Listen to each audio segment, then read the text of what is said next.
just sitting here with crossbow ready, watching. Okay, so you're not moving? Nope. All right. Bill Stodd's up, and he's like, "Gotta keep moving. We gotta go. Go." And seeing you there, he kind of moves up a little bit, but he's trying to keep between everybody. And I roll a d20.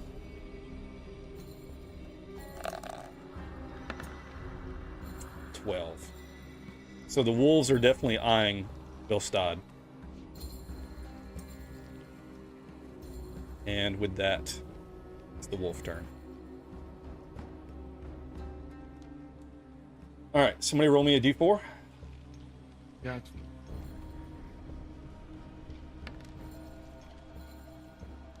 Ooh. All right. See another pops. Oh my god. And this front leader is going to run out at Bill Stodd. All right.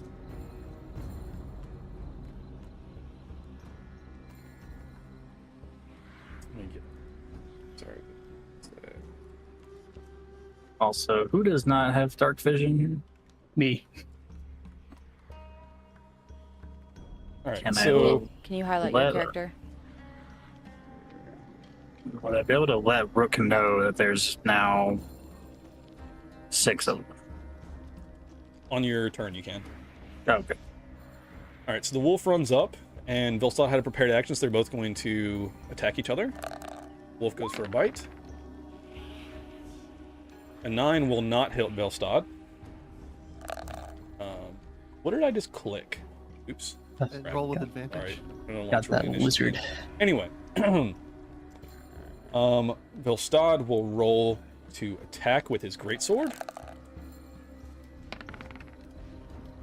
12 will not hit the wolf. He swings and misses. The wolf jumps out of the way.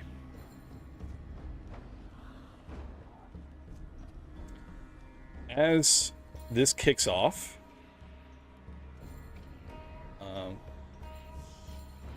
the next 2 run up. Oh, fuck. Back tactics. Nidalak, I'm assuming you're going to use your crossbow. Do you want to do anything? Do you want to stay here? Yeah. At this point, he's got. Well, I can't see because there's a dice. Okay, there it goes. He's got 3 of them attacking him. I'd like to attack one of them. All right, so you know which one are you going An to attack? attack of opportunity. Well, he has a prepared Closest action. one, I think. All right, so you're going That to shoot, one there. roll a crossbow attack.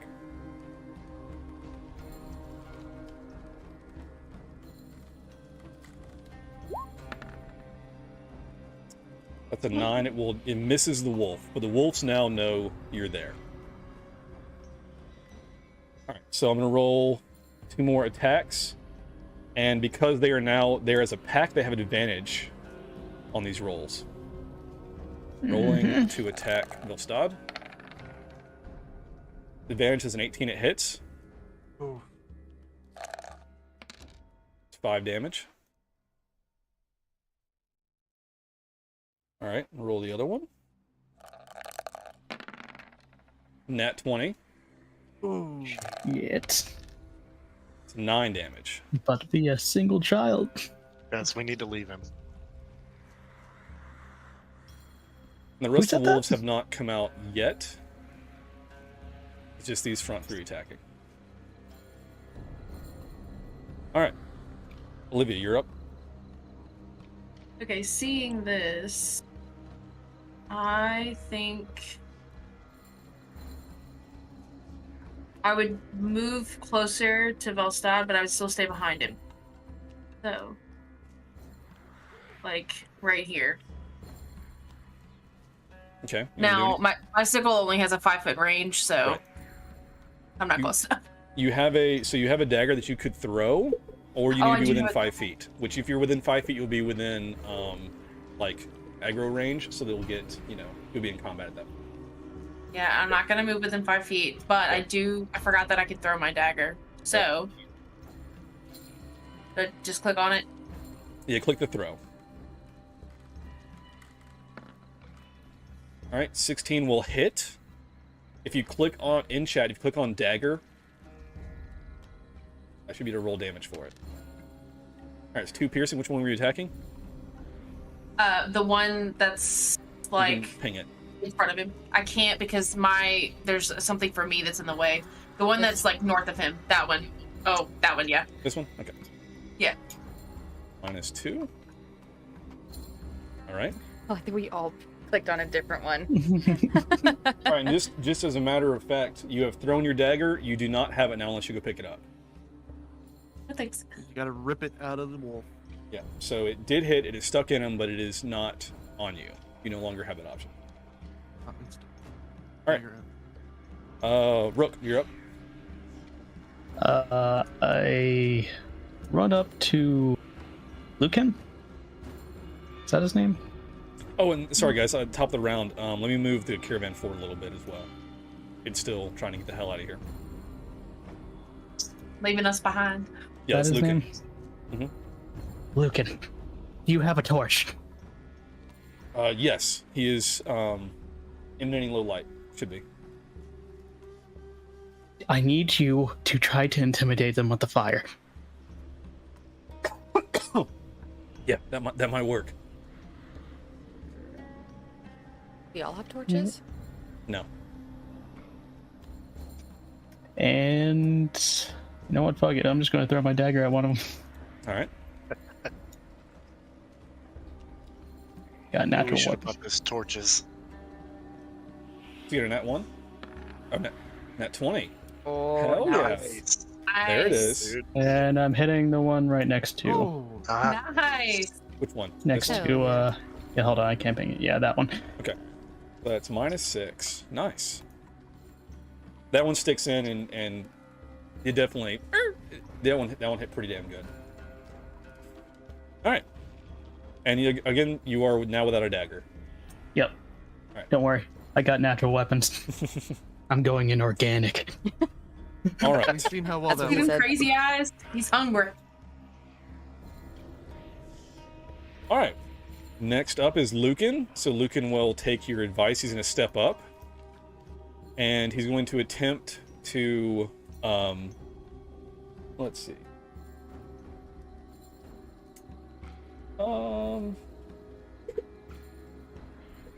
Yeah, he's just going to try to intimidate. So I'm just going to roll a 20. Gonna swing his torch around. That's a 1. Shit. Oh my god, folks. I get to pull the fumble chart.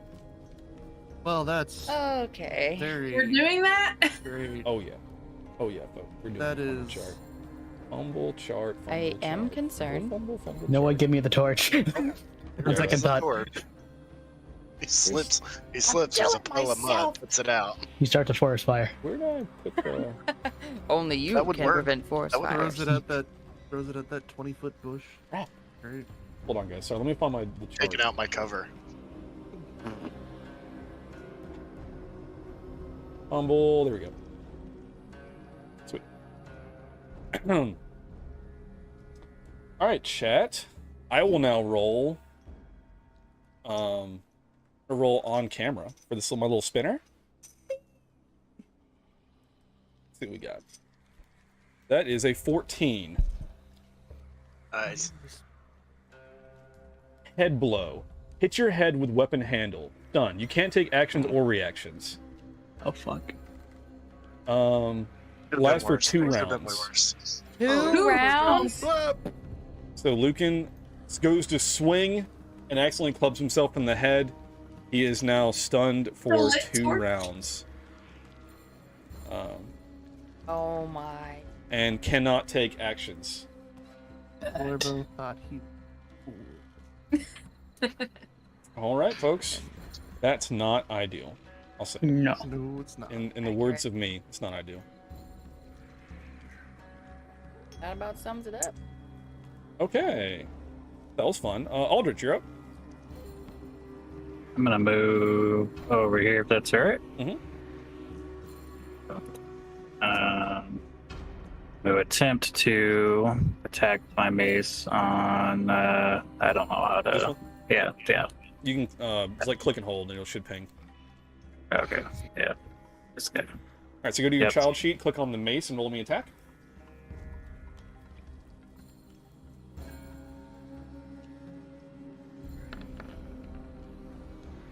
It's a 19. That does hit. So Hell in yeah. chat, click on mace and roll your damage. Get it, dude. 6 bludgeoning. Oh, nice. Nice. This wolf is Oh. dead. You club it. The wolf falls to the ground. Other wolves look up, and they are mad. All right, that'll be your turn. Diana, you're up. Oh, gosh. I have 2 different ideas of what to do. Yes. Oh. I'll Welcome to move D&D. here. Oh, wait, no, I can't reach it from there. That's dangerous. Like a bad idea. There is a Hang dagger on. in the other one. Don't go there. Yeah, hang on. So this one, can I put like an X on it? Yeah, there we go. This one's dead. We can go 30 feet.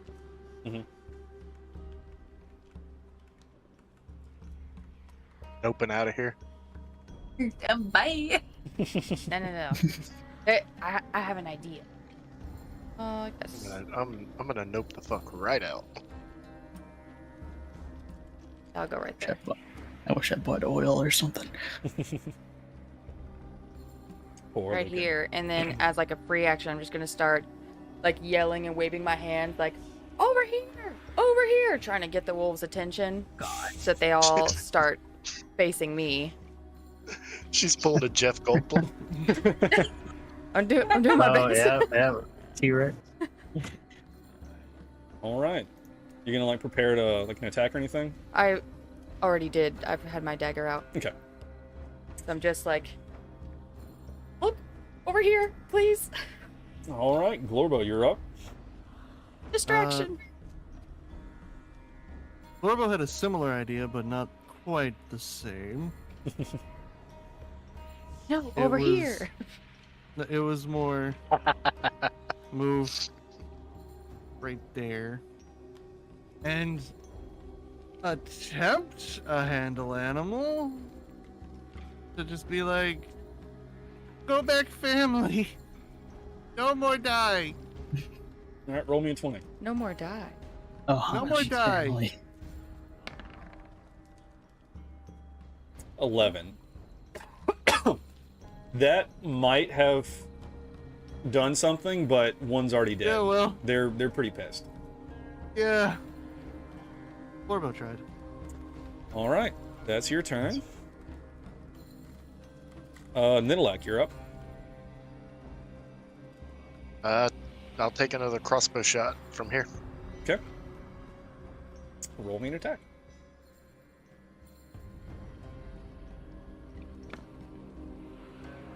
A 16 will hit. Go ahead and click on light crossbow in chat and roll your damage. Nice. 3 damage. All right. Yeah, same one. All right. That it's Vilstad. So he's gonna. So we've got to get out of here. Can't fight them all. And he will swing at the one that is already hurt with his great sword. What do you think we we're? gotta go. What do you think we're trying to do? A 9, he will miss once again.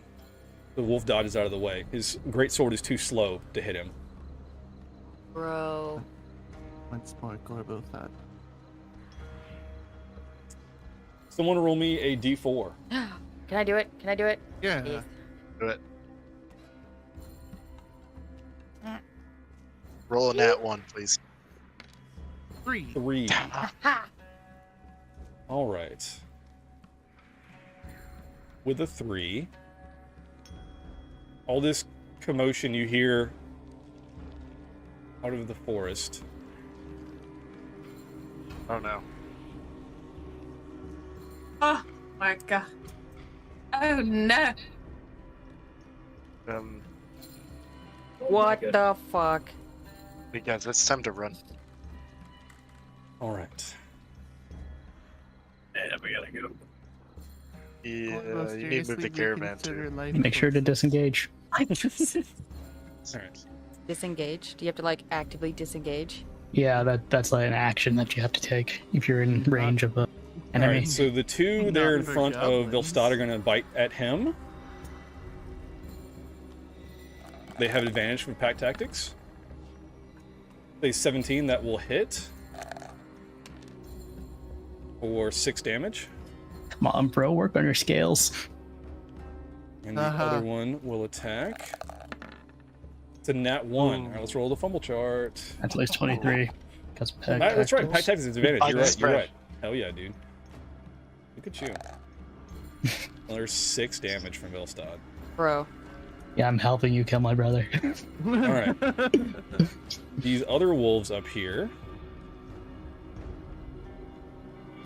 All right, that one's gonna come after Middleac because you shot. You know where you're at now. See, this is why I moved there. All right. And this one's going to roll to attack. 18 will hit. Oh, fuck. 6 damage. You are Bigger. downed. Yeah, Bigger they're dead, fuck. guys. You're knocked out. Bigger Good fuck. job.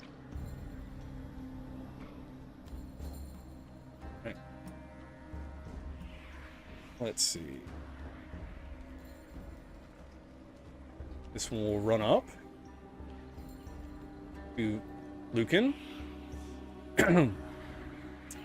And see, he is. What's this thing, stunned? Yeah. So one more he round after is. So incoming attacks have an advantage. Alright, so they will try to bite at Lucan. So it has advantage, that's an 11, which will not hit Lucan. Alright, and because you're out here waving your arms around, Yeah. one's going to come after Diana, And try. and we'll roll a bite. I'm gonna die. Yep. No. 16 hits. We are children. You are Yeah. downed. Awesome. Nice. Alright. It for the wolves. Caravan moves forward. The horses are getting spooked. Is increasing in speed. Olivia, you're up. That defining. Can't help anybody. Like we're kids. Like I can't. Be great if I had a cantrip. I mean, I think seeing Di go down, I'm running over to her. Wait, how far is that? This is 30. You're gonna Okay. take an That's attacking fine. opportunity. Huh? You might take an attacking opportunity. Me or it? Well, if you're You. moving. Oh, past this guy? Yeah. Oh, okay. I don't care. Alright. Okay. He will I think my swipe at you. instinct would be to run to my downed sister. He does not have advantage. This is just a straight roll. He hits. Now I'm gonna die. It's Alright, good. you are downed. I tried to warn you. Yeah, good. Alright. Bro. Rook, you're up. There's a lot going on here. Gonna go over to Lucan and snatch his torch Mhm. and attempt to scare them off. Alright, give me a 20. One. Shut up! We're children. Gosh. Oh, That's go. a 2. Wow. Why'd you have to say that? You wave it, but they smell and taste blood, and they are not backing down. All right. That is Lucan. He is stunned and cannot act. Aldrich, you're up. That was his last stun, right? Like after this round, he should be good. Yeah. I'm gonna try and over here, Olivia. Mhm. Now I don't know. After doing that, am I able to get her up? So you can either try, so it's easier to just grab her and go, or you can try to stabilize her and kind of get her, like, snap out of it, get back up. So what would you try to do? It's easier to just grab her, but what do we want to do? So what do you mean by grab her and go? Like, you could grab her and then move a little bit further, Oh, okay. as like just like carrying her, or you can try to do like a medicine check and stabilize, see if you can get her back. But it's gonna be harder to do so.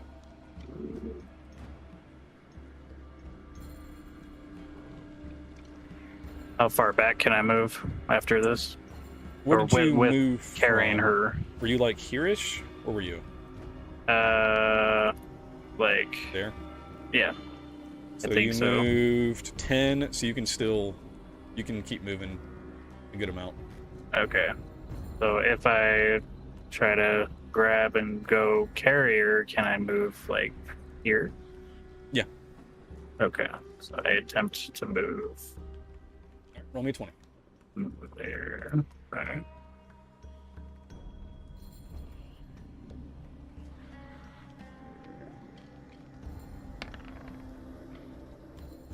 A 10. That is just enough. You're able to kind of drag her and yourself kind of here out of the way. She's not in immediate danger now, but she's still knocked out. Yep. All right. Diana, you are knocked out. You're not able to take any actions current. Corbo, you're up. Oh, Glorbo didn't want to do it. All right, Glorbo Well, is going. Dropped. Hold on one sec. Hello. My headset does this every now and then. Okay. Come on, headphones. Okay, go ahead. All right. All right. Glorbo has seen his friends fall. So Glorbo gonna run up and smack this wolf hard as he can with his hammer. All right, roll me an attack. Oh. Yeah. Ah. Does not Wow. hit. You miss. Roll Yep. Glorbo does not hit the wolf. Yep. Nidalek, you are down. You cannot currently take actions. That is Velstad. Velstad sees this going to shit. First priority, get the kids to safety. So he's going to run over here and attempt to grab Nidalek. He will take 2 opportunity attacks. Is a 14, and I believe does not hit. Phew. All right, and then one more.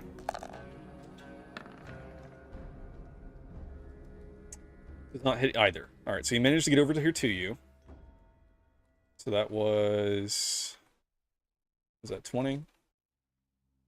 He will grab Nidalek. He will move the 2 of you.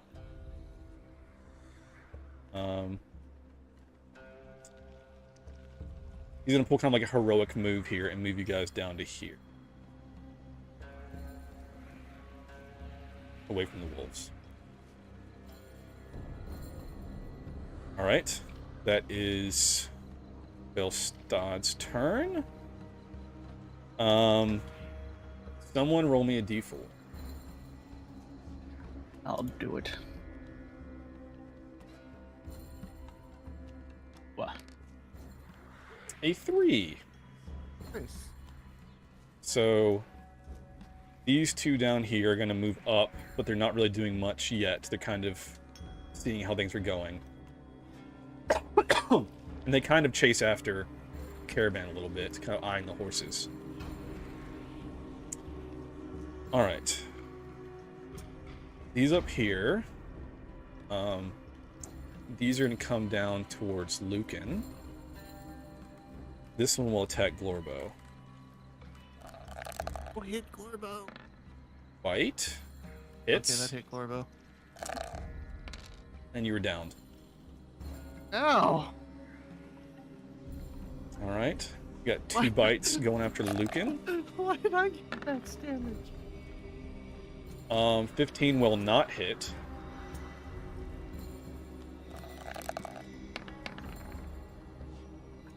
$16 will also not hit. And Lucky SOB. 21 will hit.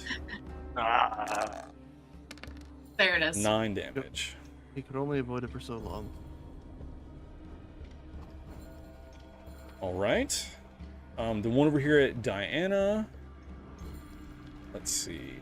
Starts eating her flesh. No, it's. Non. Let's see. Right. Let's come over This here is for to my mom. towards Rook. Take a bite attack.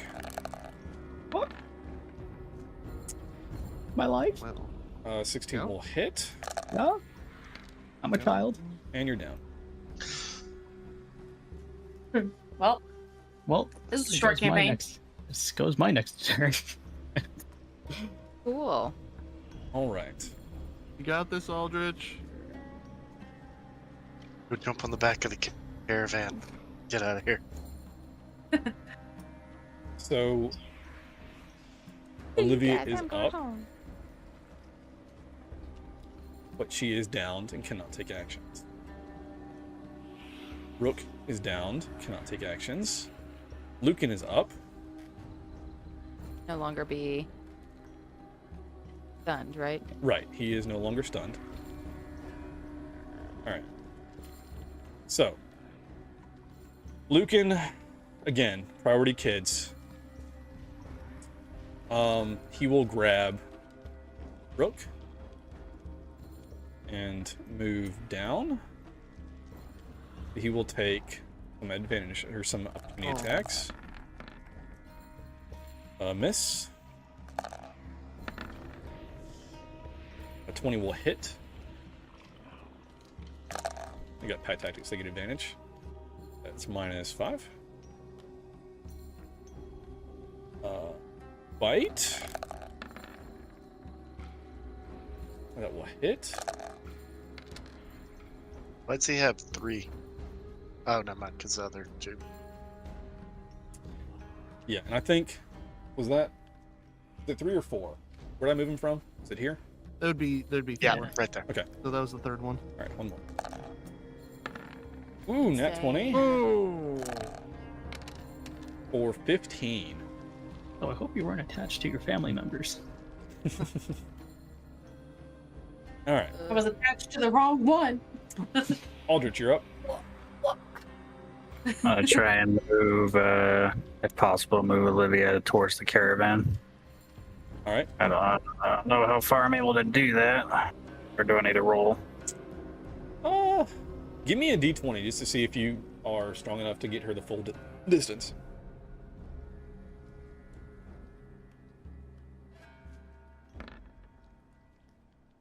Seven. So you're trying, but you're kind of dragging her a little bit, and it's not quite there. You're trying to keep up. I mean, it's impressive for a kid. Diana's down, Glorbo's down, Nidalak is also down. Velstad. Rook is down. Velstad sees this shit is going absolutely sideways. He will move back up. He will grab both of you, one under each arm. And he will move away. Use that lizard strength. Let's see. Go down here. I'm gonna say he takes one opportunity just as he's getting out of there. It does not hit. Wait. Oh, he can't take many more. All right, someone roll me a d4. Alright, I got. Yeah. Yeah. 1. There it is. Yay! What I win? Life? Do I get Survival? a prize? So things are starting to kind of fade to black in this vision. Starting to slowly fade out of the vortex of fate. As you hear just a thunderous growl out of the cave. Oh, fuck. Oh Nope. my god. Fuck that shit. It's Daddy Wolf! I don't know where it is, so Damn therefore dire I'm not wolf. afraid. Shut 'em out. I can't see it, so therefore I'm not afraid. And as the Yeah, memory exactly. I slowly can't either. I'm passed fades, out. we will twist and Oh, no. turn.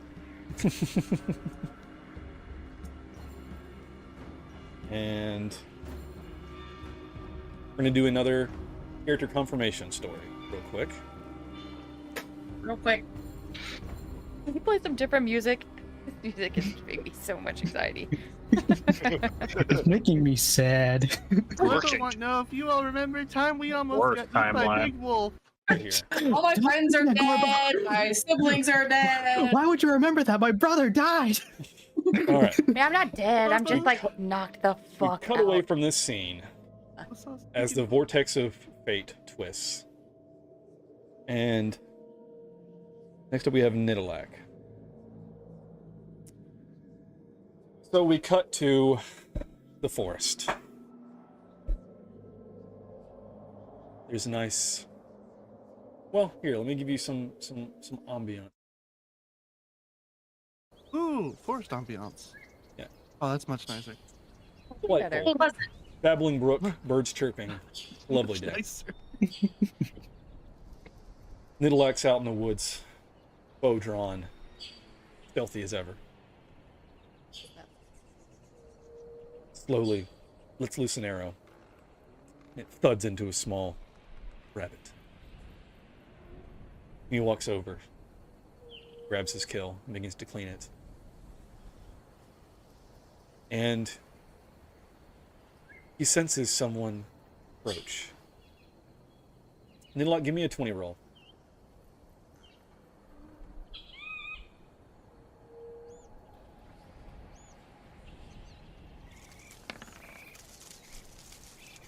What's it like 19. being successful?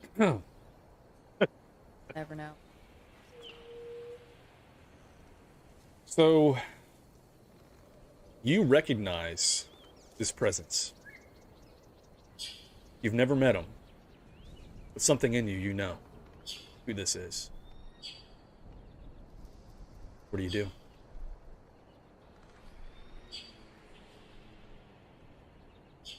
I stare at him.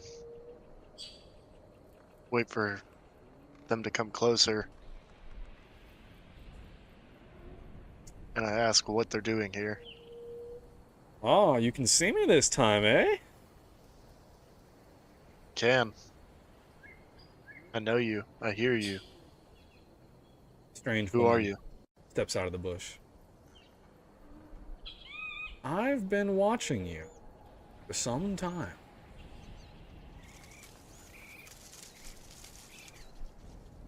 We have secrets, you and I. You know that. I've felt it. But I don't know what it is. I can teach you. Would you like that? Yes. Yes, I would. You hear the forest speak, don't you, Blad? It never stops. Precisely. But do you ever really listen? No, I don't. There, your first lesson. And as you blink, suddenly she's gone.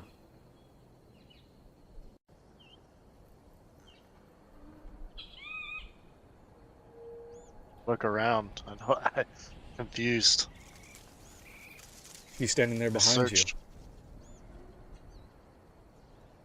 See, not everything is as it seems. Like, you are destined for something.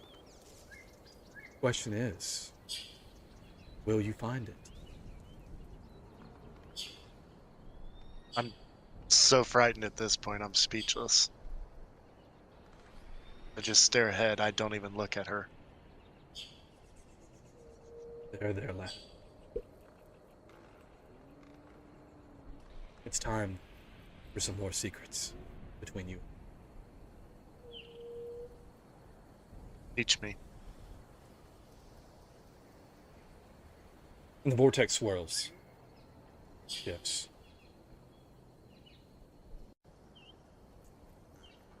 And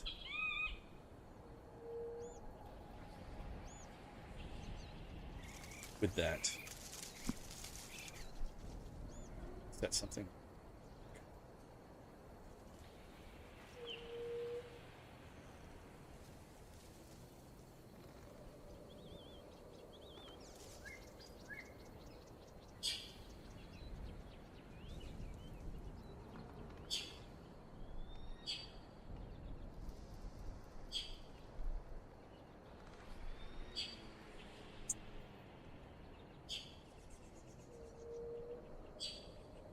Move over.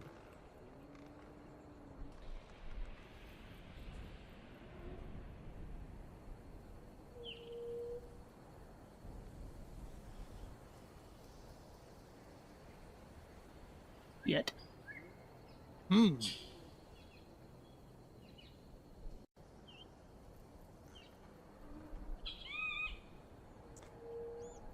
You find yourselves back in town.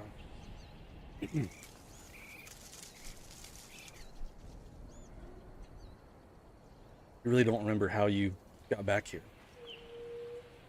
You have the sense that you made it.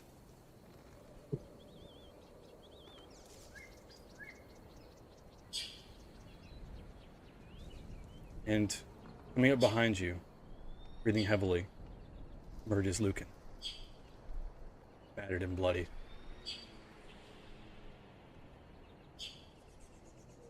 He is alone.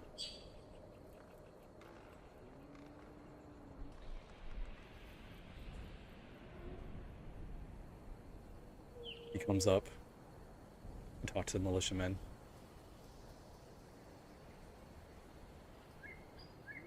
And they run off back towards the cave. Lucan kind of walks over and collapses on the ground. He looks troubled, defeated.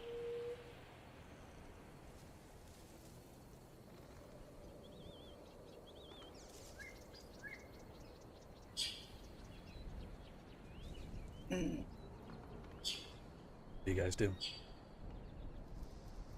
Well, am I awake now or am I still passed out? You are all, those that were knocked out, come to.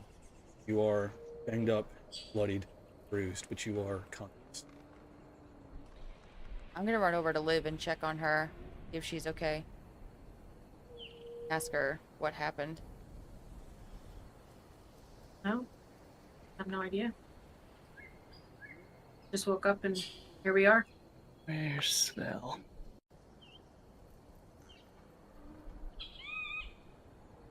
I think Borbo's gonna go run over to Luke and to ask, where's Scaly Man? Hey, that's racist. I'm gonna run over to him as well. That's the one thing. Liv, do you want to go over and see our brother? Aldrich, Yes. give me a d20 roll.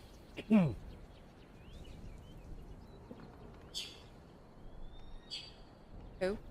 Aldrich, give me a d20 roll. Six. So you stayed up, but you were running and did not look back. You helped get Liv out.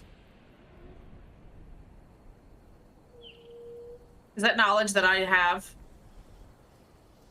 I was passed out, so unless You were somebody passed told out. me, I would know. Yeah. So Lucan looks up. He just says, "Sorry. I'm so sorry."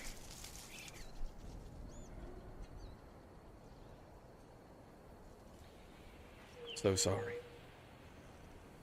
Seems to be kind of in shock. Where is Belle?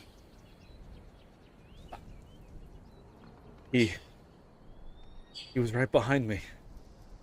He was right behind me.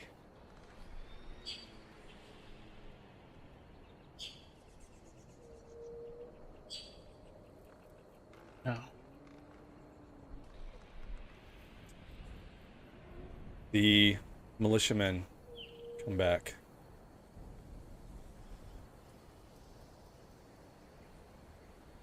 Alone. As soon as they approach, Rook is gonna run away.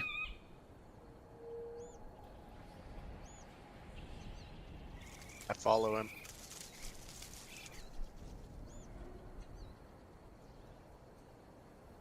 Lucan I just sits don't- there.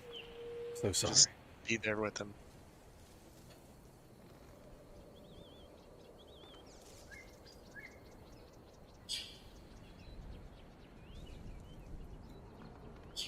He just tries to find a place to be alone. Love me. The militiamen look at the kids. Go home to your parents. Get patched up. We need to talk to Lucan. Not leaving here without. We need to talk to him alone.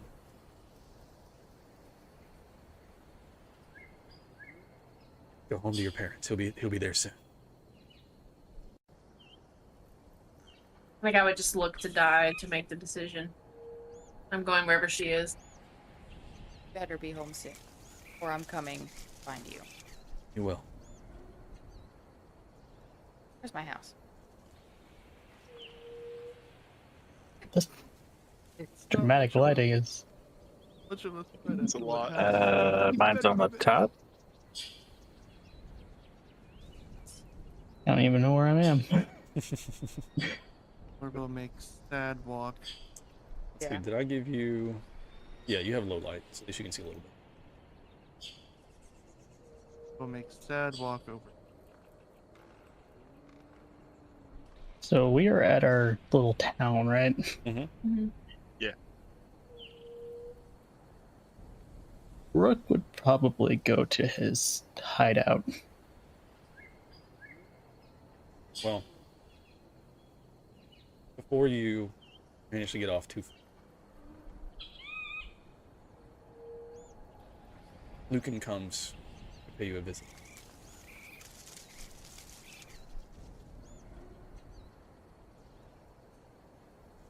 He doesn't say anything. He just looks distraught. He looks at you. Rook.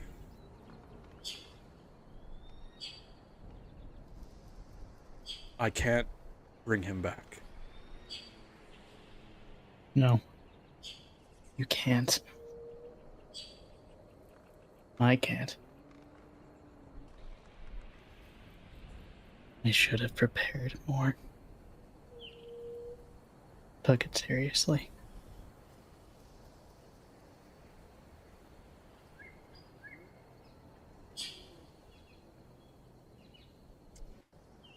He looks at you. And he says that this is not much, but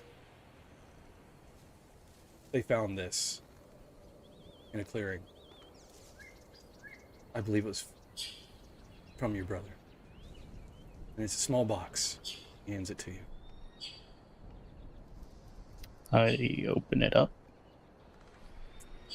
Inside the box is an amulet. a clockwork that he had bought in a room that. And on the back of the amulet, it's inscribed with the date. It says coming of age, and it says soar for the clouds.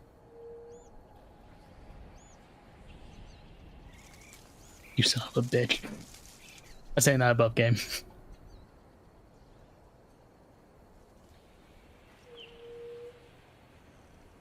I need time to process.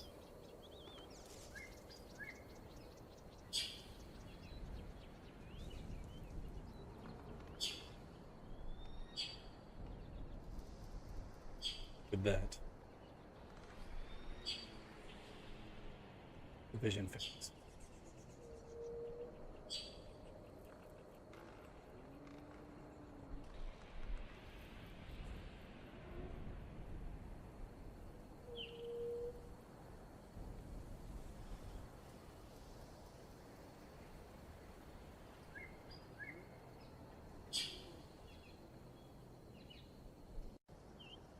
You all made it.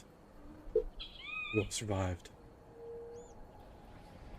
Well, most of you.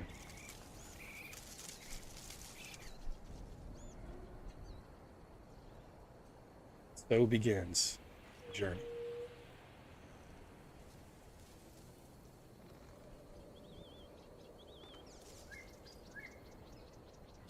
And Rook, as you run off to your hideaway,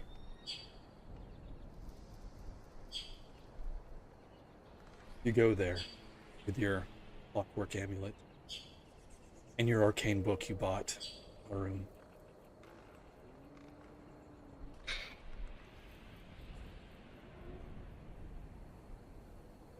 You dedicate yourself to pursuit of knowledge.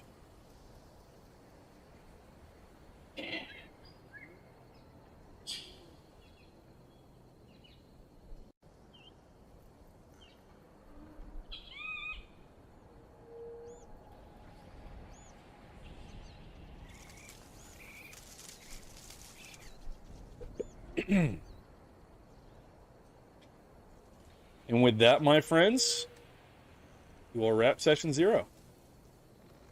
Yay. I'm clapping, but you can't hear it. Wow, holy shit. We never did my backstory flashback. I kind of worked it into the end there a little bit. Mm-hmm. Yeah.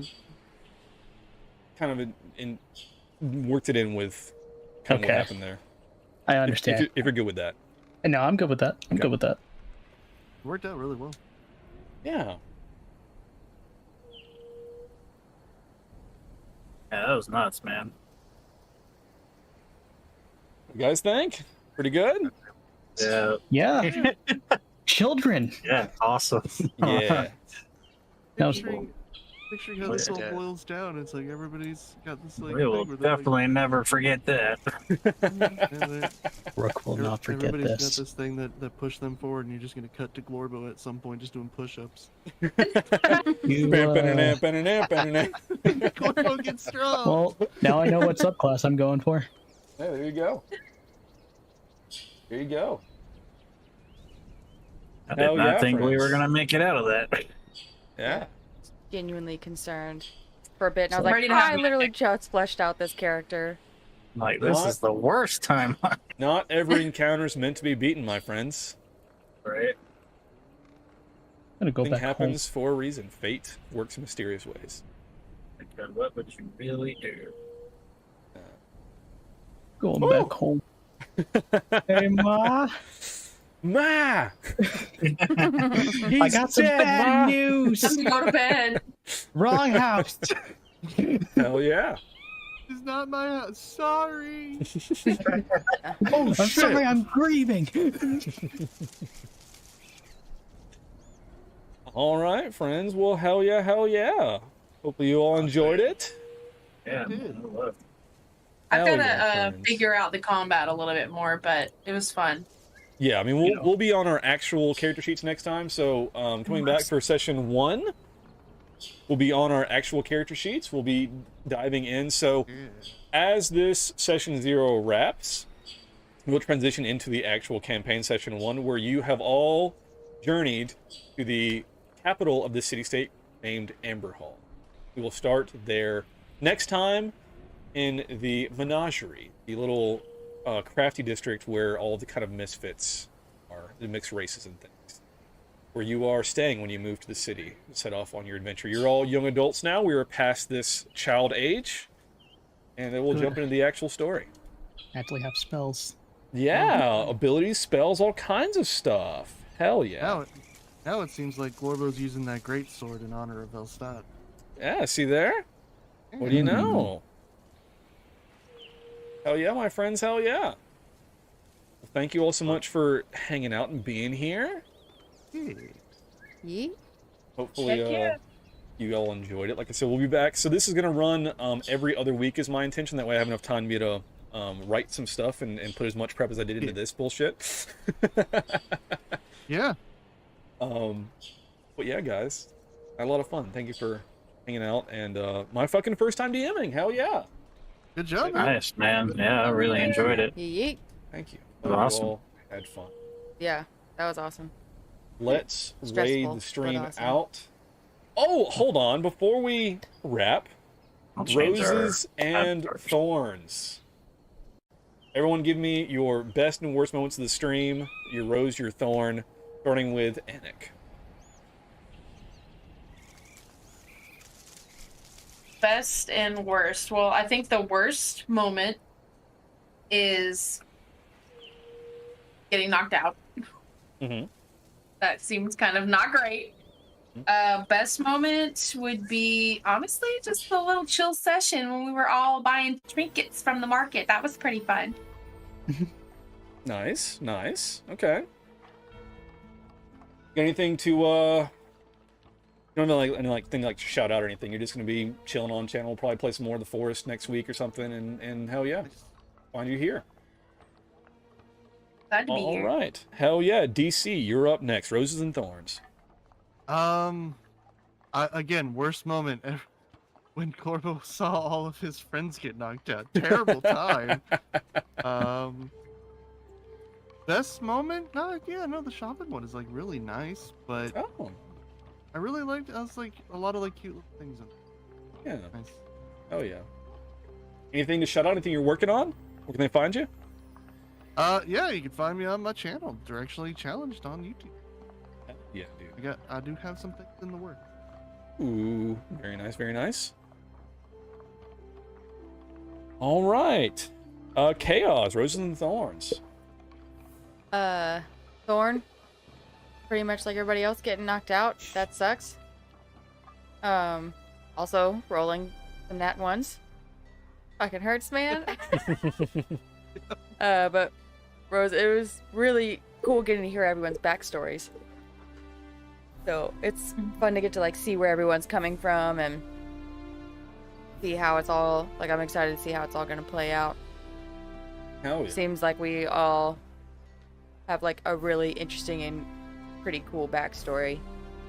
So I'm pumped. Yeah. Hell yeah. Wait till you meet Glorbo's parents. Woot. You didn't even meet Yeah. Stumpy.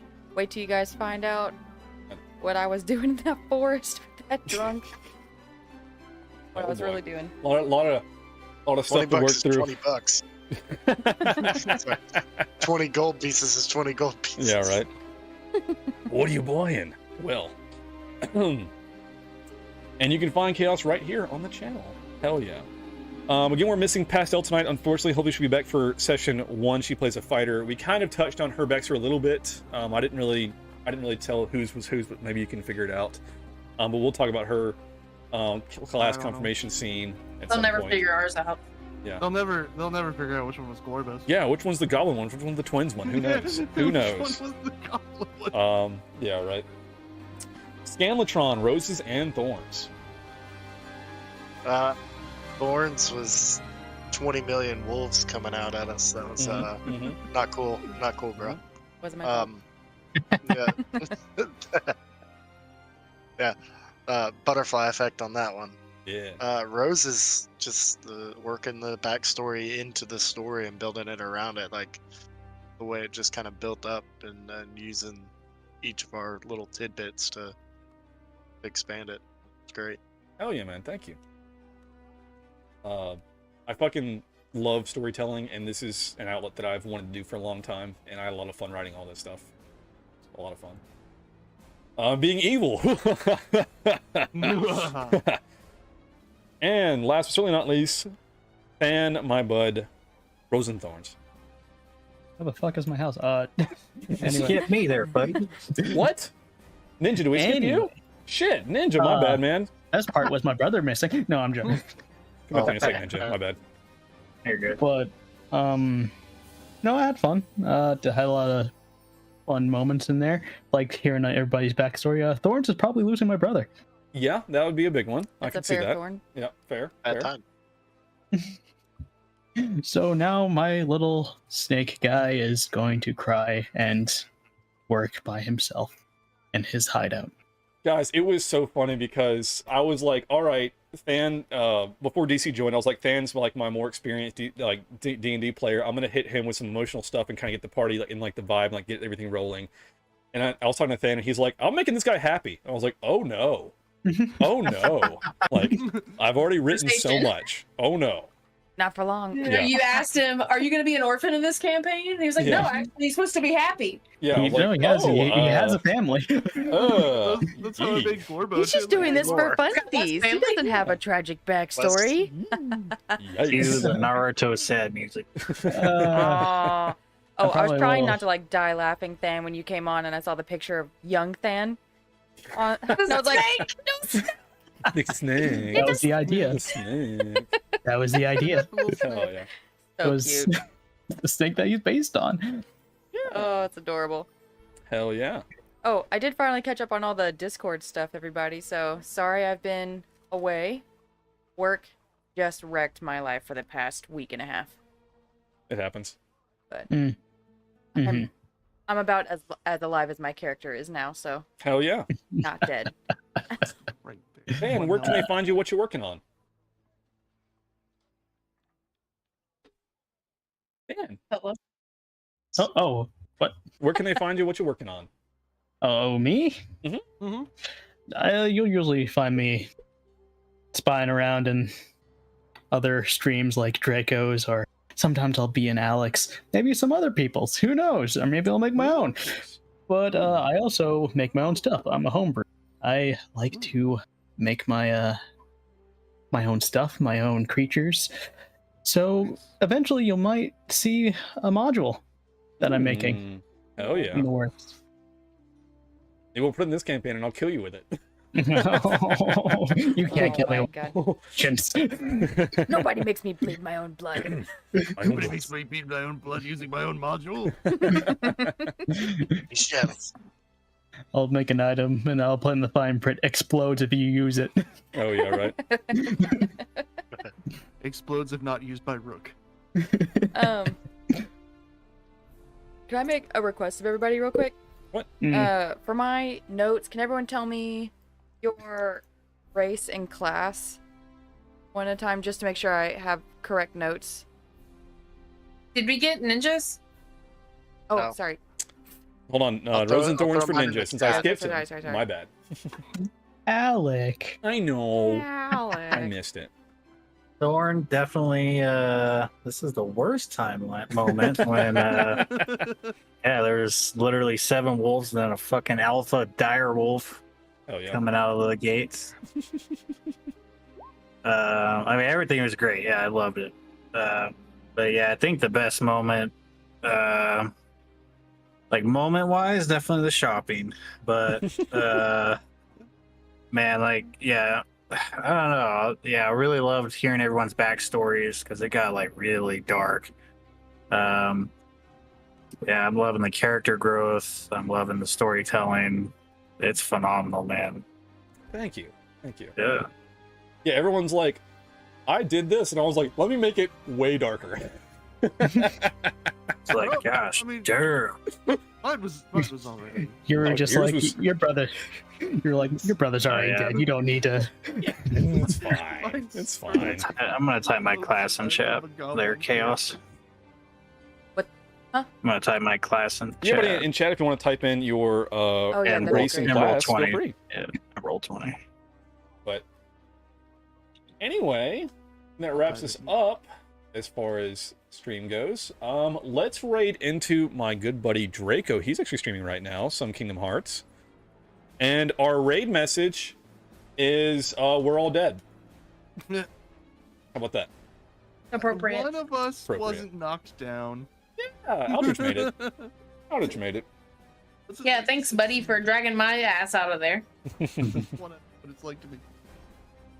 Yeah, right. Who could know? Imagine being successful? You're lucky I didn't have oil. Yeah, right. Some shitty ass rolls. Fucking Lucan got stunned for like 2 rounds. I Oh, the think- fumble chart. You love to see it. I don't. Indeed. Anyway, chat. Thanks for hanging out. Thanks for being here. Let's raid into Draco and call it a stream. We'll be back with this campaign in 2 weeks. We'll decide what day. I'm not sure what day yet. We'll figure it out based on somebody's schedules. And we'll roll session 1.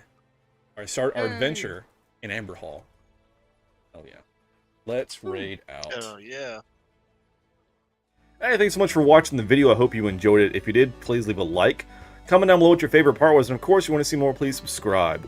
I'm Alec, the Lost Knight. I stream Tuesday, Wednesday, and Friday evenings, Saturdays. Hopefully you enjoyed it. If you want to catch me live, catch me on Twitch. Otherwise, check out my socials below. And I'll see you guys in the next one.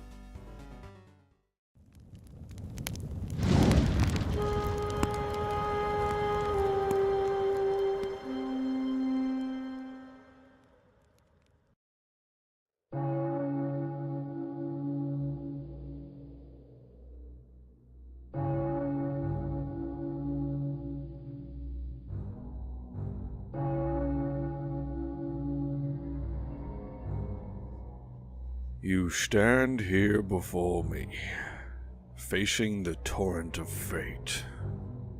Do not be afraid.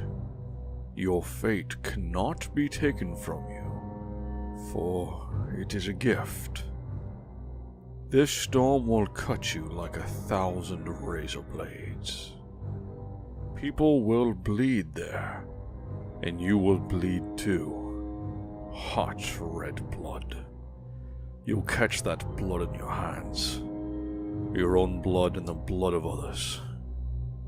And once the storm is over, you won't remember how you made it through. How you managed to survive. You won't even be sure, in fact, whether the storm is really over. But one thing is certain. When you come out of the storm, you won't be the same person who walked in. Remember, the sword of destiny has 2 edges. You are one of them.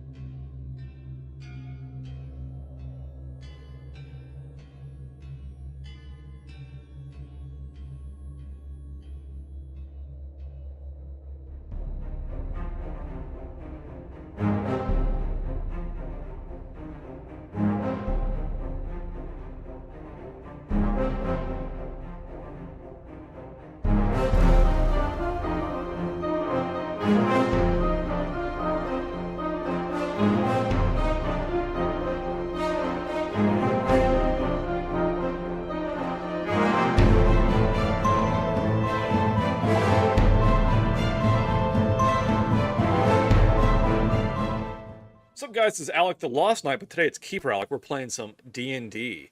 This is a Whispered Tale. It's a side session. We are not streaming this. We're actually recording this to be released who knows when. And I have 3 players here with me today. 2 of them guests, actually. We have Rook. Introduce yourself. Hello, it's your favorite lizard boy, Rook. And I like to party. You all know Hell this. yeah. Loves to party. All right, next up are 2 guests. Introduce yourself in no particular order. All right. Hey, I am Cassandra Cherry, back at it again. And you know, I love to party. Hell yeah. And I'm Kay, and I also love to party. Loves to party. So, these two guests are part of our Sidonia one-shot. How does that tie in? I guess we're going to find out. So, just for I have timeline as we no clue. always do here, as far as Sidonia goes, this is roughly 100 years later. We're back in our main timeline of Brydell with our good boy Rook. And for Rook, things are not so great. This takes place immediately following the events of Session 0. Rook, in fact, it actually kind of comes into the end of Session 0 a little bit. Rook has just gotten back from the wolf attack on the caravan, has been told by Lucan that his brother Velstadt was lost and was not recovered. And so we rejoin Rook as he has run off from the village to go to his little hideaway, his den, after he has lost his brother. So let's go there now and start our tale for today, our whispered tale. We join Rook here as he again has run off after learning of his brother Velstadt's death on the road back. Let me change our music also away from the portal music. Let's go to one of my favorite songs we use on this channel. I think it's this one. It's not that one, but it's okay, guys. It's fine. It's this one. Yep, sweet. Okay. So, Rook. Mm-hmm. You have, again, just learned of your brother's demise, and Lucan caught up with you and gave you some of his effects that were found on him, or found in the area where he was. Mm-hmm. They never recovered the body. And you grabbed them, and you ran here.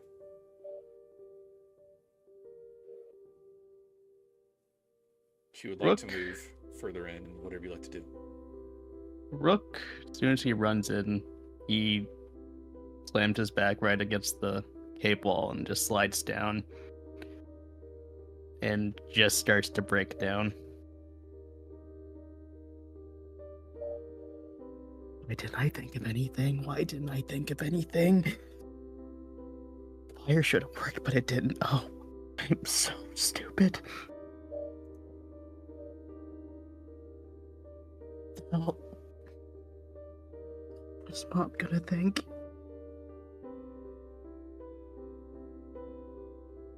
Should have taken it more seriously. Why didn't I?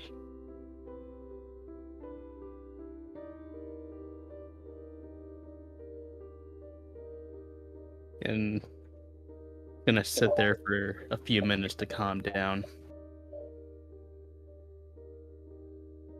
Still tears in his eyes, but just to catch his breath. As he slowly gets up and starts making his way further into his little hideout.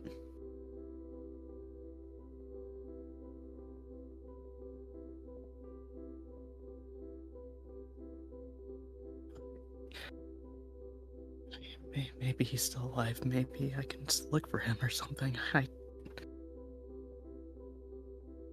To be at least a little bit of him left.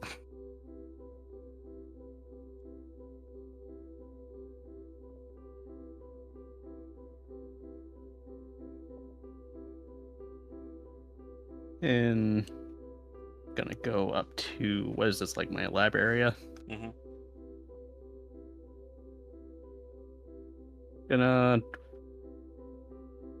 walk up to his lab area and dig around for anything he has weapon-wise, or something sharp, or maybe something that produces fire. Anything that he thinks would take down a pack of wolves, only to slam his fist on the table. Shit, Nothing, of course. Oh, God.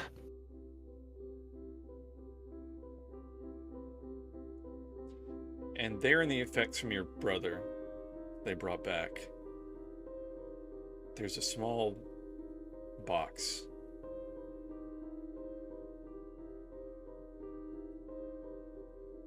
He darts his eyes to it and looks at it, opens it up. Inside is a very intricately made amulet with whirring gears and clockwork. And as you examine the back, it is engraved with an inscription. An inscription which has the day's date. It says, coming of age. And beneath it says, soar for the clouds.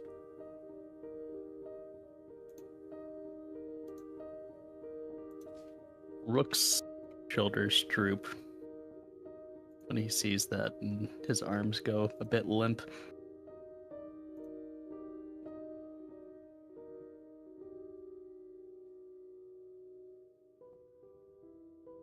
Can't really go far without you.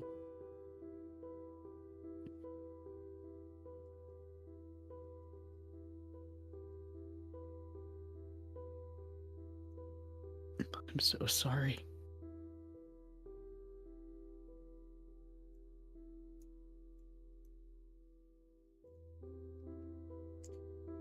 Rook, give me an Arcana check. Okay.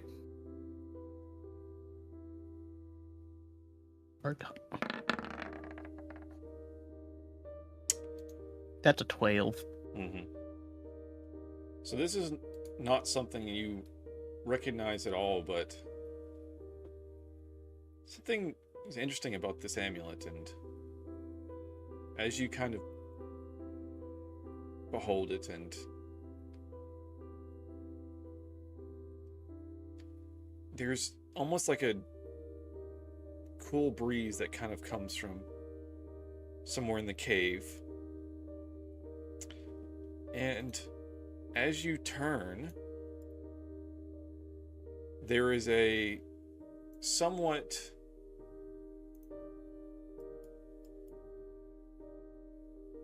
transparent form, kind of glowing, of a woman standing across from you in the cave. If, Aurelia, you would like to describe yourself. All right. So Aurelia is a rather. She would be petite if it weren't for the corded muscles I imagine she must have from working on machines as much as she does. She's wearing these purple dress robes. She has sort of like really tanned skin, flowing chestnut hair, and she looks perhaps more drawn and a little bit more haggard than she would under better circumstances. But she looks at you and just sort of, her eyes narrow and her head twists curiously, and she kind of blinks and does like a double take, and she's like, "Oh, you're looking at me." "Oh, you're looking at me. That's new." Rook instantly takes something from his table and throws it. It goes straight through her. He just goes right under the table. Oh, sorry. I don't mean to scare you. Get out. Who are you? You see a tiny hand just kind of reach around the table and grab a really chubby stuffed animal of a snake. that is adorable. Hi. Sorry, I really don't mean to startle you. I'm Aurelia. Wow, I really. it's been so long since someone's actually talked back to me. This is crazy. Who in the hells are you? Um, well, I said I'm Aurelia, but I think Okay. that question's more dynamic, I imagine. Okay. Better question. Why in the hells are you here? I'm looking for help, actually. I'm kind of trapped and I don't know how to get out of where I am. And the only thing I figured out that I can do is sort of project my spirit into the world. And you're the first person who's reacted to me being around. Also, hi, what's your name? I forgot. Sorry, my manners. Years in sort of a purgatory will do that to you. He still has tears in his eyes, but now he just has like this dumbfounded look on his face, like I don't know what to feel anymore.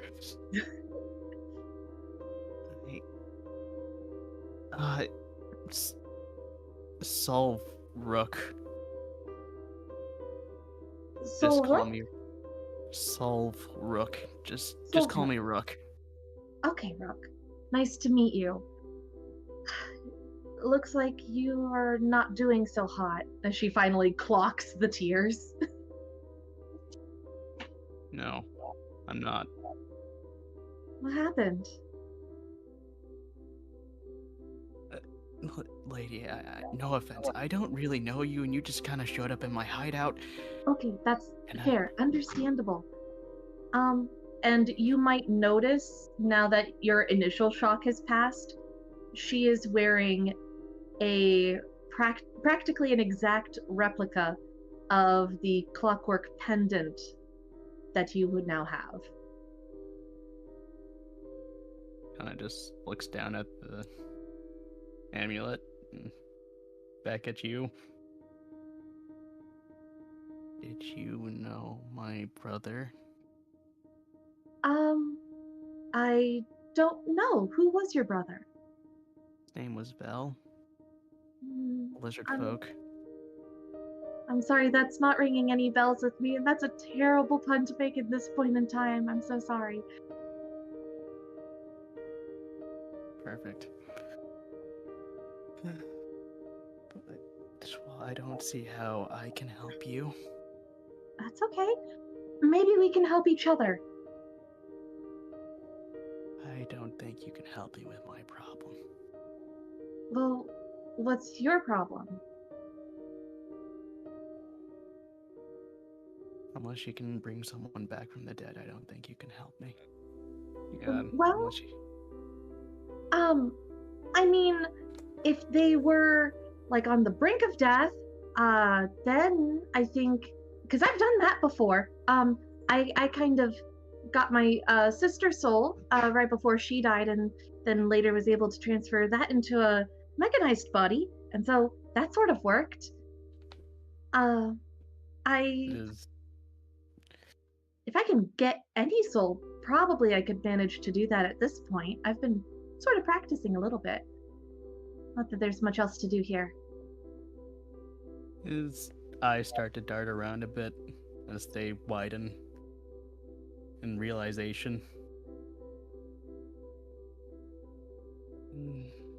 Maybe we can help each other. Really? That'd be great. Okay, okay. You see where I am currently? Yes.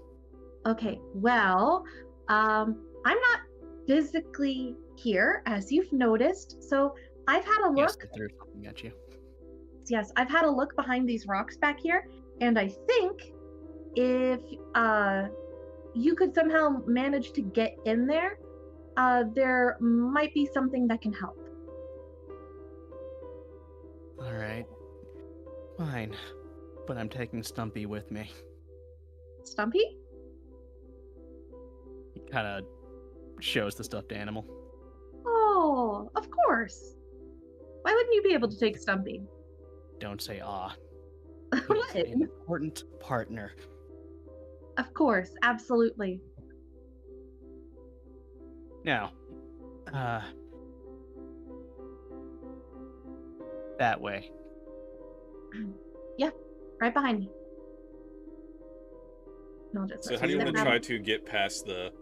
They're not like all the way to the ceiling. You could attempt to kind of try to climb over and squeeze through, or you can try to clear them, or however you want to do it. It's like a collapse of the cave somewhat. Rook is going to try to slip through. Okay. Take some of his mom's snake genes, try to slip in. All right, give me some kind of check for that. What do you think? Would that be Dex? Dex, acrobatics, I mean, whatever you want to throw in there. Kind of wiggle your way through everything. All right. Let's do it. Yeah, you managed to get through, I think. Sure, why not? 21 is a pretty good number. Yeah. Oop.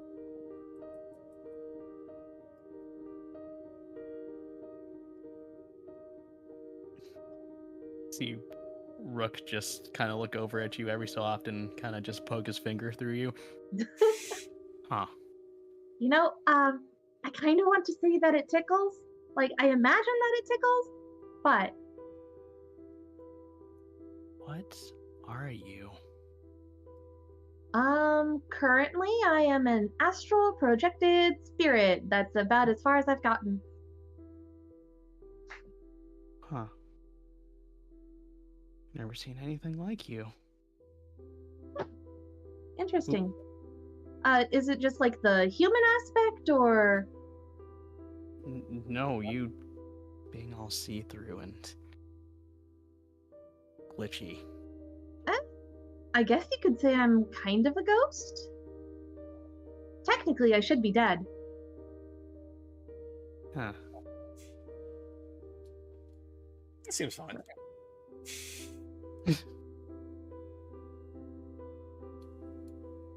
I think it's back this way. I'm just gonna keep his eye on her. Because he is interested. Oh, yes, this place, right here. And she sort of like dances on the spot before backing away. Huh. Okay, so now what? Okay, so I'm going to need you to draw this magic circle, and she's going to describe the sort of circle and the runes and sigils you need to inscribe. Alright, roll me an Arcana check, Rook. I'm gonna put Stumpy down and have him facing towards her. I'd say with advantage because she is helping, like, assisting you. Okay.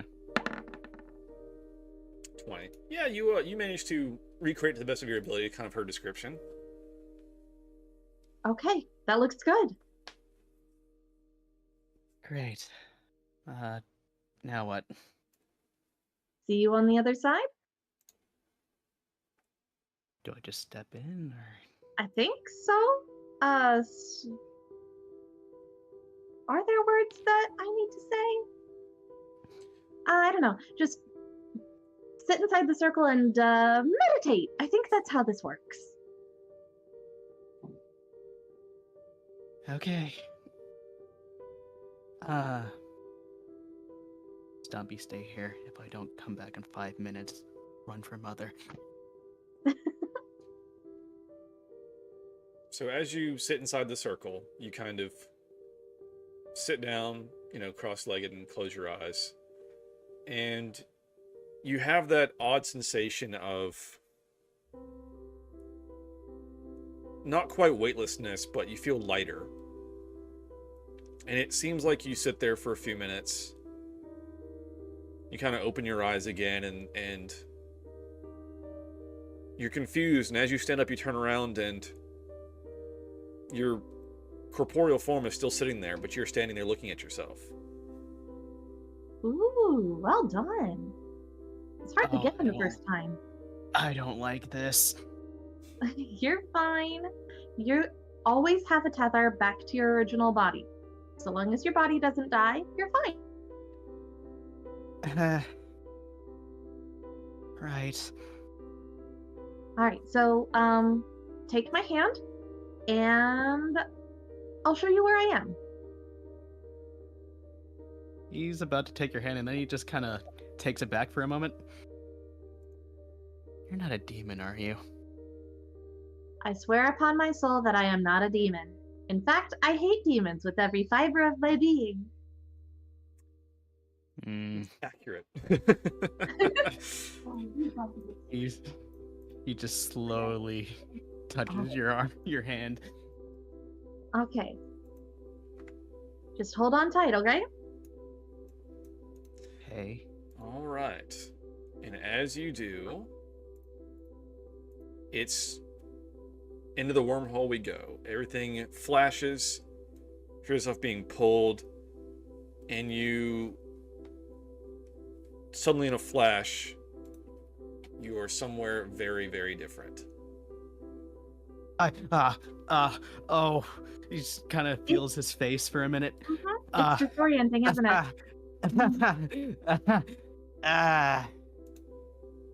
Where? Oh. Wow. This is a nice place you got here. It's actually a lot better than my hideout. Yeah, we're not here by choice. But anyways, come over here. This is my sister. This is Alexandra. Alexandra, I found a person who could see us. Who?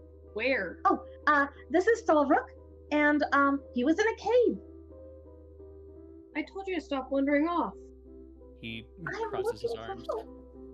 It's more than a cave, it's a hideout. It's a hideout, of course. A hideout that was in a cave. I'll Pleasure. take it. Hi. Hi. Kind of just circles around you. Aurelia, what is he doing? Oh, he's inspecting us because when he first saw me, he threw stuff at me and it went through my body. I'm physical now, and now you're not. So, congratulations. We gotta reverse that situation now. I'm not trapped here, am I? No, you're not. Okay, good, because mother would kill me and father would just... I don't even know what he would do. What would your father do?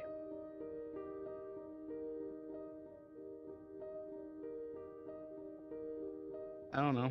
Probably have me go out, jog a lot, That's a do weird punishment. push-ups multiple times till I throw up. Mhm. Yeah, I just have to polish out the oil and the grease. So, what do you need a child for? That's right, you are very small. I forget this.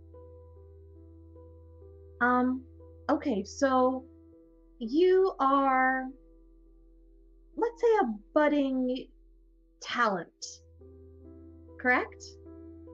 I would say so, considering where we're at. Kind of just Yeah. looks around, kind of has a faint smile on his face. And are you interested in things like clockwork, machines, mechanisms? Like me. I like building things of magical properties, yes. And if at some point in the future you got a good enough skill with it, do you think perhaps you could manage to make a body for your brother? Do you think that's possible? I'm her sister. As long as you can find the soul, and I think I could probably help you find the soul given enough time, and I've got nothing but time here, we could, in a way, bring your brother back.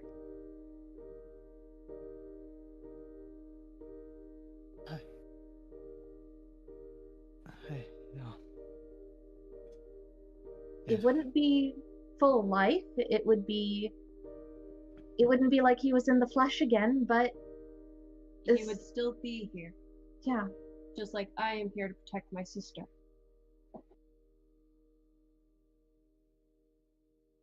I will do whatever it takes to bring him back. Okay.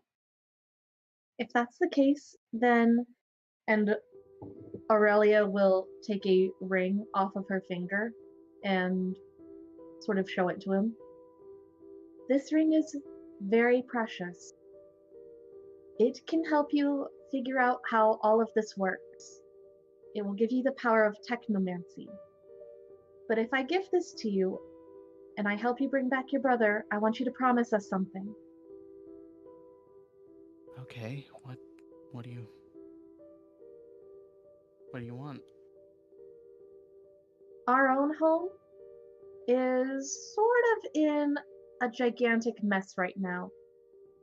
And when you're older and stronger and you've got your house in order, shall we say, we'll call on you to help us. And it might take you far away from home, but we'll do our best to get you back in one piece. Does that sound good?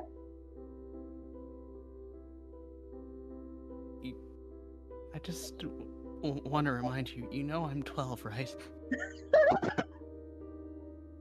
it's really hard to tell. I don't think I've ever met a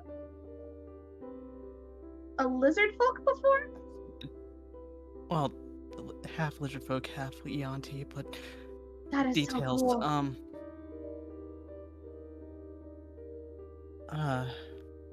We are Go not ahead. asking you to do it as you are now. I am currently ageless as a Gear Templar.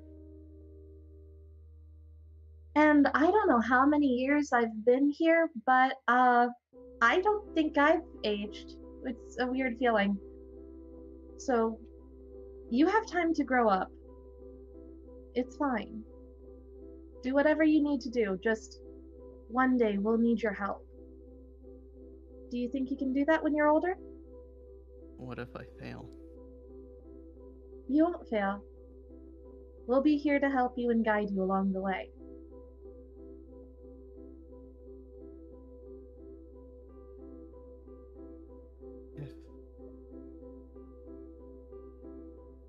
Okay.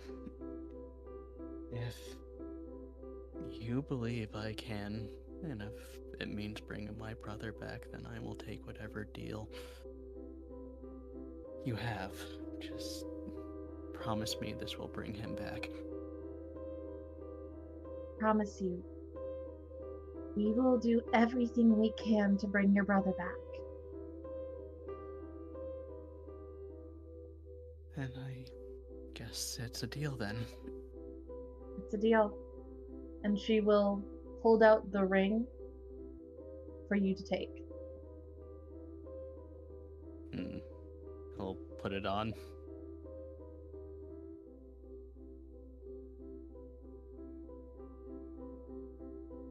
And as you place the ring, it, first of all, is very cold.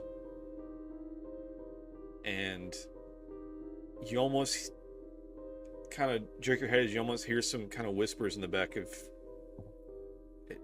Is that somebody say something? But your mind starts racing. And you're suddenly just kind of have so many ideas. Images that you can't explain, that you...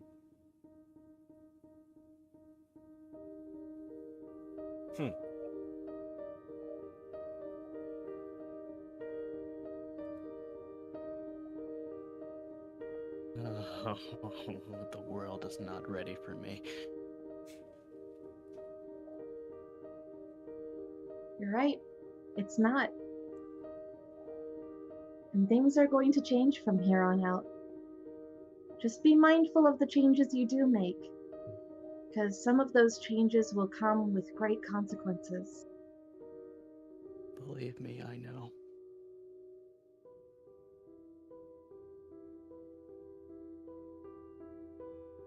Are you ready to go back? I think so. Yes. Okay. Thank you for this opportunity. Thank you for being willing to take it.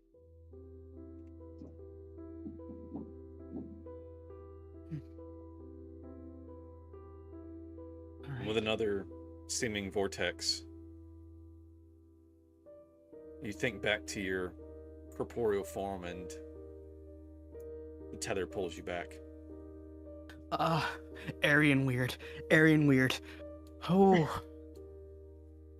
Okay. Flesh and blood. Good work, Stumpy.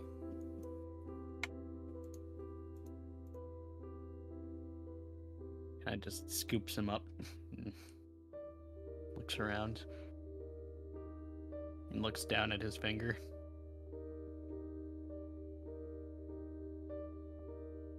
To see if the ring is there.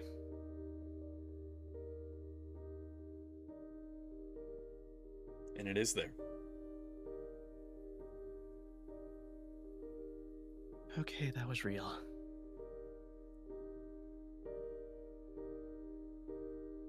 But it's good. Just you wait, Phil. You're gonna come back and you're gonna be even better than ever.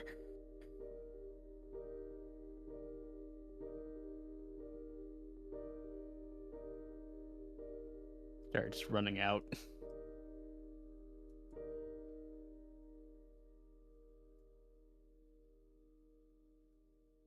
And goes right back to his work bench to flesh out his new ideas.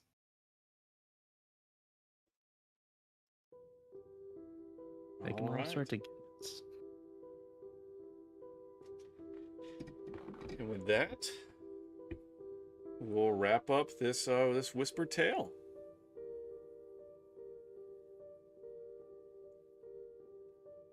Woo! Woohoo! The origin of Rook's artificer abilities. Achievement. Origin story complete. I did it.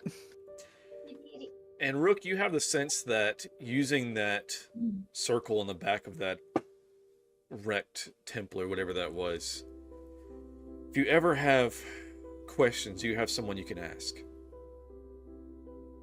Oh, he's gonna bug them all the time. Absolutely. That's gonna be fun. Oh yeah. It's like having a warlock pact, except not quite. Not quite. A little bit more friendly. It's kind of like having two big sisters. Yeah. Yeah. Woo! Two incorporeal sisters. You adopted a weird snake child. Congratulations. I already have one child to look after. I'll look after another. There you go. All right, well, shorter session, but everyone roses and thorns.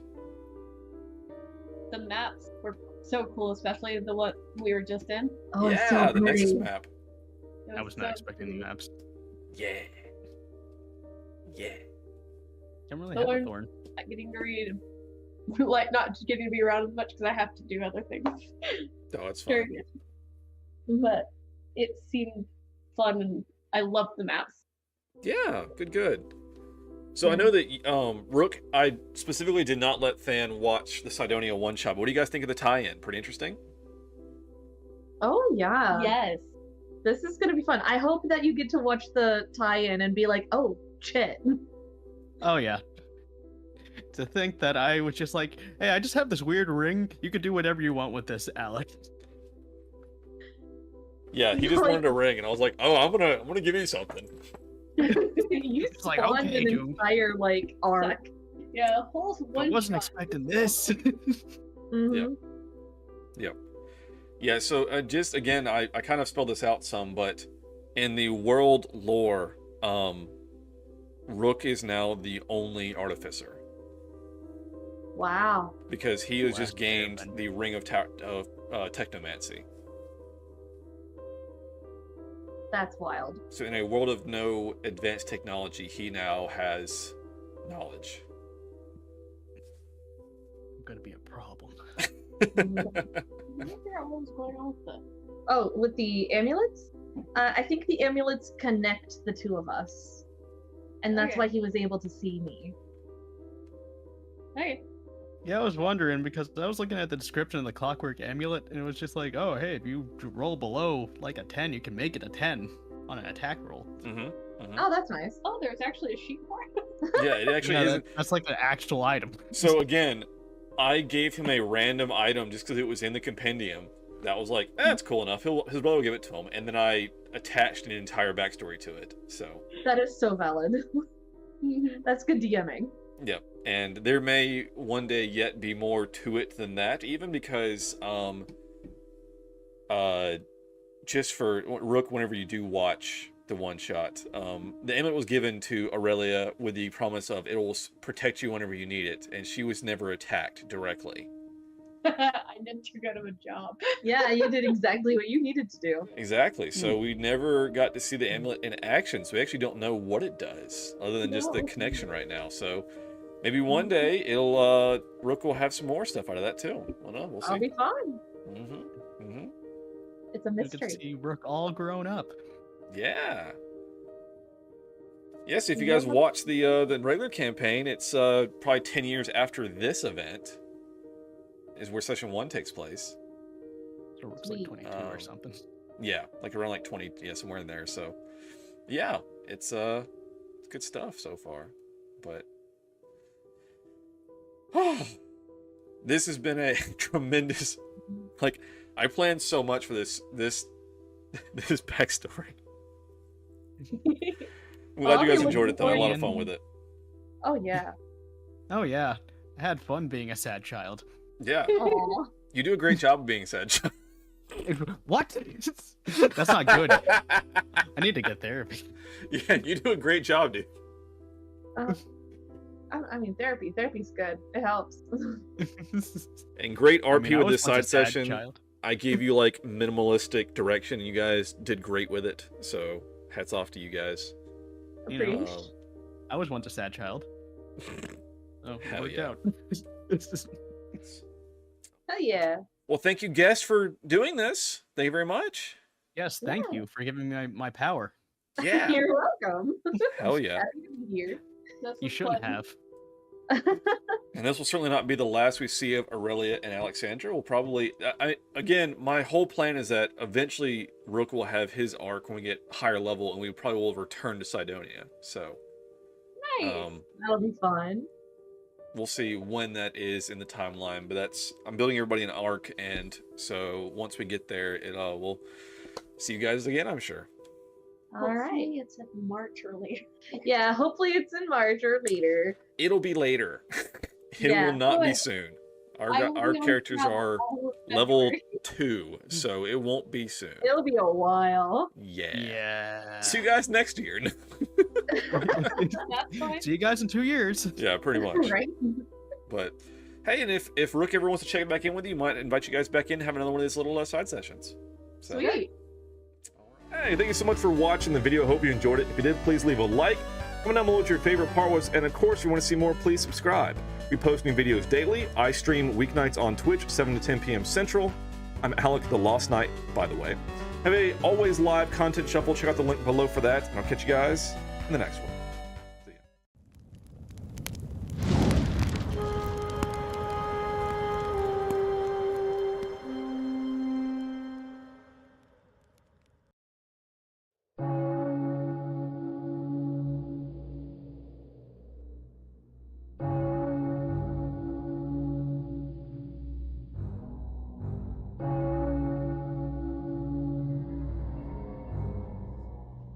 You stand here before me, facing the torrent of fate. Do not be afraid. Your fate cannot be taken from you, for it is a gift. This storm will cut you like 1,000 razor blades. People will bleed there, and you will bleed too. Hot red blood. You'll catch that blood in your hands. Your own blood and the blood of others. And once the storm is over, you won't remember how you made it through. How you managed to survive. You won't even be sure, in fact, whether the storm is really over. But one thing is certain. When you come out of the storm, you won't be the same person who walked in. Remember, the sword of destiny has two edges. You are one of them.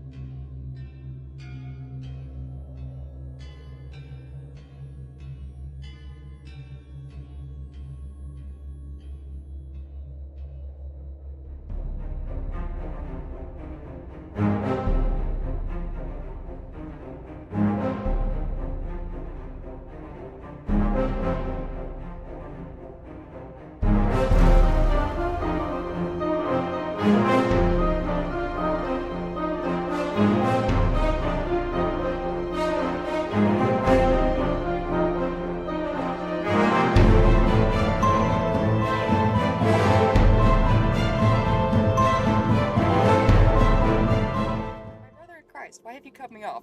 And poor Alec was like, what? What a way to open stream! Welcome in, folks. Wow, great. That was all right. Hey, what's up, guys? It's me, Alec the Lost Knight. But today it's Keeper Alec. We're back playing some D&D. This is a whispered tale. It's a side story. Today it's featuring Chaos and Anik. Say hi. Hi. Hi. Hey. All right. So I'll let you guys do your introduction real quick. There's really no fun fact from last time because this is a side story. So where does it happen in the timeline? I'll explain in just a minute. But first, introduce yourselves. Chaos. Hello, friends. I am Chaos. I play as a tiefling rogue named Dai, and I like to party. Hell yeah. Anik, you're up. I'm Dai's twin, basically. I'm Liv, and I like to party. Hell Not yeah. basically, literally, we are twins. Literally. Yes. Twinsies. Yeah, twinsies, indeed. Oh, Okay, Twinsies. so I know. this is a side story that does not involve the main party. This is a side whispered tale. This is the second one I think we've actually released or streamed anyway. That we have several in the wings for posting later. But let's start off with the timeline. So in the timeline of the twins' lives, we got birth. We all got to start somewhere, right, guys? Birth. Gotta get born, am I right? Yep. We had the flashback of their parents. Kids are born. House burned down. It's a whole thing. All right. Fast forward some. Live and die in a cave. There's a wolf. Wolf dies. Baby cubs. The whole or little wolf puppies. Whatever. Bad times. Fast forward some more. Session 0 happens. They go to Harum. Dai buys a book. They get ambushed by wolves on the way back. Belstat is killed. Lucan is pretty torn up about it because he failed to save the party, save the group, what have you. But the party survived. Fast forward a little more. They're probably around 10 at that point, somewhere in there. That's a little bit more, maybe around 13 or so. We have the flashback where Dai is in. She lures a man and rips his heart out. Yeah, she was pretty young when that happened, so you're welcome, guys. That man was going after a 13-year-old. Yikes. Yeah, Anyway, he deserved it. moving on. The session today happens when they are probably around 16 to 18, somewhere in their late teens. And then session 1, our campaign proper, where we go to Amber Hall, they're more like 21, somewhere in there. So that gives you a brief view of the timeline to kind of get yourself your bearings as to where we are in the story. This is a flashback from the current campaign. They are both currently using level 1 character sheets because fuck you, that's why. No. This is before they have really come into their abilities as their classes. So just keep that in mind as we go forward. Yeah. So again, you guys are mid to late teens, kind of coming of age. Well, you already had the coming of age during session 0 because you were younger and going your first time out of town, but you're drinking age now. Congrats, guys. You can go hang out. Excuse me. We Goodness made gracious. it. Yep. Huzzah! So our story today begins as we go into the vortex of fate here and fade in, where you two are enjoying a lovely evening at a local tavern, not in Bridell, but in a neighboring town, with your brother. Let's go there now. We're I will there. change music to something a little more festive. I can't hear the music either. So, you are here in the lovely tavern, a neighboring town from Bridell. Not a big town by any means, but again, this is a region where things are somewhat of a melting pot, so there are several races in this tavern. It is not, you know, I don't know if it's a safe space, but it is certainly, again, a melting pot, so you're not standing out amongst the crowd. You are here with your brother Lucan. It's kind of a night out with your brother. He said, let's go out and get some drinks. You two are old enough. Let's go hang out and got some news to tell you guys a little bit later. But you're here in the tavern, enjoying a drink, as it were. And so we fade in.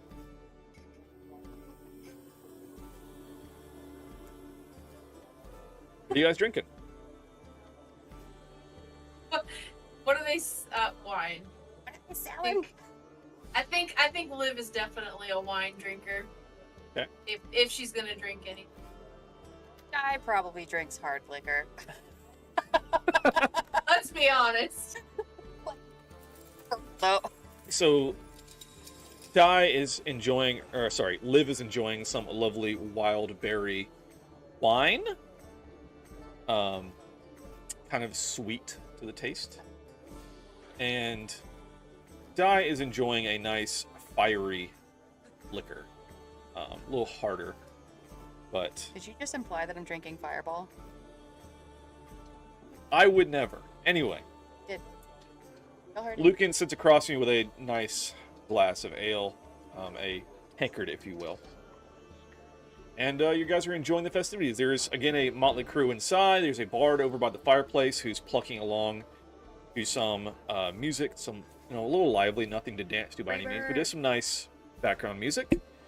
And again, there are plenty of patrons. The place is fairly busy for tonight. And this is where you find yourselves at. Wow. What an interesting motley crew we have here in this tavern that I've never been to.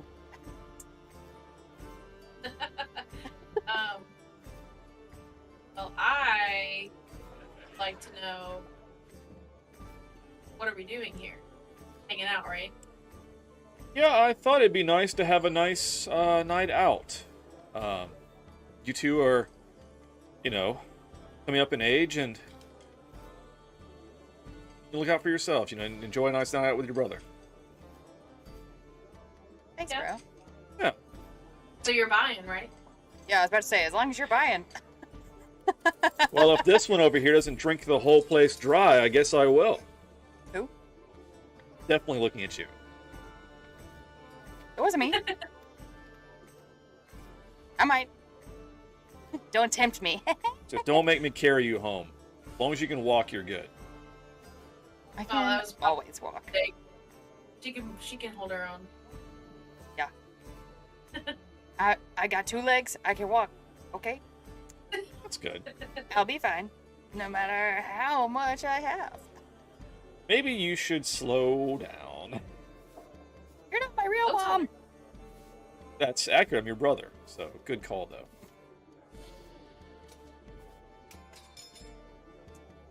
So, I kind of wanted to bring you out because I wanted to tell you something. Oh no. What is it this time, Lucan? What's that reaction from? What?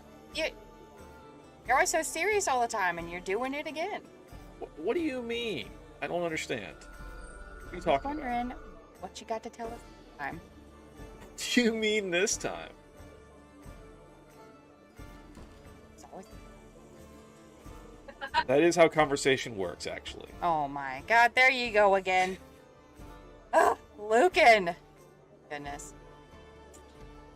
Anyway, But what you gotta say? really now. Again, you two are come up in age, and I've always looked after you two, but it's time you two did without me. What does that even mean? Did without you? I am leaving Rydell. And where are you gonna go? Did you meet a girl? If only you I meet a was so guy? lucky. Yeah, did you meet a No guy? to both. Oh. Let's. Wait, Whoa. was whoa. it? You know, Lucan does all right, but Did you meet No. a they them? look, Well, it's a fair question. I am moving on. I need to get out and see the world. There is too much. Where are you gonna go? I like where. I'm honestly not sure yet. Are you just like gonna start walking like Forrest Gump? I knew Just- it. I knew. Just like traverse the country, or I'm are not you sure like who going this with man somebody? of the forest is you're referring to, but I intend to head north. And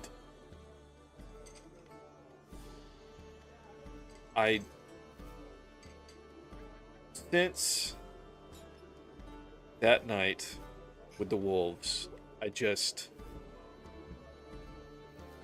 can't stay in a place where I feel like a failure. That's so long ago. Have you And been that thinking wasn't about this your for this fault. long? It has never truly left me. But that had nothing to do with you. Yeah, it wasn't your fault. You don't have to leave because of some weird misplaced survivor's guilt. I've struggled with this a long time, and this was not an easy choice to make. I mean, like, but what if I, in my usual fashion, do something insane? Who's gonna help protect me? Liv? I mean, You're not wrong, but I'm still offended. Now. no offense, no offense. You know I don't mean anything. No. But like, So, if you leave, I mean, you say we have each other, we can look out for each other, but who's gonna look after you if you go off on some weird man adventure? man venture. Man venture.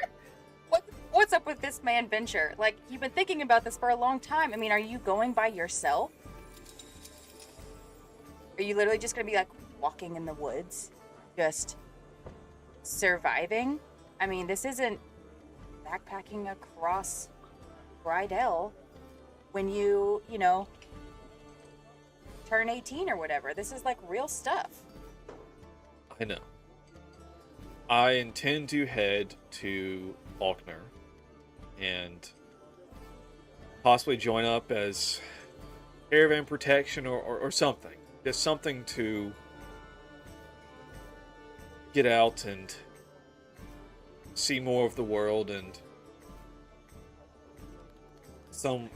redeem myself, truly. If your Okay, friend so- dies and you decide you're gonna leave and go protect other people because what? Way to make you feel better about it? And coming from me, this is like a really big statement. Do you have like no plan? You have like no plan actually like set in stone. You're gonna kind of walk around until you find someone who needs protection. Faulkner is a trade hub. I am sure there will be need of escort.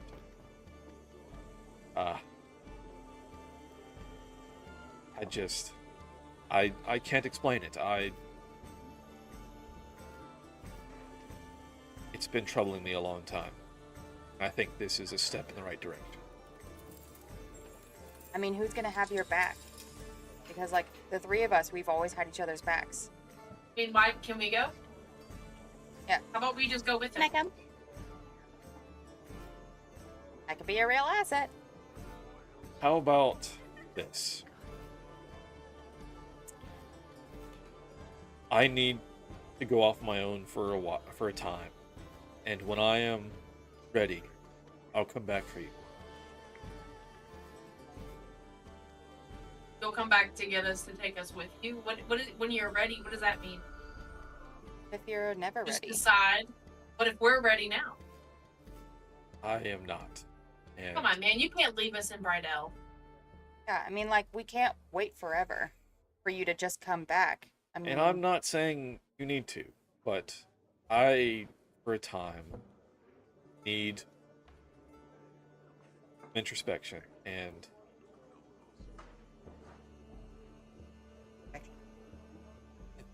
we got introspection at home, okay? Rydell just holds too many memories. I need a fresh start.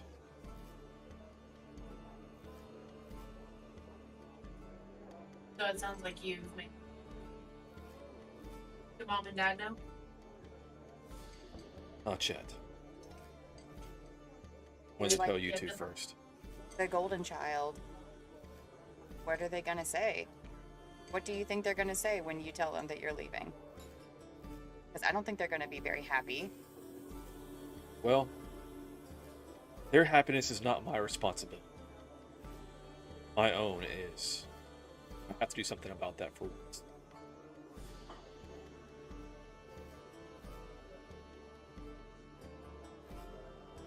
Well, I guess we can't really talk you out of it, so. Safe. I'm not leaving right this minute. I know, but like, still be safe. Of course. My statement stands. Yeah. When are you leaving? That's a good question. When are you leaving? For real. Soon. I have some affairs to set straight first, but I didn't want to just up and vanish without telling you. Like, what kind of affairs do you have to settle? Are you just like, have you been like doing stuff on the side and you got like a ton of gold stashed away that you didn't tell us about? No. Because that's just. Sure. No, I have just enough to pay for all of your drinks, to be honest. That's right. But no, Cheers. I have some more Cheers. goodbyes to say, and but I fully intend you to wake up one day and me to not be there. It will be easier for all of us. That way. Are you Wanna talk serious? to Brooke? You're gonna sneak out in the middle of the night, like some sort of, I don't know. Rogue. Yeah, like a rogue. I will do what I must. Not me. Us to do anything. I'm just saying, Lucan. I have to sneak out. That you don't have to sneak out. Like, you can say goodbye first, like a proper goodbye. It will only make it harder. I'm gonna do this. I must do it. I will. Are you at least gonna talk to Rook before? We're friends with his brother. I don't know if I can face him.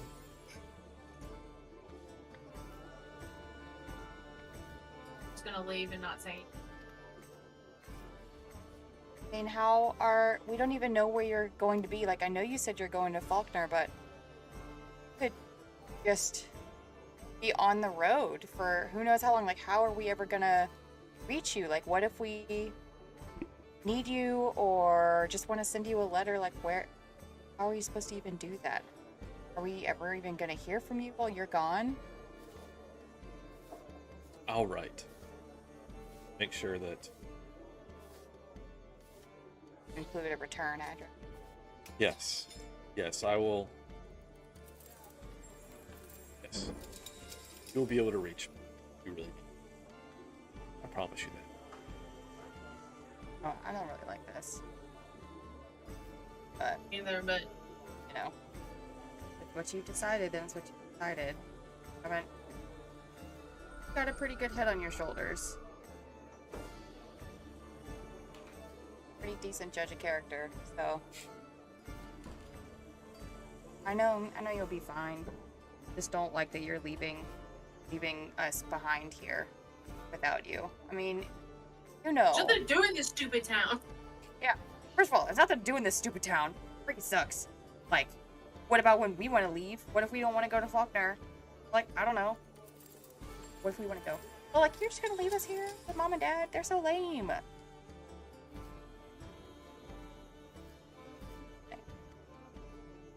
I've always stood up for you two. And I've somewhat shielded you from Mom and Dad. Shielded us from Mom and Dad. Why? What? Yeah, what? Why would we need to be shielded from? Take a couple steps back.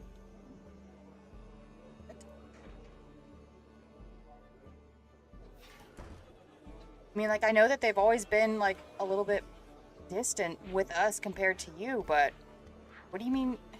What do you mean shield us? You're a pretty good buffer at, like, the dinner table, but, Right. you know. For you two to really grow up, I think it needs to be without me. The fact that you even think that I'm ever gonna grow up and not be a ridiculous person is just an absurd statement. Oh, that I have no doubt about. But there are many lessons that You could teach us if you stayed. you will not learn as long as I am here.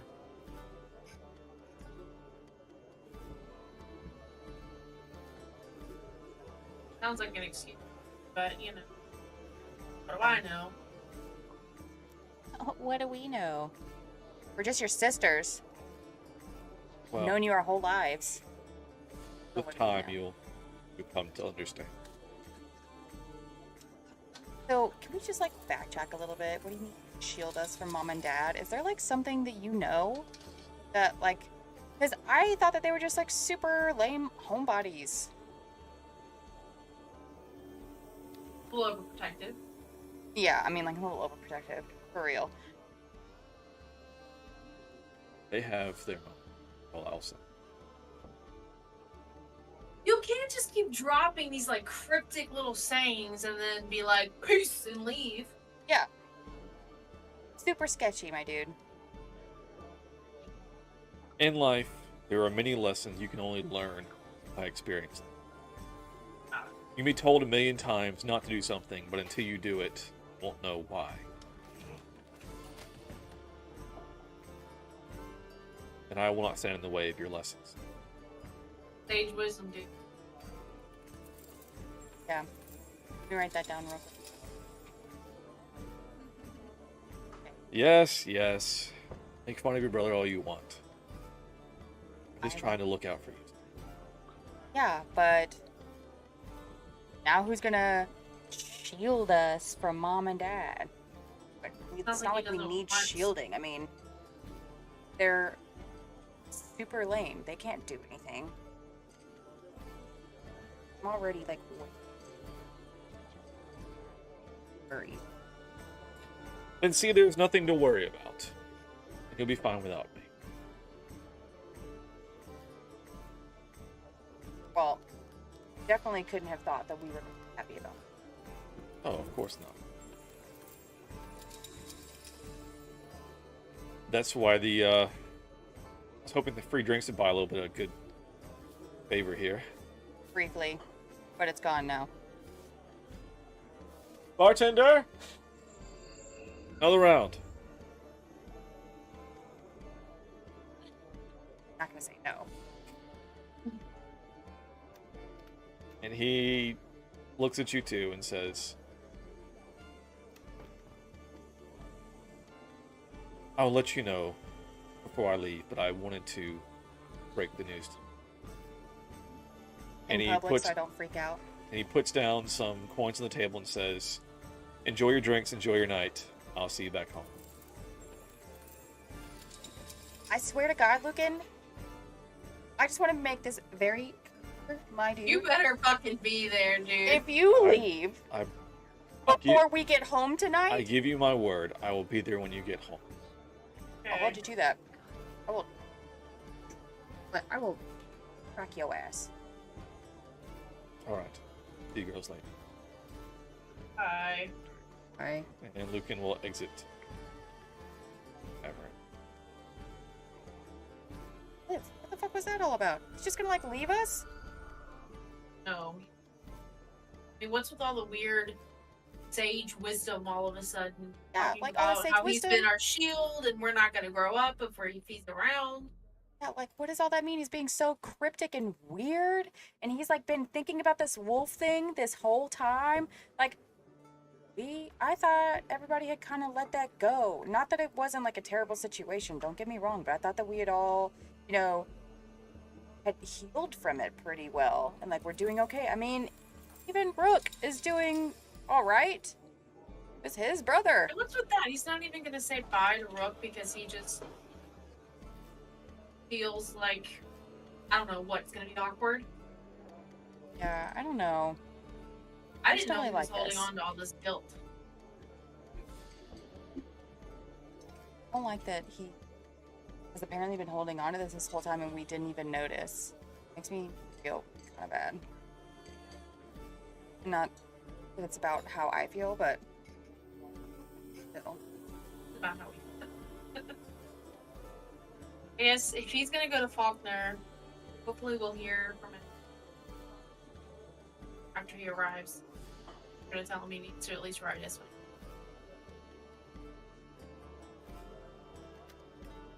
He better write.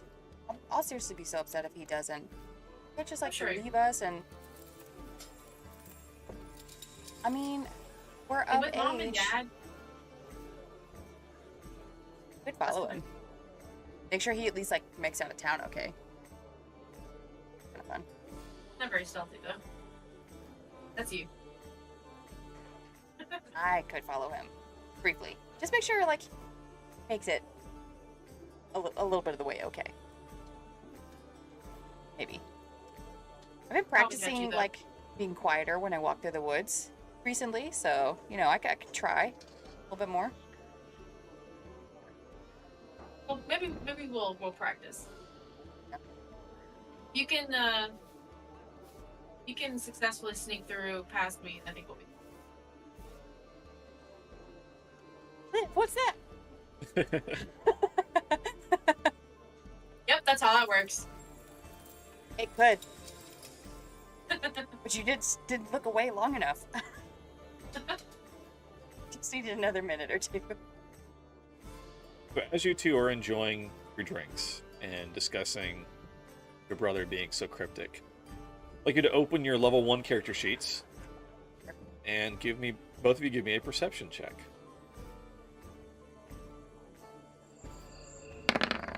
Oh, that's persuasion. Damn. Yeah. Yeah. All right, my turn. Natural 20.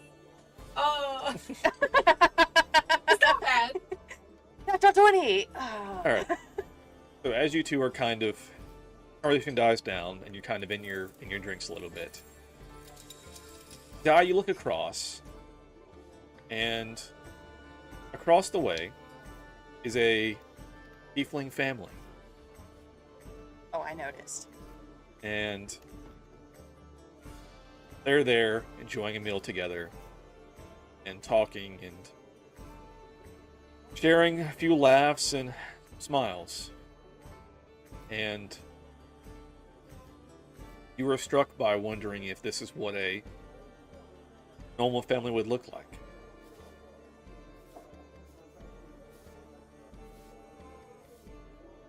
You know, Liv, sometimes I just wonder what it would be like if you and I had been born looking like mom and dad. You know? Would Boring have as been hell. like a more normal family, looked more like Lucan. Because, like, that family over there, they just look like they're having a nice dinner together, and we just don't really ever do that. No, we were having a really nice time. Well, we were, but you know, like with our parents and stuff. Our parents are so lame and like they're weird. Well, I have news for you. I don't think that would change. Looks like. So, I know so. I mean, come on. We're awesome. well, yeah, like don't get me wrong, we're sick, but you know, I do kind of wish sometimes that like we could have a more normal family dinner and just like be together. And you and I spend so much time in the woods because like I don't like to be at home. No, it's not like I enjoy being around mom and dad. They're like super lame. I like hanging out with you, and I like hanging out with Lucan, but now he's leaving, so I don't know. We have our other friends. Yeah, but like you know, everyone kind of looks at me weird, and sucks. They're even like covering together and like sweet. Like see, like the little daughter is like holding her hand. It's so cute. You know, I never did that with mom. Put your hand.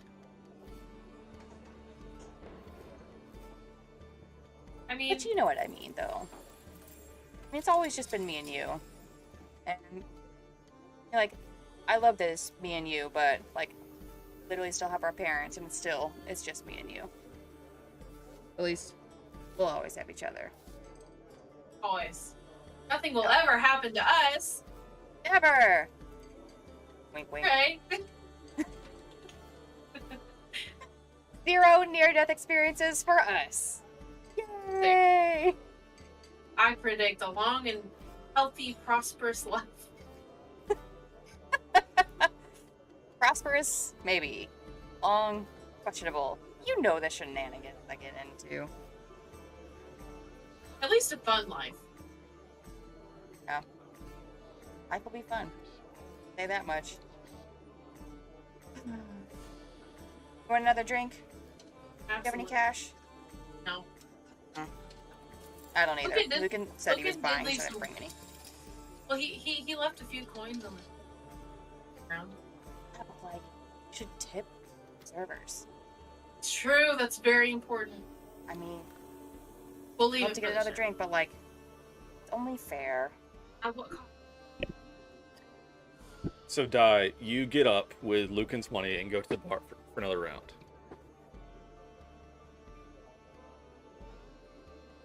Liv, with your perception check, this group in the corner over here are staring at your sister.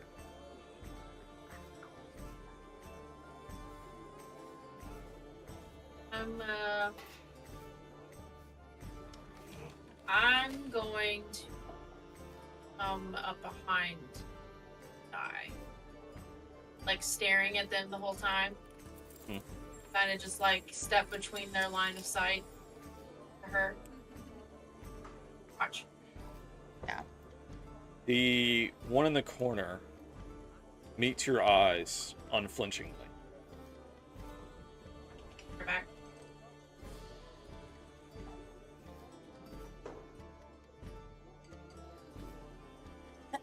Roll a charisma No. check. I can't die. Okay, charisma. Okay, that's bad. Mine is too. I mean, it's not. It's a +1, but that's like it's not Oh great. no, mine's a -1. Oh no! Why do you think I'm so I just problematic? stare. As this man looks at you, Oof. you have a kind of cold shiver down your spine and you avert your eyes. Okay. Just kind of like turn back around towards Di and just kind of stand there. Why are you standing so close to me? What do you want? Oh, I'm about to come back with the drinks. I'm just waiting for the bartender to finish making them. Go sit down. It's fine. okay. Then I just stand there. Dude, what is it? Good look. What's to harm you? But as subtly as you can. Over in the corner there's some folks. that have been staring. So, like, maybe that's our cue to get out. I mean, we're hot as fuck. Of course they're gonna be staring. I'm just saying. Oh, And I try to like if- peek over Liv's shoulder, kind of and like I'm sneaky, like like trying to just. They're all just sitting at the table enjoying a drink. Not really anything particular about them. they're not even looking over here. What's the big deal? Oh my gosh! Like here, take your drink. Let's go sit down and have finish our drinks, okay? These are the last ones anyway, so let's go finish them and enjoy them, and then we can go. Okay. So, walk back over to the table, I guess, but I'm gonna like do one of those things. Right behind you.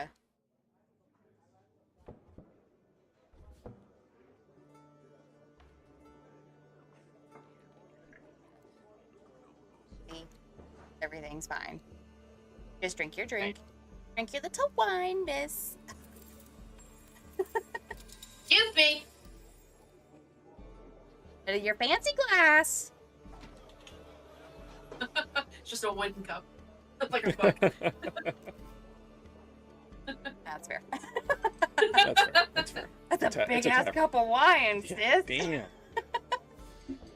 You know like wine? Did you know that Yeah, I wine, drink so- wine?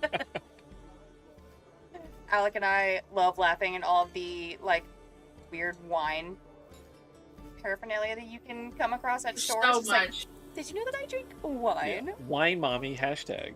Hashtag a wine mommy. It's wine o'clock. Ugh. Oh, the worst. Gross. Horrendous. Truly. Live, laugh, wine. Live, laugh, wine. I'm pretty sure I've seen that sign. Yeah. Exists. I have no doubt. Someone probably used their cricket to put it on a shirt, and they're like, oh, "Isn't this so cute?" Cricket. Oh my god. What year is this? What do you mean? The cricket, like little cutter thing. Yeah. Uh-huh. We use it all the time. One of my old roommates had one. All right. Okay, Liv, finish your drink. Because I've been done with mine for 10 minutes. You don't have to sip the wine like all the other fancy people, okay? You can just I'm not- chug it. Hello. It's very sweet, and you know how I get heartburn if I drink the sweet drinks too fast. Oh my god. How? Be real. You know, I've never felt heartburn in my life. Fucking role playing. We're so young. How are you already feeling heartburn? I don't know. I know. My brain going, for real though, where the fuck is the Pepsid? Who's got the tones? What's the medieval version of Peps? I need some herbs. Give me some herbs. Help! I'm dying. The It's a herb of fire in my Pepsidia. Anyone have some herbs? IRL, I have a bottle of Pepsid by my bed because I get heartburn all the time. I carry heartburn like an acid renew at all times. I Oh. also have a bottle of Pepto by my bed. This is why you my girl. Ah, twins. Yeah. Ridiculous. You just It's manifest it. That's what happens. I mean, you gotta do what you gotta do. Whiskies. Yeah, but this, Natasha says, not the heartburn. yeah, right? Oof, the heartburn. Yeah, you know, this, I've actually never really, I don't think I've ever actually burned myself on anything.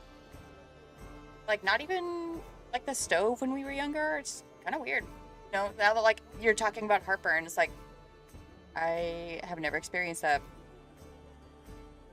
Went It's on, like, a awful. little brain tangent, and it's like, I don't think I've ever actually been burned. Not fun. Yeah. Wait, hold on. Are we talking in game or above? Like, what? Thank you.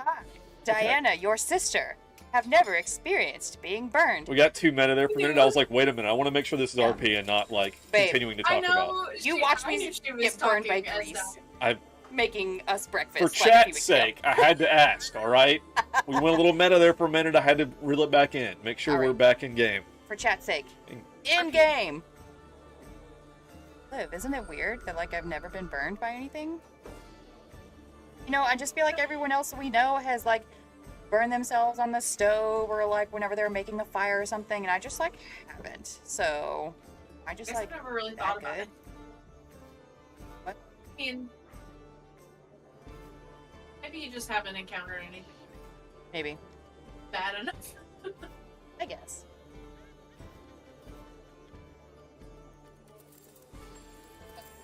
Oh, nice. Um, Yeah, so anyway, like, are you done sipping your wine, Miss Fancy Yeah. Pants? I'm done. You're not. Okay, I'll just sit here and stare at my I'm empty not. glass. I'm done. Oh, you're done? I'm done. Okay. You said I'm not. I have terrible hearing, IRL. Alright, buddy. Is that die or K? IRL. No, I'm fucking with you. I specified. Oh, I know. Chaos has bad hearing. Everything is turned up so loud. Except for you. I can still hear you just fine. What was that? What? Anyway. So you guys finish your drinks, and it's been a interesting evening to say the least. Lots of information. Especially about your brother. Thoughts on family. Liv, you ready to go? Yeah, you head out. I'm gonna go ahead and bring the drinks back to the bar, the cups back to the bar real quick. You're such a good person. It's disgusting. Oh, okay, well. You know that's their job. They get paid to do that. Well, we didn't Oh tip my them god. since we got the last drink. So we spent the last of our money on another round, and we didn't give them a tip. So the least I can do is give them the cups back. Yeah, that's fair.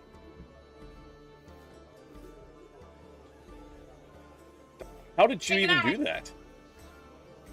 How did you rotate your token? Can't do that.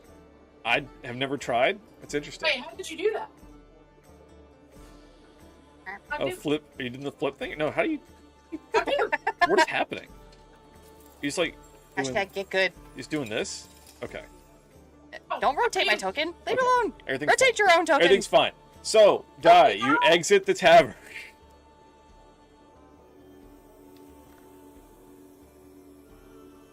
I don't want to close the door. I need to be able to see. Alright, so you exit the tavern, and you go ahead and walk into the night air, and Liv is back, bringing the cups back to the bar.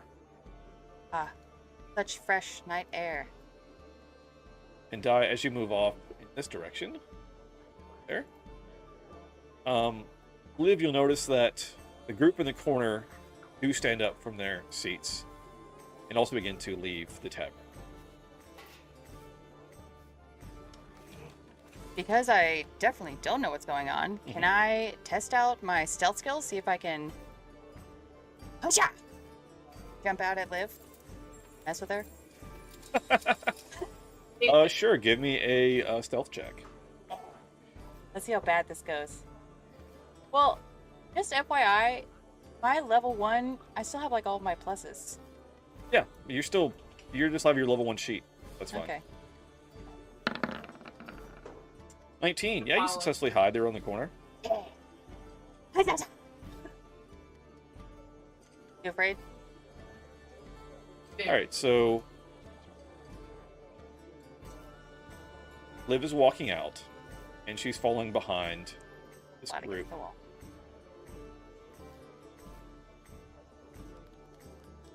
So, Liv, you are, again, heading down, following this group, as they walk over here across the bridge. This way. Alright, so you're tailing them. I know she's come out yet. You don't. You are hiding, and you actually wait there for a while, and she never comes around the corner, as she is tailing this group and is going the opposite direction. Like, what is taking her so long? Just like around the corner. And folks, this is where we will branch. And so, what's going to happen now is we're going to cut stream. Now I'm going to run separate sessions for Die and for Liv as their path branches. away from each other. I am stressed. For the record, for future, like, verity's sake, I'm hiding behind these barrels. Okay. Well, let's just say that Give your the group token that you are the little ninja. the group that you are tailing moves across the bridge as you continue to tail them, thinking they are following your sister.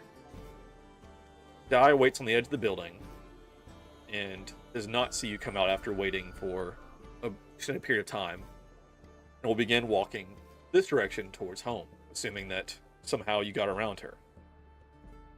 And that is where we will branch and continue in our private sessions. Be posted later. So, oh yeah. Like I said, there will be additional side sessions to continue out this quick little story. And I know this was quick, but real quick, Roses and Thorns of the little encounter. Do you want to go first? Actually, yeah, because I'll say mine. So my rose, I keeping into like the 16-year-old theme. I just channeled Dai as she is now. Sassy and a little bit combative, and that was a lot of fun. So that was my rose. Hey, Right? nice. Isn't it so fun? Thorns would be absolutely whiffing the damn charisma roll and getting intimidated by some punk. Didn't like that. Punk ass bitch. He got you good. Hell yeah. Chaos, Roses and Thorns. Roses and Thorns. It's genuinely hard to say because there wasn't like it was such a short moment. A little bit of a rose, kind of. Like, I'm super excited. Like, my character was super excited about hiding behind the building to try to jump out and live. And my thorn is probably jumping out going, ah, and going, fuck, where the hell is she? Oh, no. No, like, Rose, honestly, I really enjoyed RPing this whole thing and being a, like, shitty 16-year-old version of Dai. Because I just got to be kind of an asshole. I was just having a great time. Just fun. Thorn, Lucan just got real serious there. And I'm actually, like, really sad. I'm a little bit emotional about Lucan not being there. Watch out for us. Sad, but I'm excited. I hope it means at some opportune moment he can sweep in and save the day.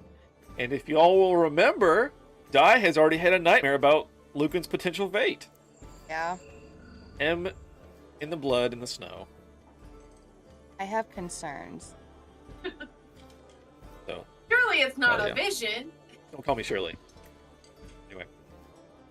Oh yeah, quick Rose, so I asked you guys earlier for questions and no one had any, so all of that was off the cuff.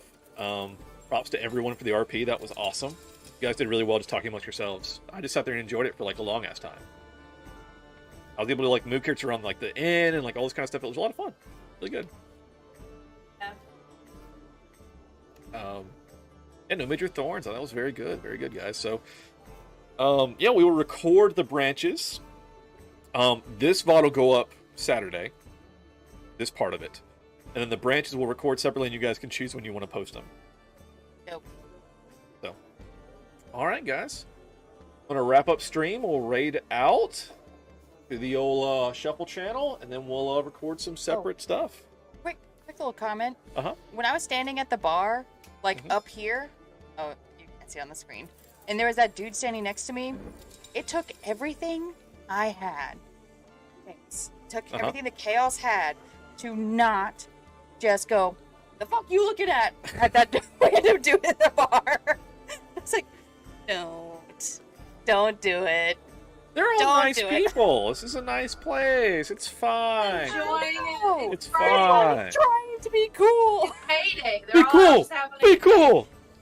Oh, the struggle, because you know I wanted to. You know I wanted Oh, of to, course. like, playing Of course. as Die. Hmm. Wanted to. Oh, the chaos is Look at strong with that. die. We all know. We all know. My name is Chaos for a reason. Hell yeah. Hey, thank you so much for watching the video. Hope you enjoyed it. If you did, please leave a like. Comment down below what your favorite part was. And of course, if you want to see more, please subscribe. We post new videos daily. I stream weeknights on Twitch, 7 to 10 p.m. Central. I'm Alec the Lost Knight, by the way. Have a always live content shuffle. Check out the link below for that. And I'll catch you guys in the next one. See ya.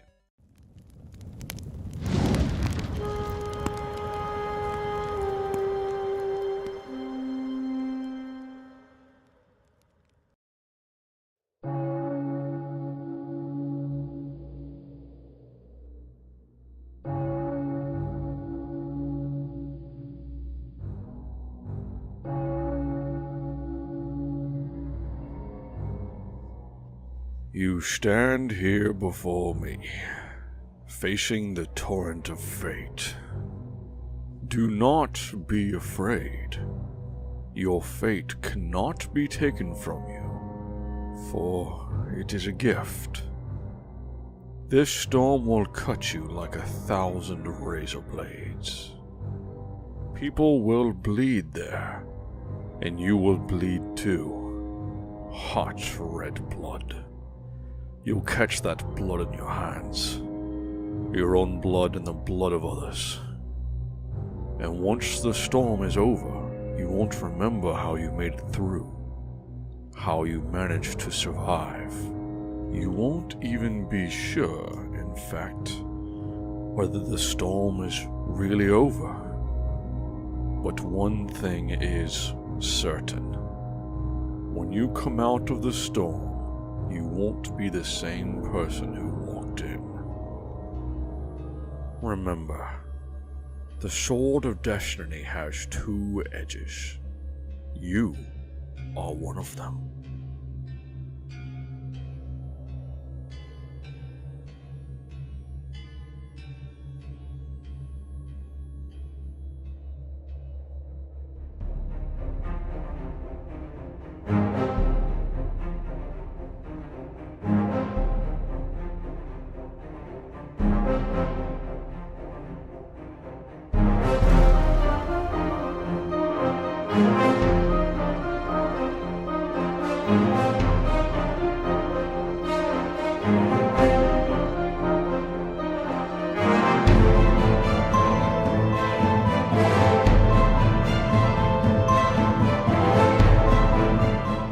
What's up, guys? It's Alec the Lost Knight, but today it's Keep Relic. We're playing D&D. Welcome in. This is a whispered tale. This is actually a continuation of a tale of two sisters. This is Diana's branch. This is her part of the story after they left the tavern. So, quick recap. Di and Liv were at a tavern. Although, first of all, who is Di? Chaos, introduce yourself. Hello, everybody. I am Chaos. I play character Diana. I go by Di. I am a tiefling rogue, although not like a rogue yet because we're playing in the past. But I will be a rogue eventually. Hell yeah. So, just brief timeline in case you haven't seen the first part, which you should, or else this won't make any sense. This is between session 0 and session 1. So, they're in that time period, they're in the mid to late teens, somewhere in there, before they really come into their abilities. Liv and Di went out to a tavern for an evening of drinking with their brother Lucan. Lucan announced his departure from the village. He's going to go off and go see the world for himself and get over some survivor's guilt from the incidents of session 0. So he left Di and Liv drinking in the bar. There was a family earlier that Di noticed that was a nice, happy tiefling family, a normal family. And then Liv spotted a table of some rough-looking characters who were eyeing Di. Di left the bar first and went on the corner to hide for her sister. As is tradition, Di often likes to spring out from hiding and prank her sister. As we rejoin her now, Di has been waiting for some minutes, and Liv has not come around the corner. So, me, my turn. Yes. Yeah, okay. So, yeah, I'm like chilling around this corner, but I mean, I've been waiting for a while, and can I like peek into this window Sure. and just like look and see and like where the fuck is Liv? Yeah. Yeah, so I look in here and I'm just like, where the fuck is Liv? It's been way too long. Hurry up. I want to get home and see Lucan before he tries to like sneak off. So I peer around this corner and just to see if like maybe she's coming out of the door now. Maybe she had to go to the bathroom real quick. I don't know. But All right, go ahead and you move up, and if you want to do a perception check or whatever you want to do. okay. Perception.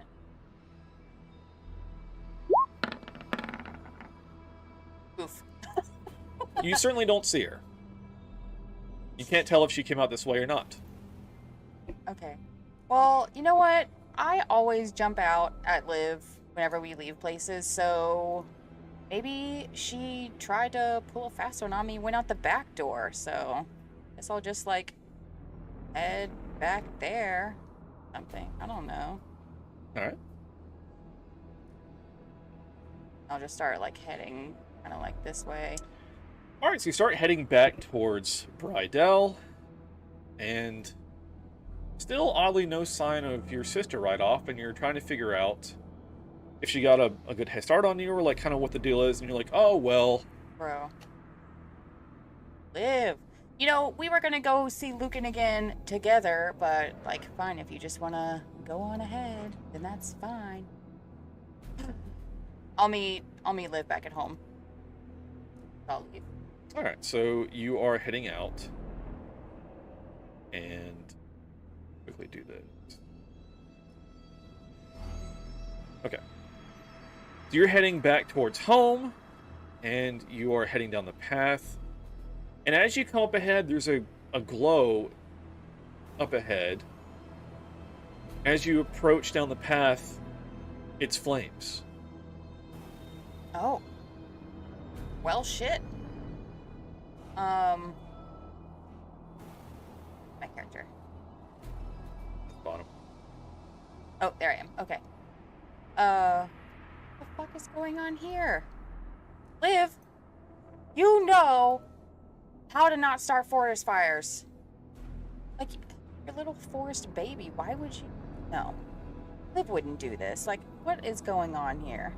And I'll just, like, keep moving forward and looking around and, like, trying to see if there's, like, some obvious cause. Like, did some dummy leave their campfire burning too close to a dry tree?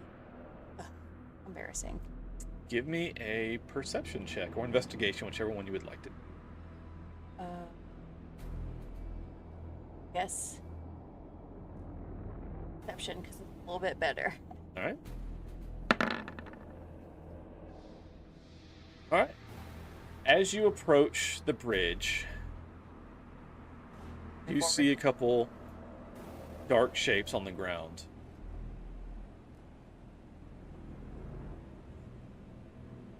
You're joking. What the fuck? Who would do this? Where's the daughter? I just saw this family. And I'm just like walking around like, what the fuck? Where? How did this happen?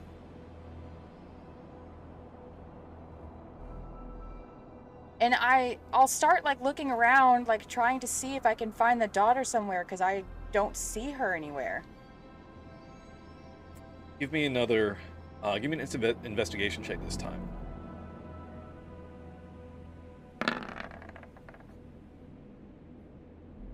So, both parents, the father in particular, have stab wounds. And there appear to be drag marks heading across the bridge. No one's gonna take that daughter somewhere. I'll follow the drag marks, trying to like see if I can catch up to her. Can I go ahead and run across the bridge? Yeah, give me a dexterity check. Dex check. Yep. Not saving throw, just check. Okay.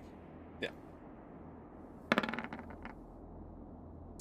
The bridge is actively burning and falling apart, but you, oddly enough, in your moment of incensed purpose, run across that bridge, and the flames lick at you, but you don't feel them. As I run across, be like, I told Liv I've never been burned before. I always thought it was kind of weird, but keep like sprinting across the bridge. I'm gonna keep sprinting like further into the forest, frantically like looking around, like, where is this little girl? I've got to find her. So I'll like start trying to like run over to like different trees and see if I can see her like between these trees or something. And as you see the drag marks continue to go down the path, and you follow them,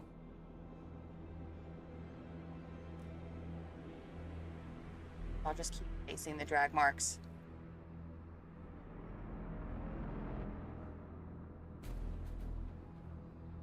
Do I still see them? as you come up, you see a campfire burning, and a group sits around it. Go ahead with another perception check. Oops.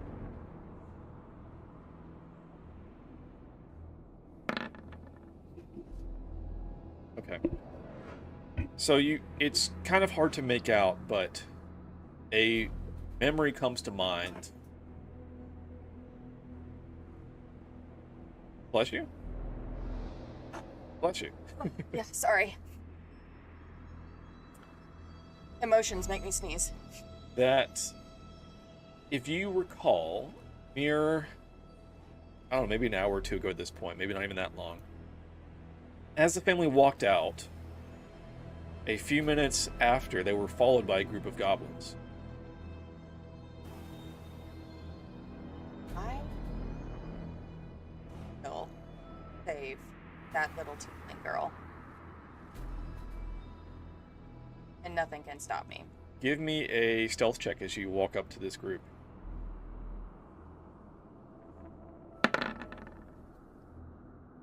$18. Right? See what their passive is. They're kind of distracted. They're not really paying attention, but I'll just see what their passive is.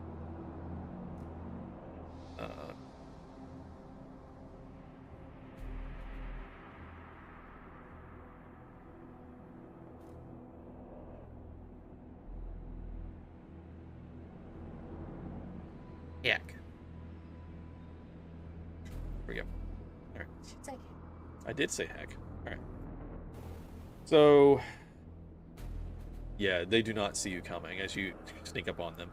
okay, so I'm thinking I'm gonna like sneak around, like, Give me another perception check when you get a little bit closer. I'll say with advantage this time. got like kind of around this way, like come by the tent. Okay. And can I see how many there are? Yeah, give me like some perception check. Get Okay. up here. 'Cause I think I'll try to like nab this one first. Okay. Here. So you can move like right here-ish. Get up. So sneaking around and get to here. I'm trying to be as sneaky as possible because, like, the only are there drag marks into this campfire? Yes. Okay. Yeah. The perception. Yes.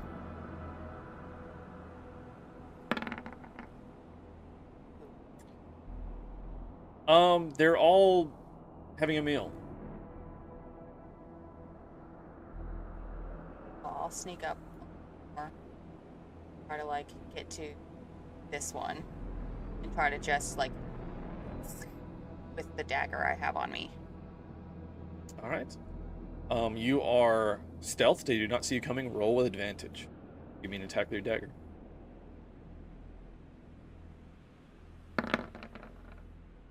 $19 will hit.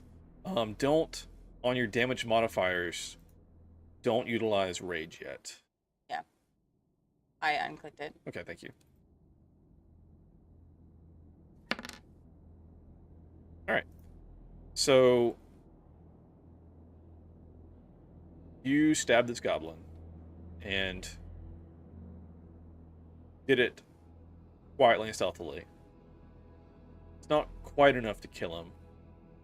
And in this moment, you look at the meat that he is holding, and there is a spit over the fire.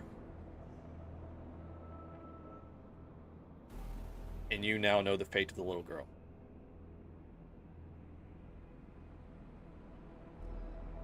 Feeling so many right now. I'm like so upset. I just like when I see that spit, my eyes just widen in just like this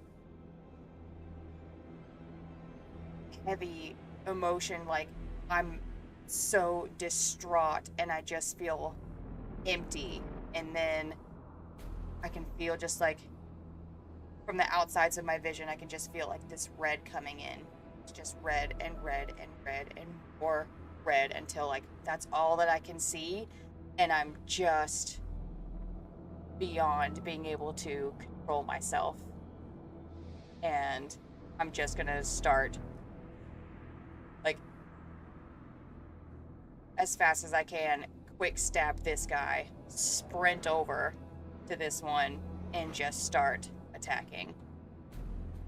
All right, roll another attack on that one that you're standing at. And as this takes hold of you, your normal black eyes, your pupilless black eyes, turn a dark, burning red. And your veins show black through your skin as you are consumed by this feeling. You may now add your rage damage to this.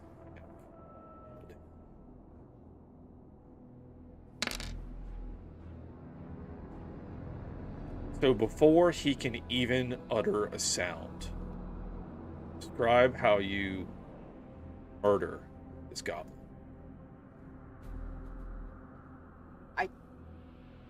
I'll grab his face, like almost like two fingers, like in his nostrils, like yank his head back and just like finish slicing as deep as I possibly can into his neck, and then just like toss him to the side and like stand up and start marching toward the next person, like a slow,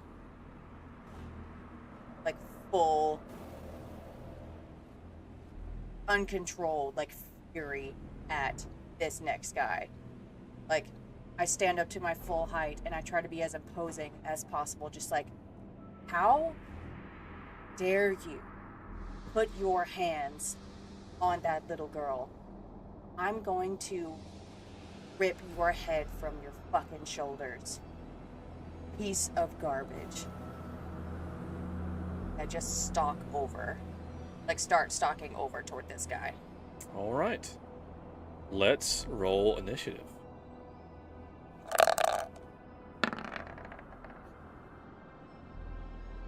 All right, so you will, because they don't know you're there yet, you will get a surprise round and then they will act. So you can go once more before they figure out that you're there, and then they will know that the jig is up. Okay. So I'll go ahead and try to do basically the same thing to this guy. All right.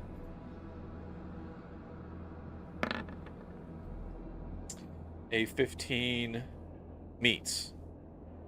So roll damage with rage. All right, describe this kill as well. So, can I run up behind him? Yes. He is Okay. facing the fire. Okay. So I run up behind him, like, grab around, like, his neck, and I'm, like, holding on to his head, and is my body, like, burning? That's, like, where the fire damage is coming from? Like, my body is hot?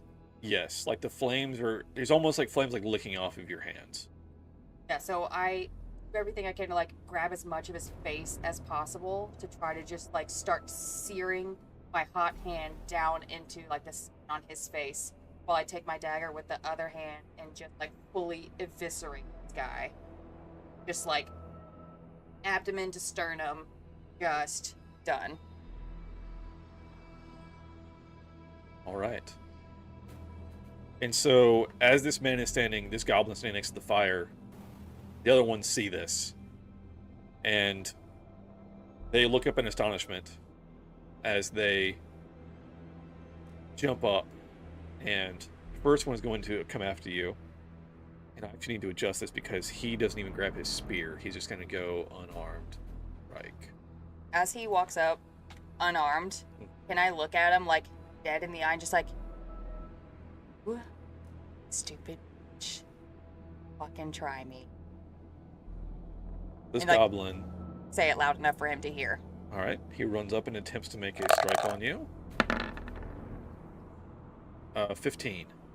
Meets. Okay. So this will be bludgeoning. So this is half damage. So you don't take any damage from this. That is correct. So describe how he tries to hit you. So, I see him just, like, make a fist and just try to swing wildly at me like a ridiculous haymaker, and I can just, like, feel it.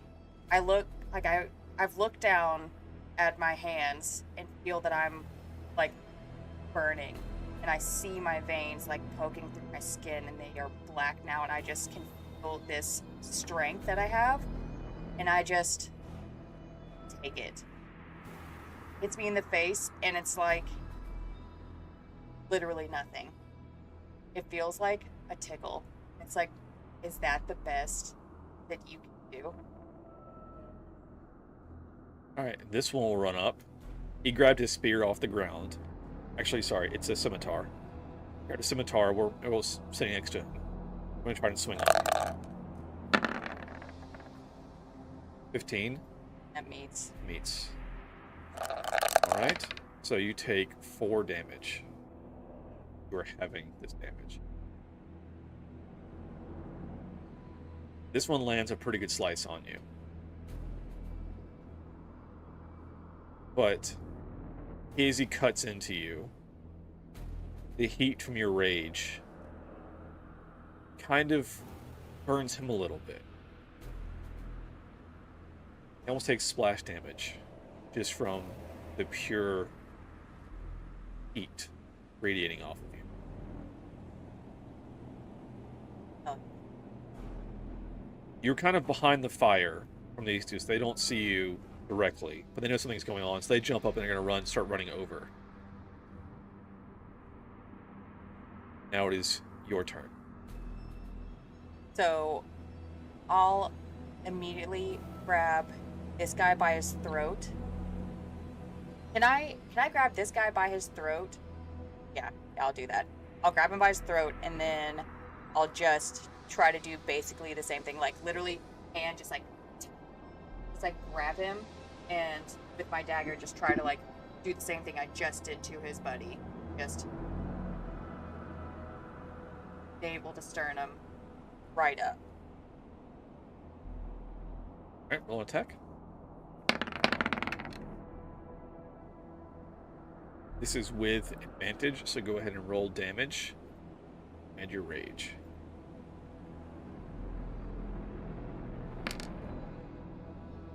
Alright, so again, describe killing this goblin. I'll just be like making eye contact with him the whole time, just saying, "Serve this," and just like knife in belly, pull it up as hard as I can and as high as I can until my dagger literally like gets caught, and then just like pull it back out and drop him. And as you pull the knife out, along with the blood and the viscera, comes almost a black ichor as you regain 1 point of health from this kill.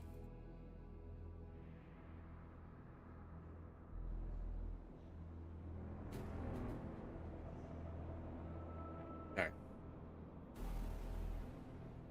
Goblins again. The one in front of you will again try to take a scimitar attack on you.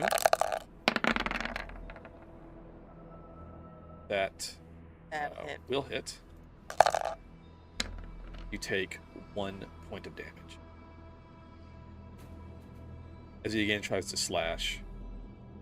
And he, again, he's a little more, after getting burned last time, he's a little more gingerly, so he doesn't really get a good hit on you. He just kind of nicks you a little bit. He's going to run a little bit wide.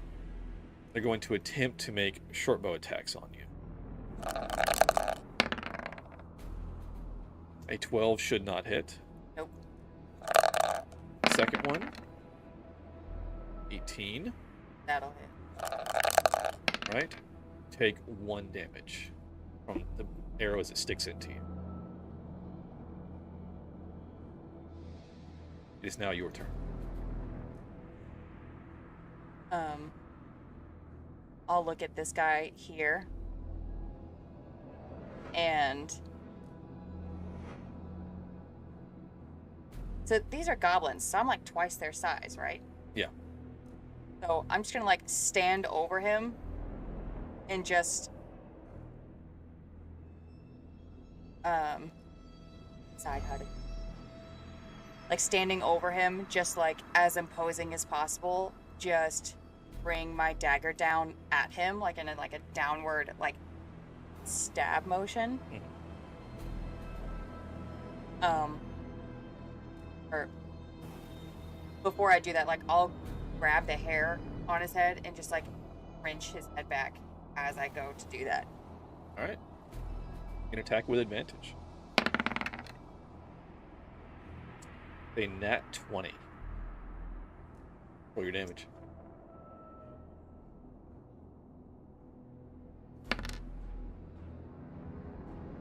Even, I don't even know if it did the nat 20 damage, I don't think it did, but even without it, describe how you eviscerate this goblin. So I'm holding the hair on his head, and I've like pulled his head back so his face is up, and I can feel like his hair like catching fire in my hand, and I just bring my dagger down like through eye socket, like straight through until my dagger hits bone on the other side, and then I pull it back out, and like I do like a strength check or something to like hold his body up. Sure. Kind of in front of myself, between me and like this goblin, as like a guard almost, like a shield. Oh, and also, again, as you, there it is. You heal for 2 off that kill.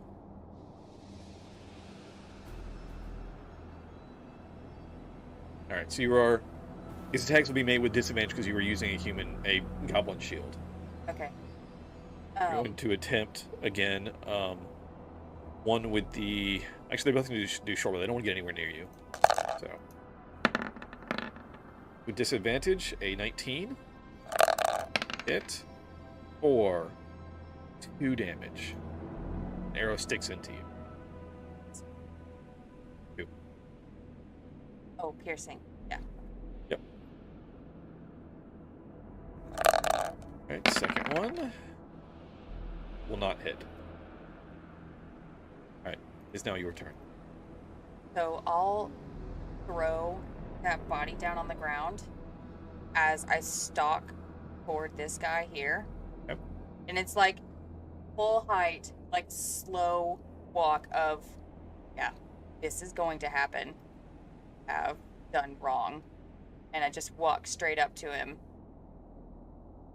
Like grab him by the neck, pick him up, and like squeeze his neck as hard as I can with like my super hot hand and try to like burn him with it as much as possible as I eviscerate him as well. All right, roll with advantage. Yikes. That one did not hit.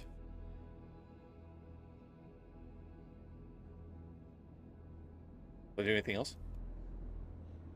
Can I like slam him down on the ground to try to like stun him? That counts yeah. as an attack. Let's say make me an athletics check. It'll be oppose athletics. Not gonna be great.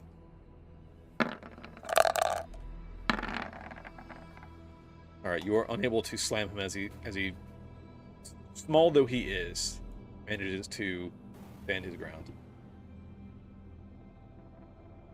All right. So, goblins. The one that you are up close to will take a disengage action and move back, as he is now unhappy with the situation.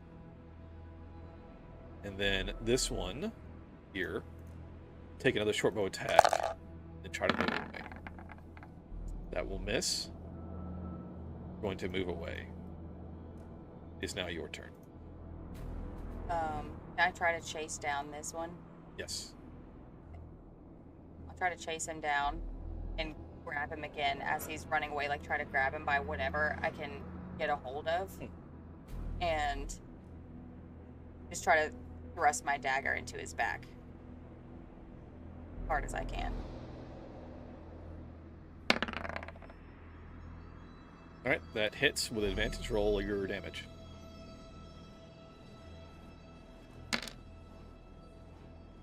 Alright, describe this kill. So I sprint up behind him as fast as I can, and I just like reach out and barely grab. Is he wearing clothes? It barely. It's like a bandolier, like it's minimum. Okay. So I'll like get a hold of his bandolier and just like as I'm like full reaching out, I pull him in, and as I'm pulling him in, I'm also like thrusting my dagger. So it's like super like as hard as I possibly can, and I bury my dagger into his back like down to the hilt and rip it back out. As you do, you heal for 2, as again the black ichor comes out of this fallen enemy. Alright. With that, it is the other goblin's turn. He is going to make a wisdom saving throw.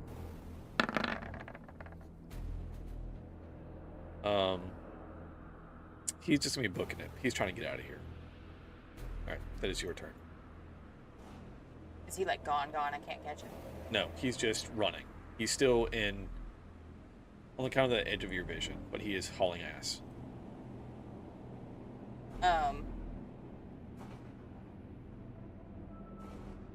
I'm gonna walk toward the bonfire, and try to pull her body out. You can also, if you would like, you can try to throw your dagger.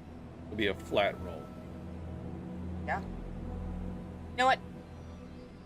He's so far away that I'm too blinded, like I can't. It's too far. Okay.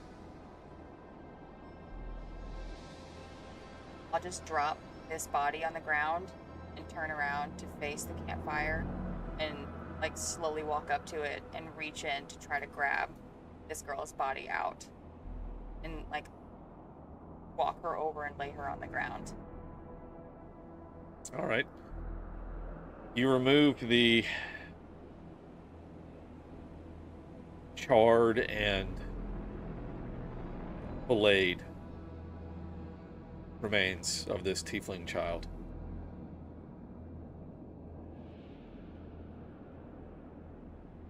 I'll gently set her down on the ground, like fall to my knees next to her and just start sobbing sobbing because she didn't deserve this, her parents didn't deserve this, and also, fuck just happened. What even was that? I'm so and angry and upset, and I'm just feeling all these things all at the same time, and it's just so overwhelming, and I'm just sitting there sobbing and sobbing, like full on uncontrolled sobs, like it's not dripping down my face, like so many tears are just dripping down off of me and onto her as I kneel over her.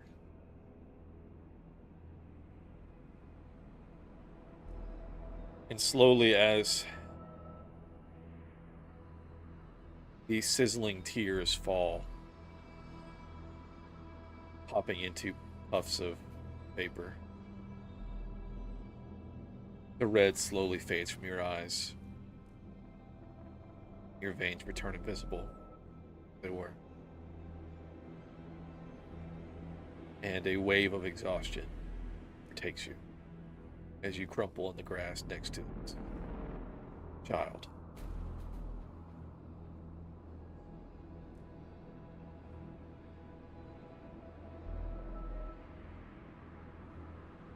My chest is so tight right now. Like, IRL, chaos, me chaos, my chest is so tight right now. I'm, like, so upset.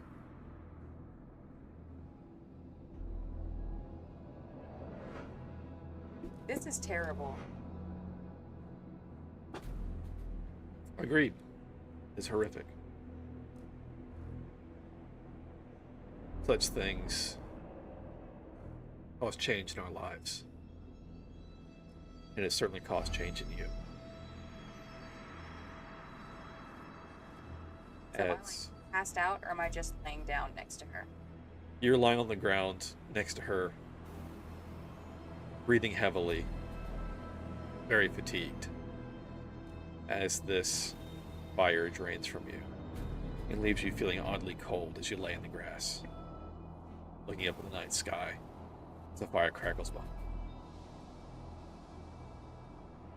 Like, thinking to myself, fuck, what was that? And, like, I've never felt cold before, so I'm just so confused. Like, I've never felt anger like that. Like, I wasn't even in control of myself. Like, it's like I was outside of my body watching myself just destroy those goblins with no remorse. Like, I still don't feel remorse now. I use and, like, I've literally never been cold. Like, why am I feeling cold right now? Like, how is this even possible? I've never been cold. How did I pull her out of that fire? My arms are fine. Don't how I was even out.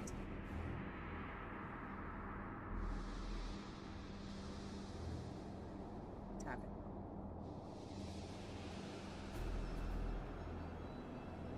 And as you think about the events, you can't help but feel that it didn't feel like you, but the whole time you felt as if you were smiling. Like I was. Something was enjoying it. You don't know if that was you or not.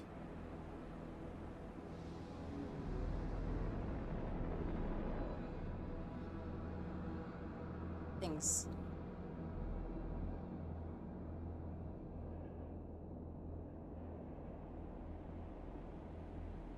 Don't know what's going. I think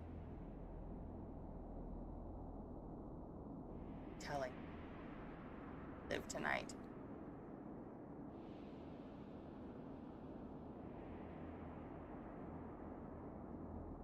Parents know something. I'll tell. This isn't.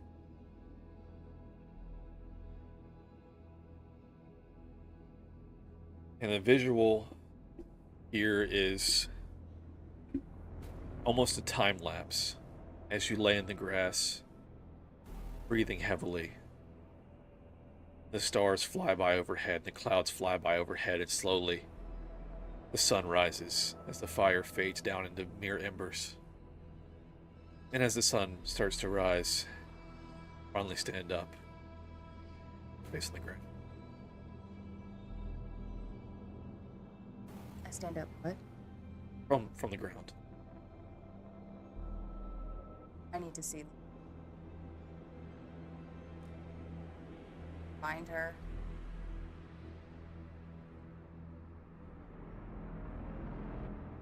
I just need to see Liv.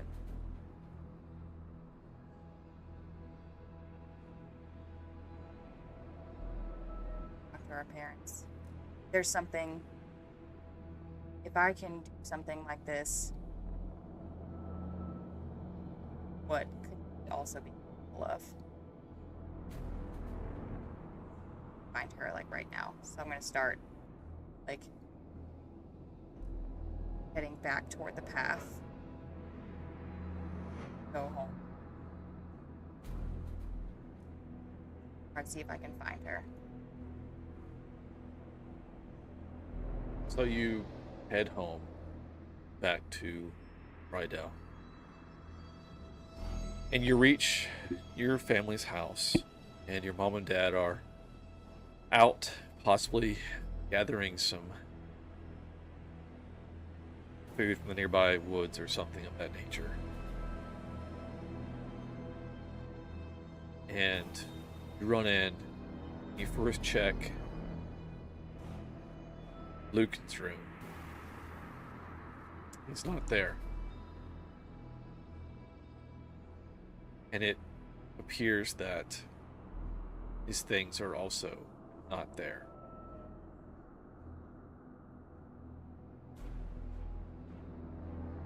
I cannot. I'll think. This word.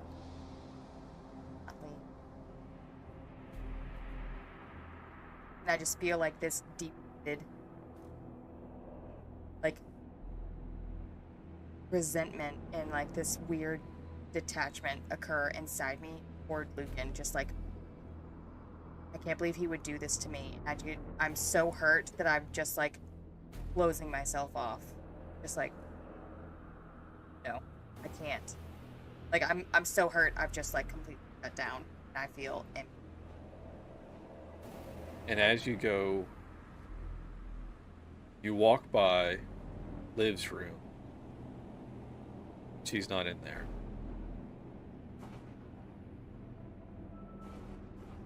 Liv isn't even home. She didn't even catch Lucan before he left. Where is she? She left before me. She went out the back door. And since I've seen that she's not there, I'm just gonna march right back out the front door and start backtracking my steps toward the tavern that we came out of. See if I can catch her. You go by your room, and you notice something on your bed.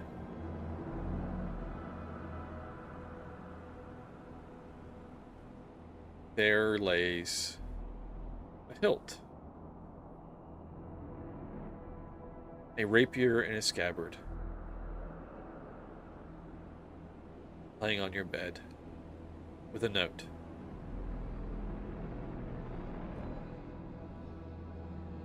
Up the note and try to figure out how the hell did this even get here? Like, been really helpful 2 hours ago.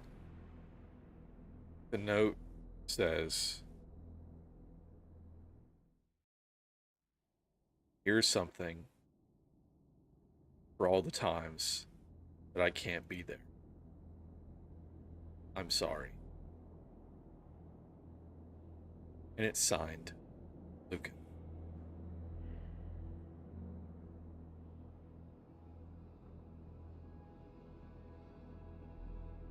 Tears just start streaming down my face. And I just like almost whimper to myself, like, this doesn't make up for anything. Can't just expect me to forgive you because you left a gift on my bed. And I'll just, tears still streaming down my face, quietly turn around and just walk back out of my room. And as I'm walking out of my room, I'll go ahead and tie the scabbard to my belt.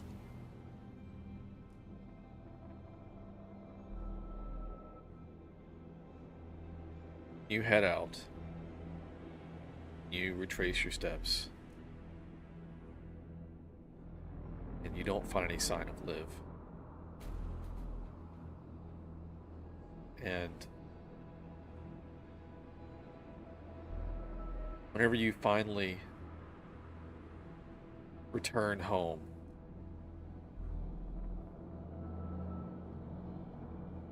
find it odd that still your parents are out, but as you go to walk by again, there's Liv, passed out asleep in her bed.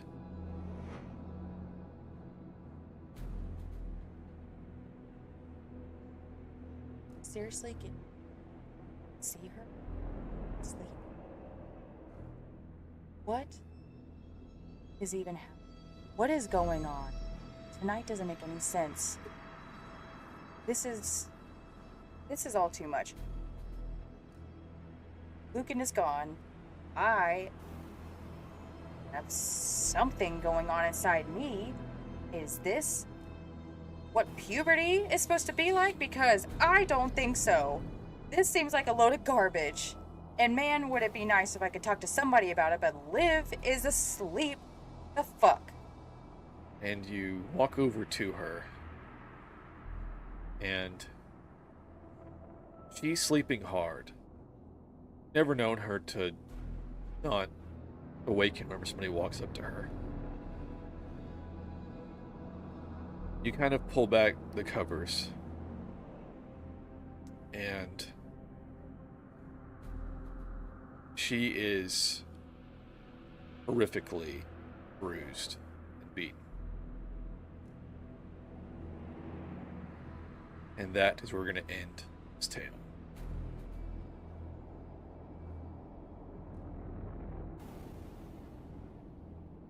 What?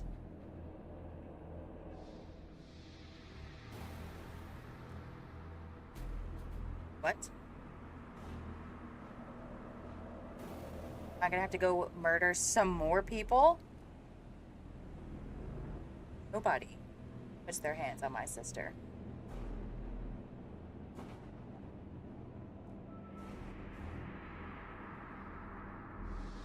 Feeling so many things right now.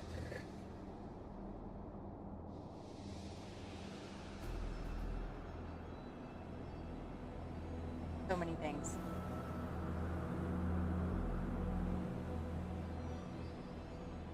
New ability. Awesome. What the fuck? Why? Liv. Who hurt her? Murderous intent. Lucan. How dare you? A fucking rapier doesn't make up for you just leaving when you gave me your word that you wouldn't. Now your word is trash to me. And I will never forgive you. And what the fuck happened to Liv? I say that twice. Because what the fuck?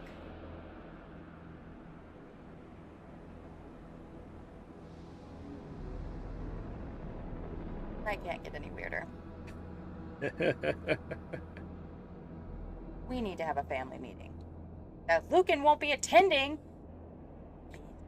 Fair. So, I will, like, cover Liv back up just go crawling. Like, I'm too nervous for her, and I'll just like lay down on the floor and sleep between her bed and the door. All right.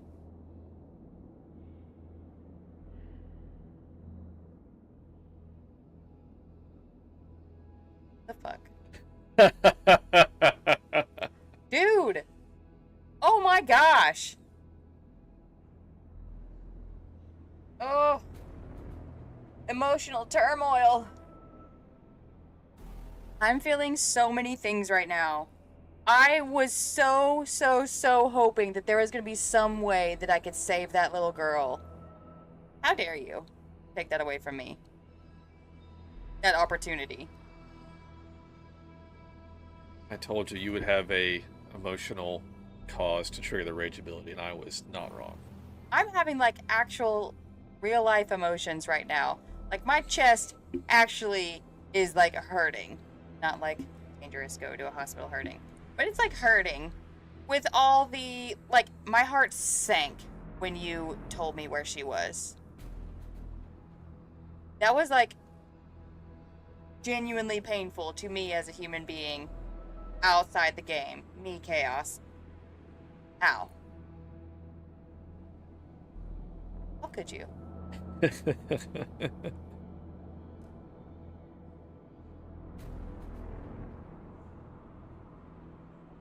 I'm upset right now. Gone through past, what, like 30, 45 minutes? I don't even know how long it's been. How long has it been? This recording has been 48 minutes. My dude. Like that's the first time I've taken a deep breath this whole time. So upset. My beloved Chaos, Roses and Thorns. Rose. New ability? Get fucked? Yes. That is so cool. Can you see my veins and shit and my eyes go red? Hell yeah. Thorns? The rest of it. What the fuck? What? You actually let Lucan leave before I got to see him again? Yep. Because I wanted to talk to him about whatever cryptic shit he was saying before. You let Liv come home way too much passed out, covered in bruises. Not okay. Not okay. Uh-huh. Like, how am I supposed to not immediately, like, eyes go red, veins turn black again with no one nearby? Exhaustion set in. Basically passed out. Oh. So upset. I didn't even get the chance to attempt to save the little girl. I just got dead. Not like the, you know, Yeah. emotionally dead right now. Yeah, that was a tough one.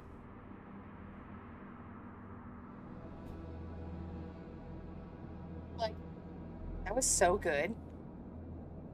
But I'm so mad. It's like reading the climax of a book and it just gut punches you and you go, oh, but the book was so good. Ah! I'm unwell. Yeah, whenever I slowly moved them out of the tavern after the family while you and Liv were just talking, like, shooting the shit. Yeah. I knew. Because we were sitting in the tavern and I was watching, I was like, oh, they're leaving, going home. And I watched the other, like, the goblins leave really soon after them, and I was like, weird that Alec is just, like, emptying out the tavern right now of, like, everybody right before we're about to leave. That seems kind of odd. Seems kind of odd. I'm not okay. Not okay. I'm so upset. Because, like, You don't see tieflings around that often, especially not a family of them being happy. We're like demon-esque creatures. Nobody likes us.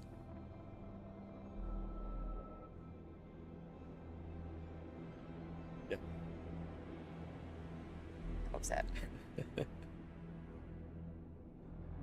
It's to me. Me? Your fiance? You dare hurt me like this? Oh, the emotional storytelling is just so good. And on camera. So good. Now the whole world gets to see how much you hurt me. So good, though. Oh my god, my heart! I would like to say, just fun fact, I'm wearing my Cobra Kai sweatshirt, and I most definitely did strike first, strike hard, no mercy on those goblins. Yeah! Absolutely.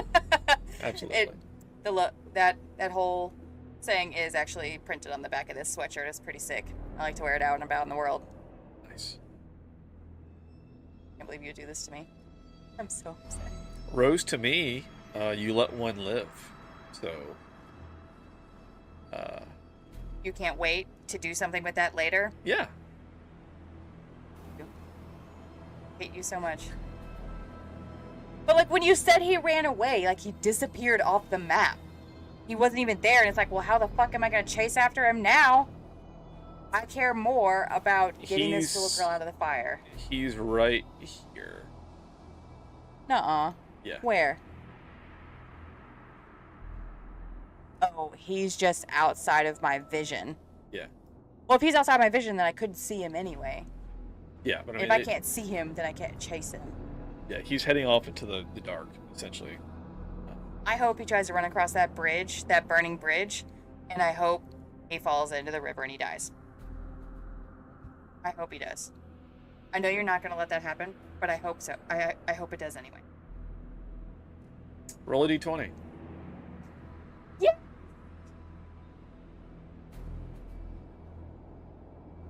Fucking die, you little shit goblin. Nope, he didn't fall in. How about now? That's worse.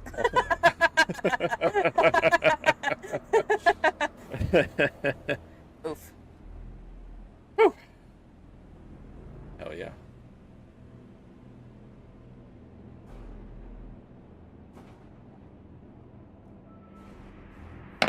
Now. Oh my god.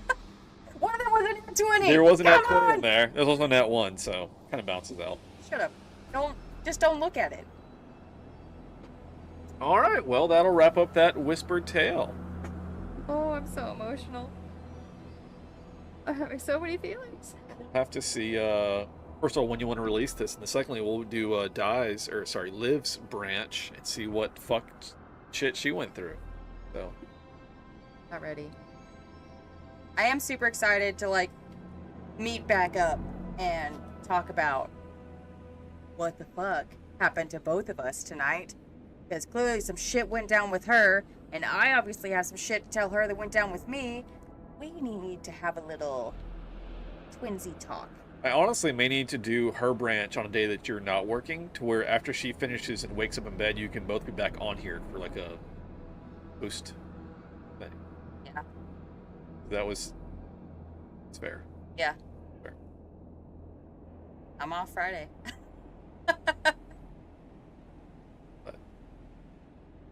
Whew. Good stuff. Yeah. All right, well let's wrap up this recording. We'll go cool off. Go chill out after that. Yeah. Oh man. Emotional storytelling is what I live for, friends. It's why I'm here. All right, guys. Well, thanks for being here. Thanks for hanging out. Thanks for watching. And we'll rejoin the rest of our group next time. There were 4 D20. 4 nat 20s. Okay, thank you for emotionally destroying me. Well, I have to roll my, oh no. There it is. To roll my D69. As is tradition. I got exactly 33. Amazing. Anyway, guys. Thanks for being here. for hanging out, you guys. Hey, thank you so much for watching the video. I hope you enjoyed it. If you did, please leave a like. Comment down below what your favorite part was. And of course, if you want to see more, please subscribe. We post new videos daily. I stream weeknights on Twitch, 7 to 10 p.m. Central. I'm Alec the Lost Knight, by the way. Have a always live content shuffle. Check out the link below for that. And I'll catch you guys in the next one. See ya.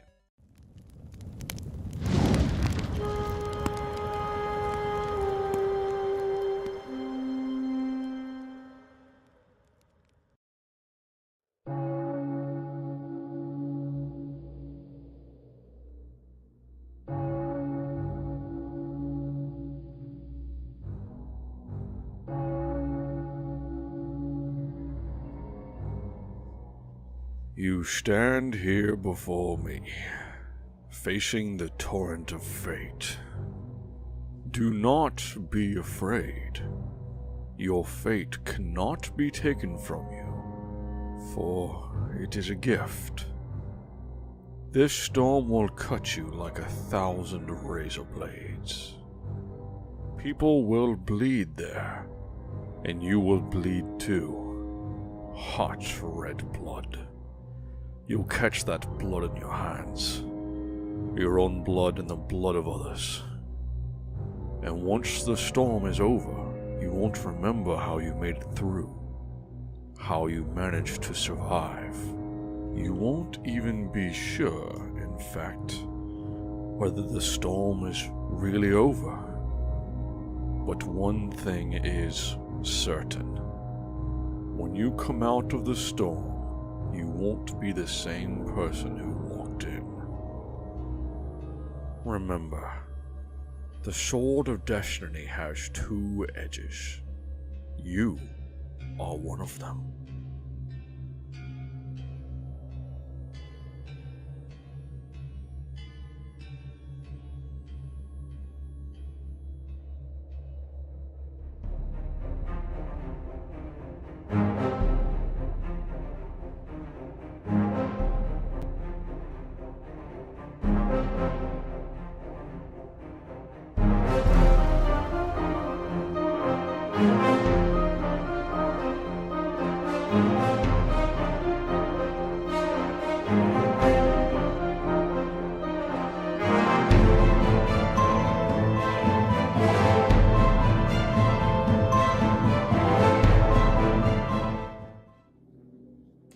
Sup guys, this is Alec the Lost Knight, but today it's Keeper Alec. We're playing D&D, and I am here with Anik. Introduce yourself.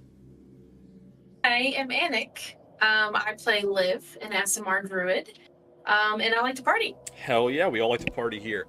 So, this is a whispered tale. It is a non-streamed private side session between just us. This is actually a continuation. So, this is a continuation of the short whispered tale, A Tale of Two Sisters, in which Liv and her sister Di met up with their brother Lucan in a tavern and had a nice drink. Lucan announced he's going to leave and go off to the town of Faulkner, much to the chagrin of Liv and Di. He left out, leaving them to finish their drinks. Before they left, though, Liv spotted a group in the corner eyeing her sister Di. Very curious indeed.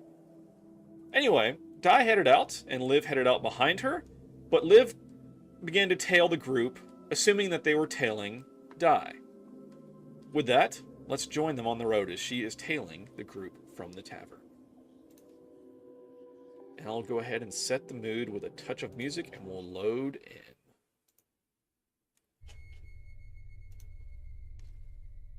All right, let's enter the scene.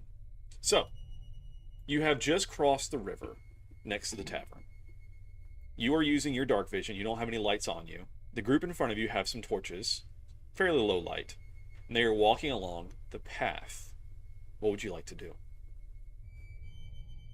I want to stay far enough back so that I'm out of their, like, you know, little radius of light and just keep following them down the road.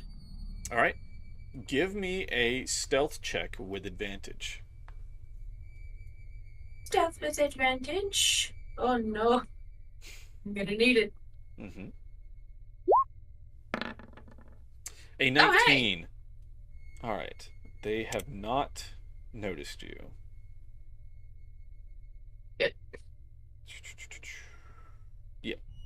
So anyway, they are walking along the path, continuing on.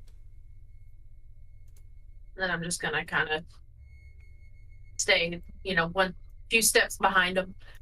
Mm-hmm.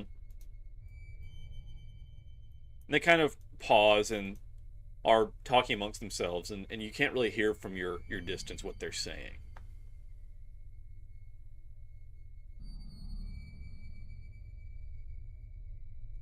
All right, I'm just gonna keep following them. They're stopped right here. You said. Yes. Let's see. So how close do I need to get to be able to hear them? Like, if there's some bushes over here, would I be able to hear them from there? That's about the same distance, I think. I just really want to stay. I want to stay out of their radius of light. And just kind of get as close as I can. Like maybe one step up. Would I be able to hear from there? Give me a perception check. We'll do that. I'm better at perception. Even though I did pretty good on the stealth. Mm-hmm. Not great. Their voices are kind of murmuring. Okay. But you kind of catch a few words here and there, and it sounds like they are discussing a hunt of some kind. Hunt. Okay. Okay, I'm just gonna... I don't want to get any closer. Not yet, anyway. Alright.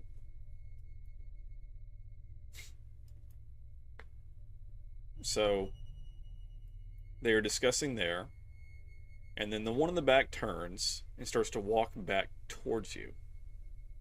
I'm gonna try to scurry, this way, maybe, to try to get kind of... maybe, into the bushes a little bit over here. Alright, give me another stealth check. Oh no. I can't get lucky again. 16? 16. Let's see, which one is this one? Interesting. Oh no. Don't say that. Alright. You beat their passive. I'm trying to decide if they are actively looking or if they're just going to be walking. Okay. Alright, so they're going to walk back towards the bridge. Okay.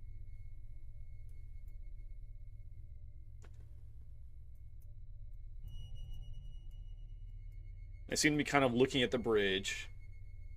And the group over there is still standing there.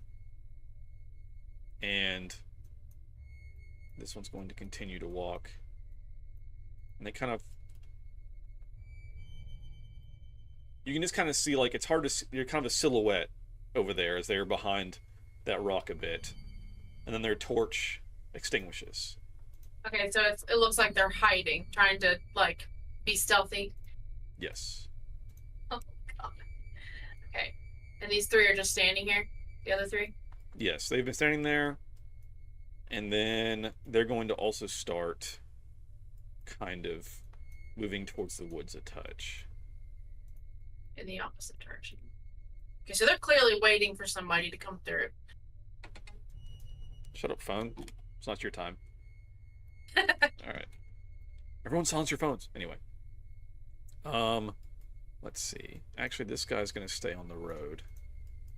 And these two are going to head to this tree over here. And they're going to get behind it and also extinguish their torches. Okay. So just this one here. Okay, I want to try to move through the bushes to try. I want to get over here, kind of on the other side of him. Mm-hmm. Okay. Maybe right here. Give me another stealth check. Okay. This guy does not see you. Alright. Man, I don't know what's going on. Alright. Give me a perception check. Perception. God dang, dude. All right, kind of middling. I But have that's plus enough to 3. notice that someone is starting to come up the road from this direction. Okay, but I'm hidden. Yeah. Yeah, I'd say you're hidden kind of where you're in the tree line. All right, so Okay. this guy's standing. I'm going to move him just a touch here to where I have a little more room to maneuver a little bit since the map's not that big. And I will say, give me, as he gets closer, give me one more perception with advantage. Perception with advantage. Okay. Yes. Oh my god! I have a plus 3. All right, so you can't tell who this. You just see a silhouette kind of walking through, and they walk up. And I'm trying to figure out how to do this where you don't know who this is since you didn't roll very well. Let me do this. Let me see you do this. Maybe this won't be super obvious. Okay. Let me also make sure this is okay. All this is good. Okay, so this person walks up and they start discussing with this person in the road. And I can't hear what they're saying still. No, you're not close enough. Okay. From what well, I guess give me a perception check. Okay. We like to roll here. We like to roll here, and even though I have a plus 3, I do terribly. Okay. Again, can't really make anything out, but it seems like they're just kind of talking and kind of, it's just like generic, like, oh, like, who are you, and can I help you, friend, and that kind of stuff. Kind of meet someone on the road kind of deal. Okay. I want to kind of like move this way, like through the trees. Mm-hmm. I'm gonna try to come like still in the tree line, like right here, to see if I can hear anything of, better detail. All right, they're distracted. Give me a stealth check with advantage. Stealth check with it. 18. Okay, they still don't see you or anything. Let me. It's going to be interesting. Let's see how this goes. Okay, so I need to. Okay. Let's see what this looks like. Okay. So that happens. Let's see what that does. Oh no. Okay, so they start walking towards the bridge together. I'm gonna try to sneakily follow through the tree line, I guess, staying again far enough behind that their light won't catch me. Okay.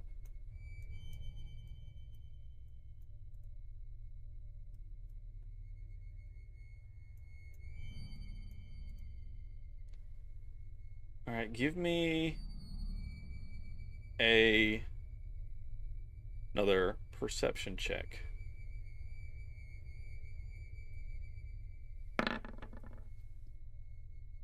Okay. As they approach the bridge, the ones kind of off to the side are starting to ease forward. You see them, some silhouettes in the darkness kind of easing out. Okay.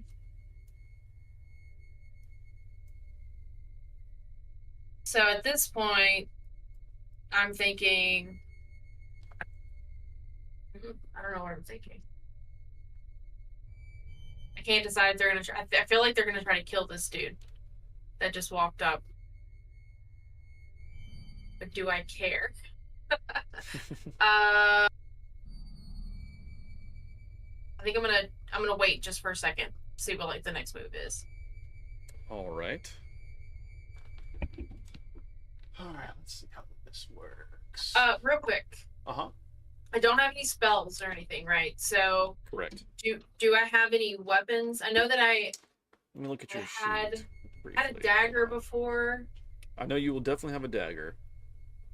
So on your sheet, let me see. Look. It says spear, unarmed strike, dagger, and then it has my spells, but I'm just not gonna. All you're gonna have is the unarmed strike and the dagger. I The don't think you dagger. have anything else. I don't think you carry a Okay. spear with you to the tavern. I don't think so. Yeah. So you Okay. have a dagger on you, and that's it. Plus your Okay. unarmed strike. That's punching. So. Yeah. Okay. Okay.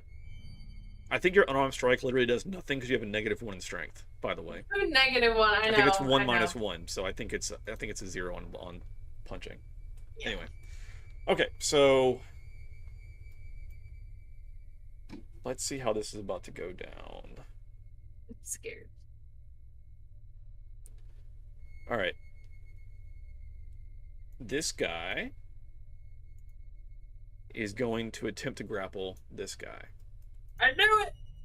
Give me another perception check real quick.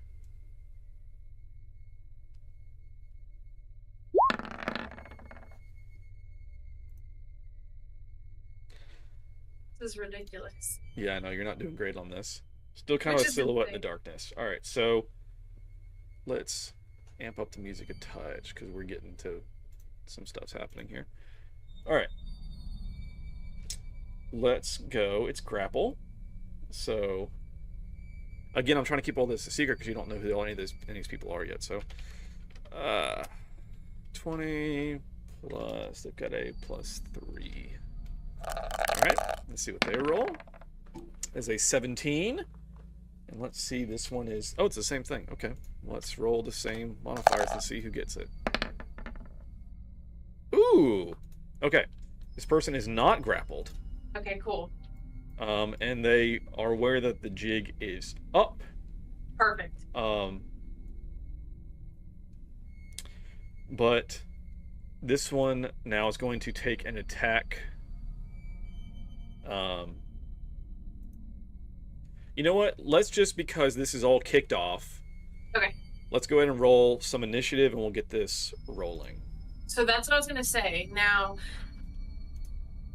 I haven't acted yet. I'm still. They don't know I'm there. Right.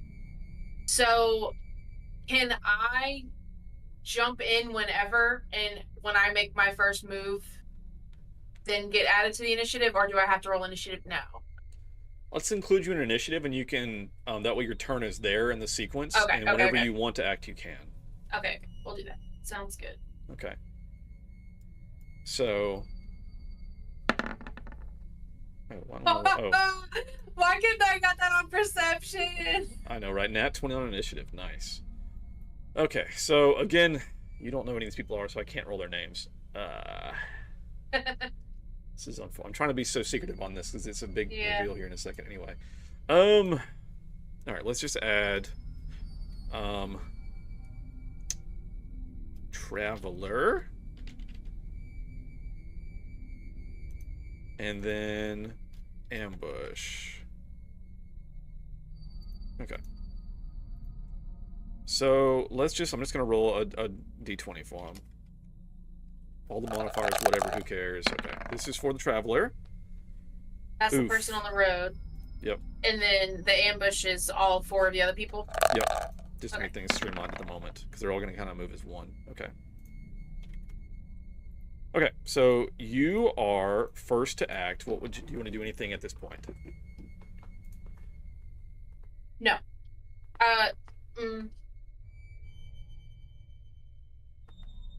No. Okay. I will say, since it is your turn, give me another perception check. Oh, I wasted my nat 20. I know, right? No! It's dark. Dark. It's dark. The dark vision just didn't work this time. It I blinked know, out. right? Dark It's a vision's storm. is tones of black and white, so that's all you got. Yeah. All right. All right, so he is going to, again, attempt to grapple. So let's try another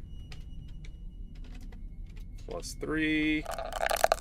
This is opposed athletics or strength. That's a 19. no. Let's see what the other guy gets. Oh no. 11. All right, so he is grappled. What's a good symbol for that? Let's put this little net on him. That's fun.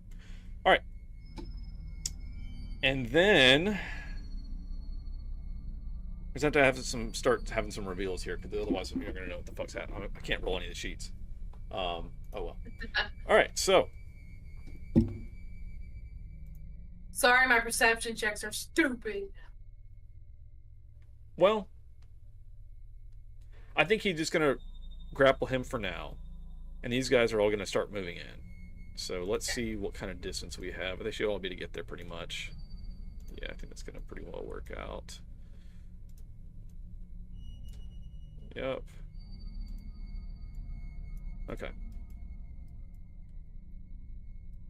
And you'll notice this one does not move. Okay. All right. So these two, let's see what we got. All right, where's my mouse? Disappeared. All right. So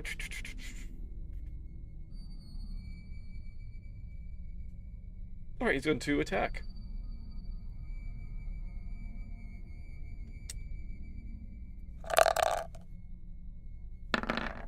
Nat 1.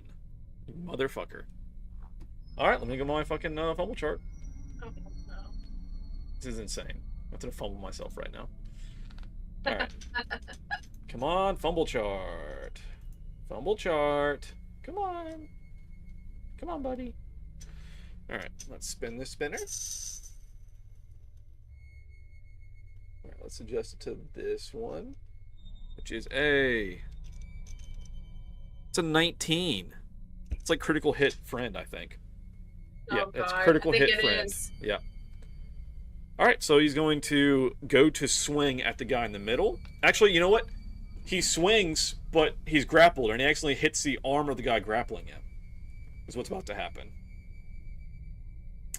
So that was brilliant. So let's roll damage.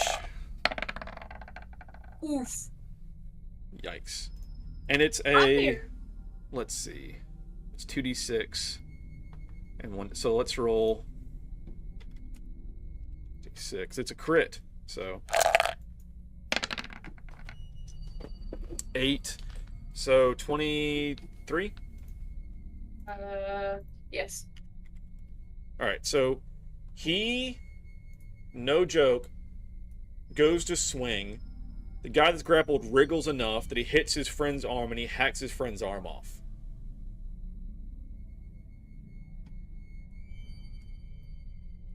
Sucks, dude. Sucks to All right. suck. This one will now go. All right, let's see. Actually, hold on. The first one has multi-attack. So he gets to attack again. He's going to try again. See if he gets a hit this time. 14, I don't think hits. It sure does not. All right, so he misses again, which is wild. Because grappled, by the way, grappled sucks in D&D. Like, grappling's dumb. All it means is that you can't move. Like, that's it. It doesn't give you any effects, doesn't give you, it's just dumb. Yeah. All right, I'm so, okay with it. oh, of course. Okay, so now it's his friend over here.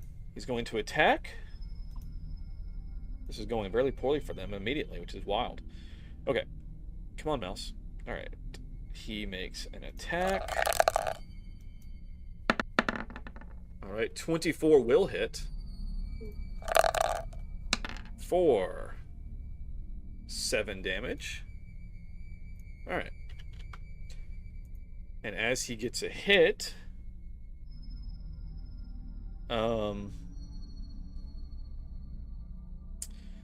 he deals an extra, check this out.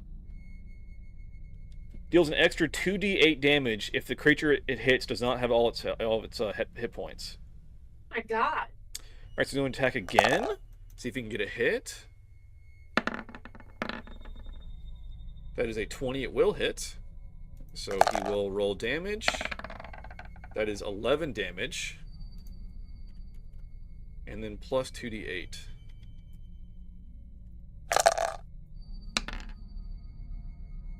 Six. So that's minus another 6. All right. This guy has multi-attack, but all I did with him was grapple. So he can still do one more thing. And he will.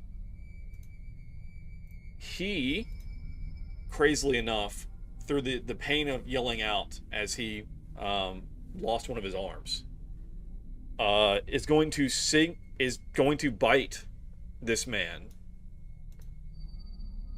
Oh no. That will hit. Alright, so he deals 7 damage and he heals for 6. Necrotic. Alright. It is now the Traveler's turn. He is currently grappled. So he can't move or leave or anything. So he's just going to, I guess, try to attack right now. That's really all he can do. He can't. He'd have to try to break the grapple to run. You know what? Let's try that. Let's do a check and see if he can make this. So 1d20 plus 3. Let's see if he can break this grapple.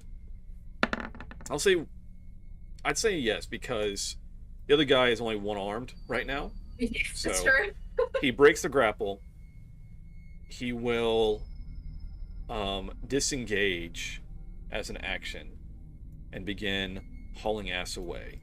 I'd like you to make me a perception check with advantage.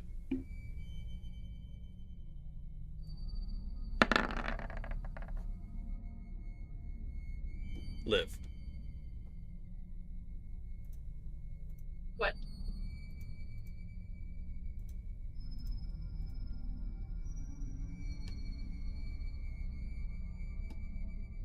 What? Look at the screen. Oh my god! It's Lucan? It's my brother? Well, he is really low on health. Okay. I'm attacking. Hold on. So he will disengage and he's going to move his distance away. That's probably about, yeah, so he's going to, that's good enough. He's going to move down here. All right. It is now your turn. Okay. I'm very strong. Okay, I am going to throw my dagger because I am not getting closer. Okay. At this dude, since he's already like rough. Okay. I'll say, okay, well, it doesn't even matter. You hit. Go ahead and roll your damage. Okay. It's not gonna be much. One. No, it's not much. All right. That is your action. Would you like to move or anything? Yeah, I'm gonna run towards Lucan. Okay. I'm assuming I have my regular speed. Yeah. Yeah, I'm gonna come like right there. Okay. Like right here. All right. It is now the ambusher's turn. Okay. And Lucan will see. You want to say anything as you run up to Lucan? Yeah, I'm gonna be like, what the fuck are you doing? What is happening? Who are these people? I have no idea. He asked me for money for food at the inn and they jumped me. What are you doing coming back towards the tavern? I was headed home. What were you doing in the other direction? I told you I had some things to take care of. Ugh, we gotta get out of here like now. Yeah, clearly. All right, the ambushers. Clearly. All right, so they're gonna start running up. Better go to far enough away. Let's just make sure my distance here. Yeah. All right, so as they run up, this one here is going to look at you, and I would like you to make a strength saving throw. Oh, right. Mm-hmm. It's gonna be like a -2. Not bad. That does not make it. I think it did. As he looks at you, he says, "Hey, stay put." And you feel your muscles just lock up on you as you are frozen in place. You are unable to move. Can I talk? You can still talk, but you cannot Fuck move. you. So I'm going to put this on there. Alright. I can't do anything, right? Like, I can't. No reactions, no attack, nothing. Nothing. Okay. Great. Great. That's great. I'm in danger. Alright. This guy is going to attempt to grapple again. Start using the sheets now. Yay! Alright. Let's go athletics. 7. Lucan's probably going to beat that if I had to guess.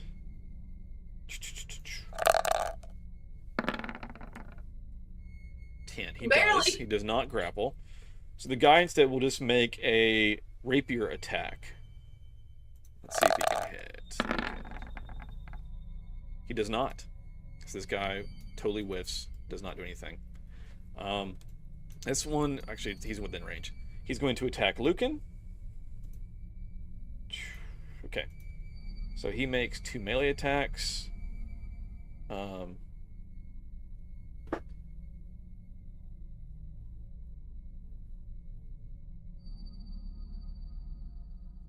It says this is on here, then it doesn't say how to do that. Anyway, just make the attack, see if you can hit. 13 does not hit. We'll try again with the second attack. That one will. So he's going to roll damage. And he's also going to use bonus action and snaring strike. Oh. So Lucan will have to make a... Wisdom saving. Yep. Well, he should pass it because he was giving out all kinds of wise advice at the tavern. He does pass. But let's go ahead and roll that damage. It's 9. Alright, and then because again, this guy has Slay Foe, it's an extra 14 damage. In doing so, he knocks Lucan unconscious.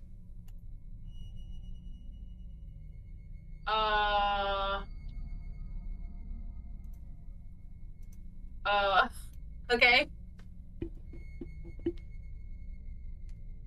Alright, so Lucan is now unconscious. Alright, let's see, this guy, he used the curse on you to freeze you up.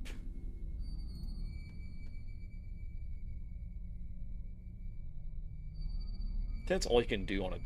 That's a bonus action. Oh shit, okay. So he's gonna move up to you.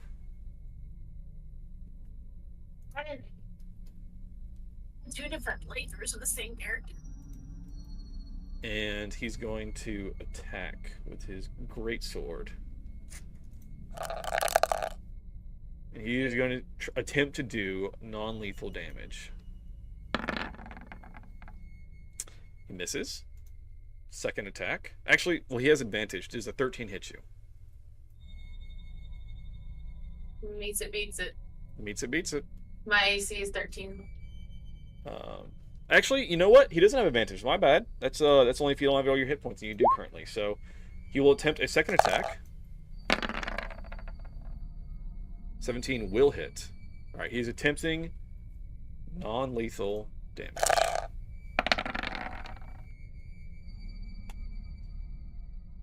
And everything goes dark as he clubs you in the head with the hilt of his sword. So it would be lethal if he did double my hit points. Is that what it is? Like if he did my hit points plus like negative what I make, what I have. Mm-hmm. Okay, I have 8, which would be 16. He did 15 damage. Yeah, so I mean he didn't kill you, but he also specified non-lethal. Really? So yeah. Yeah. And then one fire, so it wasn't like it was you're on fire or anything like that. So, all right. So as he clubs you in the head, you hear him kind of snicker, and you're on the ground, kind of lights going out, seeing stars. And you hear him say, "This one here'll fetch a pretty penny." Ew. Everything goes dark.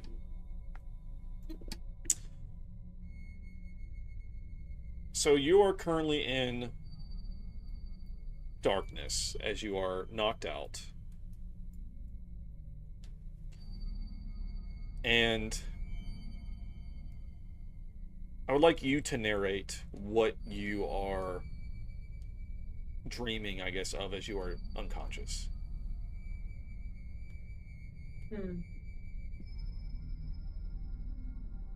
I think it would be kind of like a reflection of all of the moments that I have with Di and with Lucan together, like good moments, similar to the vibes of being at the tavern, you know. Times in the past where we've gone out to the woods together and just spent time with Lucan as our sort of like our mentor, our confidant, you know, our best friend, really.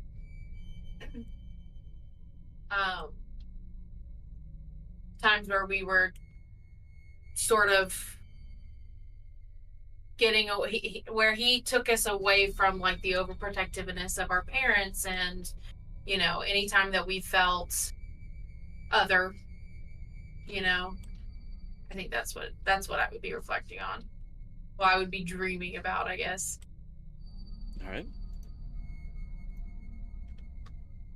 So, before you see anything, as you're starting to kind of regain your senses, the first thing you kind of notice is you're lying on something very uncomfortable. It's hard.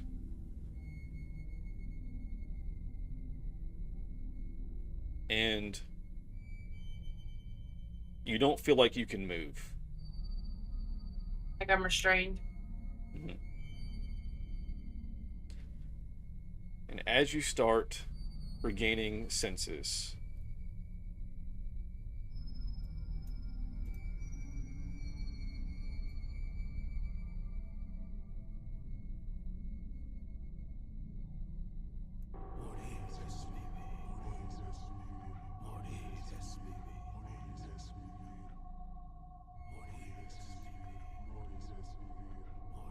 I don't like that.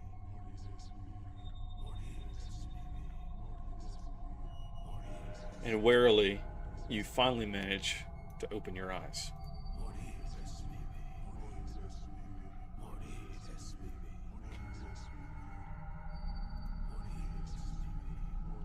Okay, so on my screen I don't see anything except me. Mm-hmm. Okay. So can you see my screen? Hold on, I gotta pull this. Oh no! Let me come over here. Make it bigger. Okay, great. That's fun. I'm in a cult.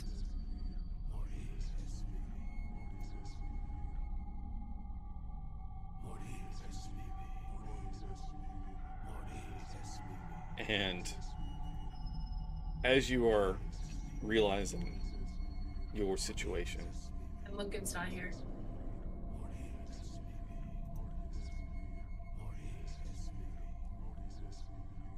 give me a... Let's see what I want to do here.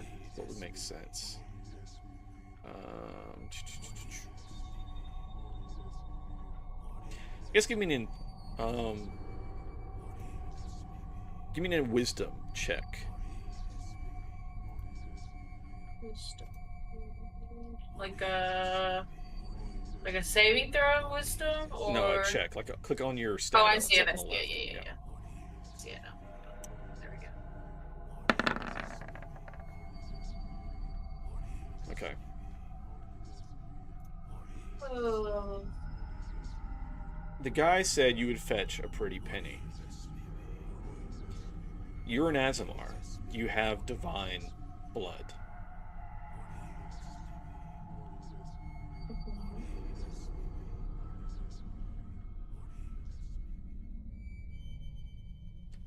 And as the chanting continues around you, one steps forward and begins his own chant. Blood for the blood god. Blood for the blood god.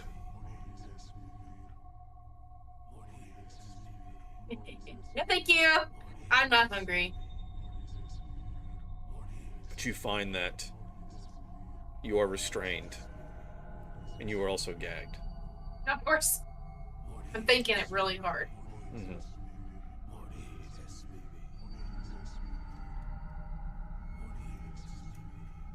And he walks up. And he goes to the next line. He says, let's see. And he says, Skulls for the skull throne. Blood for the blood god. Skulls for the skull throne.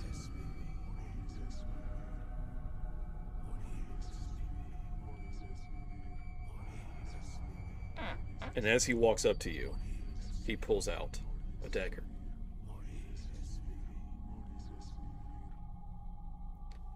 As you are tied to this rock,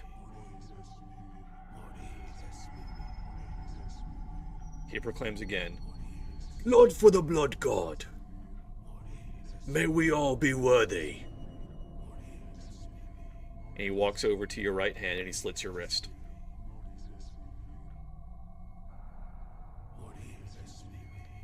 He says, Blood for the blood god. Accept this offering. And he walks over and he slips your other wrist as you begin bleeding onto the rock.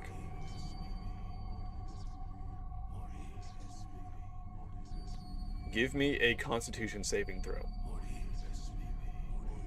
Yay! Hold on, here, I do on the screen. A con saving throw. Please don't screw me. 14. Okay. So, you are feeling the blood drain from you slowly, as they are quite literally bloodletting you for this ritual. He steps back again and kind of kneels down and offers his hands to the air, and he says, Blood for the blood god. as they continue chanting. And as your strength begins to wane, as you feel your life force draining away, something wells up inside you. Something you've never felt before. But something incredibly powerful.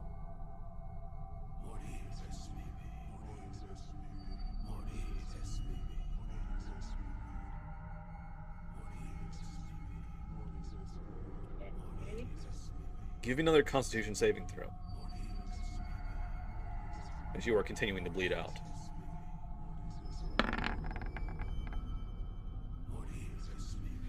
You're still holding on, but your life force is draining away. Oh, but I gotta roll a nat 20 or something. You feel this welling up inside you, and you don't know what it is.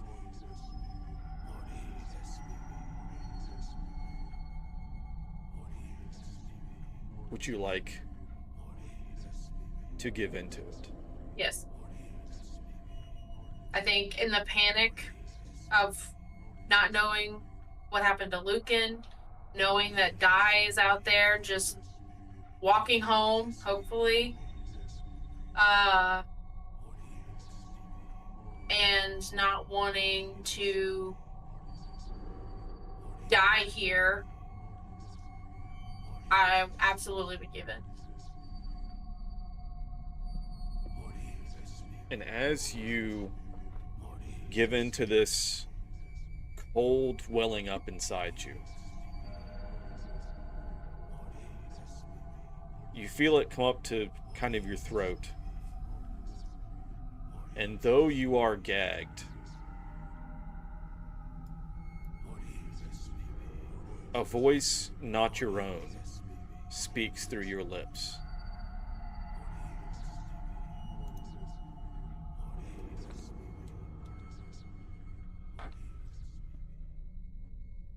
Liberate tutte me ex inferes. And as this voice finishes this statement, a shockwave of cold, necrotic energy blasts forth from you. And each of the cultists around you scream out as their flesh melts off of their forms. So cool.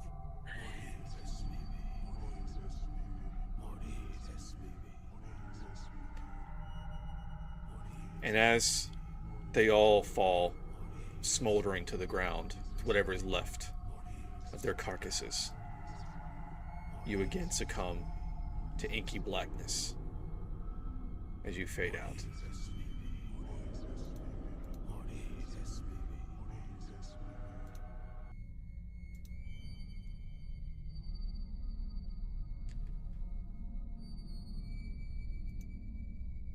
And it is cold, inky blackness.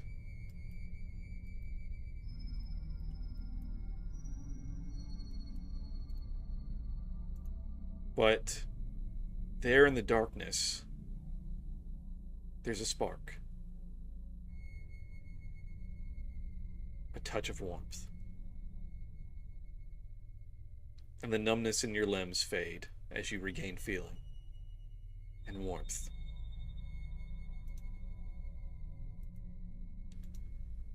And you feel that you're lying on something.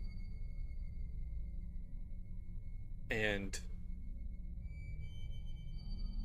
it's soft.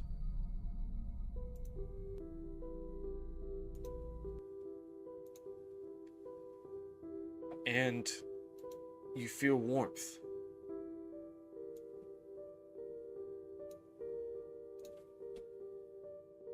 And as you slowly come to, you find yourself in a cozy room, laying on a rug.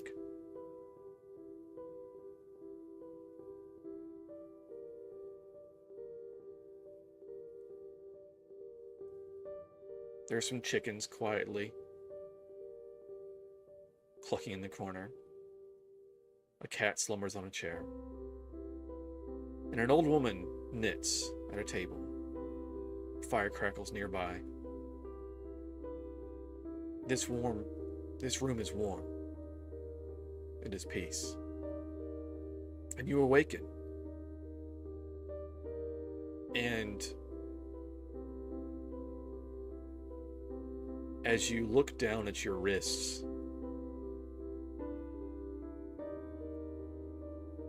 they are scarred, but they are not open.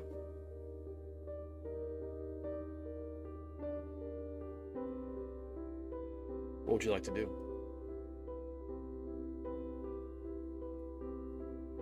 I'm gonna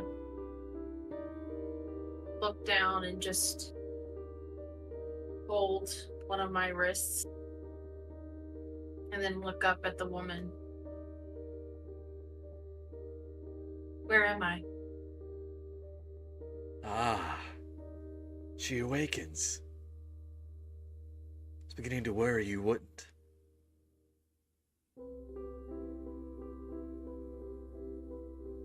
You're safe.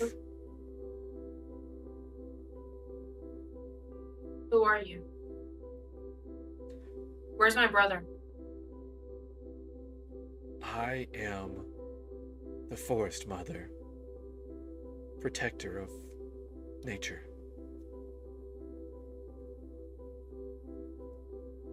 I found you. Near death. With death all around you. And brought you back to tend to your wounds.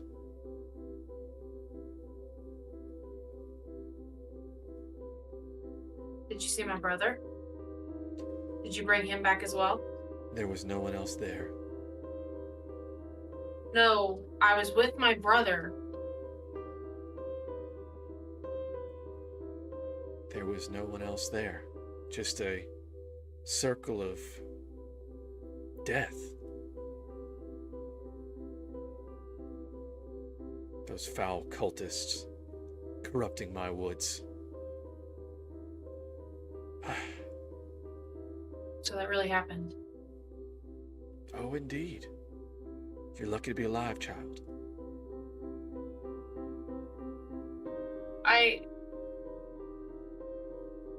I have to go find my brother. I have to warn my sister. You're very weak. You should take things slow. I have to get to my sister. You can see family's very important to you. They're all I have. Well said. Here. Have some of this stew and regain your strength before you go.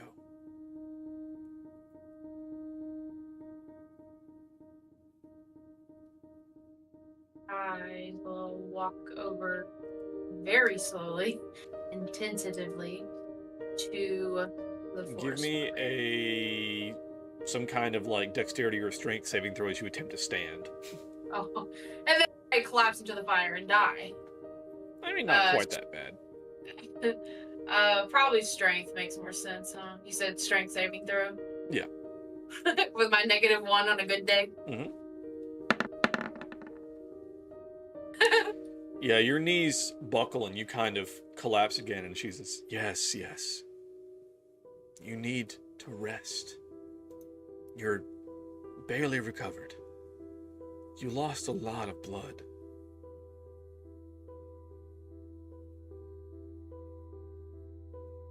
I feared you wouldn't make it.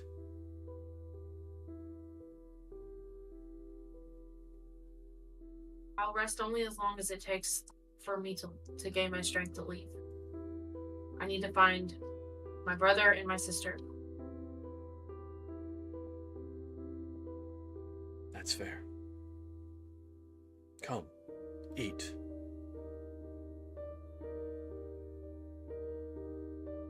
I don't want to stand again.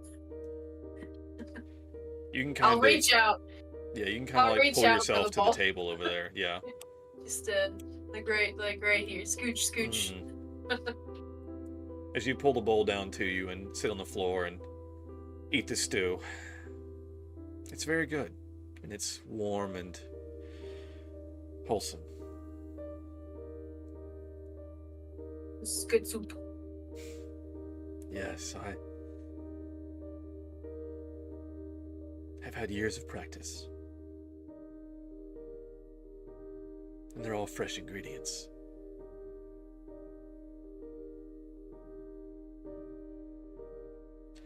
Tell me, what do you desire in life? Well, currently, I desire to find my brother and my sister, but I suppose that's all I want, is to find them and to protect them. Yes, but where does your path lead? Do you know?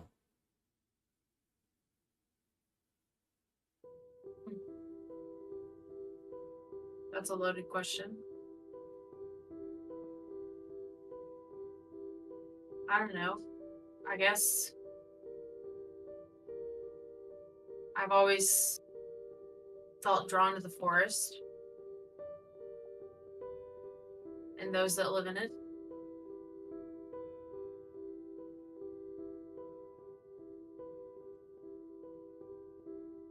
Yes, Yes, the forest is truly wonderful. What would you ask of the forest? What would I ask?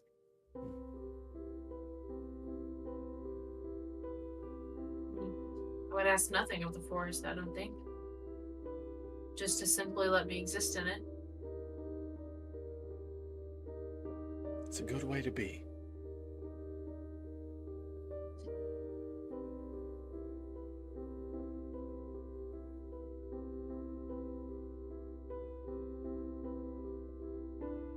We'll rest and recover. When you're ready, you can go.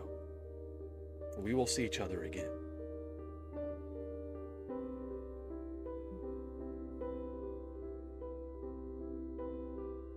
Okay, I'm gonna finish the stew and slide the bowl back up onto the table. And I guess attempt to stand again after like a short time. All right, give me another strength save with advantage. Get above a 10. No. You're still pretty wobbly, but you're getting there. And as you kind of collapse again, you seem to take extra long to blink, like it's harder to open your eyes for some reason. And as your eyes do come open, you're no longer in this cozy living room. But you're laying on your back in an open forest glade with sunshine above. Warm, warm sunshine.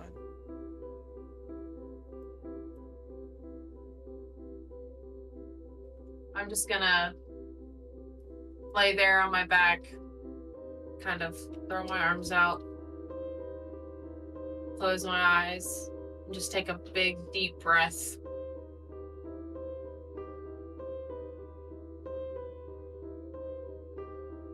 And then I'm going to attempt to stand again.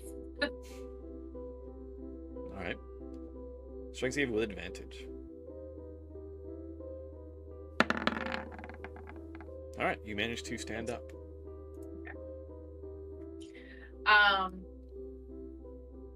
Do I recognize where I am? Not really. No. But you begin walking. In any dog? And you walk. And again, you feel tired. Just so tired. As you wander the forest again, you just have to sit down and rest. Your legs just can't carry you. And as you're there leaning against a tree on the ground, just existing in nature, your eyes close. And again, it seems to take tremendous effort to open them back up.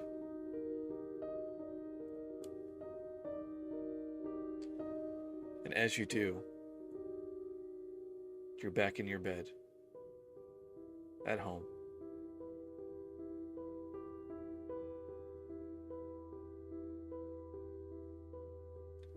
And as you turn your head, chaos, and by that I mean die, is standing above you, looking down at you. Her eyes wide in shock as you look at yourself, and you are bruised and scarred.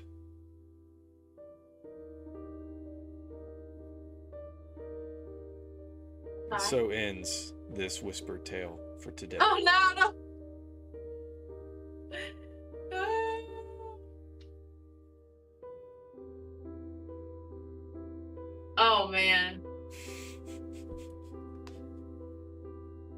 Well done.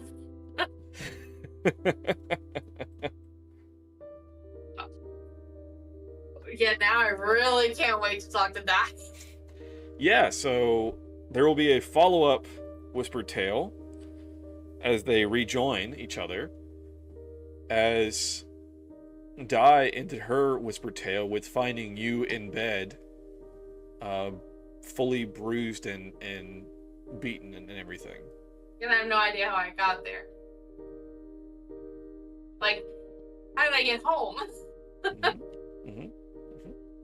Okay. Oh man. That was nuts.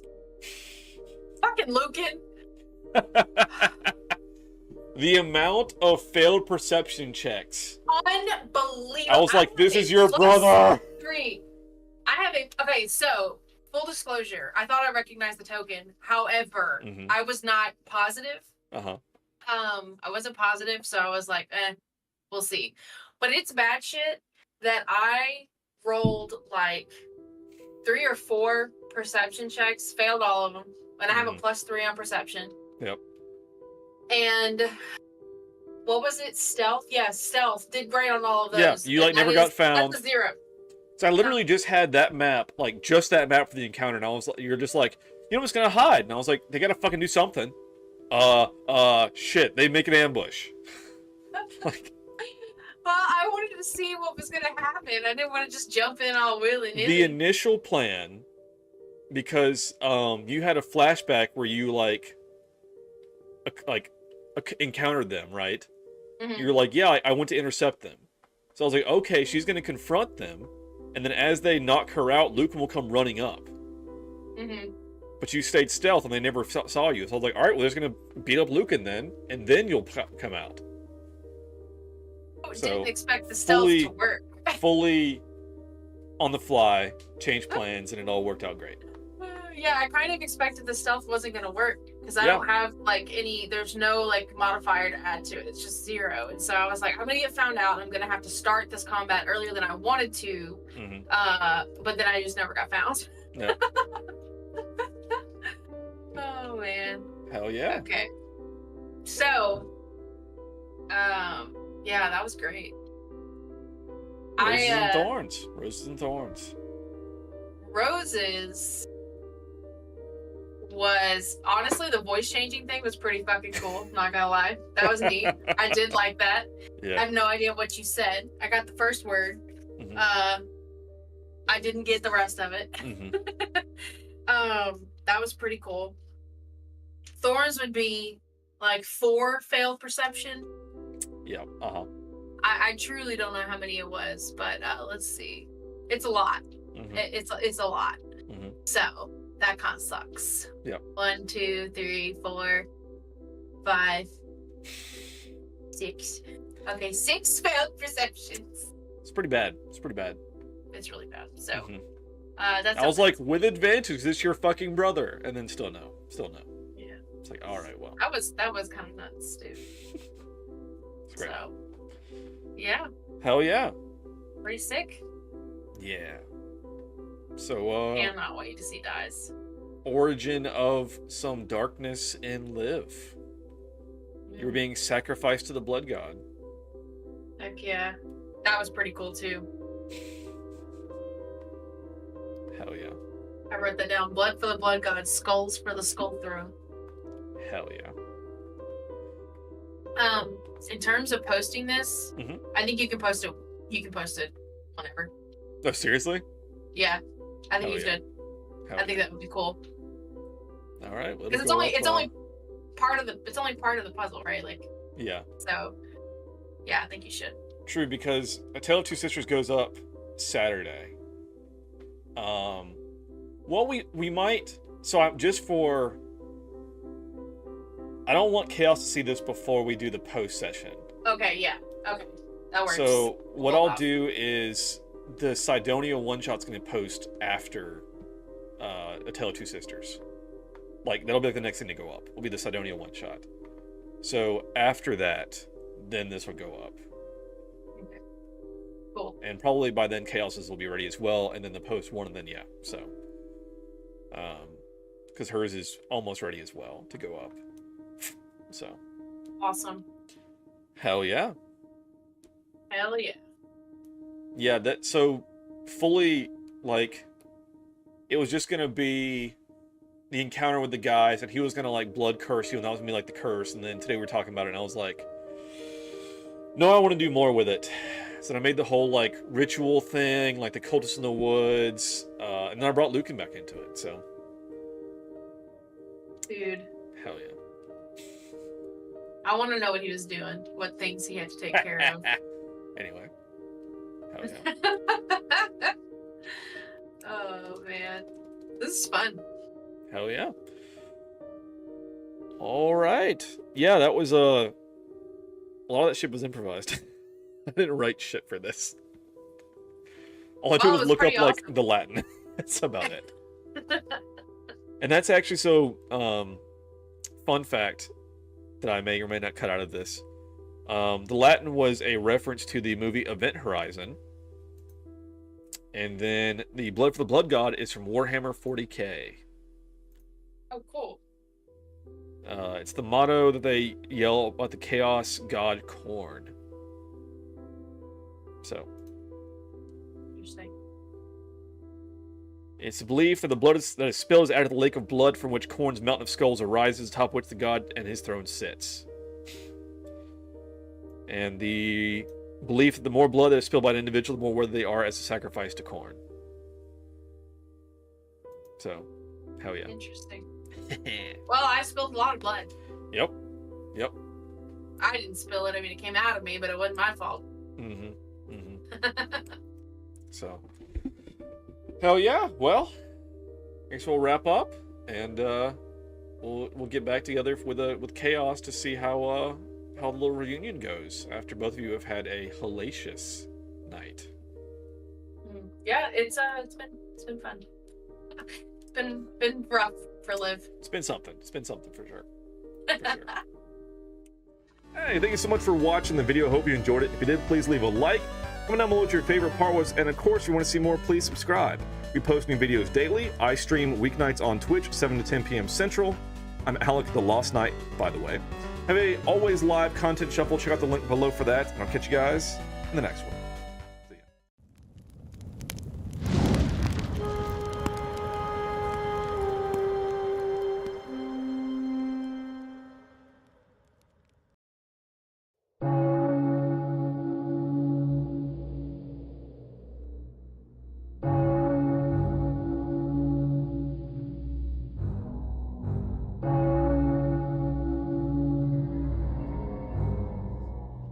You stand here before me, facing the torrent of fate. It was the only way. What do you mean the only way? I am the one who killed him so that the robots that we created would not ever know human bloodshed. They will not harm you. I don't fully know where you're going, but I know that you'll be safe. Well, I certainly don't want to be lost to infinity. So be it then. If you must break my legs, break my legs. I can't bring him back. No. You can't. Ruck instantly takes something from his table and throws it. It goes straight through her. He just goes right under the table. You can't just keep dropping these like cryptic little sayings and then be like, peace, and leave. Yeah. Super sketchy, my dude.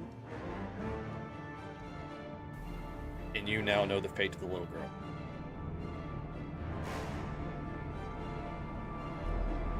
Feeling so mean right now. I'm like so upset.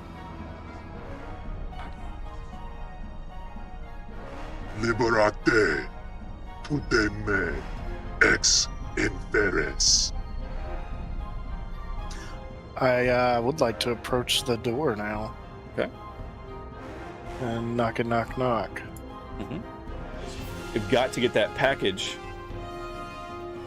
We cannot let her make the pastries with that. As he says this, you hear, and an arrow thuds into his chest. Oh, fuck. I see the darkness within you. I see it. The path before you is filled with pain. I'm going to tell you what this says, and then we're going to talk about What it means. how we're not going to do what it says. Nature will let grow what is within you. And if it is weeds you have sown, you must first clear out your garden. I go in. I'm gonna gouge his eyes out. Oh my god, no. Wait, hold on. Can is I he reach through and naked just right like now? chokehold the man? He's Can I reach through the window and grab him? And, like pull him out? Sure. You suddenly hear an explosion. Oh shit. And the My shit jail blowing up. is rocked. They're circled this mage, and this mage is fixing to murk them all. They are all dead. He just killed them all. There's 4 guys surrounding this guy. And he just killed them all. Emerging from the water. Stop. Stop. Just stop. Describe how you want to eviscerate this shadow goblin. I guess I'm slicing him clean in half. Oh, so you look down upon the loss of the divine? I don't think God would like to hear that. We separate church and state. We have no power here. Yes, Mr. Charisma the Paladin, give me a persuasion or whatever to be like, hey, she's just upset because her sister went down. You know what I mean? Like, do something. Okay. Okay, I've got it. In my most Glorbo-y way. Oh god. Everyone put weapon down! Glorbo, no, what's going on? Glorious. Nat 20, Fucking let's go. Oh my god, Glorbo. Glorbo is a hero. I'm going to give you so many hits.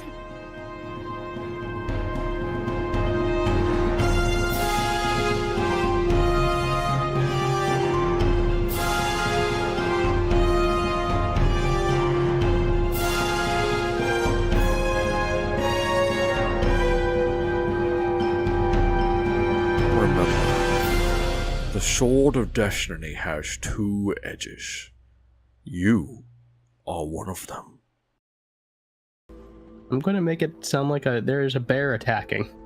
We're live. Sweet. Hello, it's me, Alec the Lost Knight. But today it's Keeper Alec. We're playing D&D. Hello, friends. Welcome in. So this is a Whispered Tale. Our main session's coming in about another hour or so. But for right now, we're going to do a little bit of a Whispered Tale. Hopefully we have a little bit of time for this. I don't know. We're about to find out. But all to be said, so if you've seen the Tale of Two Sisters, Whispered Tales, there's 3 of them. 1 where they're together and 2 that are apart. This is right after they meet back up. We actually already recorded this. We're going to play the video of this already recorded portion. Just kind of catch everybody up on where we're at. Then we'll go from there. So, for further ado, let me pull this video up. And, well, hello! It's me, Alec, the Lost Knight, but tonight it's Keeper Alec. We're playing D&D, friends. What's up? Welcome in, everybody. Welcome in. Oh, man. All right. I am joined here tonight with 2 of the 3. The third one is running a tad late, but he will join shortly. This is Team FUDS. First of all, what does FUD stand for? Fucked up Dark Squad. Thank you. Excellent, excellent. Hashtag Chaos, FUDS. what's up? Hi. I'm Chaos. Shall I begin? Yes, you please do. Hi, I'm Chaos. I play as Diana, aka Di, Tiefling Rogue, and I like to party. Hell yeah. What's your fun fact? Couple of fun facts. Since we're doing something a little bit different tonight, I have got 2 fun facts. First fun fact from our side session, turns out I'm fireproof. pretty cool. I've literally never felt the burn of fire, so that's pretty fun. And got reach into a bonfire. Nothing happened. It's pretty great. Second fun fact, in our last session, I rolled a stupid high level of stealth check, and it was really satisfying. It was like 36 or something, wasn't it? Yep. It sure With as the fuck plus 10. was. Yep, the plus 10. Yeah. Ridiculous. Yeah. That Ridiculous. and along with that stealth, we can now speak within each other's minds, which is sick. Sick. So like ultimate mega stealth. Pretty great. Ready. Pretty great. Ideally, but as we have found, things don't often go to plan. Well, I'll be stealthy. Y'all just might be out in the open. It'll be fine. I think mine was like a 32 or something. Like it was high. It was. Even all of us Ninja, rolled like even with like your plus 10, I think Ninja like a 16, it was like still a 26, so you did pretty well. Hell yeah. Natasha, welcome in. All right, and until Ninja gets here, Anik, what's up? Hey, I am Anik, and since we're doing full names, I play Olivia or Liv, an Aasimar druid. I am Dai's twin sister. My fun fact, 2 fun facts, from the first one from my branch of the Tale of Two Sisters. There was a lot more Latin in that than I expected. That's fair. And then my fun fact from the last session is I rolled double nat 20s.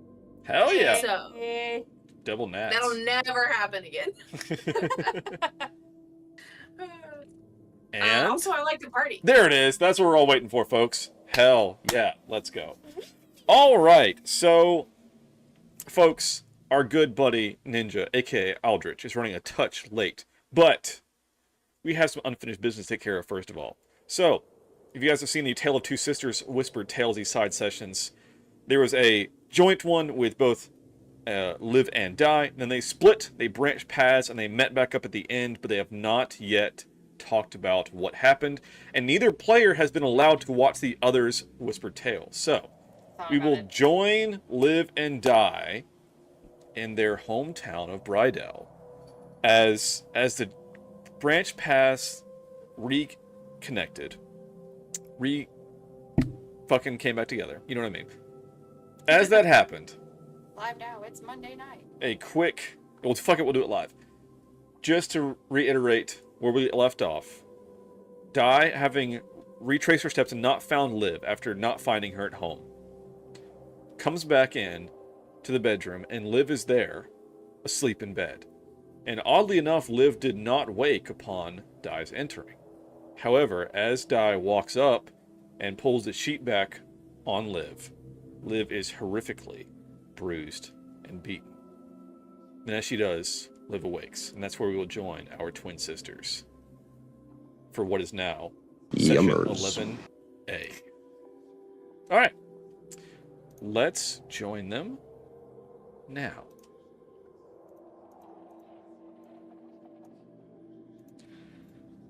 And we're going to swap songs also. I need to fix that as well. All right. Do we share a bedroom? Based on the constraints of the map, yes. In the Whisper Tales, I said they had separate bedrooms, so just let's go with it. Okay. Oh, I have my regular Diana character sheet open. It's fine. Alrighty. Oh yeah, which one were we using for this? You are using your child character sheets. Child. Not that there should be any rolls. This is just a catch up, more or less. Okay. Yeah. Well, now that you're waking up, I guess I'll just come right on over and be like, Give me a hell yeah! the fuck have you been? Okay, look. And who did this to you? 'Cause I'll kill them. Okay, look. I left the tavern. I followed those creepy people from the corner that were sitting in the corner because they were being extra creepy and I didn't like the way they were looking at us. So I followed them out, right? Okay, well, I was being all stealthy. You would have been super proud.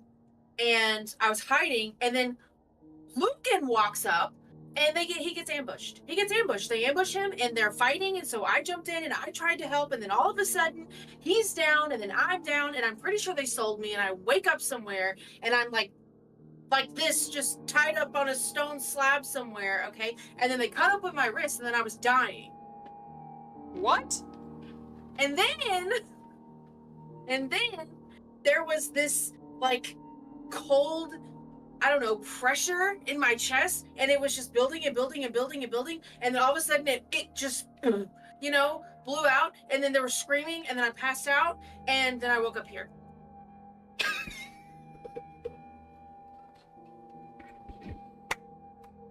I'm sorry, I don't know. But have you seen Lucan? No, he was gone by the time I got home. He left something on my bed and some bullshit note, and he was gone. He left you. What did the note say? Keeper Alec, what did the note say? I won't know this exactly word for word, but I believe it was sorry. Or here's for something for all the times that I can't be there. I'm sorry.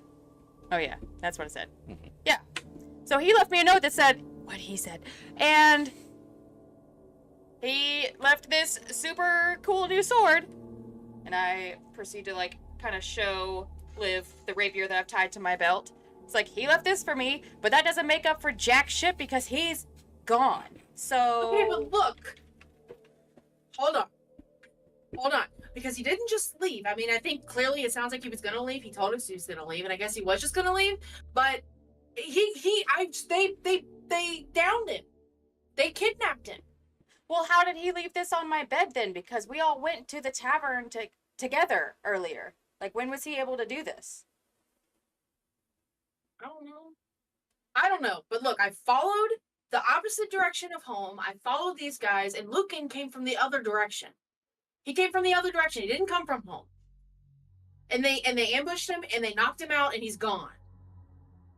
Oh my god. See, this is why he needed to stay home with us, because this is the kind of bullshit that happens whenever we're not all together.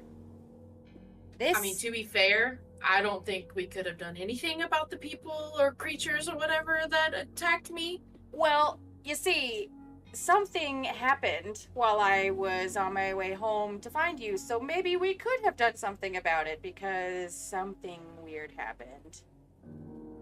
What? What weird thing? Well, you see, it all started. I was waiting for you outside the tavern. I was waiting around the corner, and I was like, yeah, I'm gonna totally jump out and live. Ha ha ha! Surprise! Ha, thanks. And then I waited. And then I waited some more, and you didn't come out. So I was like, well, maybe you went out the back door so that I wouldn't get to ambush you and mess with you, because, you know, that was something I thought that you might do. So I went around to the back door, didn't see you, and I was like, oh, she must have just, like, booked it home trying to mess with me, so I'll just meet her back there. So on my way, there were like a ton of trees on fire and all this weird stuff. And then, do you remember that like tiefling family we were talking about while we were at the tavern? Yeah. Well, I found them. The mom and the dad were like super dead. And then Yep. They were like full of all these stab wounds. But I saw like these drag marks on the ground because they had a little girl with them. So I was just like, this can't be happening. Started sprinting after the drag marks, followed them all the way to this camp with a bunch of goblins in it. And that was where the drag marks led. And then I started like trying to sneak around to attack them. And I was looking for the little girl. I was trying to take them out, and then I found her, and she was being spit roasted on the bonfire, and then I blacked out, kind of. And then... Wait. All I really remember is I might have superpowers, but I couldn't save her. And I have a lot of feelings about it. Okay, so you have a sword and you have superpowers. They're dead? They're all dead?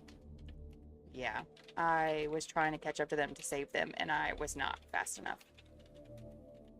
Okay, wait. Things went poorly. Sorry, I just read what Scan wrote in the chat. Shut the fuck up, Scan! I was thinking about it the whole time. I was like, do I say this or do I not say this? How badly is it gonna go? Fuck you, Scan! Yeah, we're the worst. For sure. Okay, anyway. You said the trees were on. Wait, so the trees were on fire. Yeah, there were like a bunch of trees on fire, and then like the drag marks were like leading across this wooden bridge that was also on fire. But I was like, no, I have to, like, whatever happened to these parents, I can't let that happen to the daughter. So I started sprinting after her, and turns out I'm fireproof because the fire definitely touched me. I felt nothing. It was pretty cool. And I caught up to them, but I wasn't fast enough. I don't think you could have done anything. So the goblins killed him? Yeah, I think so. Cause like they were it was that group that was in the tavern too. They were in the tavern and I saw them leave, but I didn't think anything about it because they left like right after that tiefling family, and I was like, no, it's like weird coincidence. Wasn't a weird coincidence. They apparently followed them, and I don't know why they did that, but I killed all of them except for one. Wait. But wait, you killed a bunch of goblins except for one. So there's just a goblin that knows that you murdered everybody. Well, one of them got away, but he definitely knows that it was with justice. Justice was served at that bonfire. So I was able to like pull her out of the fire and bury her. But that part's like a little bit fuzzy. It was all kind of fuzzy. I just like got super strong. Like I was so mad and so upset about it that like all I could see, like I was literally just seeing red. And I looked down at my hands while I was like attacking them, and like I was burning their flesh with my hands, and like all the veins under my skin were black. It was super fucked. But I couldn't stop either because I wasn't planning on killing all of them, but like I couldn't stop. It's seriously like I was like outside of my body seeing it happen. Like I couldn't do anything about it. I was not myself, and that's never happened before. And then I got home and you weren't here, and I was freaking out because like I think I passed out afterward, and I don't know how long I was passed out, but you weren't here when I got home, and I retraced my steps all the way back to the tavern, and I couldn't find you, and then you were here super bruised and fucked up when I got back. So I don't know what is even going on. All of this actually happened, right? Like this wasn't like a crazy dream. Well, that's what I'm starting to wonder. But like it was so vivid, and when I ran back toward the tavern, I still saw the bonfire on the way back. So it was still there. Like I saw what I did on my way back trying to find you. And you're covered in bruises. So like it must have been real. It's not like you I'm gonna look down when she says that, look down at my wrists to see if the scars are actually there. They are. And just kind of yeah, I think this actually happened. We've got to find Lucan. But like, what do you remember? Like, what's the last thing that you remember? The last time you saw him? The last time I saw him, we were surrounded by these thugs, the ones that were in the tavern that were sitting in the corner, and then all of a sudden, he's down. I mean, we're fighting together, but you know, I can't really do that much because I'm not very strong. And he got downed, and then right after that, I got clubbed in the head. And I remember one of them saying, "This one will fetch a pretty penny," or something like that. And then the next thing I know, I woke up and he wasn't there. I mean, I was a little preoccupied by the cultists or whatever chanting in Latin around me, but what the fuck? Yeah. Do you speak Latin? No. Oh, damn. That would have been Not that I know of. Because anyway. Okay, so you met some cultists. And you got fucked up. Yes. And we lost Lucan. So I don't know if he actually even... Is he getting taken, or was he able to get free too? Like, how did you even get here? You don't remember anything about how you got here? No.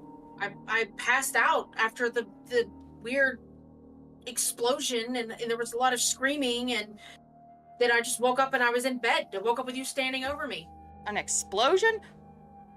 not like I mean, there was like okay, look. Okay. I'm looking. Look. There's something going on. I don't know how to explain it.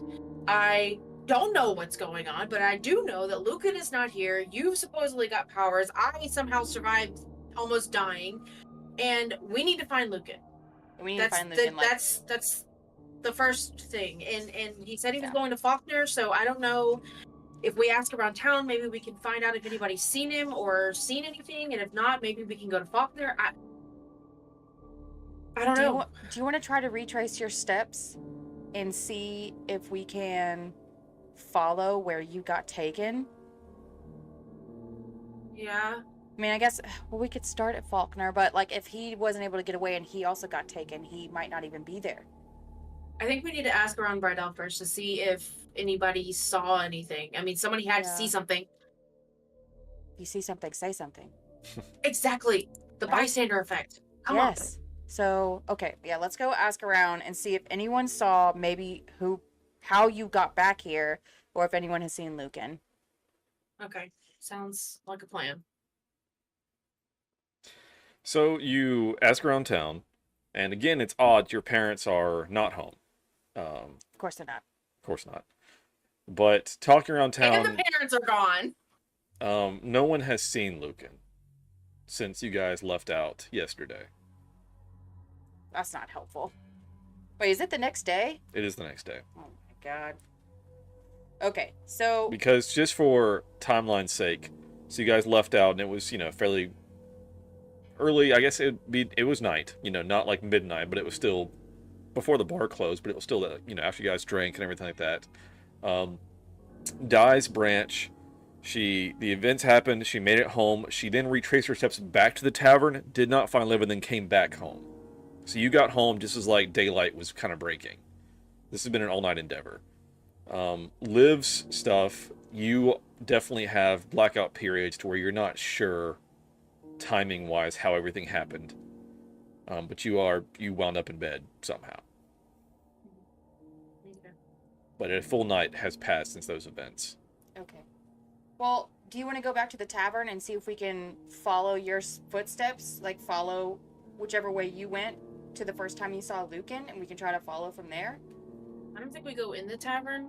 I don't want to draw attention to any of us, considering what has happened in this town. Oh yeah, I don't want to go in the tavern. I just want to go. Yeah, we can go to in the that tavern direction. in the direction that I went to see if we can find anything. Yeah, and I think we should pass by that bonfire place, and you can see what happened. But I pulled that little girl out of the fire so I could bury her, and nothing touched my skin. So I don't know what's going on, but fire can't burn me, and I was able to burn those goblins with my hands. Okay, so that's something to file away for later. Yeah. Well, we can just talk about keep that in mind, Just I guess. I don't know if this is a 24/7 thing or if it's just a random thing, but we could test it, but I'd rather not. Maybe later. I'm kind of tired. Okay. So yeah, let's head back toward the tavern and just not. I don't want to go in. Let's just follow your footsteps from outside the tavern and see what we can find. Okay. Sounds like a plan. You guys left out to head back to the tavern and try to retrace your steps. So let's go back there, and we'll go from there. Okay. Okay. Chat, we know about as much as you. It's been a while. Been a while. Been a while. All right. Excellent work, team. Sweet. All right. I barely remember my character's name right now. I'm just like, who am I? What are my abilities? I don't know. What direction are we going? To the left? Left sounds good. Yes, left is the correct direction. Let's go left. Right.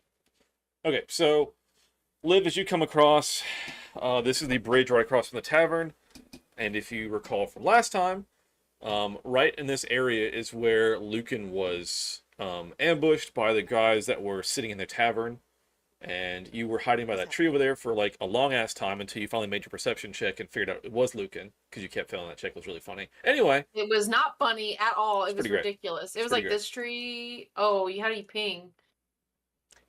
I'm not Yeah. trying to ping. I'm trying to like do the thing where you like drag your character through, but it's not I think the working. controls are a little backwards. No, it's the same. You just have to like do a little bit quicker. It's like clicking, left click, right click, like click and hold, and like you right click and you move and stuff. And Yeah, it's not whatever. working. Okay, cool. I give up. We're Excellent. just gonna move It's one fine. square at a time. Yep, it's fine. So anyway, this is where the previous night you and Lucan were accosted. Yes. Okay. I'm just gonna walk faster. So, so I was over here hiding behind the tree and watching those guys like in this general area, I think, at least a couple of them. And then Lucan came up from like here and like was coming down the thing, down this path. And they were like, bam, ambush. And they jumped him, and I, you know he can't take care of himself, so I jumped 'Cause in he's a dumb boy. valiantly. Exactly. And then I got clubbed. It was a pretty short fight. Oof. Yeah. So I don't know. I mean, they downed him. So I don't know if maybe we can like find out who exactly those people are. Maybe we can figure out like where they would take him. Investigation check? Yes, Or absolutely. something? Go for it. Looking around? And I can do a perception, like looking for footsteps or something. And so it begins. Great. Let's see. There's So- nothing distracting me. Can I have advantage? No?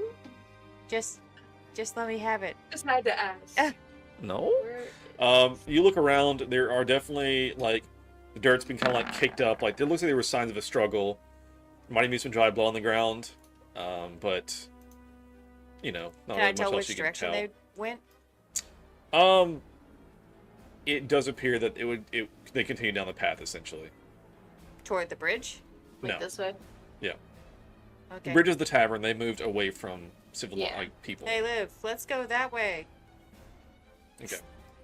We're off to see the wizard. The wonderful Wizard of Oz. So you guys continue on. This music's a little bit more intense than I wanted it to be, I'll be honest. Oh, All right. I don't hear music. Next map. Okay, Fixed so it. you guys know that this is the road to Faulkner, which is where you know that your brother was trying to head anyway before he was jumped. You guys head this way, and it's probably a good, like, you know, couple days of, especially on foot, of travel to get to Faulkner from here. It's not like it's right around the corner or anything like that. It's actually part of a different city-state, so it is a few days.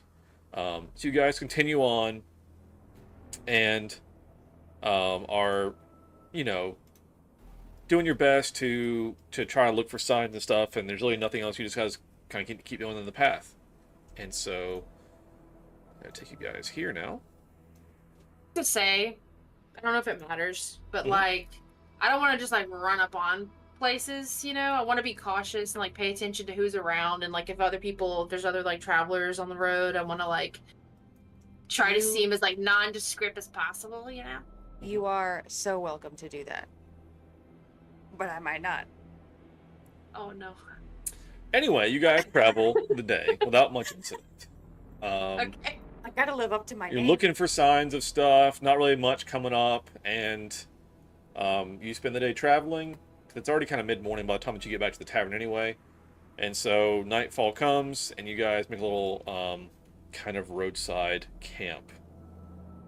So, Let's take turns sleeping. Do you want to sleep first or watch first? I will probably watch first if that's cool with you. That's fine. Cool. Just wake me up when it's my turn, I guess. I'll wake you up before I go. and Sounds good. before you guys go to sleep, do you have anything on any like other like discussion or like thoughts about kind of the events that occurred? The past 24 hours have been a big whoopsie and a big oh no, in my opinion. Let's go to sleep. Well, I agree, but so my opinions. So my concern is if he was heading. Do we? Okay. Above table. Do we know why he was going to Faulkner? I don't remember. Or was he just like, I just have to go? I cannot remember. He was like leaving, right? He was like, I'm gonna leave anyway, and Yeah. this is where I'm going because I think he felt guilty about Rook's brother. Yes. And he wanted to leave town. Just to leave. Like there wasn't. We don't wanted know to, like, why kinda like a fresh start. specifically. Yeah, he was kind of looking for like a fresh start. He was Okay. being haunted by the past, his mistakes.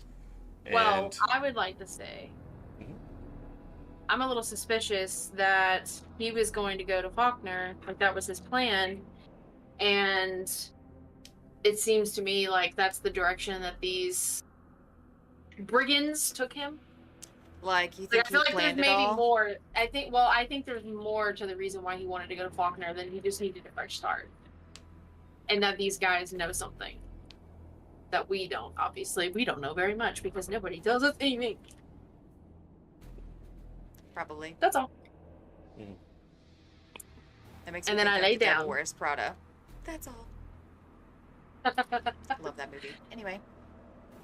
Okay, good night. I'll keep watch. Okay. And All right. we'll start keeping watch.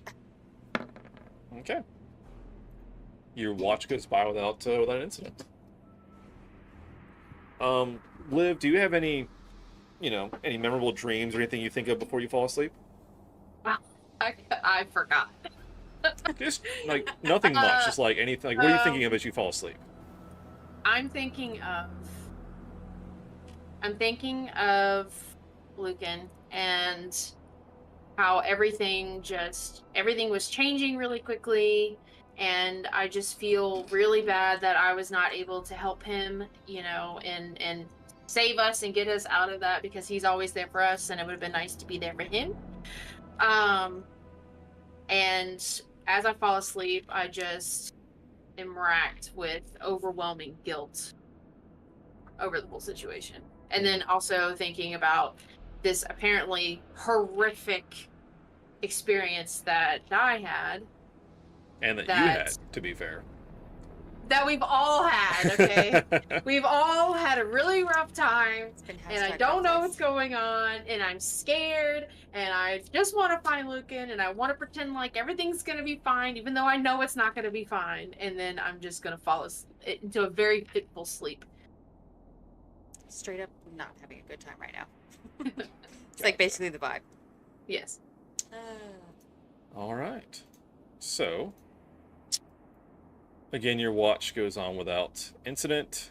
Cool. And you awaken Liv. You swap out. Liv, give me a perception check. When I wake up Liv, just real quick, Uh-huh. I want to like shake her, and then if she's kind of like leaning on a log, I just want to like roll her off. Like, wake up! It's my turn. Okay, Jesus. Wow. Sisterly love. It had to be done. Rude. Okay, good night. All right. Die. Yes. As you fall asleep. Yes. First of all, what are you thinking of as you drift off? Still reeling about that little girl and feeling guilty that I wasn't able to get there in time, and still also feeling a lot of like rage that hasn't like fully cooled off, you know? Mm-hmm. Just like toward those goblins. Because fuck them goblins. All right, so real quick, we rolled for dreams and stuff before stream, and Chaos rolled for a vision, and that 20 on a dream roll. It'll never happen again. I'm excited because I've now had a vision. I've had a vision, and now you've had one. Yeah, so this is gonna be a little bit interesting. Somebody take notes for me, because we all know I'm not going to take notes. Mm-hmm. I stopped taking notes like 4 sessions ago. So I'm actually gonna change screen for Chaos and for chat. And I'd like Anik to deafen real quick, and she won't see the screen. Don't watch the stream for this part. don't get to know anything. Oh no. Okay. 'Cause I want her to wake up and explain this to you. Oh okay, no. but That's do worse. I need to? Okay, So, I'm gonna just for the time, yeah, No, deafen. deafen yourself, and then don't watch the stream, and I'll message you in minimize. chat when you're back in. Perfect. Let me cover up the cameras. Okay. And I'm deaf. Sweet. All right. I said that. Just to be clear. So, Okay. Chaos, as you drift off. I almost said yes, Daddy. That's Sorry. for later. We're engaged. Anyway, moving on. So you drift off, and you have the sensation of things are different. Like, almost like you're watching from a different, like from someone else's point of view. Like, you're not looking through your eyes. This doesn't feel like your body. Like, all of a sudden, you're seeing things, and it's from Like someone an else's out-of-body perspective. experience. Yes, absolutely. And what you see is a moonlit clearing with a small pond with moonlight glinting off of it. And there's a tent with some bunks and people sleeping. And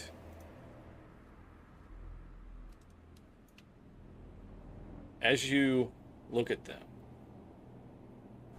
they are again asleep. And you look at your hands, and they are claws. Mm-hmm. Furred claws. What the hell? And without any real thought to it, you go over and start viciously attacking the people around this campfire. Oh, God. And they are bewildered and terrified as to how and why this is happening. And one of them calls out, "I'm so sorry, we didn't know." And they are getting torn to shreds by this being. That I am, like, seeing through the eyes of. Yes. Okay. Just add to the trauma things. And as this thing that you were seeing through leans down and bites the throat out of one of them, you pop awake. And it is morning. Or I'll say it's kind of twilight, as right as morning is about to break. Well, didn't like that. And we'll get Anik back in.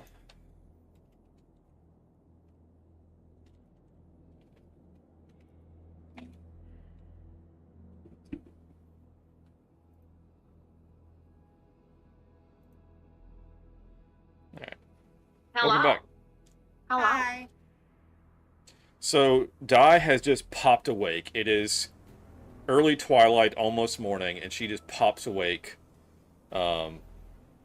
with a insane expression on her face. Are you okay? Did you have a bad dream? I sure did. You want to talk about it? I mean, I don't want to. But I'm gonna tell you about it anyway. Okay. Let's just add to the recent trauma. So, I fell asleep, and I was just like, felt myself having this like weird out-of-body experience, and then I just suddenly kind of like woke up, but I looked down and I wasn't in my body. I was in like some furry creature's body. I don't know who it was, but I just like woke up and had this Who? like, yeah, I had this like unbridled urge to just maim and maul the 3 people around me. But I don't know who they are. But I straight up shredded these people. And So, there like, were 3 people? Emotional damage! And as I'm like tearing them up, I ripped the throat out of the last one, and that's when I woke up here.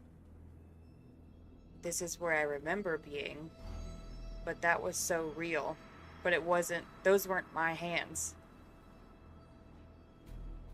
Well, we've had a really rough couple of days. The understatement of the year. So, your mind is just probably really tired, just playing on your anxieties and fears. It was just a bad dream. Yeah. It didn't feel like a normal bad dream, you know? It like really felt like I was there. Oh, I know. Yeah. It'll be fine. Look, we're gonna find Lucan and everything will go back to normal and we can, you'll be able to sleep normal again and we won't have bad dreams. It'll be fine. Well, I don't know if anything's ever gonna go back to normal now. A lot has changed. Yeah, me either. Alright, well, I guess we should keep going. The sun's starting to come up. Okay. Alright, let's put out this fire. And let's go. And as you guys continue on the road, you continue on, and again, there's really not much, and I mean, you're committed just to go to Faulkner if you have to, just to find out, is that where he ended up, or kind of what the deal is, right? So you guys are walking down the road, continuing towards Faulkner. Again, it's another probably day or so travel, because it's not close. But you, as you're going, give me a perception check. Dear God. I love it. Oh. No! I will say, Arno! because of the Arno! vision, this is with advantage, so that is a 19. That was kind of you. You see off Take pity on me. the path, there's kind of a break in the trees, and what looks like a clearing. Here? And it seems very... No, I haven't moved the map. You guys are like... It's like midday. So I haven't changed maps yet. Okay. So, theory of the mind for a moment. You go along the path, you see kind of like a break in the trees, and it looks like there's a clearing over there, and something just tugs at you of familiarity about it. Okay. Let's go there. Go where? That clearing over there. I feel like I've been there, maybe? Looks familiar. You've been there. Yeah. We've never left Brightell. What are you talking about? Sometimes I would go off on my own. I don't know. Just like, it looks familiar. There's something... Okay. I just want to check it out real quick. Okay, but we kind of need to hurry. Yeah. I'll just be a minute. Okay. And I'm just gonna I'll walk to the end of the path, right before the clearing, and just kind of stay back just a little bit while she goes further in. Yeah. All right. Not letting her out of my sight, but. And I'll just kind of sneaky walk in, trying to be like, what am I seeing? So you guys enter the edge of this clearing. Oh. So I basically just want to sneak around this bushy area here. Okay. Coming around to about right here. All right. Oh, there we go. Got it to work. And I'll come to right here, just towards the entrance, and then just kind of. And then as I look around, I'll just go. What? What? Those are the people from my dream last night. That's what happened. This is it.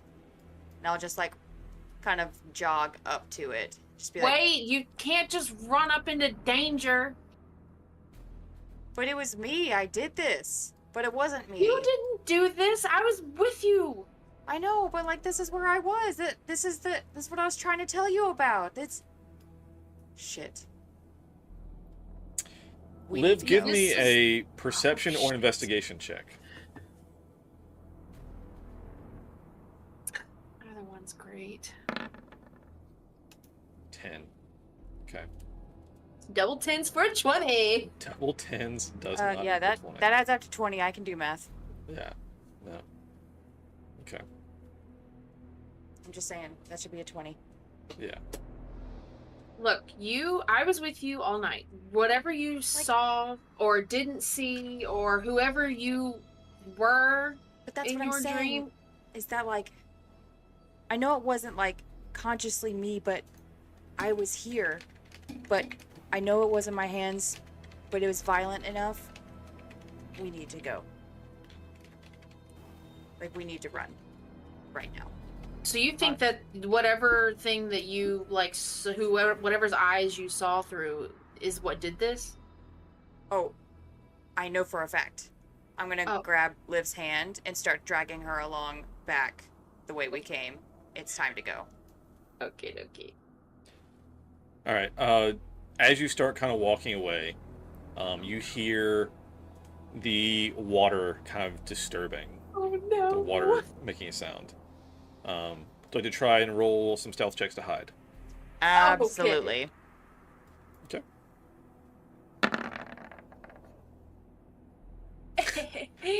At least it wasn't that nat one over there.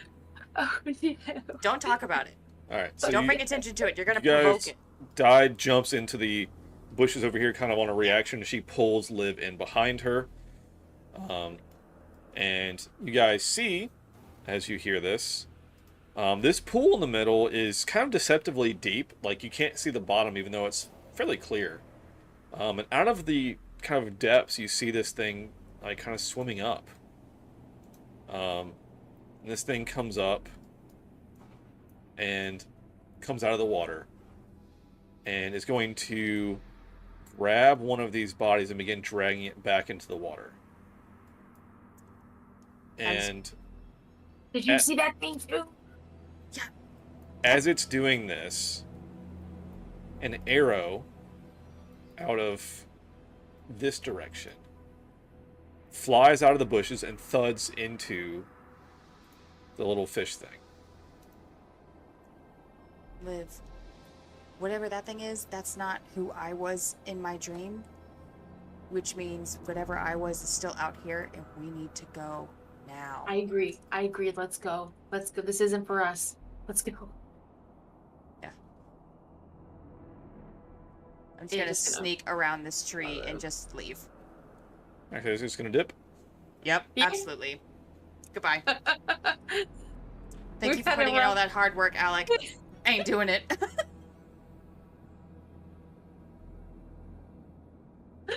Oh no. We have bigger fish to fry. It's time to leave. Literally. I would like Liv to give me one more perception check with advantage.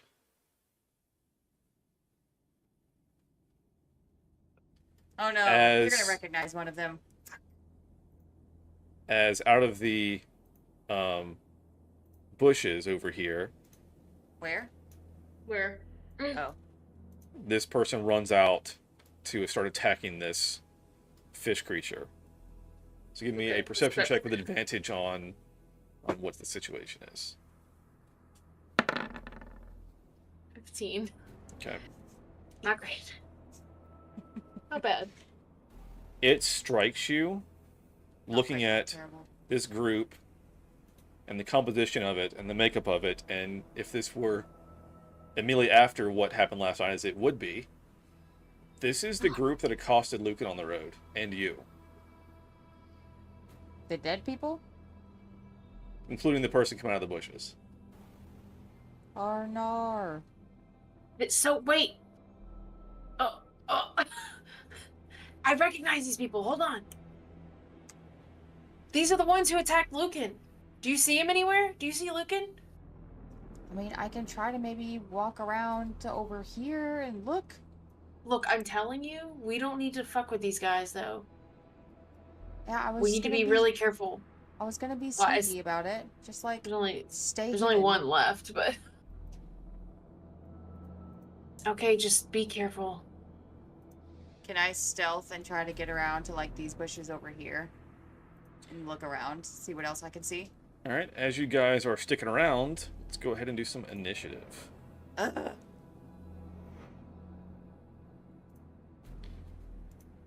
think I didn't. Oh. Initiative. Great. LOL. Why doesn't anybody love me? Why doesn't anybody like shut the shop? All right. So first to act is the fish Seth dude. said this law. My bad. You did. You did. I sure Okay. did. Why can't we see? Okay. Air permission C. So is that person's name Scout, or are they just a Scout? That's what their NPC type is. So. Just, you know. They don't get a name. Yeah, I have an actual name. Well, your name is Scout. All right, so first to act is this We don't fish care. thing. She's bad. This fish thing. They're going to run up and attack. Oh no, I don't have like any weapons anymore. I am not strong. I have 8 hit points. Yeah, I have 9. Okay. So going to attack with a bite attack. A 6 will not hit, but it does get a claw attack also. Do we have any An weapons? 18 will hit. Do we what? I have a spear. Yeah, I have the 3 rapier damage. that Lucan just gave me. 3 damage. All right. Oof. That is now Dai's turn. I would like to sneaky sneak over here Okay, roll me a stealth check. and draw my weapon while I do that and hold action. Okay, roll a stealth check. Yeah, you fucking no, you know they're preoccupied. They're not paying attention to you. Why can't... I did it a minute ago. Just like... I don't know how far... If you left click and hold and move a little bit and then right click, it usually works. Yeah, you gotta start moving a little bit. Yeah. Like, as soon as you move, you can go ahead and do it. Yep. Like, I can only go 30 feet. Right. Should be.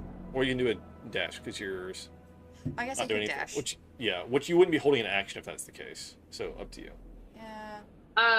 Do you have bonus attack? Oh, We don't have you're any level, of our- yeah, you're like level 1 in this because this is before Bright Owl or before Amber Hall. So Yeah. we don't Your have children. any of our class stuff. nope, your children. Yeah. So I'll just sneak around here and just keep watching this play out. I don't want to get involved. This is after session 0, obviously, but still, like, your guys are maybe, like, young, like, you know, teens or, like, preteens, somewhere in there. So. I think we had established that we were like 15 or 16, something like that. Yeah, because this is before Amber Hall by at least a few years. And I think you guys were like Yeah. 18 at Amber Hall, somewhere in there. So, all right, so that's your turn? Yeah. And you're holding an action, you said?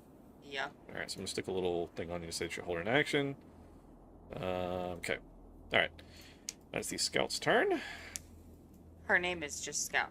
She's not the Scout. She's just Yeah, she's from fucking To Kill a Mockingbird. Anyway, moving on.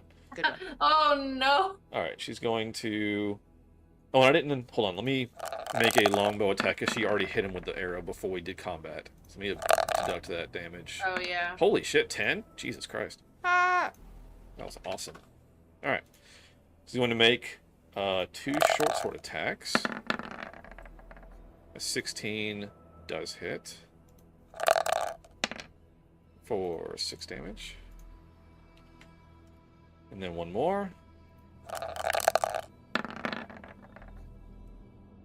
11 does hit, actually. Very low AC on the... They're fucking fish people, so what can you expect? No armor to speak of.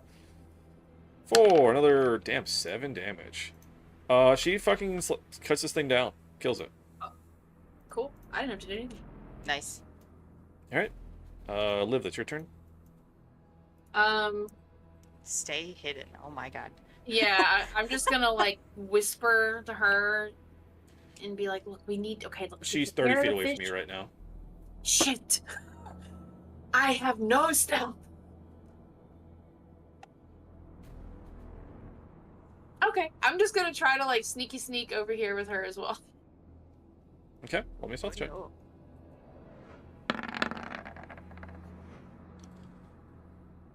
I think you did it. I'm gonna toggle.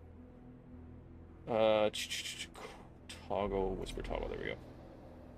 Okay. And okay, so I'm just gonna tell her. I really don't know what to do. Maybe we should like hang back and see if we can follow her. Maybe she'll take us to Lupin. I mean, we can try, but I need you to not step on any twigs. Liv, give me a Listen. perception check. Oh no. Oh no, we see his like body hanging somewhere.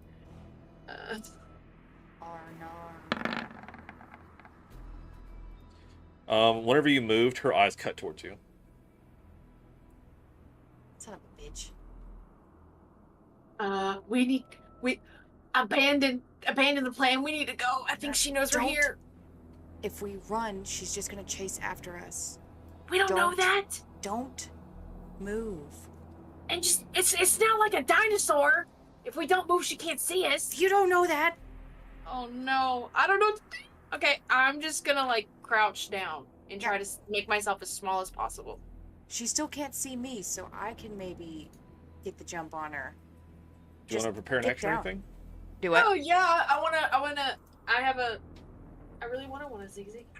And what's your specify what your prepared action is? Like to attack or like what? Yeah, I'm gonna ready my spear. Okay. And just like hold action until she gets closer. All right. As this happens, Oh god, we're gonna die. Ah! 2 more fishmen come out. Don't move. They don't know we're here. Exactly. She will have to deal with them. Don't move. I don't plan on it. All right. So they come out. Oops. Fuck. Fuck, bud. Yep. It's the same. Okay. They're kind and of cute. Move I'm up not gonna lie. Oh my god. on. They're so gross. And they're going to attack. All right. Wait, here's the thing. If they kill her, we may never find Lincoln. That's correct. But All if right. they don't kill her, she might kill us because she already knows that you're here. First one's attacking with advantage. There's a nat 20. We need to help. We can capture her. All right. I'm not helping. Nope. Six. This is a her problem. Don't Oh my god. you dare. All right, with advantage, that just hits. We're never gonna find Luke. All right, the second one's going to attack, also with advantage because of blood frenzy. That will hit for 3. Big oof. She's almost dead. And I will specify this attack will be non-lethal. I would also like to specify that Look at the whatever breast you creature I was that killed these people is not here. Yes, we don't know that. So we can still find out some information. All right, she is downed, but they did non-lethal, so she is unconscious. And she's unconscious. We can tie her up while she's unconscious. We need to kill those things. You want to go take out the little fishy dudes? I think we need to do something. She's our best chance of finding him. Oh my god. Fine, I'll help you, but stay behind me until we get up there. Yeah, okay. Okay, so I want to crouch. I can do it. Eating tiger, hidden dragon. Crouch sneaky over here. That's 20 feet. 25. I can't even get up close enough.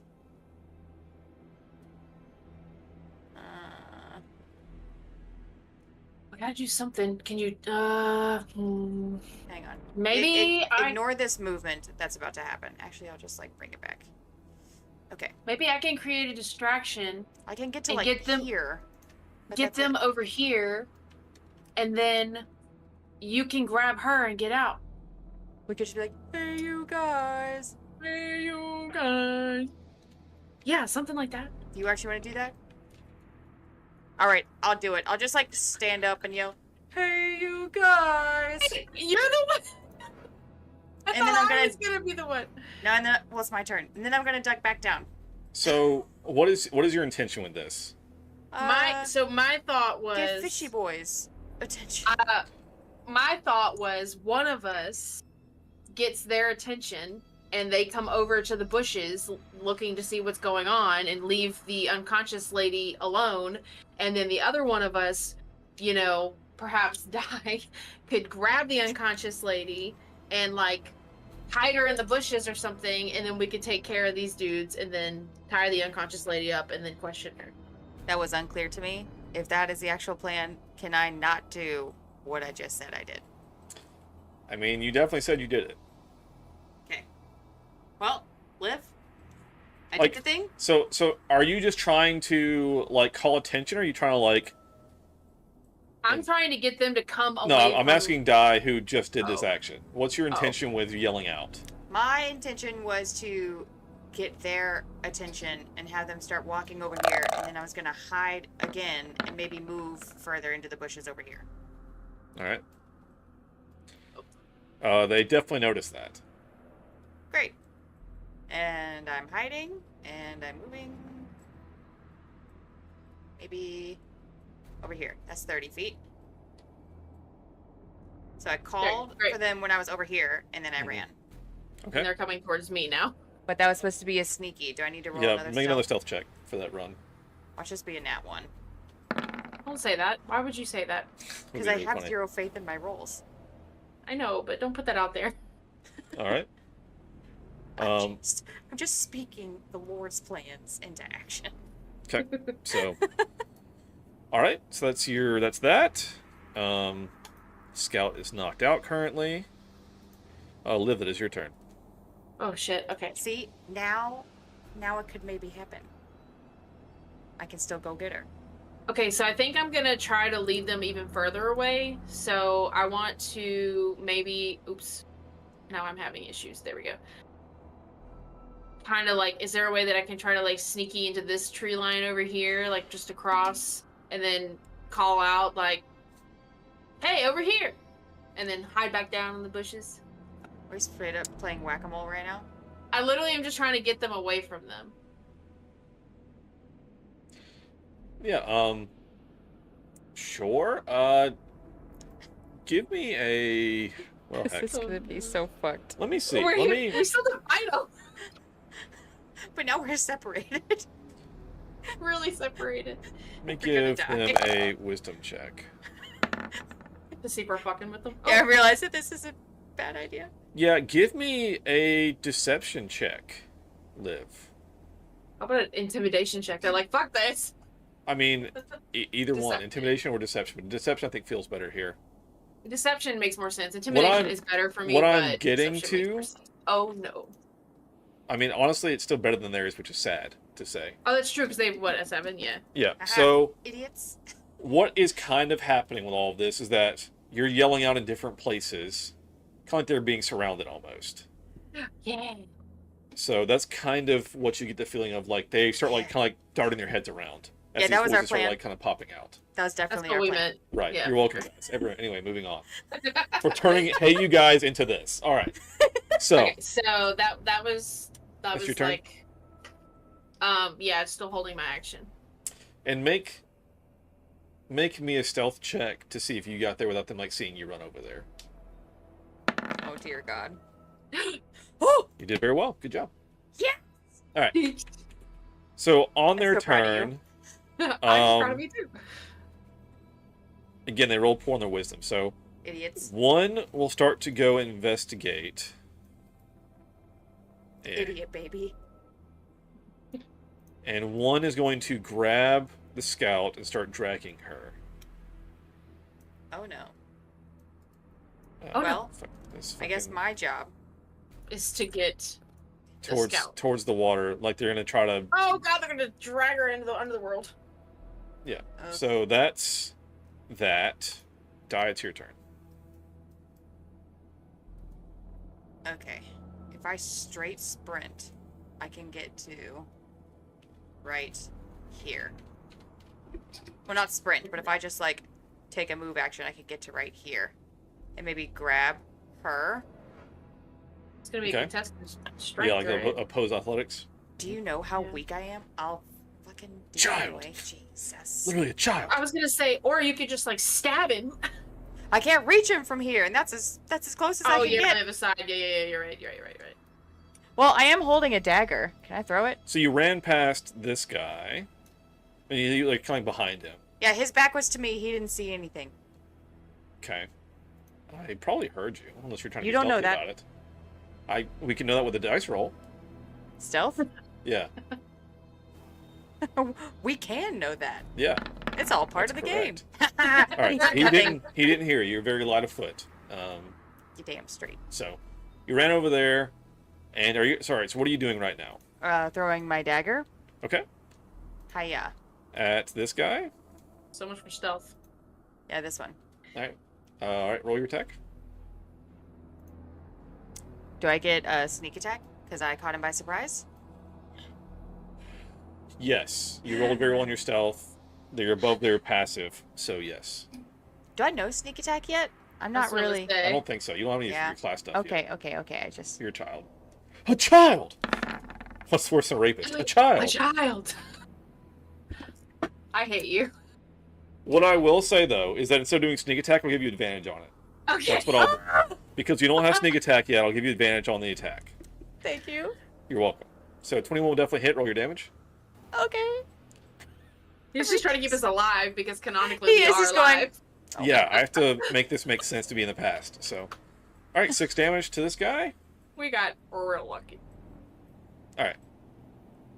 How much was it? 6? Yes. 6. Oh, they're stronger than I thought they would be. Oh, no. All right. And now your dagger is stuck in this guy, so it's not in your hands. It's okay. All right. Anything else?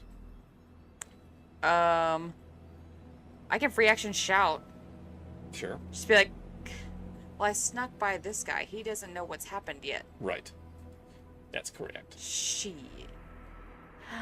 You can do a free action 1 step, like a 5-foot step, right? No. I felt like that was a thing. No, you just got your movement. You said 30 feet. Yeah, I know. Okay. Well, then, there's literally nothing else that I can do. Mm-hmm. Then So- why'd you even ask? Be polite. Scout's Free turn. action. She's knocked out still. I'm gonna roll just a luck check. See if she pops up. Okay. That's a no. Nope. Alright. Liv, that's your turn. Okay, I'm going to kind of keeping with the theme. I'm just gonna I'm not gonna leave the tree line. I just want to kind of like move another 30 feet, you know, in the tree line and just shout, "We have you surrounded!" Alright, And make that's a deception check. Make a stealth and then a deception. I have a feeling this is not going to go well because I've been rolling really well. Very good stealth. They did not see you. I'm so proud of you. 10 deception. I'll make another wisdom check for these guys. Oh no. That's a nat 1 on wisdom. Ha! Idiots! Dumb. Alright, so again, heads jerking around. They This are is not supposed to happy be with the playing the whole situation. game. Alright. Anything else? This is ridiculous. No, still just holding my action. Okay. Their turn, again, they just got rocked. That's a nat 1. They're both going to just fucking sprint it out and jump in the fucking water. Get the fuck out of here, bitch. And they disappear into the depths. Awesome. Are we out of combat? We are out of combat now. Okay, then I'll Do you grab. have any rope? Let's check my bag. I'm gonna make my answer. way over there. I mean, yep, I have some rope. Okay, tie her I'll up. tie her up and then drag her over. Well, Let's I get away guess from the dead bodies. Actually, wait. let's get away from the Wait. water. That's true. Tie her up, and then I want to search these guys, and I'm just looking to see if they have any information, like anything that would lead us to Lucan or anything that Okay, is helpful. I'll try to drag her like over here. And that is where we continue next time. Damn it! In part 2 of this Whispered Tale. Hey, make sure you mark that she's tied up. Okay. Put a little symbol on her. Entangled. Okay. Little ropey rope. I did get some new status symbols. Nice. They're not the best, but they're different and new, so we can have more stuff. So, boo! There we go. Cool. Whoa, there's so many more. Yes, I added a bunch. All right. Oh my god. With that, we'll wrap up the little whisper tale here. Quick roses and thorns, so we begin our main session. I'll go. Mm-hmm. Roses, them rolls. The fuck? That never happens. Thorns, I'm very concerned about my life because I should have already died. Hell yeah. Oh, okay. That's it. I'm very worried. My rose is in the same vein as, them rolls. This is like the best we've played. Like this plan was just spur of the moment and it actually worked. It worked so much better than how we thought it was gonna go. That's true. Yeah, so that was a lot of fun. I like that. I like when things work how they're supposed to. Thorn would be we still don't know where Lucan is, man. We've been doing this for almost a year. Bro, we're never gonna... Hey, thank you so much for watching the video. Hope you enjoyed it. If you did, please leave a like. Comment down below what your favorite part was. And of course, if you want to see more, please subscribe. We post new videos daily. I stream weeknights on Twitch, 7 to 10 p.m. Central. I'm Alec the Lost Knight, by the way. Have a always live content shuffle. Check out the link below for that. And I'll catch you guys in the next one.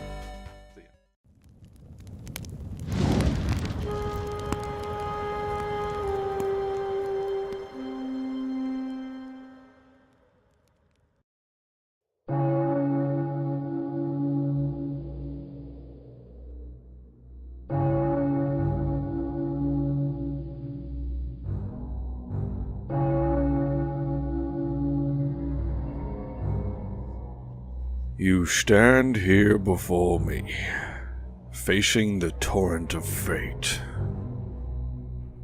It was the only way. What do you mean the only way? I am the one who killed him so that the robots that we created would not ever know human bloodshed. They will not harm you. I don't fully know where you're going, but I know that you'll be safe. Well, I certainly don't want to be lost to infinity. So be it then. If you must break my legs, break my legs. I can't bring him back. No. You can't. Ruck instantly takes something from his table and throws it. It goes straight through her. He just goes right under the table. You can't just keep dropping these like cryptic little sayings and then be like, peace, and leave. Yeah. Super sketchy, my dude. And you now know the fate of the little girl.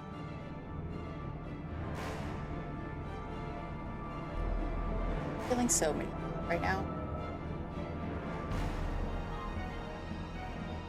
I'm like so upset.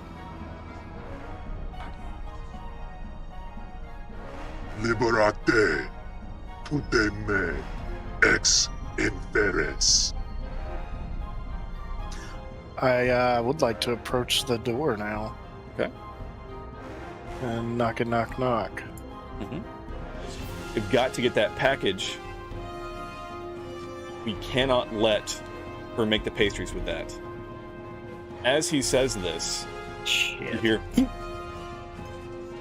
and an arrow thuds into his chest. Alpha. I see the darkness within you.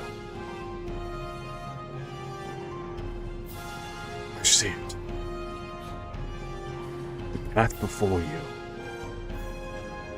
is filled with pain. I'm going to tell you what this says, and then we're going to talk about What it means. how we're not going to do what it says. Nature will let grow what is within you. And if it is weeds you have sown, you must first clear out your garden. I go in. Can I- I'm gonna gouge his eyes out. Oh my god, no. Wait, hold on. Can is I he reach through and naked just right like choke hold the man? He's Can I reach through the window and grab him? Like Give pull him him a out? dick twist. Sure.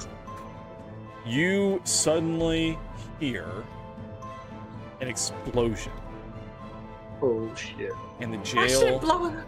is rocked. They're circled this mage, and this mage is fixing to murk them all. They are all dead. He just killed them all. There's 4 guys surrounding this guy, and he just killed them all. Emerging from the water. Stop. Stop. Just stop. Describe how you want to eviscerate this shadow goblin. I guess I'm slicing him clean in half. Oh, so you look down upon the loss of the divine? I don't think God would like to hear that. We separate church and state. We have no power here. Yes, Mr. Charisma the Paladin, give me a persuasion or whatever to be like, hey, she's just upset because her sister went down. You know what I mean? Like, do something. Okay. Okay, I've got it. In my most Glorbo-y way. Oh god. Everyone put weapon down! Glorbo, no, what's going on? Glorious. Nat 20, Fucking let's go. Oh my God, What the fuck? I'm going to give you so many hits. Kiss.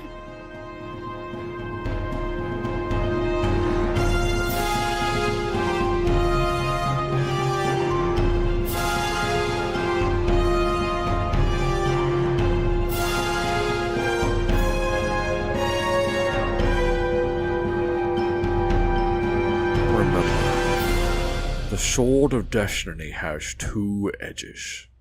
You are one of them. I'm going to make it sound like there is a bear attacking.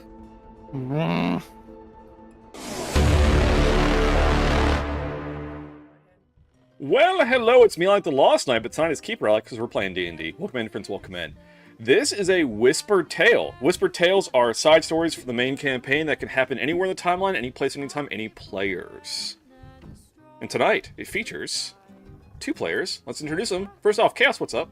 Hey, I'm Chaos. I play as Dai, the Tiefling Rogue. I guess I'm a level 1 today. And I like to party. Hell yeah, loves to party. What's your fun fact from last time?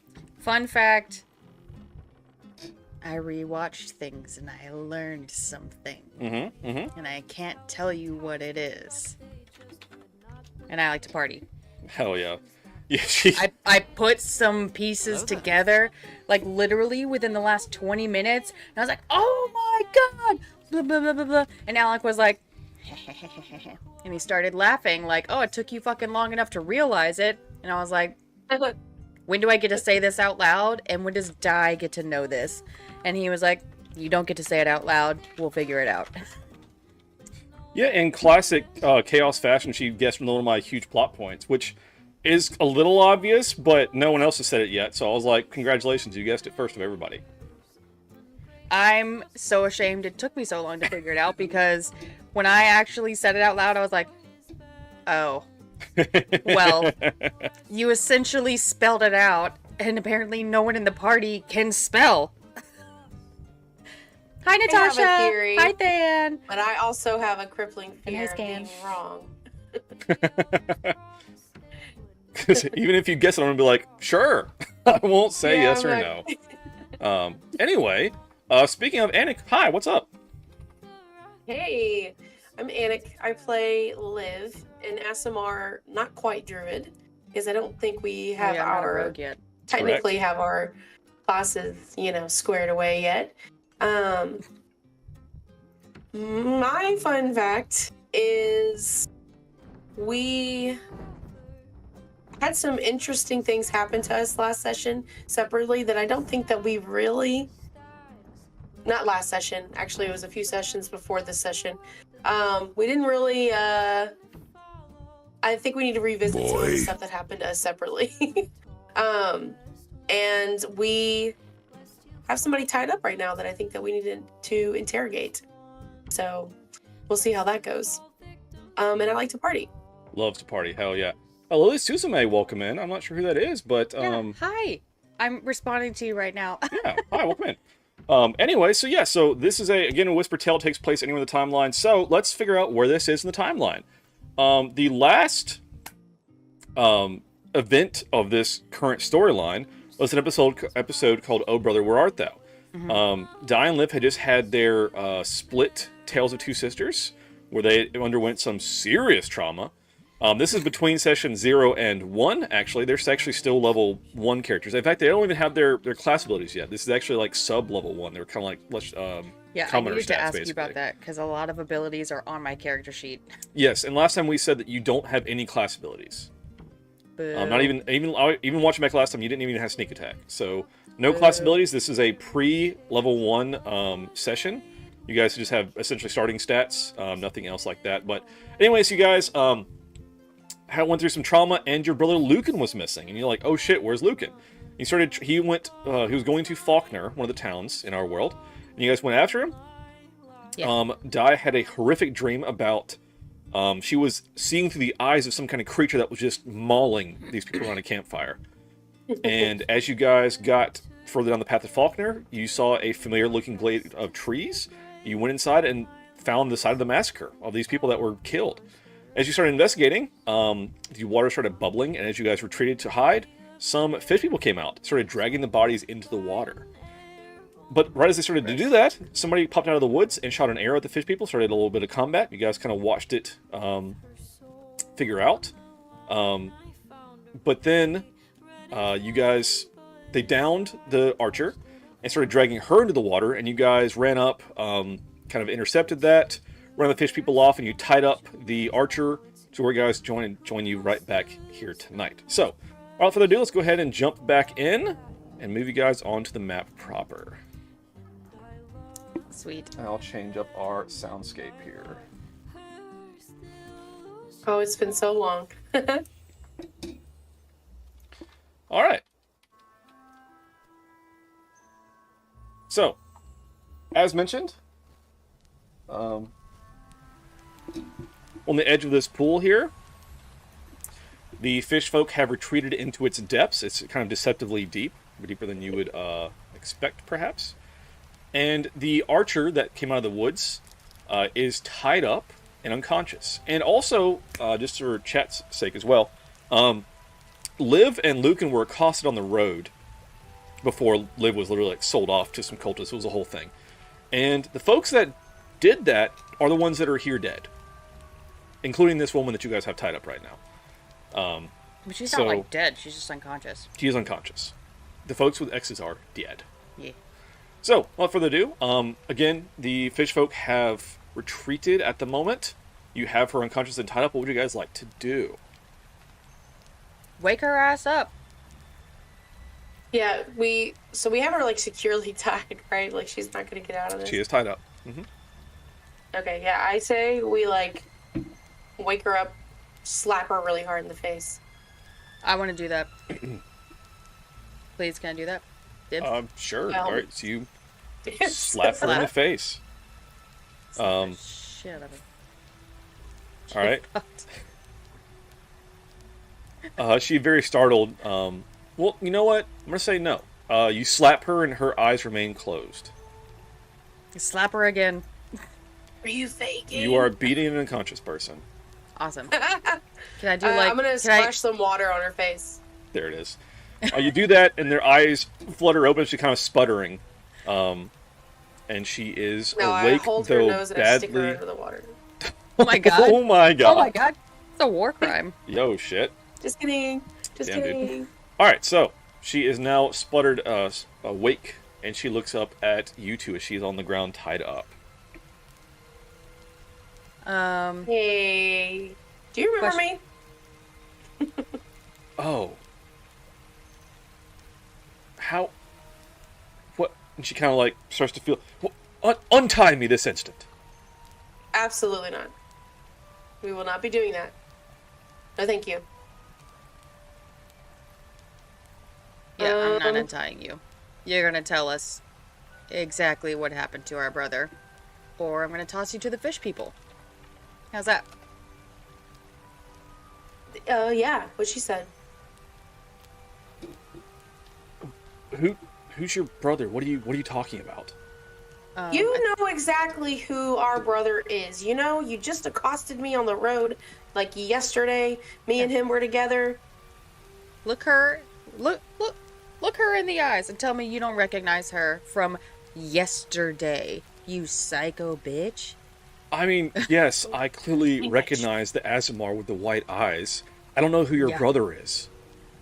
The dude who was with her, who looks... Okay, dude who kind of He looks... doesn't look like us. Okay. Never mind. He does I was gonna not say, at we all. look He doesn't related. look like Not us. at all. We don't. Okay, he's like 6 foot tall, and he Because looks like just for a little bit of clarification here. So when you guys, I know it's been like 6 months since the last time we did this. It sure has been. Lucan was walking down the road and Liv was in hiding, and he got accosted on the road, and then Liv ran up to him while he was getting like beat up, basically. So you guys weren't walking together. So she has no reason to know that you're siblings. Just FYI. Okay. So her genuinely being like, I don't know what you're talking about, is like, we were attacking a guy on the road, you ran up, we captured you both. Yeah, that guy. That one. Where is he? Well, he was here. We were taking him with spear? us. Mm-hmm. Where were you taking him? To Faulkner. Yeah. Why were you why? kidnapping him to do that? To sell him, clearly. As we did. Clearly. Yeah, you people like to do that kind of thing. Well, we sold you, didn't we? Looking at Liv. Well, it didn't work, did it? That's not my problem. If the people that we sold you to lost you, we still made money. Okay, who wants to buy him? Buy a dude? Yeah. What value does he have? You ever heard of slavery? Pinpoint him. Oh my god. So your whole business model is to just accost people on the road and sell them in the hopes that they would make a good slave for somebody? We look for strong individuals that look like they could, work the land. Well, you're a special case, dear. You're an Azamar. The divine blood is worth so much more. Fan. Fuck you. That's why we sold you to cultists. I assume they were going to sacrifice you for some stupid god thing. I slap her. It's not really necessary. Not enough to give her any damage or anything. I just really wanted to embarrass her, and I want her cheek to sting. Yeah. And it absolutely is necessary. Where is our brother? Well, he was here. We were taking him, but as you can see, we were attacked in the night. And by what? Why don't you share what happened? I wish I knew. I was there in the bushes in the woods, standing guard, and I didn't see anything. I don't know. No, I was standing watch. You fool.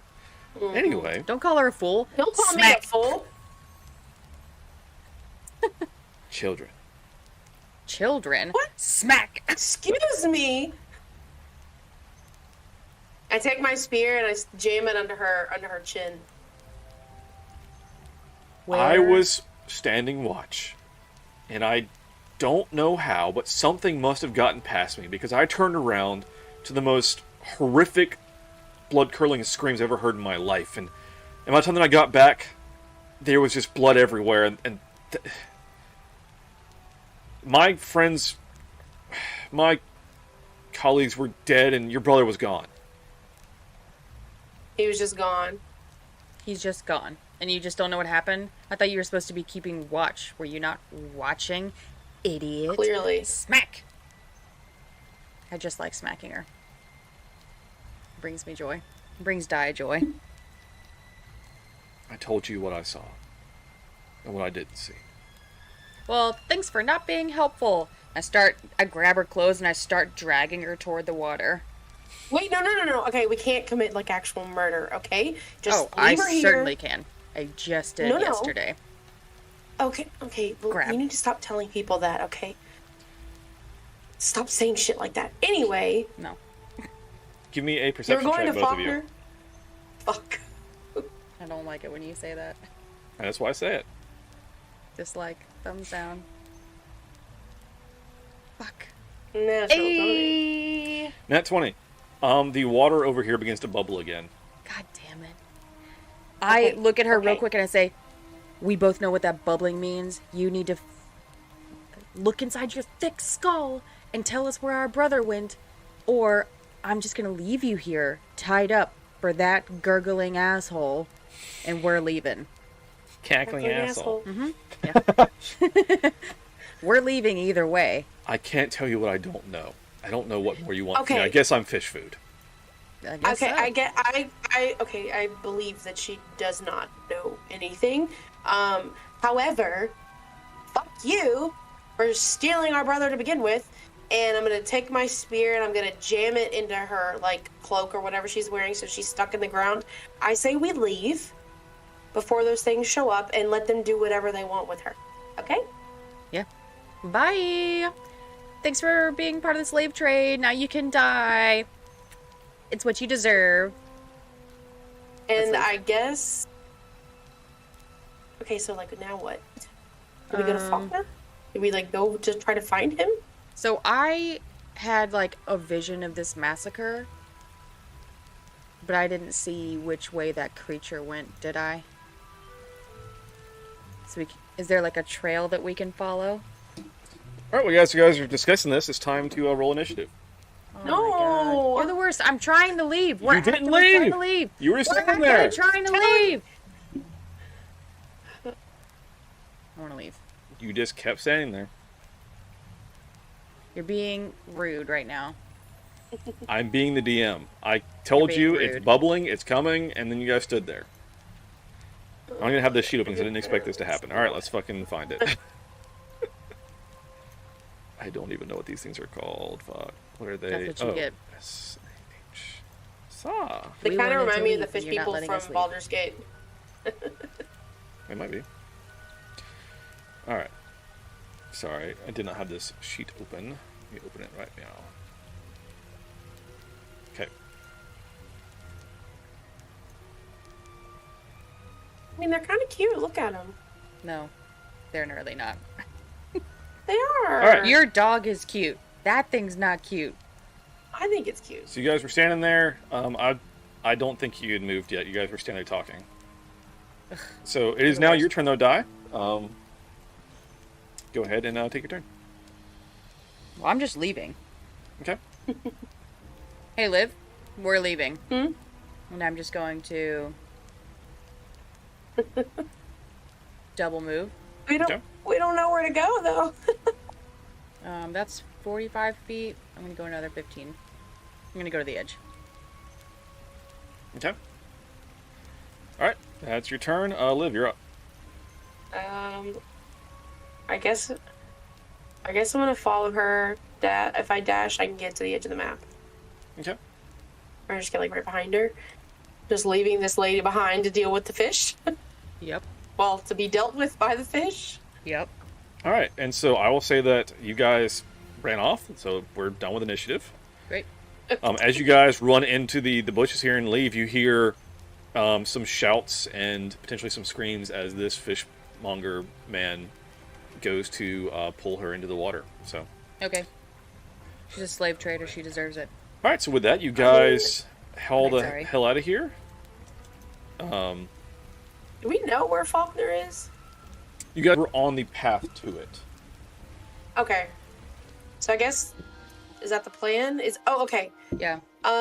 If we kind of like start towards that same direction, I want to just kind of keep an eye out for anything that might indicate that Lucan actually went that way. Okay. Like any kind of clues to where he could be. So you guys head out of there. You make it back to the main road, which is heading to Faulkner, and you guys can start that direction.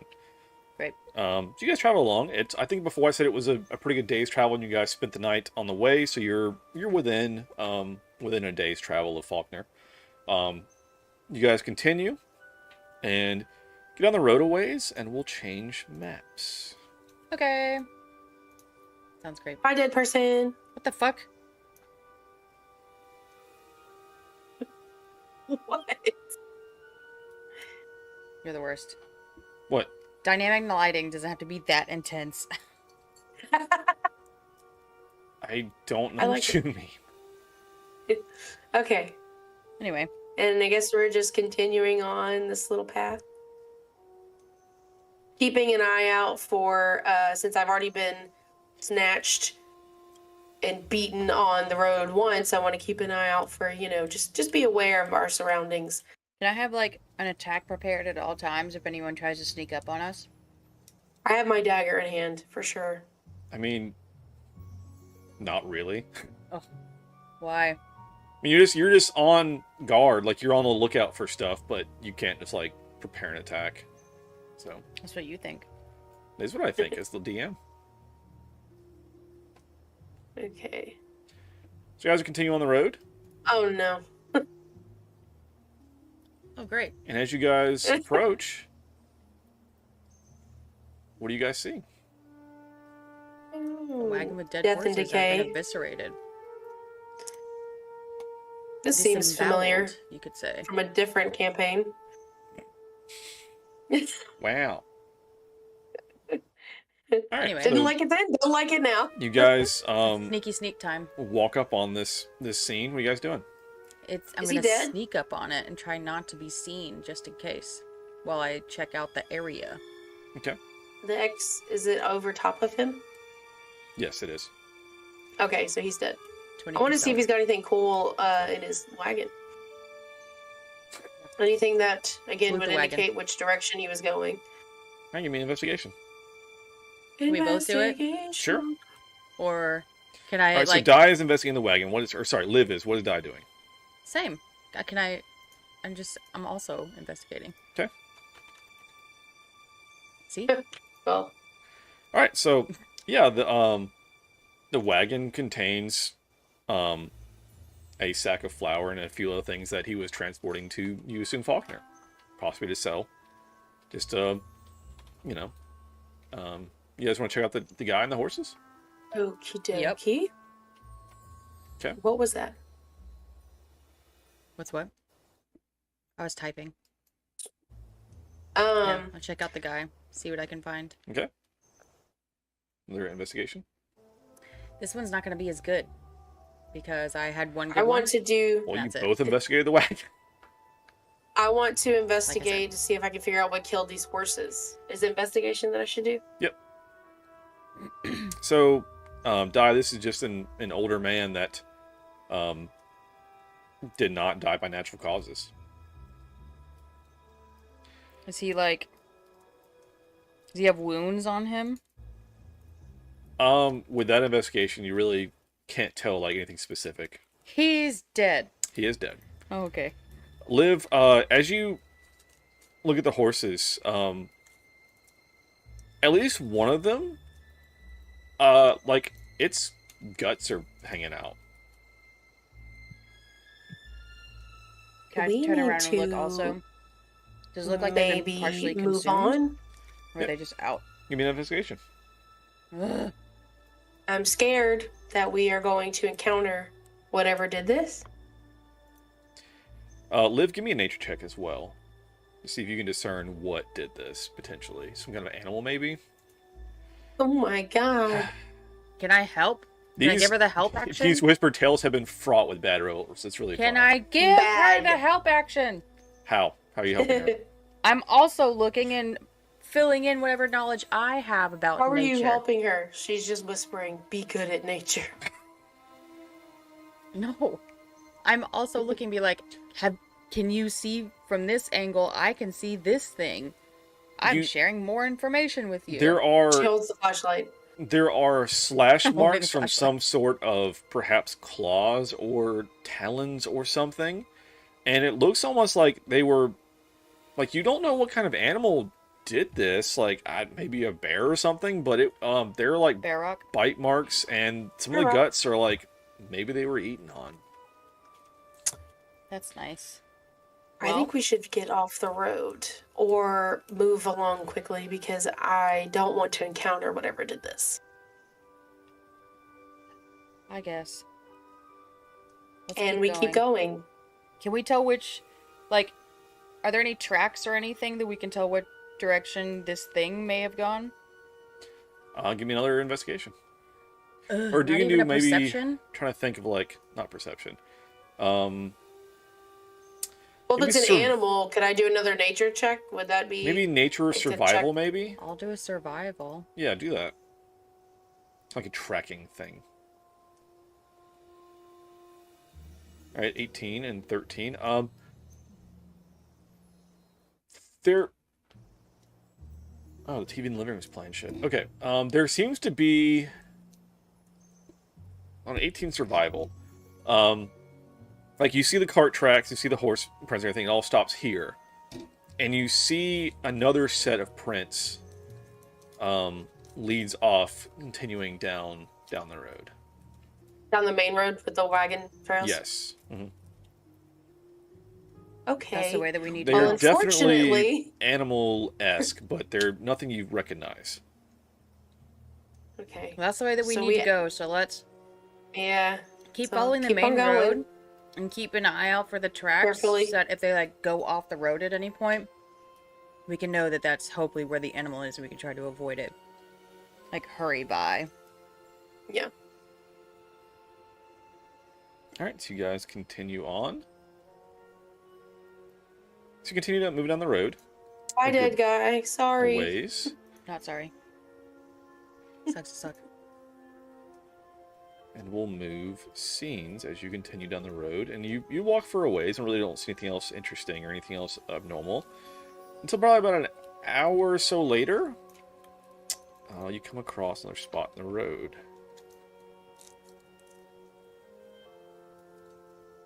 Oh my god. Is that more blood? Okay. And this time you do notice there's blood in the road. And not just a little bit, like a pretty good amount. I'm gonna try to like hide while we like look around this area and try to figure out what the hell is going on. Give me a Yeah, do I Because this is see- still the same direction we're supposed to be going. Yes. Do I see anything that could indicate where this blood is coming from? Is 21 enough? Yes, 20. Well, I mean, it's a good roll. You don't know if it's enough. So I'm trying to like stick to shadows and whatnot, not be directly in the middle of the road. Okay. Not me. I'm just walking along the edge of the road.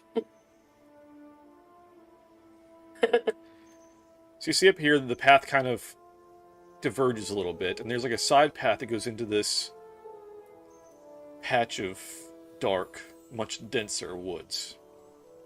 And it looks like there was almost like a fence and kind of, not quite like a barricade, but like there was a fenced off portion that was perhaps a former road that had been closed. And part of the fence has been broken and is lying there on the path. Mm-hmm. That is the direction of the blood. I look at Liv and I say, Liv, what if this thing found Lucan on the road? What if some of this is his blood? That's what I was thinking. We need to check. Okay, so yeah, just like carefully kind of like using all of my senses to try to, you know, listen out for any impending danger. You use all of your sensors. You're going to use taste. That's you guys stand kind I'm of gonna stand the fence. take a page out of Rook's book. Give me a perception check. Dear God, please.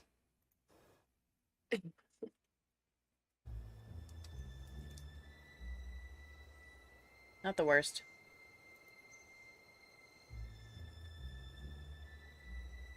All right. You guys peer into the deep, dark woods.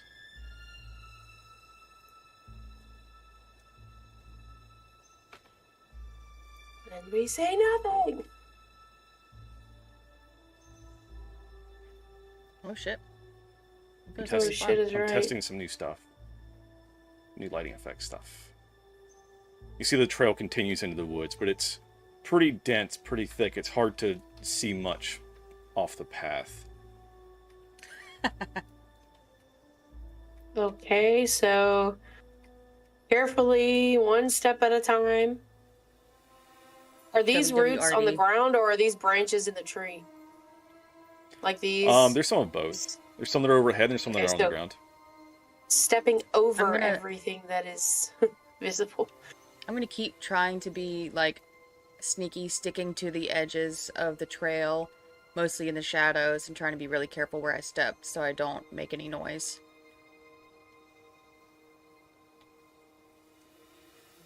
I'm scared right now. I'm so fucking scared right now. All right, as you guys are walking along, hold there for a second. No. Where is Shaggy? As you continue moving, of course you do. You said hold there as we were in the middle of moving our characters, so shut up. All right. Di, give me a perception check. What's in the tree? God damn it. Oh no. All right. Why? Why do the dice gods not shine down on me with grace? They're just like, idiot, get fucked. We're the dice gods, and fuck you. Ugh. 15. Great. Ancient Blight. Good luck. That hits your armor class. That meets and beats. It sure does. Thanks a lot. Your So- AC is 15. Yeah. All right. So as you're walking along, a vine, a root, grasps your leg and begins to pull as you Do I see this? fall. Can I pull out my And we're going rapier to and try to enter slice it? Initiative. Initiative.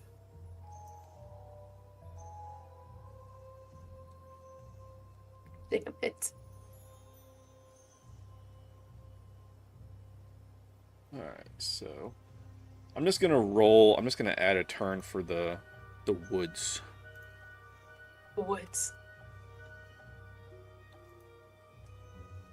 And then we're just gonna roll it flat. We're scan right now. I know Nidalak would be loving this place. 15. Hey, Alec, will you mute your mic for a second? I'm gonna tell that bitch in the box to turn our TV off.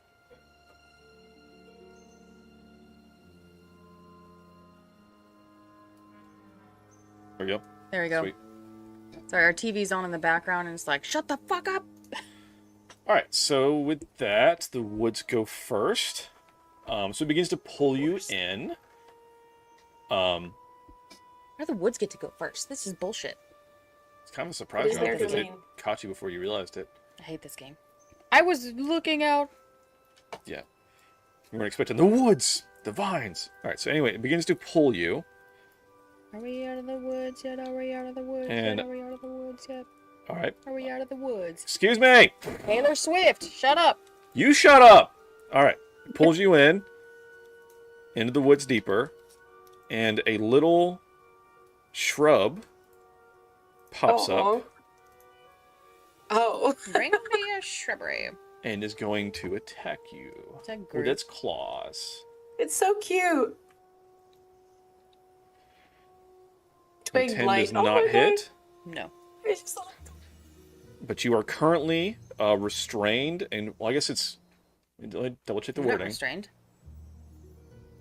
You are grappled. Do you know what I'm imagining? Have you ever seen Quest for Camelot? Yeah, that's what I'm imagining too. Do you know when they're trying to start a fire with the sticks and the sticks just get up and run away? Yeah. All right, so you're currently grappled, and it is now your turn, Di. Can I pull out my dagger and start cutting at the vines that are trying to pull me in? Cut myself loose? Sure. Can we just Don't do hurt it like- them. Dude! He just tried to stab me with his claws. I'm going to It's hurt just a him. little guy. Oh, no. Then get him off of me. Do you want me to I'm roll trying, I'm dagger? trying. Oh, yeah, roll attack.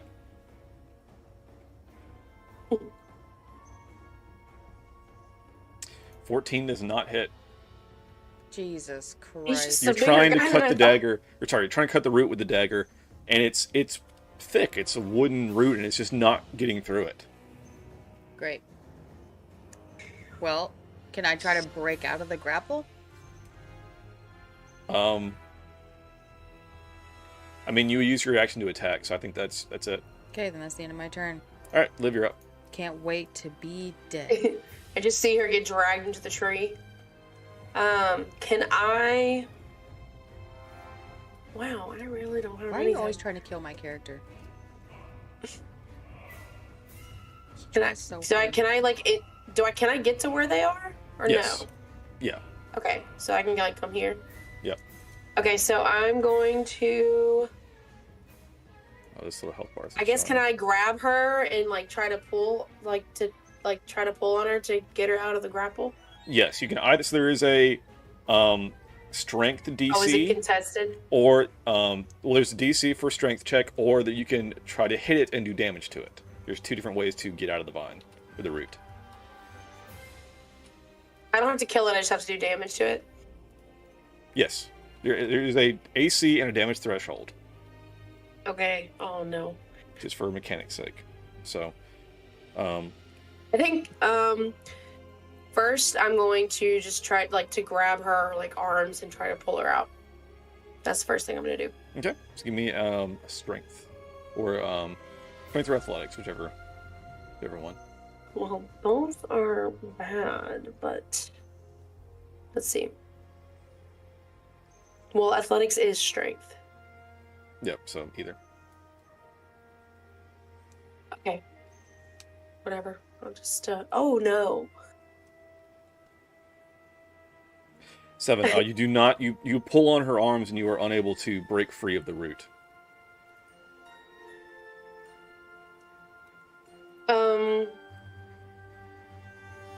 I guess that's my turn. All right. I can't do anything else. The twig blight's going to attack again with its little claws. This little claws. That fucking hits. Must be nice. Does 5 piercing to die. So it sinks in with its claws. Awesome. All right. That's more than half of my health. Die, you're up. I'm gonna stab that little fucker. Okay. Ruh-roh. Definitely hits. Roll damage. You damn straight it hits. Get Mhm. ready to die, Bush. And you kill it. Describe how you do it. Stab it right between its little twigs into its little bullshit bush heart. And I murder it. Don't stab me again, you little fuck. All right. No. Little thing falls down and then falls into the looks like it's a little shrub again. Don't call it little thing. It tried to kill me. It almost did. He's All just misunderstood. Liv, you're up. Die is still grappled currently. Okay. Grappled by the dead thing? No, the twig blight was not what's pulling her. Oh my god. She still has a root that's pulling her. The twig blight just popped up and was attacking her as though she was being pulled. Okay, can I stab it with a spear? Sure.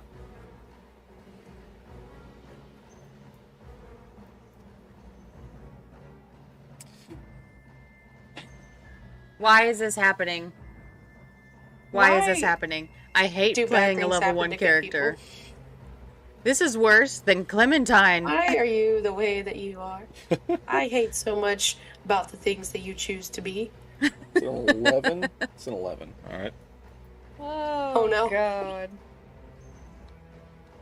God. Temporary deafness. Oh no. How does that even make sense in the situation? I won't get to hear her cussing at the bush. You didn't want to anyway. You go to stab with Is the there spear a- and accidentally hit yourself on the side of the head, and your ear is ringing. Is there a symbol for this? Let's see. There probably is something. There's one for vision, but is there one for loss of hearing? There's probably an ear or something on there. I don't know. I feel like there would be. I'm looking. There's like this thing. You can do that. It's at the very bottom. There it is. There's a grenade. Yeah, right? Okay. This is great. I guess That's I'm your loving turn. this. All right. Said no one. Hold on. Sorry, I'm trying to do something real quick. saying that was out of pocket. Just saying. All right, so back to the woods' turn. It's going to continue pulling you. Another 10 feet in. 10 feet? That's being super generous, so fuck off. Oh my God. You're being very rude to me today. I don't appreciate it. You are being troublesome. Alright. I'm going to reveal some more area here. You're being pulled. No, the pumpkins are going to eat If there you. are spiders in there, I'm going to rage. I have had to deal with too many spiders in fucking Hogwarts Legacy recently. I can't. Alright, Di, that's your turn. I'm gonna try to get ungrappled. Okay. You say that's athletics or strength? Yeah, I think it's the same difference, but yeah.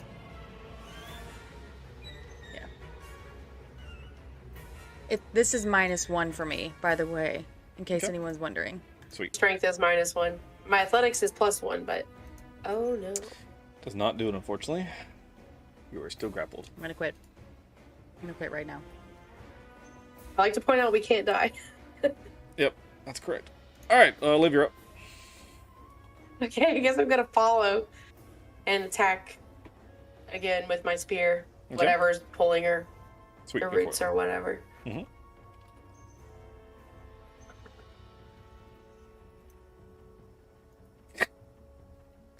Does it find it? Miss? Alright. Do I have any bonus actions? I don't. Nope. Don't die. Alright, Di's pulled an extra 10 feet. That's good. I'm loving this. I'm having a Di, great your time. turn. Sorry, Shelly, move this angle where you guys can see it better. I'm gonna try to stab it again, so I can get out of its grasp. Great. Why is this happening? What is going on? Oh my god! I have to reload the game. I'm having a bad time. Dan says for the memes. Alright, Liv, you're up. I'm just gonna follow behind her and do the same thing with the spear. Stab it. Okay. Oh my god!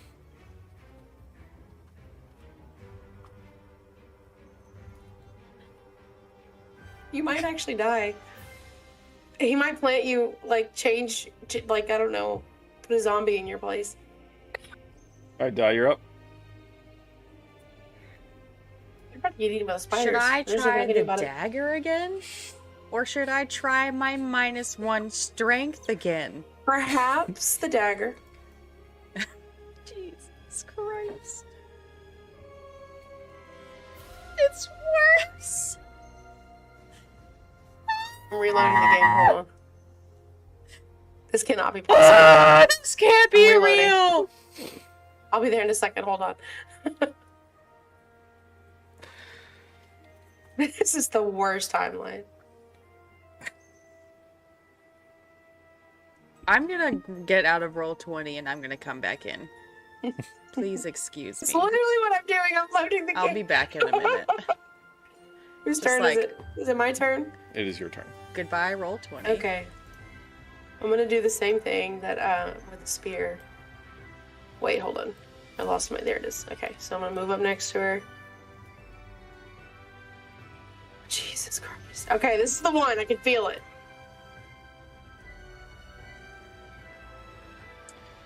To it. Does it hit? No. Oh my god! Okay. Because I rolled like a 15 or 16 and that didn't hit. Oh, I forgot you rolled a 15. You rolled 15. Whoo, buddy. I'm unwell. At least you're not Manuel. I'm unwell. Alright. Dies continue to pull. Okay. And from this very fucking large tree here. What tree? We don't see anything. Spooters. Hold on, let me reveal. Alright, so from this very fucking large tree here, down the trunk does indeed climb a spider. You no. No. Oh, it has hit points It's showing. just the My little bad, guy. guys. No. Oh, because it's something you can turn into. Oh. Well, I'm gonna show that. Damn it. What? Fuck this shit, I'm out. I'm done. Because it's a wild shape. Yeah, it had. For the record, chat, I homebrew things, so like that doesn't mean anything. It can be more or less whatever.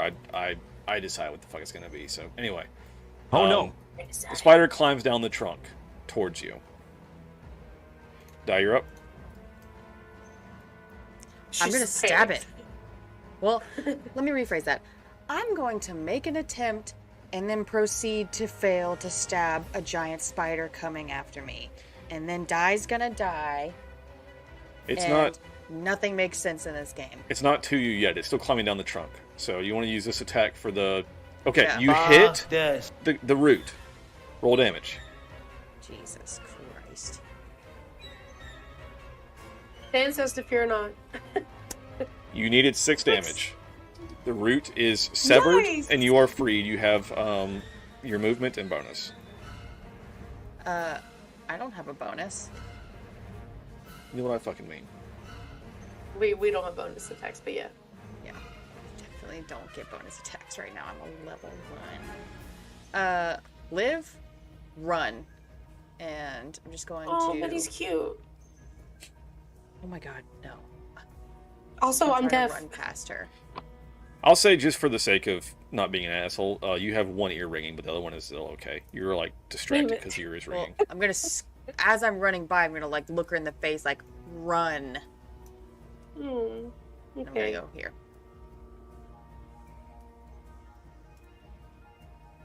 All right. Liv, that's you. I reckon I'm gonna dash. And I'm gonna get to... Oh, I can get pretty far. Further than the map has been revealed. If you move there, I can If actually we're reveal it. follow... Yeah, this is 60 feet for me. Okay. If I dash, so... I guess, I mean, I'm assuming we're still just following the blood. Oh.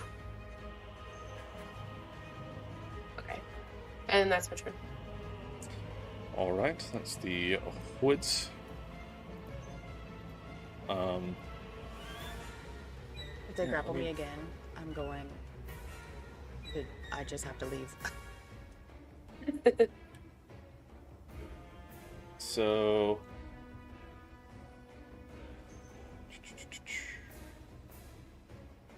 All right, a root's gonna shoot out at Liv now. That tracks. Yep. What the fuck? It's plus 11?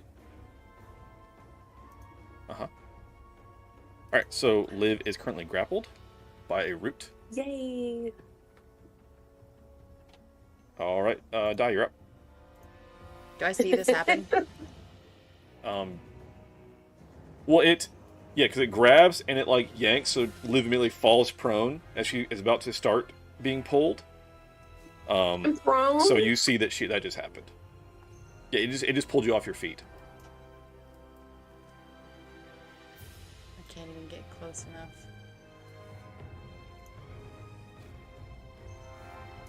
I mean, can I get to here and then try to throw my... I guess I'll try to throw my dagger right at it. The root that's holding her.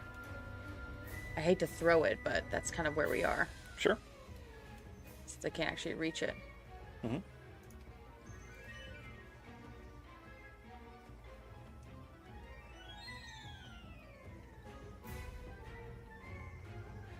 That was almost a nat 20. The dagger sticks to the ground next to the root, and we'll continue pulling in a minute. But Liv, that's your turn. Oh, okay. I'm gonna So can I get up though? Even though it knocks me down, I know I can't like run from it. But can I stand up? It's got one vine is wrapped around your like leg, and it's pulling. It's like starting to pull you, so you are prone. It's starting to slide you on your back as you're being pulled.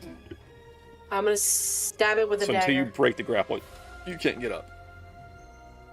But I can stab it with a dagger. Mm-hmm. I'm gonna do that. Okay. With an 18. That does hit. Roll damage. Woo! A miracle. I got a 1. You nick it pretty good, but it does not break it. Great. It has a set AC and hit points, so just FYI.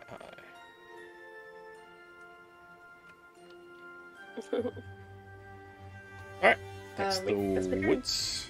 We're going to start pulling you. The forest mother from the future is very angry at me. That's you. Can I run to like right here and grab my dagger and then continue to run to live and attack it? Mm-hmm. Sure can. I guess right here since it's pulling her that way. And then I'll try to attack it with my dagger, not throwing it. Okay, go for it. Just stabby stab. Mm-hmm. Hits, roll damage. Fucking miracle. That is enough. You cut through the root and it pulls back and Liv is ungrappled. Can I like... Woo, we get the fuck out of Can here. I help her stand up and reduce the amount of movement that it takes for her to stand? I'll allow it. I have 5 feet of movement left. Sure. Could we just like take that off the top? Sure. Okay. Liv, it's time to go. Run out. I'm fucking trying. Do we keep following the blood or do we just leave? I mean, at this point, I think we should just continue to follow. No, we need to follow the blood. We gotta find what if it's Lucas? Alright, fine. But if we die, we're gonna haunt your ass. You were gonna haunt me anyway. Okay, so it's true. I stand up. How much movement do I have then?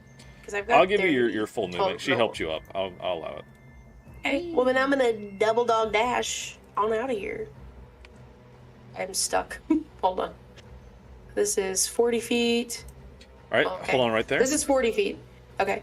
So as you get to there, as you round the corner on this large tree and hop over that giant branch and shit, let me reveal some more map.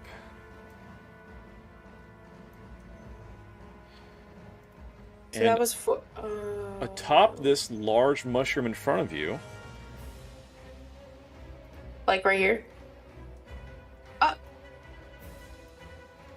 Is Luke. Hey, guess what? Idiot. I found him. Give me a perception check. He looks a little different. What a perception. Because historically, I'm good at these. Spoke too soon. I saw that Alright. 20 and I was like, no way it's gonna let that be the primary. This is your brother, so I'm going to give you the nat 20 on it. So yeah, this is your brother. He is badly injured, real banged up, and has been kind of left here. And like I said, is badly injured. His clothes are like ripped and like everything, and he's not looking good. He's currently unconscious. That's good. Okay, I still have some movement. Okay. So can I like walk up to him and like just kind of like start tapping his cheeks to try to get him to wake up because we need to get out of this cursed forest? You dash to get here, so I'll just say that you get up to him. You can like totally. Can I just call out take to a free action to scream at him, "Dickhead, wake up!" Yeah, you do that, and it doesn't react. Okay. All right, that's the wood's turn. So Yeah, big dickhead. easy now, you dickhead. All right. So from out of the vines over here. This is a cool pops map. up It is cool. This dude. I know. Oh my god, it's a White Walker. A forest blight that is made of vines kind of comes up out of like the briars and vines, and it's going to move kind of like the edge here, and out from it sprouts vines. Great. Babies.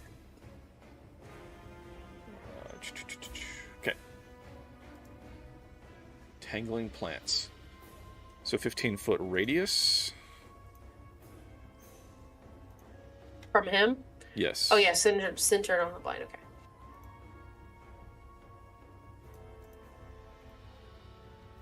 Ugh, each creature of the blind's choice.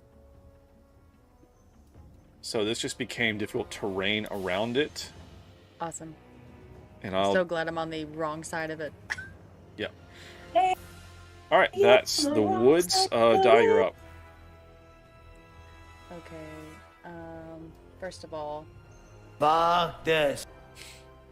Secondly, can I kind of go like underneath this canopy here? No, I meant this to block the path, so no. I figured you did. Yeah. But it's worth asking. Yeah. You ass. It's only DC 12. You'll be fine. My strength is -1. You'll be fine. Okay, so I'm not starting in it. Let me read it again. Hydrate. I'm going to drink from this mug that I happen to have.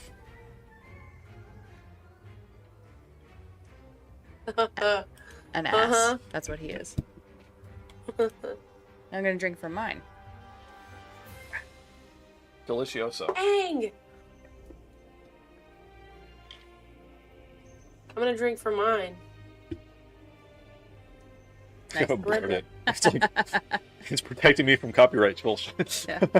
Yeah, yeah, there's, royalty I brand. guess That's awesome. it'll kind of show. Okay, so it says each creature of the Blight's choice in that area when the plants appear must succeed on a saving throw. I'm not in the area when they appeared, so it's just difficult terrain, correct?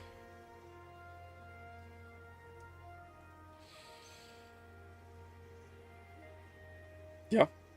That's what it says. In addition, Yeah, that's what it says. each creature of So the it's Blight's just choice in the area the plants appear must difficult succeed. Yeah. terrain, so 10 feet.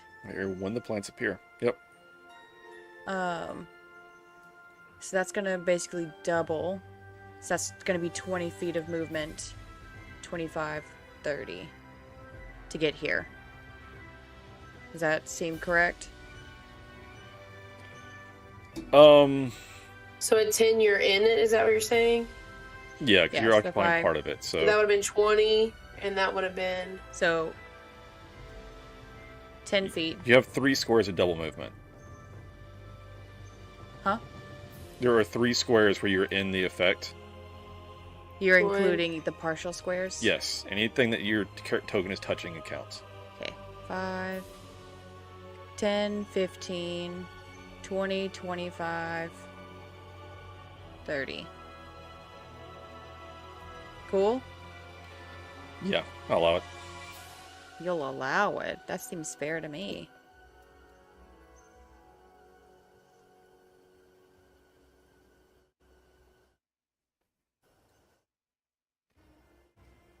And I'll go ahead and double move to get to them. Okay. And be here. All right. Liv, you're up. Okay. So clearly. Oh. Hold. Where's the. Clearly. I have found Lucan. We need to. Oh god, I don't know. We can't go backwards, so I guess we just continue forward. I guess so. North on the map. He hasn't woken up yet. He's still unconscious. Is that correct? He's still unconscious. Good. So can I with the Can I drag him? Can we do And like a start making medicine my way check to on the him or north? anything? Oh yeah, can we do that? See if we can get him up. I guess that's Is just he? like He's to not. stabilize. He's not like. I know you said he was injured, but he's not like down. He's just unconscious. He Like, is. He's down unconscious. Like he's not. Okay. He's Medicine not check? actively dying. He has, like, he's very bloodied, very beaten. He is holding on for his life, but he's not like. You need to be like, if he took damage, he would die. Okay, so can I do a medicine check on him to see if I can get him like? Okay. Nope, not nature. Maybe.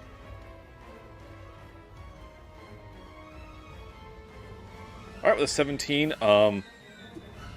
you manage to kind of like patch him up a little bit, and you think that you can now move him, but he's still unconscious. Okay. So. Can I just slam my I guess. fist? Like, sorry, it's not my turn. Never mind. I want to. Is that? Do we just need to keep going like north on the map to get out of here? Is that what we're trying to do? And you can give me a perception check. Because I'll start dragging him, I guess. Yeah, okay, perception. But I don't want to drag him. I mean, 11. You can see that. Oh, well, I zoom out too much on the map. There's more blood further down the trail. So if something It wasn't him. took him in That is here, bleeding. there's maybe it kept going that way, but the woods are continue that direction, like the deep dark woods. Oh, there's more blood over here. Okay. But we can't go backwards because it's difficult terrain. Okay. So, what if we go this way, like around this way, Mm-hmm. and Chaos sees this too, and then back Yeah. down? Okay, so like maybe that's what. Okay, that's the plan. I'm gonna drag him. I can go half movement if I'm dragging somebody, right? Yes. That is not very far. I am not. Okay, I could be here, so I Can guess we I- start going that way. Can I help drag, and can we increase that movement if I'm helping? If we each have an arm? You'll The on only your turn you'll be able to thing move, and you can is- both move with him. How about that? Okay. Okay. Just like however you want to do it. So like you're Will you each allow us side to- of him. Yeah. And each turn you guys can move your distance on your turn. Okay. And you're doing half movement. Because you're both like supporting him. So But it's still half movement. yes. Because you're basically getting a double move since you're both moving him. So Since you're we're each both doing moving, half. yeah. Okay. I see Sounds good. Sounds good. Okay. So that's my turn. Alright, that's the woods. Woods are gonna grapple you again because get fucked. I think that's all they can do. Well, as you guys move around, so there's another large mat of vines and things over here. Another, well, say nothing happens right now. Die, you're up. Oh, great. Okay. Okay. Can I double move just trying to drag Lucan along? Yeah. So that's going to be 30 feet then. Mm-hmm. Move yours, I'll move Luke, and then Liv can move hers alongside him. Oh, I'm that's moving 30 with feet. them at the same time. Oh, I gotcha. Yeah, Gotcha. that's Gotcha. what I'm I don't we know each why. get to move. Yeah. So, And then I'll be like here. yeah. Yeah, here, we'll do that. Alright. As you go by, as a prepared action, the vine's going to shoot out and attempt to grapple. It's going to be on Die again, who's on that side. So, alright. It'd be spiders. Grasping Root incoming. So be thankful it's not. 17 still hits. So Die has a root wrapped around her leg and it pulls her, and she drops one side of Luke, and you guys kind of fumble a little bit. All right. So you just did your double move. Liv, that's your turn. Die is I currently can't go grappled anywhere. and kind of dropped her side of Lucan. 12. Okay. I guess, well, I can't leave her behind, so This is some bullshit. I'm gonna spear, see if I can spear the vine. Alright, go for it. Does not hit, unfortunately. And, I guess if I moved with Lucan, we would be leaving her behind, huh? Yeah, it's gonna start pulling her away from you guys. Okay, well, that's my turn. Alright. That's it. It's the woods. It's gonna pull her 10 feet. That's you. Shit. I guess I'll just use my dagger again to try to stab my way out of it. Okay. I'm so weak. Oh, 11 does not hit, unfortunately. of course it doesn't. Liv, back to you. Okay, I'm gonna leave Lucan here, like just resting on the ground, Mhm. and follow Die and do the same thing with a spear. Okay. Narp. These rolls are unreal. Unreal. Unreal bad. This started, by the way, like even in my branch of the Tale of Two Sisters, I'm supposed to be good at perception, and I failed like 5 in a row. She did. That was Perception terrible. checks. Terrible. So Alright, Die, you're up. I'm gonna try again. I'm only gonna keep trying to get out.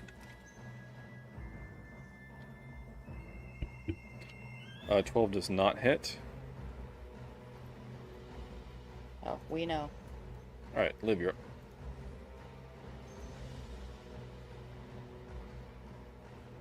do I have anything? Hold on. Hold on. I have a tinder box. Can I light it on fire? She's fireproof. Can I light it on fire? Sure. That's I interesting. don't know what to Hell do. yeah. Do that. To do that, but I have a tinder box. Give me a survival check. DC 15. I mean, you're trying to light a random root with a tinderbox. 17. It catches and lights. Come and And we burned the forest down.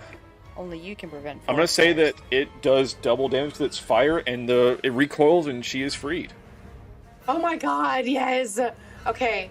So I moved 10 feet, so I'm gonna move 20 feet back.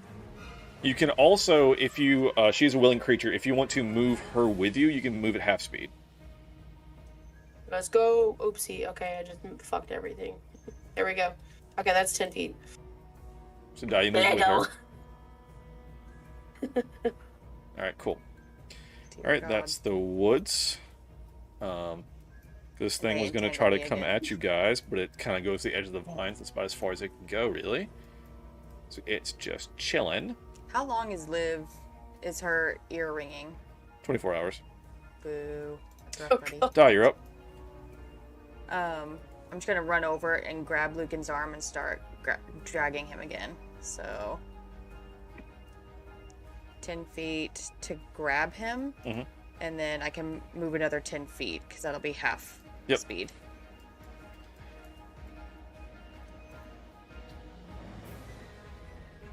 All right. Sorry, let me move Lucan for you. All right, Liv, that's you. This is I'm just insane. gonna. This is 20 feet, so I get. Do I get an additional 5? Do I get, if I drag him, do I get 5 or do I get 10 if she's helping me now? You get 5. She'll move on her turn. Okay, there's my 5 feet. All right, so Moving move with up consent. and Okay. up. All right, that's the woods. As you guys are trying to head out, Jesus. the spider is going to move up. No. No. All right, that's that. Die, you're up. Just gonna keep dragging Lucan.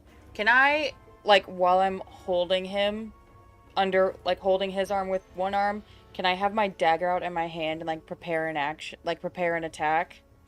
Like, hold an attack action? We were in combat. I guess. So you'll attack when everything gets close.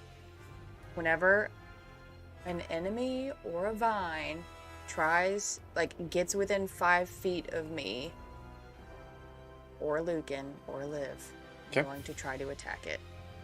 Okay. Alright, so you moved up? Yeah, so I can move another 15 feet. I guess right here, so we can be 3 across. Okay.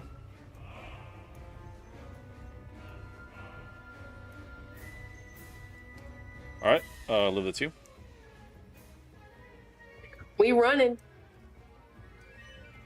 30 feet. So it'd be It's 15. there. Be 15. Well, can we double move and make If it I 30? dash. Oh, if you dash, yes. Then can I have You dash? can't prepare an action if you're gonna dash. Okay. Yeah. That's Is fine. that Then I'll your move the 15 and I'll have an action prepared. Okay. Okay. Oh crap! Hold on. Why you no work? You have to, like, shift your token there's a little 30 bit first, which is annoying. Yeah. There's 30. Okay.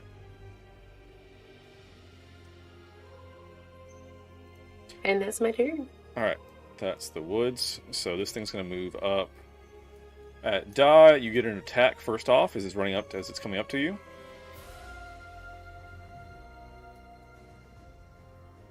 Bro, you gotta be fucking kidding me.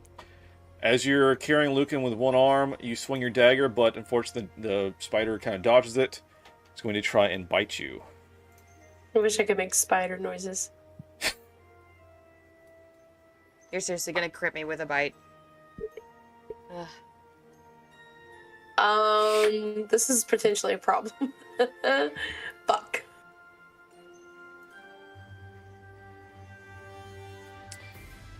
So it downs die. And I'm poisoned. Yes. I'm gonna cons. Saving throw. Yep, make a con saving throw. Oh, you don't take poison if you don't take. All right, con saving throw. DC 9. If you pass it, you don't take the poison. You're still up. You only took 1 piercing. On. Watch me. It was DC 4 9. poison. Huh? Okay, so you only took 1. Only took 1 damage off that crit. All right, that's you. Slash at it again. Okay, go for it. Can I let go of Lucan for a second to try to slash at it better? I Yeah. don't know if that'll make a difference, but Does an RP. 14 does hit. Roll damage. it does. Yeah, it's a spider. Where's Booter? 8 piercing. Hell yeah. Rate damage. It's very hurt, but still up. It should be afraid and should be running away. That's not how that works. Liv, you're up. I don't know what to do.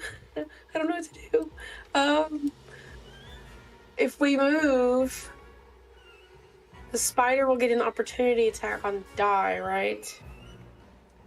So I can either take Lucan, leave you behind, or you could come with us. Just bring me with you. Let's just go. We just need to go.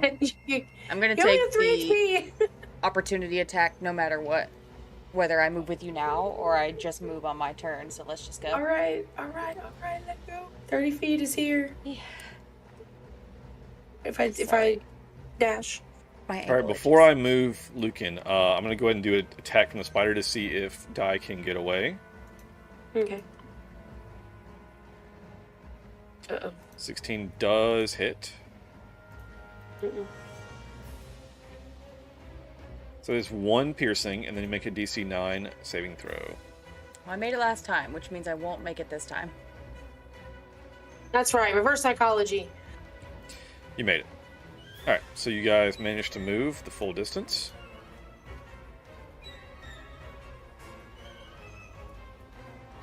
Okay. I am Okay. unwell. That's Alright. that is that's my turn. Woods. All right, the spider kind of holds its spot. So close. Oh my gosh. This has been going so poorly. But This is fun. You're not down to 2 health. hopping up on the side with Liv. Oh God. It's a little Yes, twist sir. Like, I don't want it It's to so happen to you. At the same time, it's like, I'm glad it's not happening to me. Alright. It's going to pop up, and it's going to attack Liv. I just realized little claws. that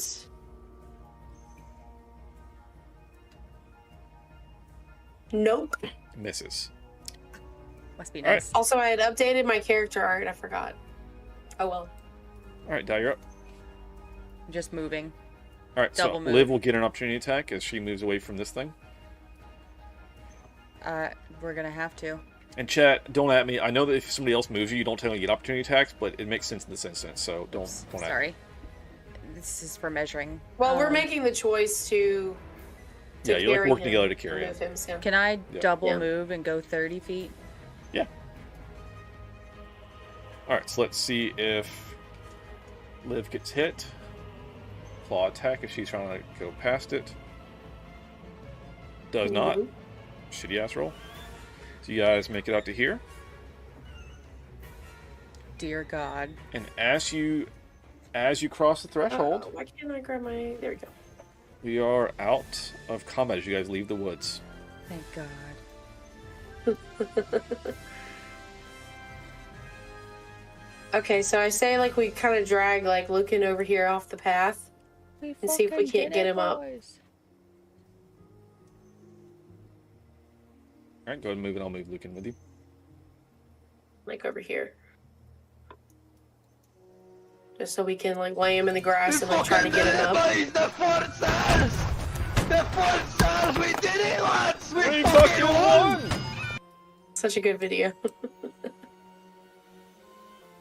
Alright. How do we get him So, up?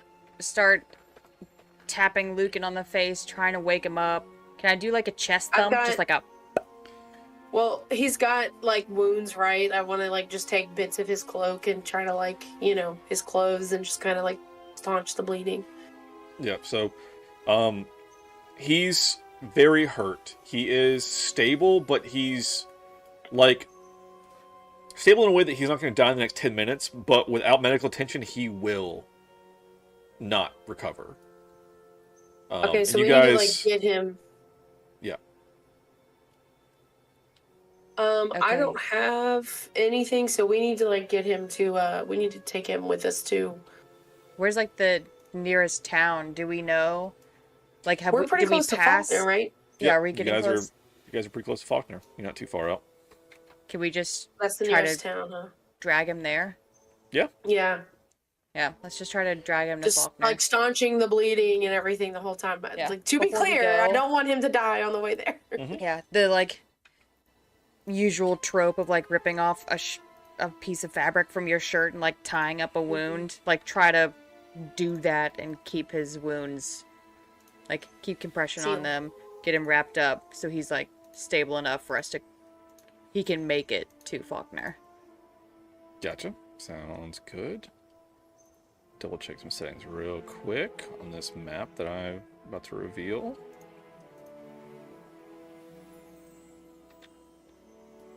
Perfect. Alright. You guys keep going. It's early evening by the time you guys get to the gates of Faulkner. As we reveal the gates. The And gates are this down is where we're here. going to end tonight's session. As you immediately open it because you No! clicked on it. You I fool! didn't. That wasn't me. I didn't See how mean it to. I is. was trying to move the map, but I closed it back, so I didn't see anything. It's fine. It's fine. Anyway, that's where we're going to end tonight's session. Oh my Lanta. Oh, There we go. that went as bad, almost as badly as it could have possibly gone. Hey, nobody was downed except for Lucan. Yeah. It was close. Okay, it's fine. Oh my god. So you guys have recovered Lucan. You guys have made it to Faulkner. Lucan is barely hanging on, and we'll continue this storyline soonish and see what happens to our Lucan and the twins. Didn't you say that DC's Whisper Tale right before this? Isn't it chronologically like literally right before this? Didn't you say that? Or no? Damn it. I was trying to figure out, I was like, what could it possibly be? Nope. It's a secret. Never mind. All right. Let's start off. Anik, whisper fucking words. Roses and thorns. Roses and thorns. Well, I had a lot of fun. Roses. The map that we were just in, the forest map, that was a really cool map. I really liked that a lot. Yeah. I liked, well, we found Lucan, so that's pretty cool. Thorns would be, I don't really have a thorn. I mean, I guess the only thorn that I have is that we can't keep going. Yeah. I want to keep going. We finally made it to Faulkner. Mm-hmm. Something we've talked about for literally months. Yep. And Lucan is dying in our arms, so that's great. Yep. About to reveal a new town. Hell yeah. Yeah, I'm excited. I've been building maps and stuff, and I was like, this is too much to try to reveal today. So. AKA, it's not ready. Correct. Well, it's always a question of, like, it's a huge map. Do I throw random tokens everywhere for, like, townspeople, or am I just like, there's people walking around and this is an empty map? Like, I don't know. It's a fucking big-ass town. I say there's people walking around. Yeah, it's kind of what I was thinking, just where it's not, like, tokens everywhere. Yeah. But, Chaos, Roses and Thorns. Roses. This was an exciting development. We finally caught up with Lucan, and he's passed out, and, I had a great time slapping that girl. Just like, as a bullshit answer. Slap. What'd the 5 fingers say to the face? Slap. You guys let the fish eat her, so. Yeah. Absolutely did. I'm not She's sorry about literally she literally traffics people, so she can die. Yeah, she wasn't great, but her and her terrible dead colleagues all got eaten by fish people. So. Good. I'm glad. I know. That's what you get for being even remotely involved in the slave trade. Anyway, you just told people I was like, slavery's a thing. Look. Yeah. I don't know if you know this. Historically. So anyway, Roses slapping her, that was great. And I'm very excited to get into Faulkner and get Lucan awake and start slapping him for answers. I want to talk to Lucan. Yeah, we need to talk to this motherfucker. Thorns. All of the rolls. All of them. All of the rolls were bad. And that was so upsetting. I'm so close to death right now. And having to play the child version of Dai compared to who Dai is now, when she's so powerful and she has all of these amazing tools and stuff that she can use whenever. And now I'm playing child Dai who can't do anything. In addition to the rolls being bad. It was like, okay, I guess I can't do anything. That was rough. Genuinely, I was like, I don't know how Alec is gonna keep Dai from actually dying. Good? Hell yeah. Yay! Alright. Yeah, I was genuinely worried the entire time. I was like, Dai is going to accidentally actually die in this game right now, and now we're gonna have to explain how that's canon and how she's somehow alive. Yeah. Don't know how we're gonna get out of this. Yeah. Would have loved that, honestly, TBH. No, My brain, I was already starting to think. I was like, how are we gonna get out of this? How is this gonna be canon? And I was already coming up with ideas of how we could make it work. You're just gonna get down. I mean, you're gonna survive. You never know. Like, I had way more shit in the woods. You just was like, it's already hard enough. There's no need for this. So, I mean, it went as it should have. No worries. It's already hard enough. That's what she said. Hey, make pills for that. Name of your section. All right. With that, we'll wrap up. So, I haven't checked with the group, but I think we're gonna be back next week with another full session potentially. I think so. And we'll continue on in Shadowfell with the rest of the crew. See what happens there as we finally finish the huge war combat, the battle combat. Woo! Good night, Natasha. Yeah, and so we're gonna wrap up. So Chaos, hey, thank you so much for watching the video. I hope you enjoyed it. If you did, please leave a like. Comment down below what your favorite part was, and of course, if you want to see more, please subscribe. We post new videos daily. I stream weeknights on Twitch, 7 to 10 p.m. Central. I'm Alec the Lost Knight, by the way. Have a always live content shuffle. Check out the link below for that, and I'll catch you guys in the next one.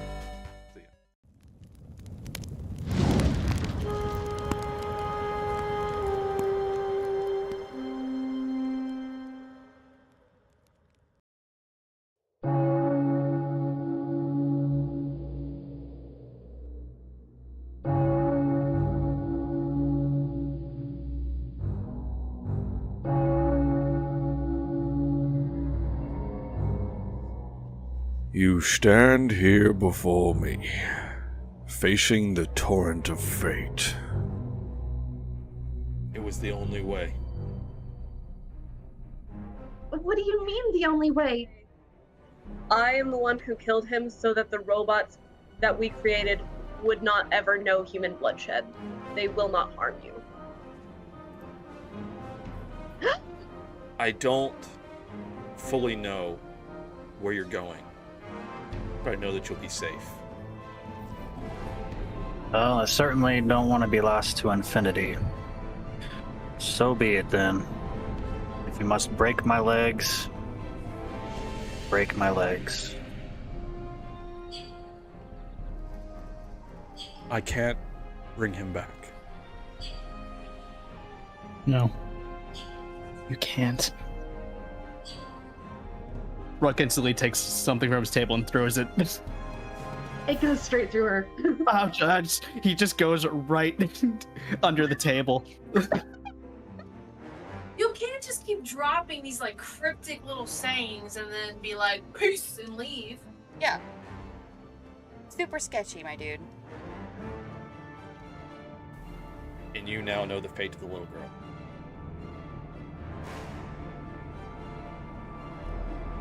Feeling so many right now.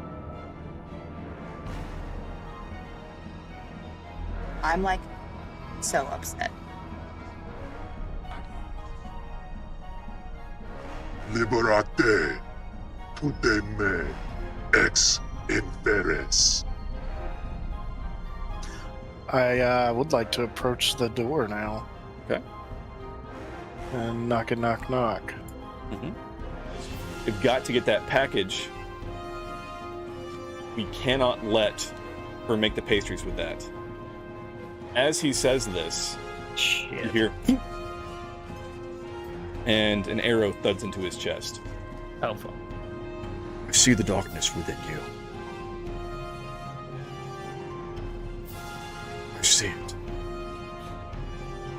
The path before you is filled with pain. I'm going to tell you what this says, and then we're going to talk about What it means. how we're not going to do what it says. Nature will let grow what is within you. And if it is weeds you have sown, you must first clear out your garden.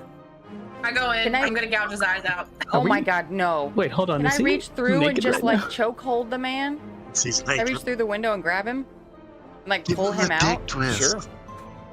You suddenly hear an explosion, Oh shit. and the That shit jail blowing up. is rocked. They're circled this mage, and this mage is fixing to murk them all. They are all dead. He just killed them all. There's 4 guys surrounding this guy. And he just killed them all. Emerging from the water. Stop. Stop. Just stop. Describe how you want to eviscerate this shadow goblin. I guess I'm slicing him clean in half. Oh, so you look down upon the loss of the divine? I don't think God would like to hear that. We separate church and state. We have no power here. Yes, Mr. Charisma the Paladin, give me a persuasion or whatever to be like, hey, she's just upset because her sister went down. You know what I mean? Like, do something. Okay. Okay, I've got it. In my most Glorbo-y way. Oh god. Everyone put weapon down! Glorbo, no, what's going on? Glorious. Nat 20, Fucking let's go. Oh my god, Glorbo. Glorbo, I'm going to give you so many Kiss. hits.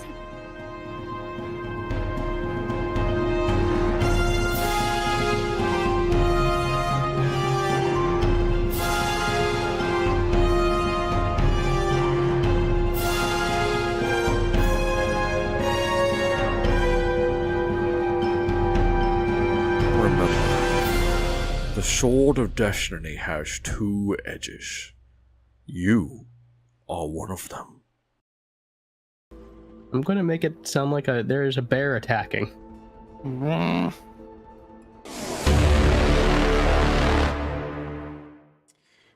hello. It's me, Alec the Lost Knight. I'm here today with Scanlatron. What's up, dude? Hey guys, it's me, Scanlatron. Also, it's actually Keeper Alec because we're playing D&D today. Welcome in, welcome in. So this is a Whispered Tale. It's a side story that is part of the campaign as a whole, but it's a side story with just one player in this case. The timeline for this occurs before session 1, but after session 0. I believe at some point we had a dream with Nidalak where his mother left, and this is just before that. But without further ado, Scanlatron, please introduce yourself.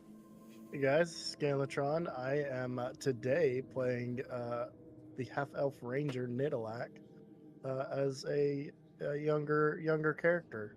I think young teens. Got any fun facts for the group? No, Fun it's not really like a previous session, but you know. Yeah, fun fact. Yeah, things happen. But we're gonna build an origin story here, and not like Wolverine origins, but better. That's my fun fact, and I like to party. There it is. There's what we're waiting for. So later, so not to spoil too much here by any means, but in the campaign proper, Nidalak is a ranger, and he is the Swarm Keeper subclass. But we never really went into how or why he's a Swarm Keeper, or kind of how it came about.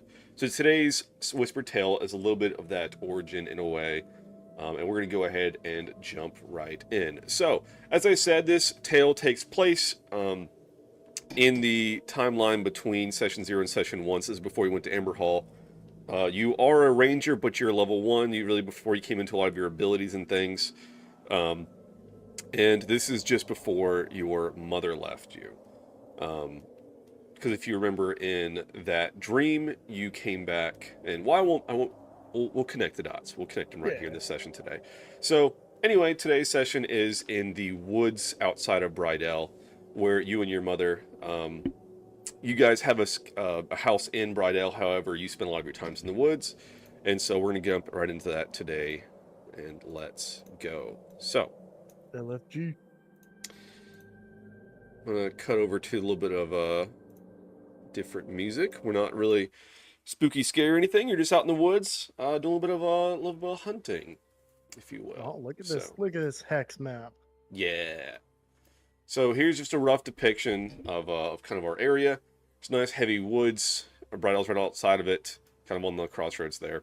And yeah, so you're out hunting. So first and foremost, go ahead and roll me just a flat D20 as you're... Actually, sorry, hold on. First things first. You're out hunting some game. Give me a stealth check. Ooh. To see how stealthy you are as you're out hunting. Stealthy stealth.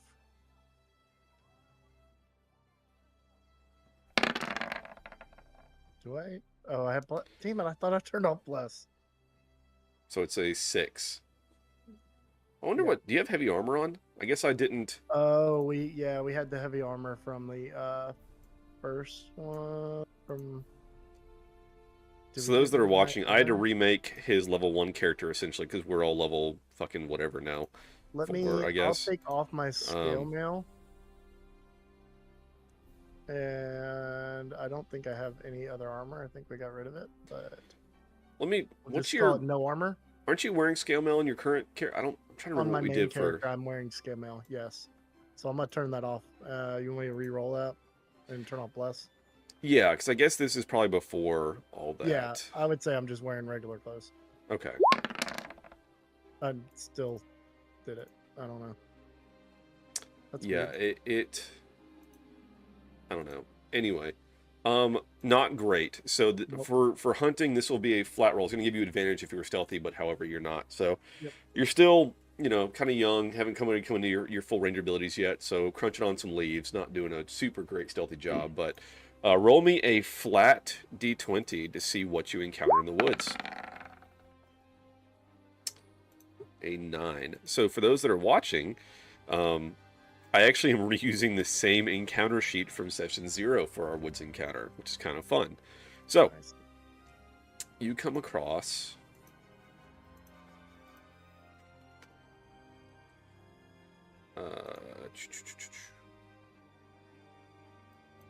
so, hold on, let me look. I thought I had, let me double check something real quick.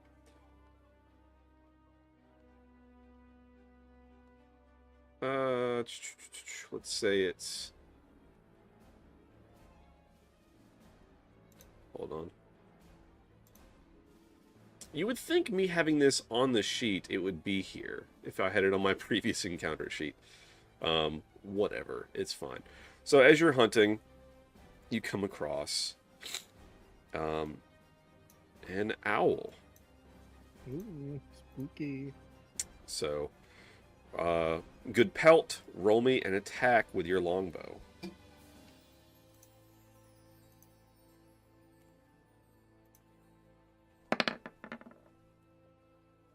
A 23 will hit. Roll your damage. Thought you weren't supposed to kill owls.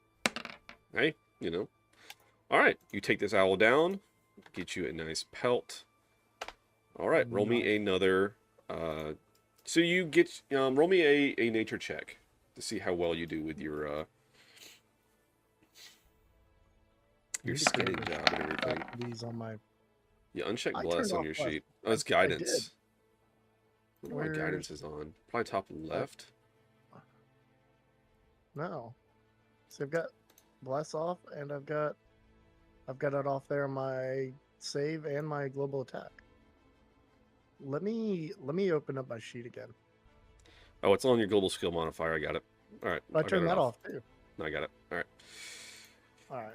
Okay, All right. so 16. All right, so you do a good job. You get a nice pelt off of it. You continue on. Roll me another stealth check. Let's see if this gets it better.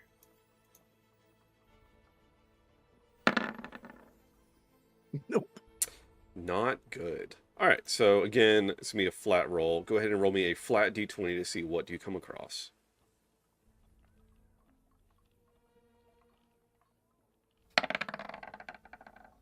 A 7.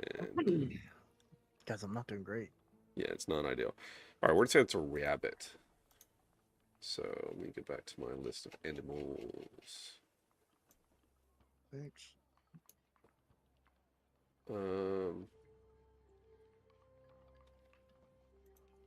I say that, and then there's not a sheet ready for this. I swear, I must have done some custom crap for my opening thing. All right, it's going to be a rat. That's what's about to happen here. It's not a rabbit, it's a rat.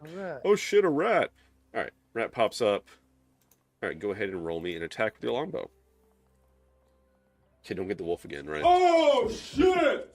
A rat! All right, definitely hits. Roll your damage. And then one more nature check to see what kind of pelt you get. Whoa. Nat 1. It's pretty small. You don't get much off of it. It's kind of a waste. So, unfortunate. Natasha, welcome in. Anyway, so as you're hunting through the woods, give me a perception check.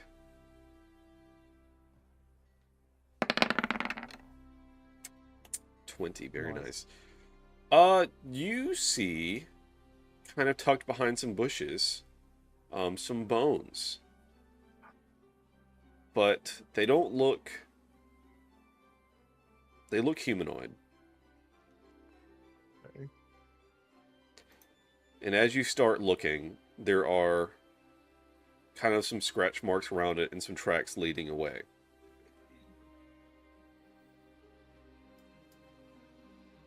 Okay, I want to follow those tracks, even though I've done terribly with my stealth. All right. Here, I can probably just remove that from your sheet. Let me just see if that does something. Yeah, it's weird. I turned it off, but Yeah, let me just remove that and see if I that had helps. a second instance of Roll20 open. I was thinking that could do it. Turned it off too.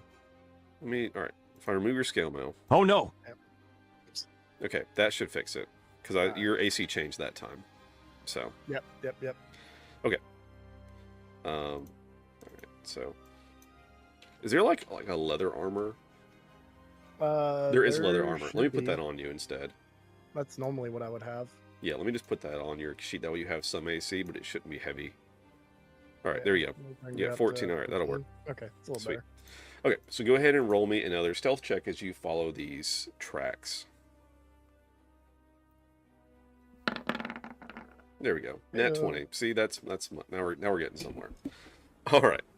So you kind of feel the importance of this as something. Like I said, these are humanoid bones. So you kind of focus up, get stealthy, follow these tracks, and as you follow them back, you come across. It's not quite a clearing, but there's much less underbrush. And it's kind of like a little bit of like a walled out place where it's more of a divot in the ground. And give me another perception check.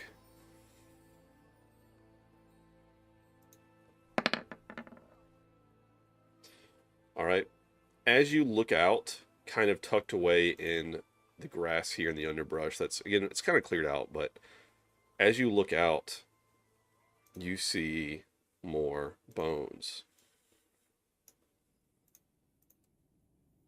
Yummers. Oh no. It's a lot of bones. Is it a bear? You don't see any animals right off in the area. Okay. I would like to move behind this tree. I'm assuming we came from bottom left. Mm-hmm. Okay.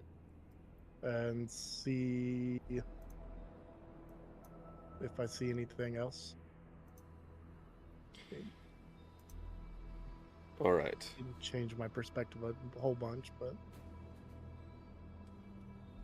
so as you walk up behind this tree,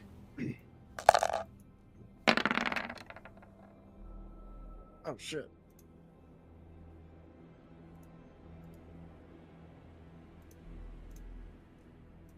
a root protrudes from the ground and slaps at you, and you take 1 damage.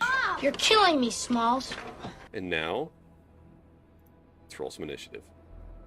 Nice.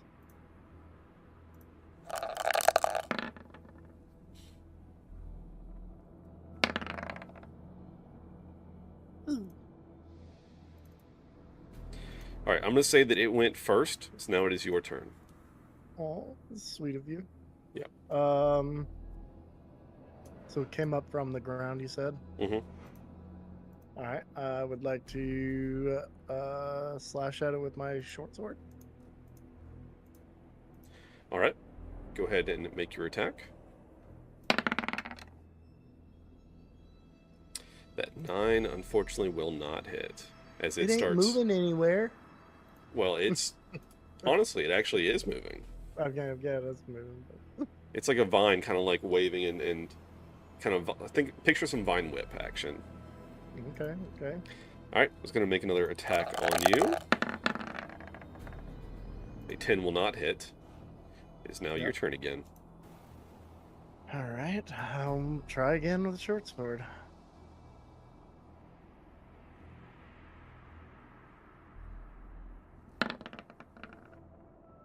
Wow. Wow, terrible rolls. Will not hit. Need to go back to school. All right. It is again Divine's turn. We'll slap at you. 14 meets. Will hit for 1 damage. Now it's back to you. God, this thing's gonna kill me. I'm gonna take it out again. Short sword. We're gonna keep rolling at it. All right. Okay. Nat 20 okay. will hit. Go ahead and roll Got your it, damage. Yep.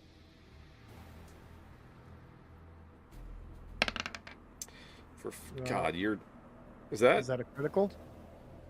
It is a critical. It didn't do the extra damage. So roll an additional d6 Oh. for some Yeah. reason. I'll have to fix that. Well, it's a whatever. I'll fix it later. Hey, roll your extra d6 for that crit. Yep. So it's 4 plus 2. That is 6 damage. It is right messed up, but just barely hanging on. Okay. All right. It's back to it. It's going to slap at you one more time. An 11 will not hit. It's back to you. All right. One more short sword attack. Let's do it. Let's go. A 12 meets. Go ahead and roll damage. There it is. This thing is dead. Go. Describe how you cut it down. I see it moving and dodging all my attacks. So this time I aim at the base, the root of it, and just shear it off at the ground. All right. Okay.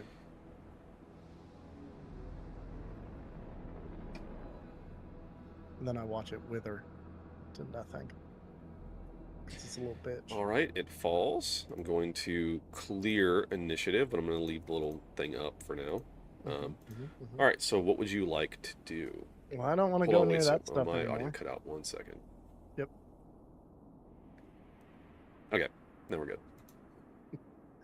I don't want to go near it anymore. So I kind of back away. Maybe over here. Okay. And then there it is. Shift up this way, kind of circling around.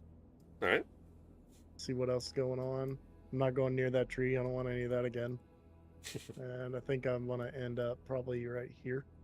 Okay. And see what else is happening. If I see anything else. Really, it's just a. Same thing. Yeah, I guess roll me a perception check.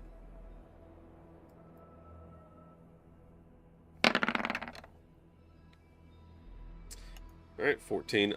You really don't. Again, there's don't see any animals in this clearing. Just a lot of bones, which do appear to be humanoid. Okay.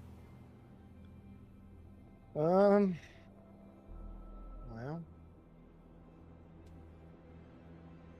wonder if I want to go in there again, or if I want to move around it. Does it look like there's any kind of other trails leading into or out of this area? It's kind of like a big mashed down area where there's not much underbrush. There's tree canopies overhead, and there's like kind of it's not quite a clearing because there are trees, but it's like low grass, and in the low grass you see bones protruding, but there's not really much brush or anything. It's kind of a cleared out area, like not much otherwise grows here. It seems like. Okay. I guess in that case, I want to move to the middle of this and see if I can see if I see anything else that might be of interest to my hunt. See if I see any scat. All right, as you move, I'm gonna say as you move past, another sapling pops up over here. I'm gonna take a swipe at you as you go by. As I walk by. Okay. Yep. 7 will not hit. I probably should stay away from these trees, it looks like. All right, so as you get up, I'm gonna say you're about right here. As you get up here, this center tree is different. Okay.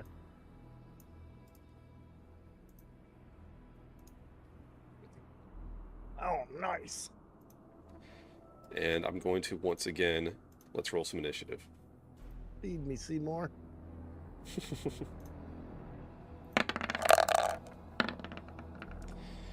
All right, and then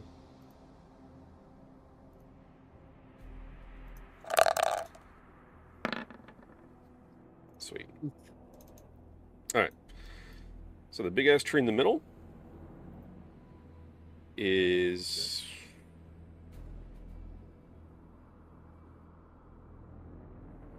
going to, let's see.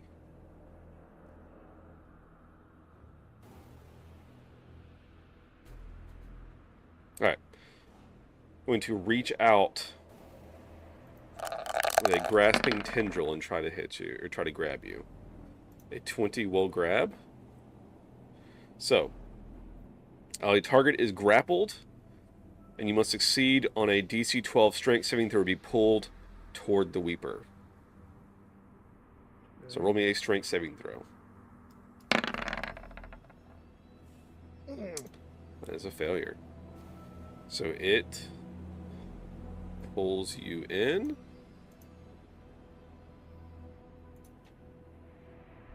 All right. Need a reboot. It's now your turn. All right. right. So at the top, you are currently grappled. You can, I guess let's do, oppose athletics. So roll me an athletics check to, or I guess, all right, so hold on. All right. Grappled, right? So grappled, your speed is 0. Ends when grappler is incapacitated or when grappled creature is moved out of reach of the grappler. We're going to do oppose athletics to bust out, but you can still attack. And there's, again, the main Weeper, and then there's the 2 little sapling, like little slapper arms. Okay. So, all right. Also, I don't know why they're, let me fix this real quick. Where you can see their health bars.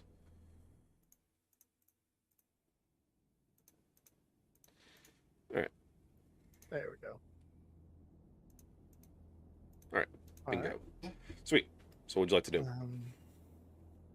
I want to swing on the big guy. All right. Go ahead and roll your attack.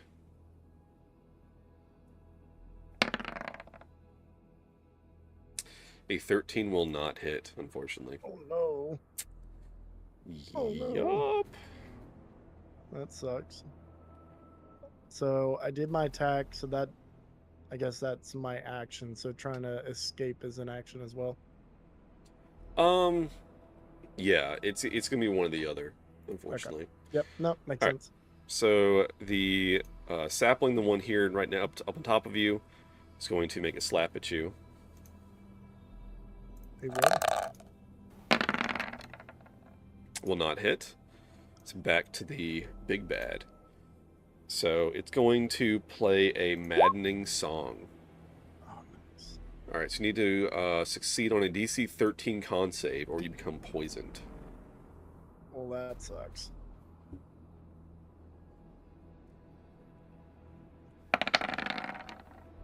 Oh no. You are now poisoned. So poisoned, disadvantage on attacks and ability checks. Nice. So things are getting Just worse. All right, you're up. All right. I want to, I guess, attack with my short sword again. What? Well, yeah, I'm gonna attack with short sword again. All right, this will be a disadvantage It's disadvantaged. because you're poisoned. A 15 will hit, however. Go ahead and roll your damage. All right, cool. Did I say on the big guy? I don't remember if I said. I think you did. Pretty sure you did. Oh, there it is. All right, so that's 5 damage. Oh no. Oh no, indeed. All right, that's your turn. The little sapling guy is going to slap at you. Will not hit. All right, top of the round. I'm going to roll in Actually, give me a perception check.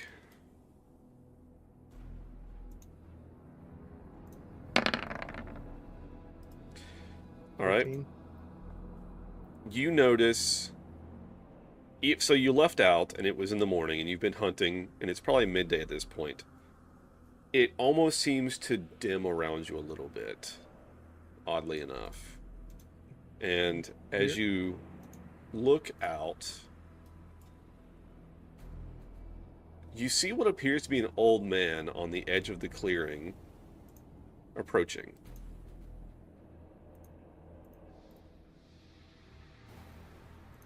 Oh no.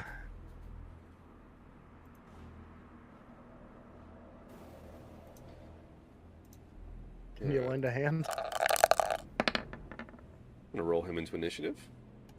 Alright. So he will go next. I'm in danger! Alright, so back to the big thing.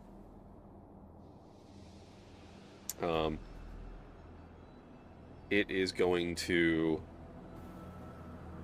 continue to sing its song. So go ahead and make another con save.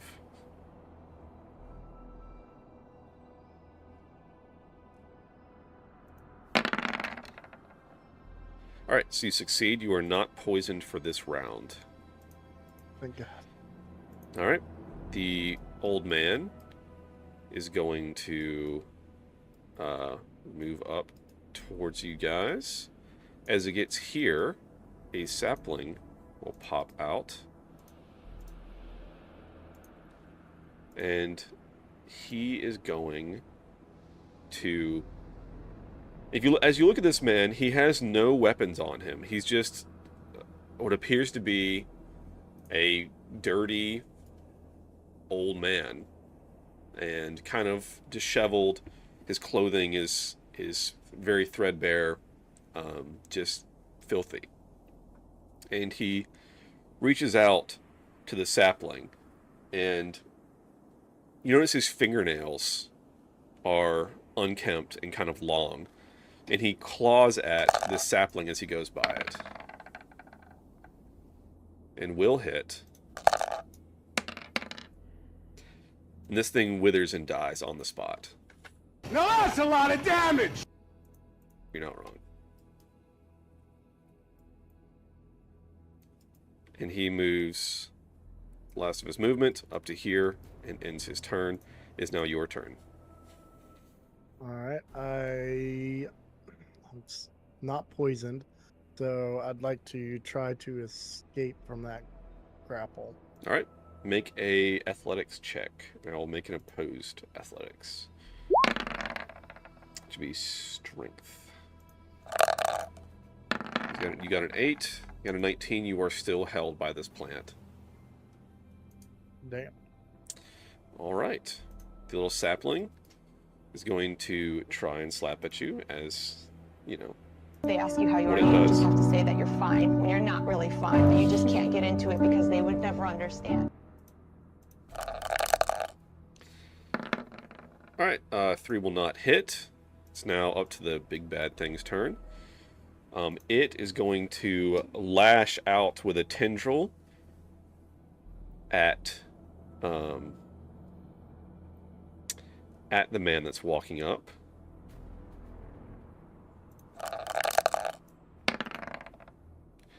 A 19 will hit. Hits the man for 12.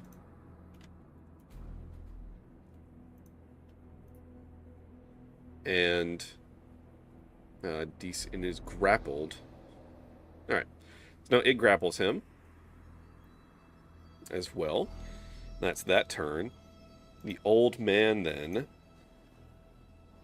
almost seems unfazed by this, as this tendril wraps around him and kind of sticks into him a little bit. And let's see.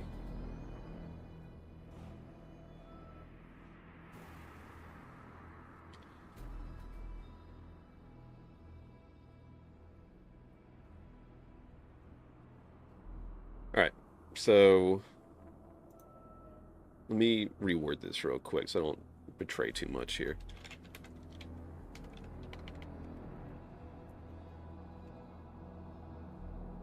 So I'm reusing a character sheet, and it has the name of the other character that I took this from. So I don't want to show that.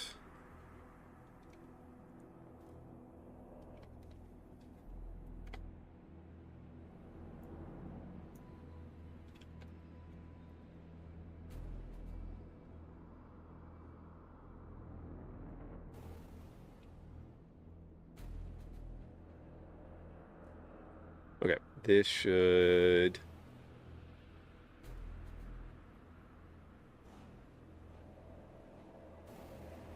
Alright, so the old man kind of smiles a little bit and is going to almost look like he's about to yell, and then exhales just this pestilence. Nice. So it's going to do this kind of this way to where you are not in the blast. It's going to hit the rightmost sapling and the main plant. I appreciate that, old man. Mm-hmm. All right, That's so that's a lot of damage. yeah. So they need to make dex saving throws. Sorry, so I'm going to start with the sapling. It has it's not very dexterous. It's kind of funny. Well, even then, it's Absolutely a 22 deck save. Yep. All right.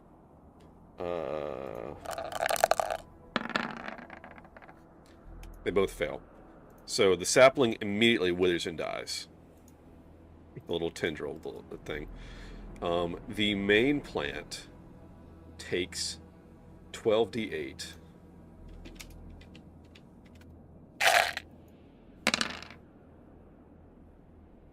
That is 41 damage.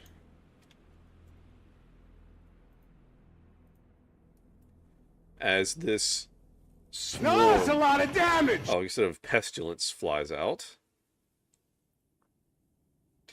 So, and then as well, a swarm of insects pops up. I actually didn't even have one of these ready, so I've got to grab one now. Hell yeah.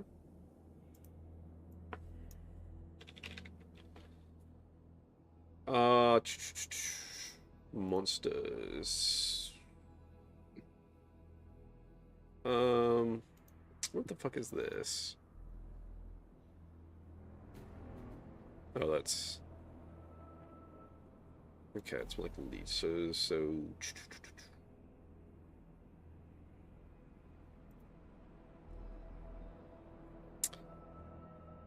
Alright, so he's going to do a swarm of...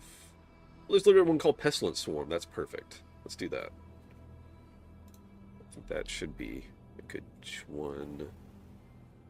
Alright, let's do that. So, this swarm pops in.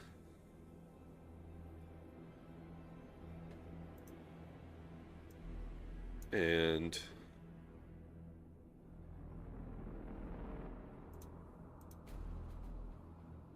let's see.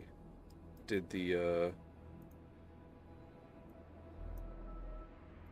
we go. Okay.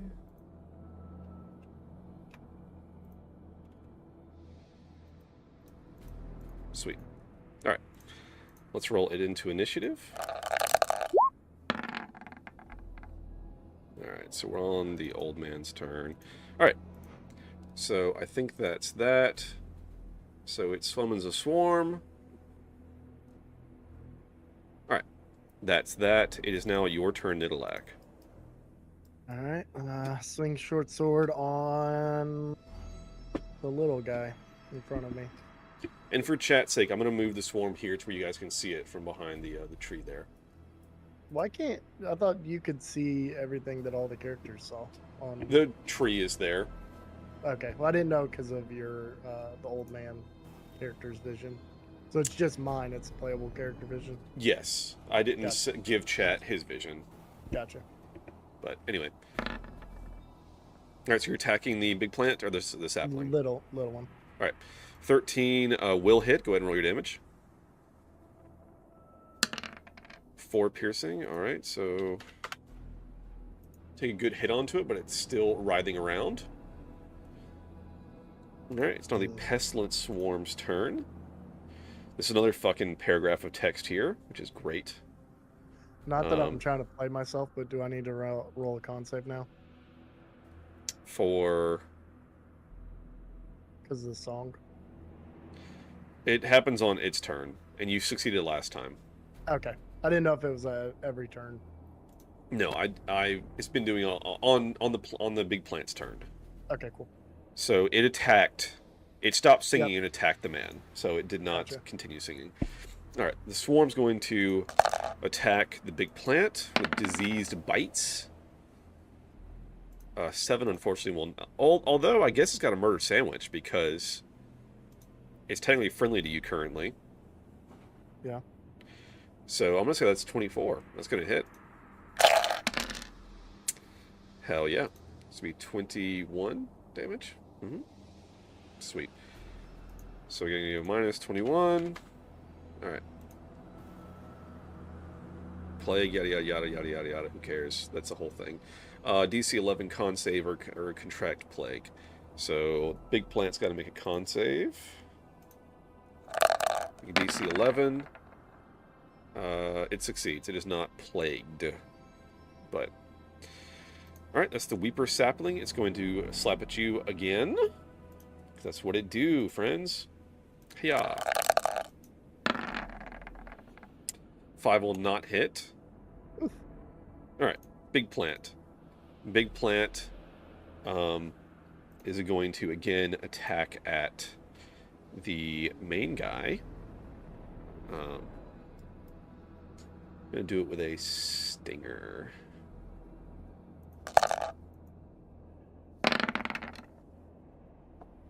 .21 will hit. That's 12 piercing. And so we succeed on DC 13 con save or become poisoned. So let's go to his. Alright, con.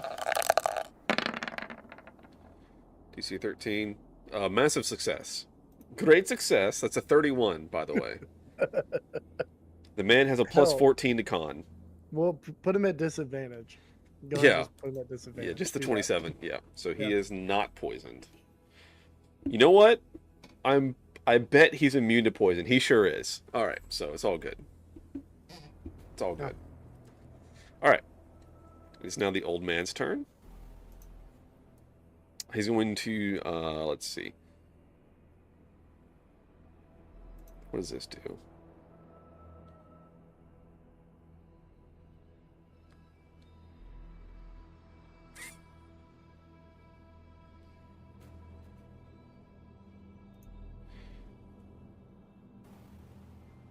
All right, he's going to look at the plant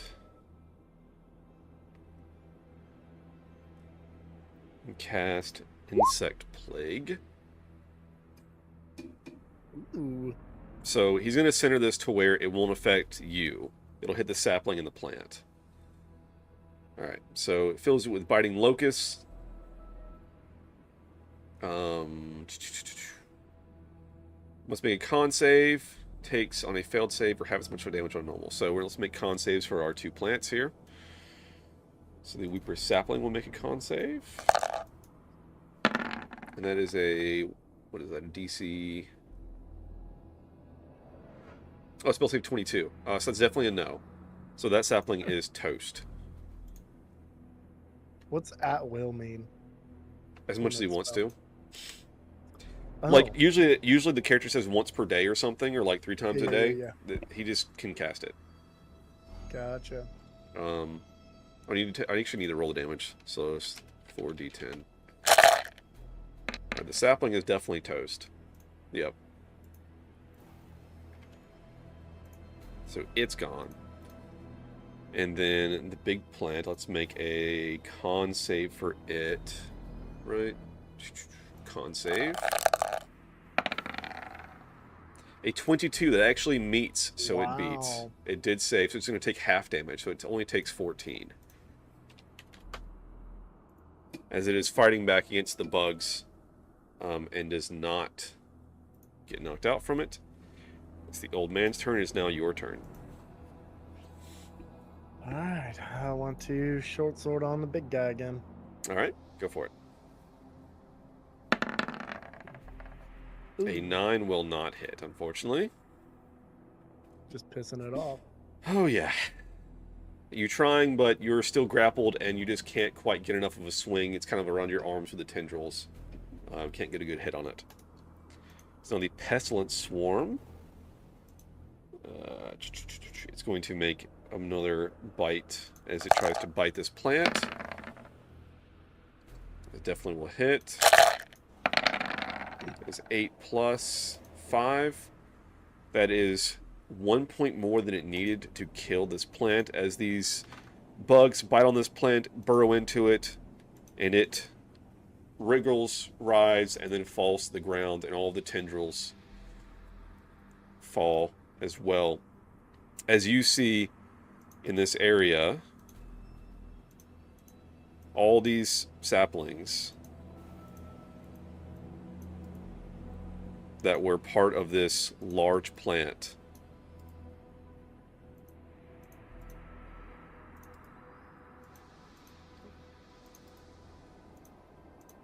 fall dead. I was about to start shooting, I guess. And the grapple falls off of you. And we are now out of combat.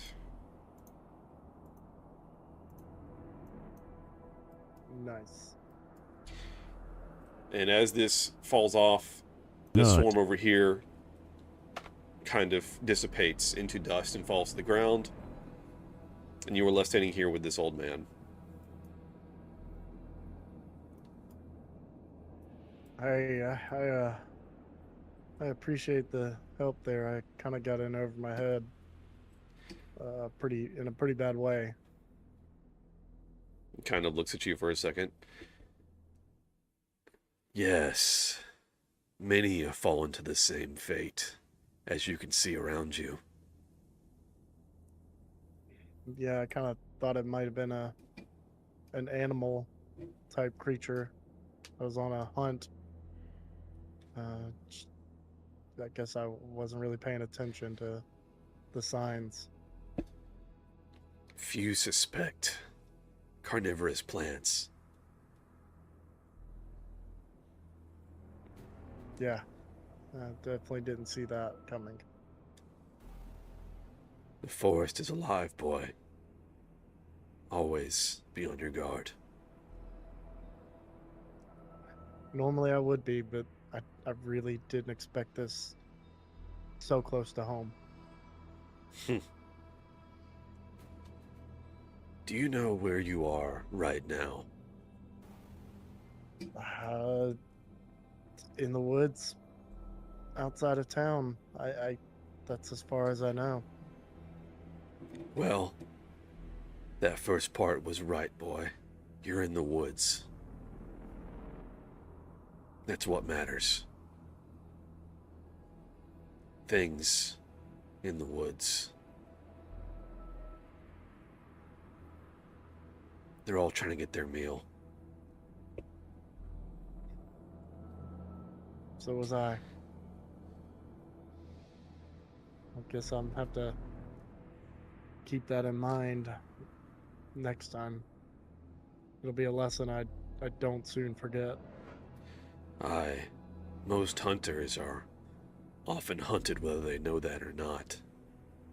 Such is the cycle. Everything, at some point, must die and decay. We are all part of that cycle. And if you're not careful, you'll become that part sooner than you mean to. Yeah. Well, I appreciate the assistance and honestly saving my life. I don't think I could have taken on that creature by myself. You know, I might could help you with that. you've helped enough so far. Yes, but what about next time? And the next time? Yeah, like anything to help me on the next one. I would definitely be appreciative. You see, everything is part of the cycle. Live, die, repeat. I am an agent of that cycle. I help things transition from one part to the next. And your time had not come yet. I made sure of that today. But there is something I could leave with you.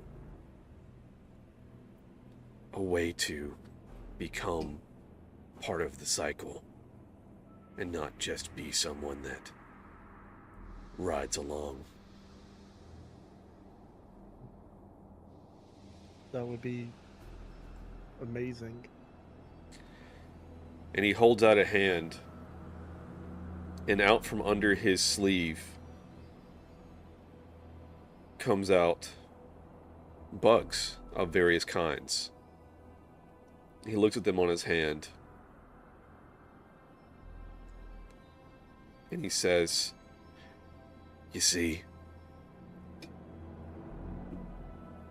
becoming part of the cycle of nature, these are the tools of the cycle. The tools of decay and transition. And if you learn to make use of them, you too can help creatures transition to their place in the cycle."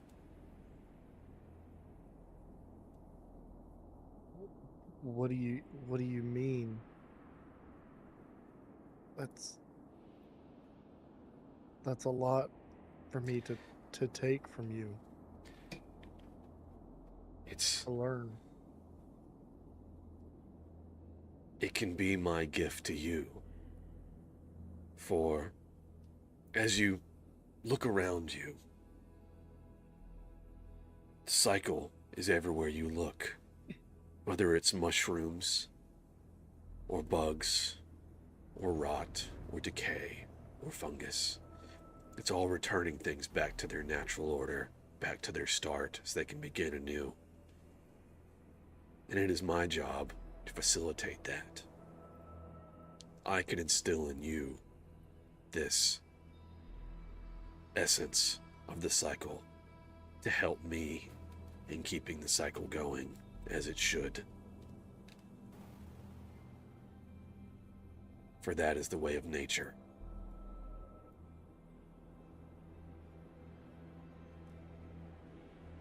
Wow. I think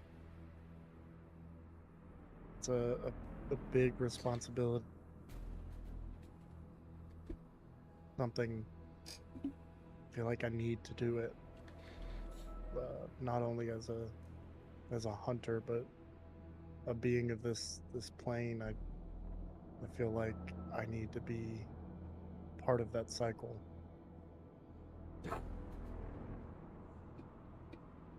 And he walks over to you and kind of looks at you expectantly. And as you put out a hand, he reaches out and puts his hand over yours. As he removes it, there is larva on your hand. And he looks at you and he says, "This is the start of your place in the cycle."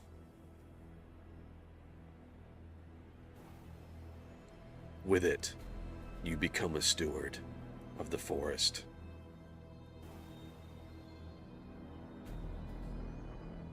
I don't know how to thank you other than just do as you asked and maintain this cycle anywhere I am. I hope that's enough. It's all any of us can do.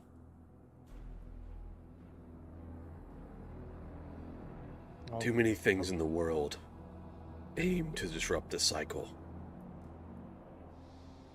But nature always finds a way. No one can truly escape it. See to it that no one does. I'll care for these larvae, this swarm, this pestilence, in the best way I know how. Like they're my own children. Aye. And as you do, they will care for you until your cycle is complete. Thank you for your kindness and your assistance and your help. I won't let you down. I know you won't. The cycle won't allow it. And with this, he turns and begins to walk away.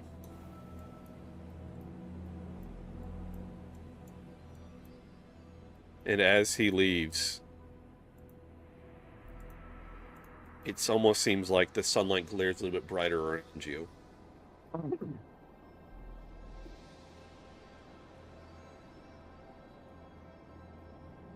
That was close.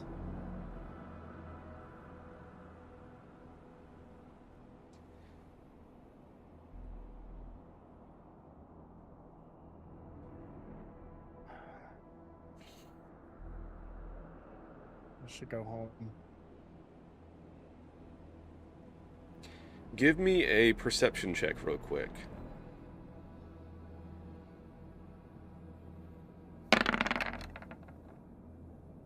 Nat 20. Looking at this area around you, as it is still littered with bones and various things, you look at the path this man walked, both in and out, and kind of the area in which he stood. And the grass and the trees and the brush and everything oddly seems wilted and slightly discolored.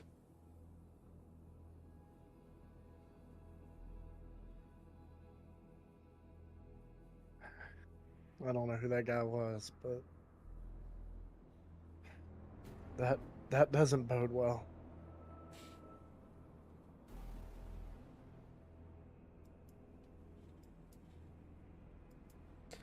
And so you head home, and you craft a little box to keep your larvae in. And you care for them. And in a previous dream, we mentioned that you came home to your house with your mother gone, leaving a note. And after you read the note, you checked in on your box and saw a small moth flying around inside the box.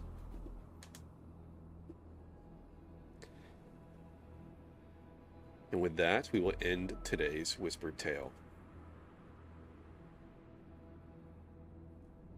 Nice. The origin of Nidalak's swarm. There it is, guys. Hell yeah, hell yeah. This All is right. The moths. Yeah. So I think you got Swarmkeeper at what, level 3-ish? Yeah, that sounds right. Okay. So I think you guys hit 3 after the sewer, I think. The sewer fight. Something like that. Yeah, it sounds right. So Or maybe it was when we went back to town. No, I think it was sewer fight. So essentially, canonically, and I'm not sure when you started using the abilities, it may have been still in the sewer area, what have you, but when you guys split up and you met back up in town, because I know that you went with Rook back to Brydell. When you went back to Brydell, back from Amber Hall, your swarm had grown enough that you collected them and brought them with you. And from that point on, you've had this swarm with you. So, Checks out. they were still kind of incubating whenever you left for Amber Hall. When you came back, they were ready for you. So I think that matches up the timeline. Everything kind of fits in. And that should kind of explain all that a little bit. But who is the man in the woods? Who is this master of decay who cares about the cycle of life? Great questions all around. And is this a blessing or is it a curse? Hard to say. But anyway, with that, roses and thorns, my friend. Thorns are literal thorns. Some pretty crappy rolls to begin with. That was not fun for me. Definitely means I have to learn a lot on from here on hunting and attacking. I got a long way to learn. Rose's storytelling was amazing. The help with the character and bringing in the cycle was amazing. Hell yeah. Yeah, I like because obviously, like, nature is very important. One of the more interesting facts, I think, in life is that at Chernobyl, where this horrific radiation went into this red forest, right? So this radiation killed the forest, but it also killed all of the, like, plants and animals and everything in it. And so a lot of this forest is, like, dead standing, but there aren't the microorganisms, there aren't the bugs to decay and rot these trees, so they still stand. Yeah. Like, there's no natural decay because all of the organisms that do decay are died. So it's very interesting that all of this is part of a cycle, and that whenever the cycle is disrupted, things are not natural. And so the cycle is a very important part of nature, and is now a part of our campaign, as you are now a steward of the cycle. So, going forward, we'll see how that plays into your character and how things, the story and everything, as you became a steward of making sure that things progress as nature intends, and that things are not left in an unnatural state. So, but yeah, this map and the over map was actually a, like, free module, like, monthly reward that was part of something else that I just incorporated into this. The Weeper in Shadow, like the big, like, boss plant, is actually very cool. It's like a perfect use case for it. Yeah. As written, it says it makes 3 attacks. So it could kick some ass. It's pretty beefy. But the old man is also, I won't spoil what sheet it's based on, but he's also very beefy, and we'll see where he comes up later in the story also. What do you mean? The guy that did 12d10 damage? He's beefy, or 12d8 damage? Yeah, 12d8 poison. Yep. Yeah, he's beefy. Yep. He's something. He's something. But all right, with that, we'll wrap up. Hey, thank you so much for watching the video. I hope you enjoyed it. If you did, please leave a like. Comment down below what your favorite part was, and of course, if you want to see more, please subscribe. We post new videos daily. I stream weeknights on Twitch, 7 to 10 p.m. Central. I'm Alec the Lost Knight, by the way. Have a always live content shuffle. Check out the link below for that, and I'll catch you guys in the next one.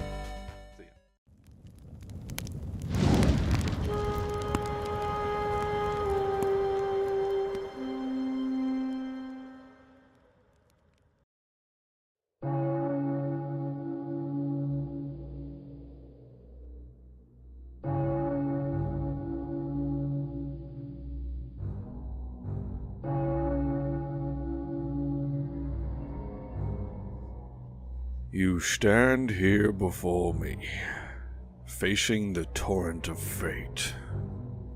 Do not be afraid. Your fate cannot be taken from you, for it is a gift. This storm will cut you like 1,000 razor blades. People will bleed there, and you will bleed too. Hot red blood. you'll catch that blood in your hands. Your own blood and the blood of others. And once the storm is over, you won't remember how you made it through. How you managed to survive. You won't even be sure, in fact, whether the storm is really over. But one thing is certain. When you come out of the storm, you won't be the same person who walked in. Remember, the sword of destiny has two edges. You are one of them.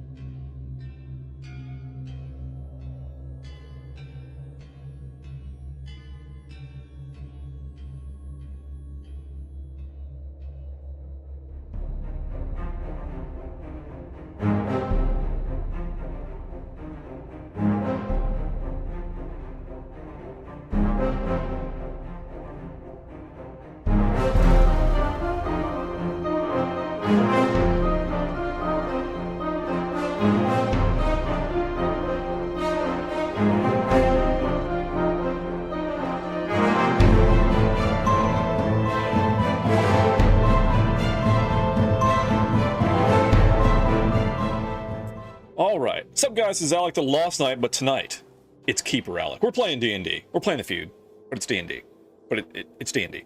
This is one of our Whispered Tales, which is a side story that I am not streaming live. This is just being recorded and we'll post whenever it's no longer a spoiler. With me tonight, I have... Scalatron, introduce yourself. Hey, Scalatron. Play the character Nidalak, a half-elf ranger, and I like to party. Hell yeah, friend. We do like to party here. So, this Whispered Tale starts as you arrive home. You've been in the woods, hunting for game. You have a small deer slung across your shoulders, bringing home meat for the household. For your mom, as your dad is long since gone. As you come home, you notice, first of all, the house is dark. There's no lantern or lights on in the house. And you walk up and kind of cautiously, you set down the deer on the front porch and draw your dagger as you open the door. And inside, it's quiet and still, which is odd. You know the house well. You go over to the table and light the lantern. This house is empty. And not just of people. Specifically, your mom. Your belongings are there, but hers are not. As you walk through the house, you don't even feel the need to call out for her. She's gone. With nothing left. But there on the table, you see it.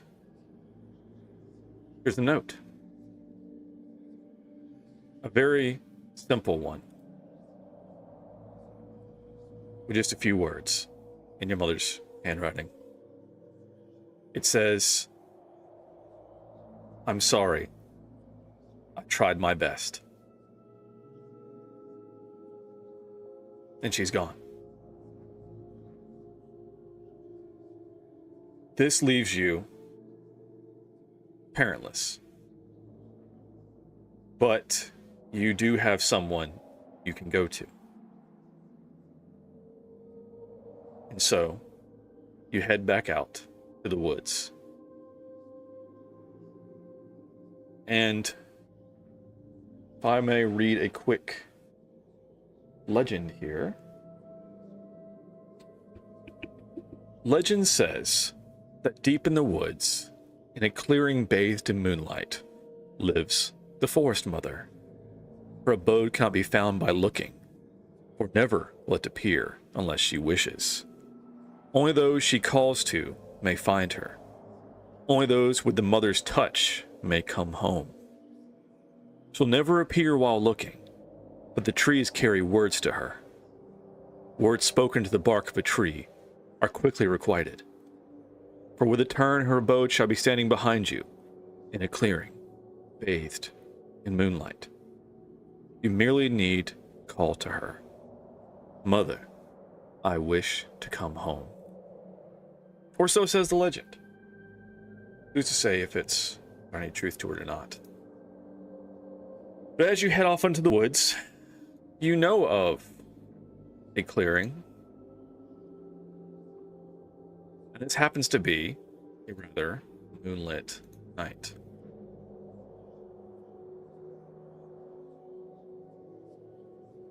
As we get, let me grab some different music here.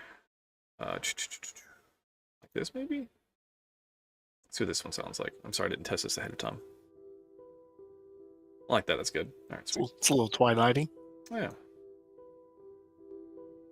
All right. So, you can zoom out so our lovely viewers can see this. You are in a clearing by a babbling brook.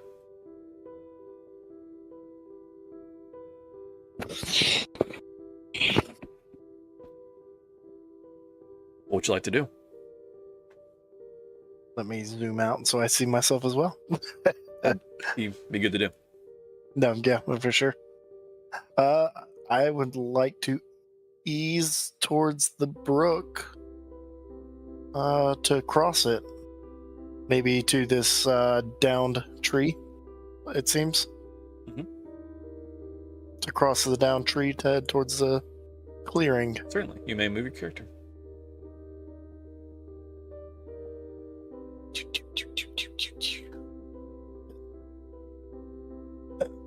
Don't fall in. Don't fall in. And just Move it a little for pure giggle's sake, give me either wow. an athletics or acrobatics check to walk across the log. Oh god. Oh god. Okay. You can choose whichever one, acrobatics or athletics. Likely Yeah, we'll acrobatics see for what you. I think Dex. One would think. One would think. Mhm. Trying to read all these. Hold on.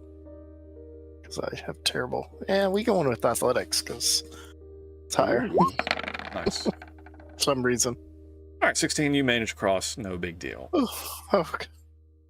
That was close. Yeah. Hey, you know. I was worried. Okay, so I log. continue on and don't be suspicious. Don't be suspicious. Don't be suspicious. Don't be suspicious. I'm gonna stop at the edge of the clearing there. All right. By that little tree there. And then I look at the tree. Let me get closer to that tree. Because it'll be nice facing down toward the tree. Mhm. And I say, Mother, I wish to come home. And as you say these words, you feel like you blink and it almost takes an effort to open your eyes back up. And as you do open your eyes, the forest around you feels different.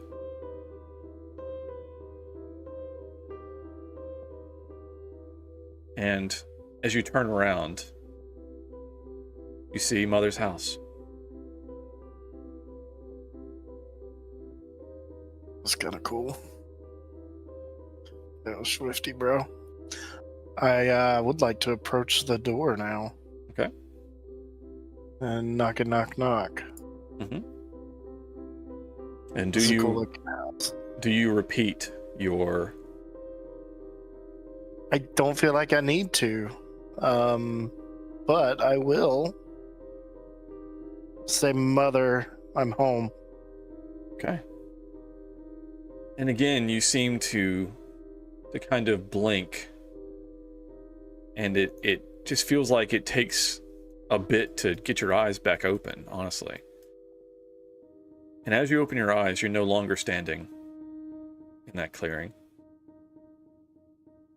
You're in Mother's house. Whoa. You're down at the bottom. Okay.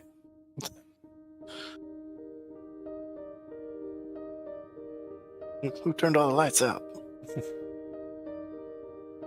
And they're in a nice cozy room. Some chickens in the corner. Cat sleeps lazily on a recliner. It's the Force Mother. A woman that has been somewhat of a surrogate parent for you throughout your upbringing.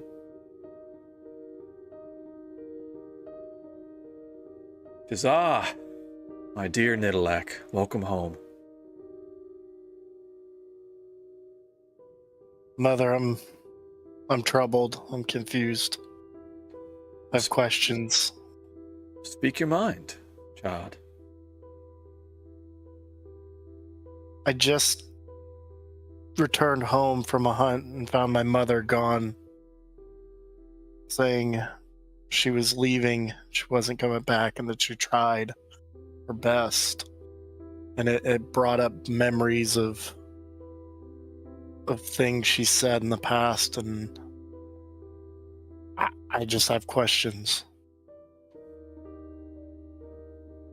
I will certainly try and answer them best I can, my son. At one point, she said to my father that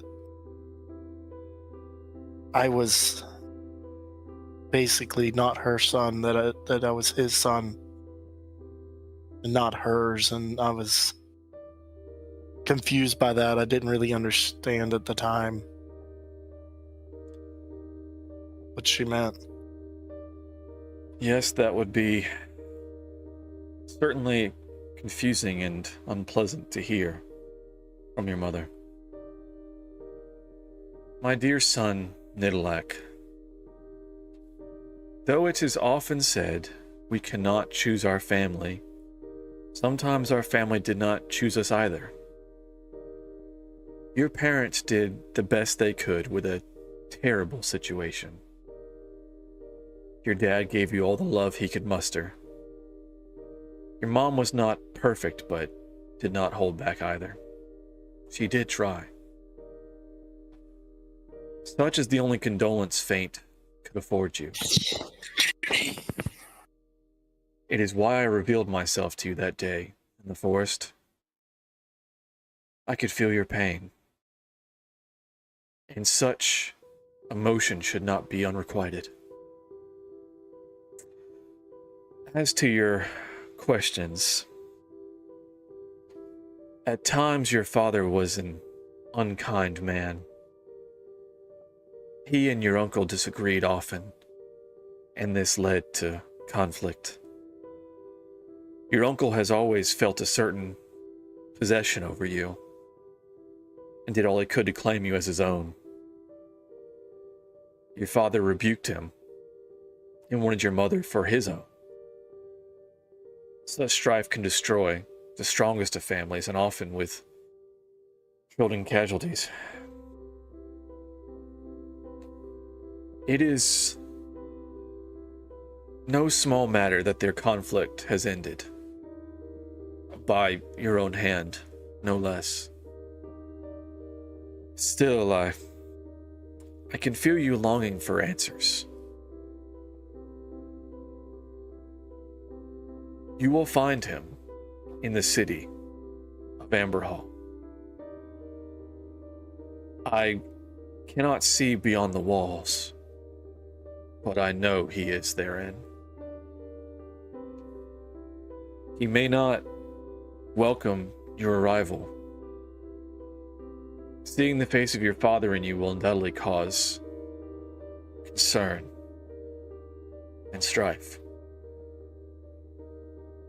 But these are the answers I have for you, my son.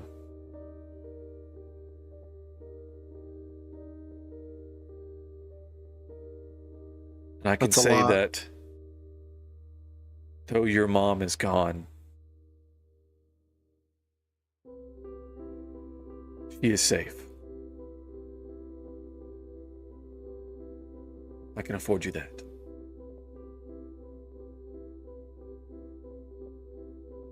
Thank you, Mother. I just have one more question to ask. Is my uncle dangerous?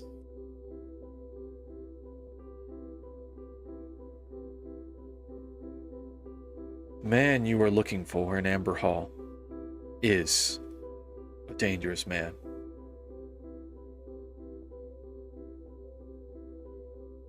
I'll prepare myself with everything you've taught me. And I'll prepare you the best I can. Though I know you must do this.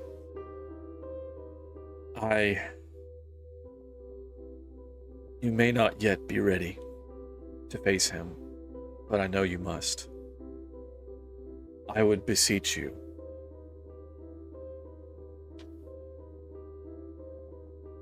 He is not a good man. And not to trust him.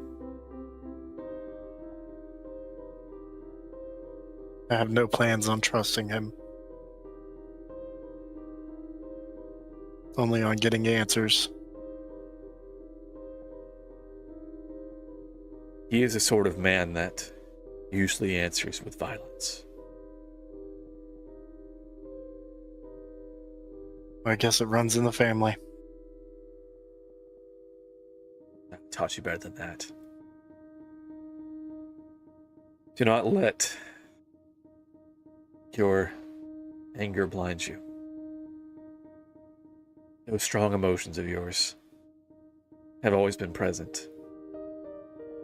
But remember, as I taught you, as you pull back the bowstring, to breathe, and your shot will fly straight and true.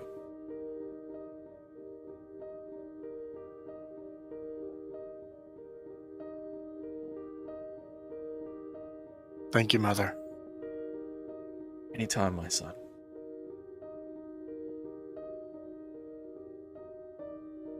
Guess I have some planning and preparing to do. It seems your fate and even that of your friends will bring you all to Amber Hall. It seems that way. Cannot see beyond the walls, as I said, but I feel fate's pull, and the torrent around your group is strong.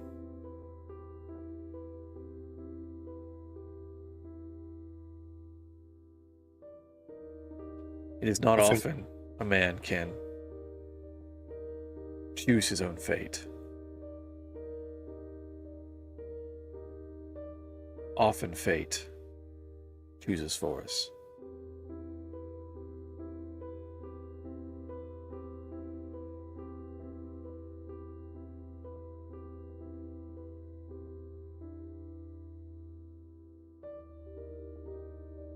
I'm just glad that I'll have friends there to help support me and hopefully guide me and keep me on track. As you should offer to guide them. As together you are strong, but you all fight your own battles. And should you separate, it may consume you.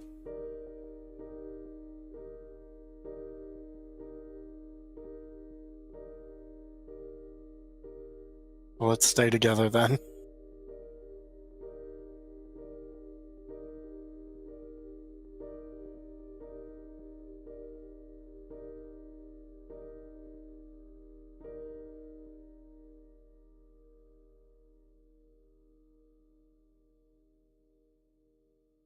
When you see Liv next, tell her mother's calling. I will do that. As I said, all of your fates seem to be pointing to Amber Hall, and she is no different. Yes, Mother.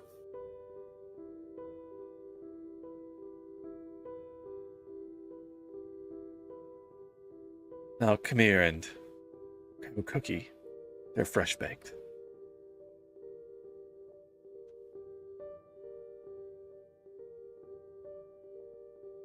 Well, thank you for the cookie. Always.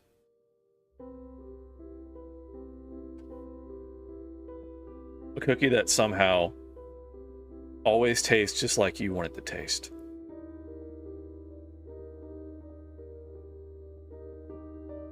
It tastes like home. If I close my eyes and wake up in my house again, I'm gonna freak out. As you think that, and you, again, blink, but kind of, again, take a second to blink.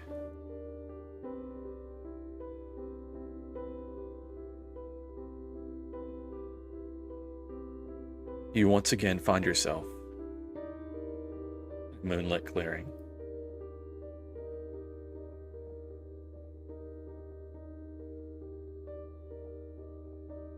Well, those are some of the answer some of the questions I have.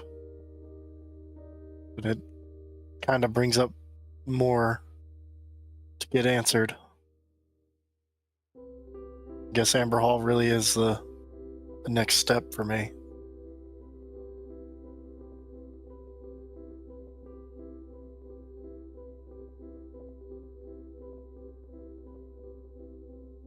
Do you do anything else before you head back to your now empty house? I'm gonna just slowly mosey home. How deep is this brook? It's fairly shallow. You could wade across. I'm wading across to kind of clear my mind and head and just enjoy the water as it goes past. It's cold, but refreshing on a warm summer night.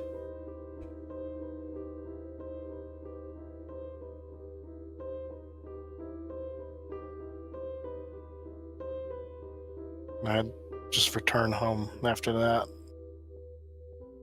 Looks like I'm running, but I'm not. That was just mouse sensitivity.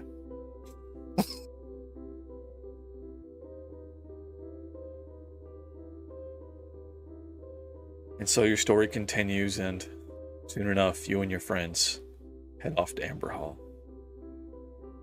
That's a tale for another day.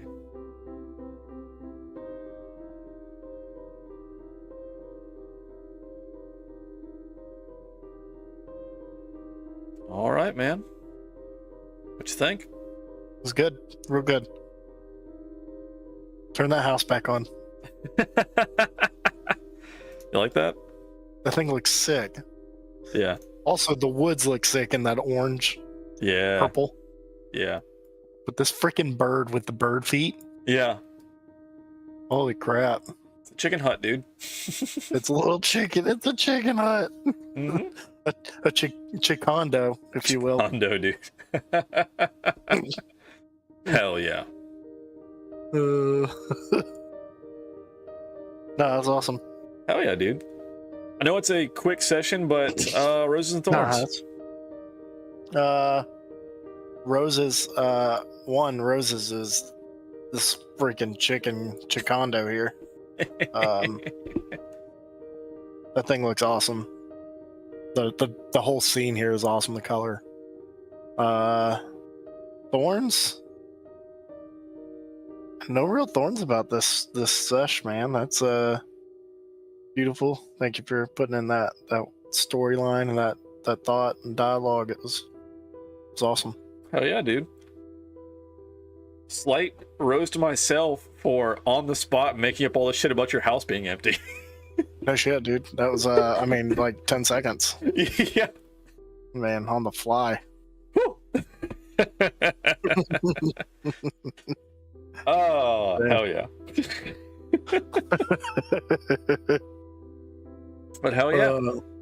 I don't have it prepped yet, but you will, upon return to our normally scheduled programming, we'll have a new ability for from the Force Mother. Cool. No doubt, I'm no gonna think doubt. up what I want to do with it for right now, but we will have something new. Cool. All right, well, I'll wrap up this Nice. recording. Hey, thank you so much for watching the video. Hope you enjoyed it. If you did, please leave a like. Comment down below what your favorite part was. And of course, if you want to see more, please subscribe. We post new videos daily. I stream weeknights on Twitch, 7 to 10 p.m. Central. I'm Alec the Lost Knight, by the way. Have a always live content shuffle. Check out the link below for that. And I'll catch you guys in the next one.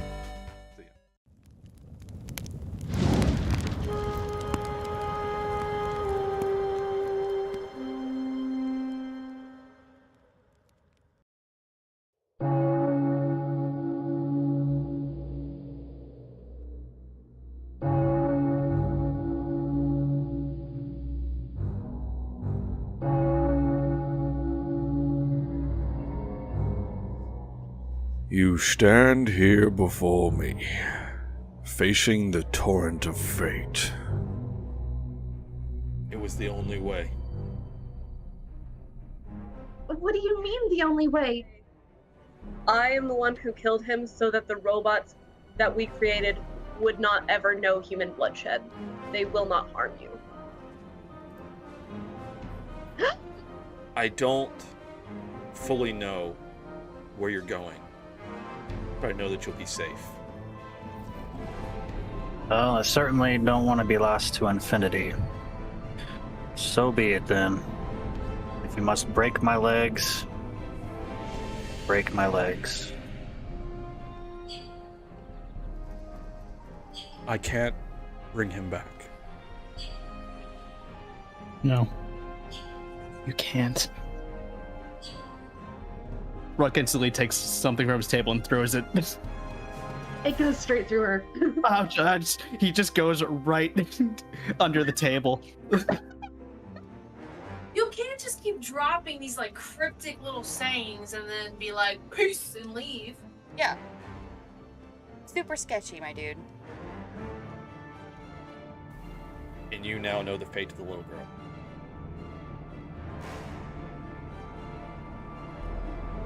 Feeling so many right now.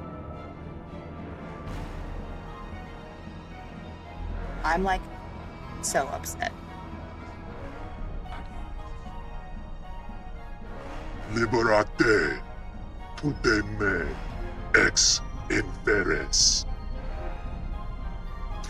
I would like to approach the door now. Okay. And knock. Mm-hmm. We've got to get that package. We cannot let her make the pastries with that. As he says this, you hear, and an arrow thuds into his chest. Alpha. I see the darkness within you. I see it. The path before you is filled with pain. I'm going to tell you what this says, and then we're going to talk about What it means. how we're not going to do what it says. Nature will let grow what is within you. And if it is weeds you have sown, you must first clear out your garden. I go in. I'm gonna gouge his eyes out. Oh my god, no. Wait, hold on. Can is I he reach through and naked just right like now? chokehold the man? He's Can I reach through the window and grab him? And, like pull him a out? dick twist. Sure. You suddenly hear an explosion, Oh shit. and the That shit jail blowing. is rocked. They're circled this mage, and this mage is fixing to murk them all. They are all dead. He just killed them all. There's 4 guys surrounding this guy. And he just killed them all. Emerging from the water. Stop. Stop. Just stop. Describe how you want to eviscerate this shadow goblin. I guess I'm slicing him clean in half. Oh, so you look down upon the loss of the divine? I don't think God would like to hear that. We separate church and state. We have no power here. Yes, Mr. Charisma the Paladin, give me a persuasion or whatever to be like, hey, she's just upset because her sister went down. You know what I mean? Like, do something. Okay. Okay, I've got it. In my most Glorbo-y way. Oh god. Everyone put weapon down! Glorbo, no, what's going on? Glorious. Nat 20, Fucking let's go! Oh my God, Gloro. Fuck! I'm going to give you so many Kiss. hits.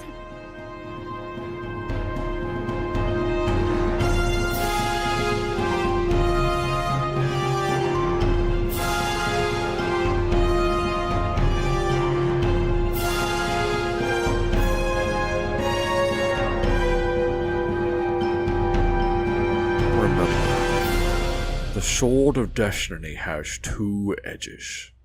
You are one of them. I'm going to make it sound like there is a bear attacking.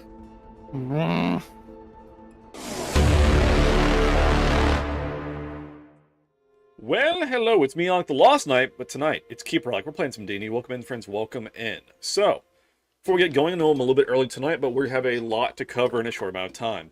Doing a Whispered Tale. This is a side session, not part of, like, the main campaign, but it's in the same universe. At least this one is for sure.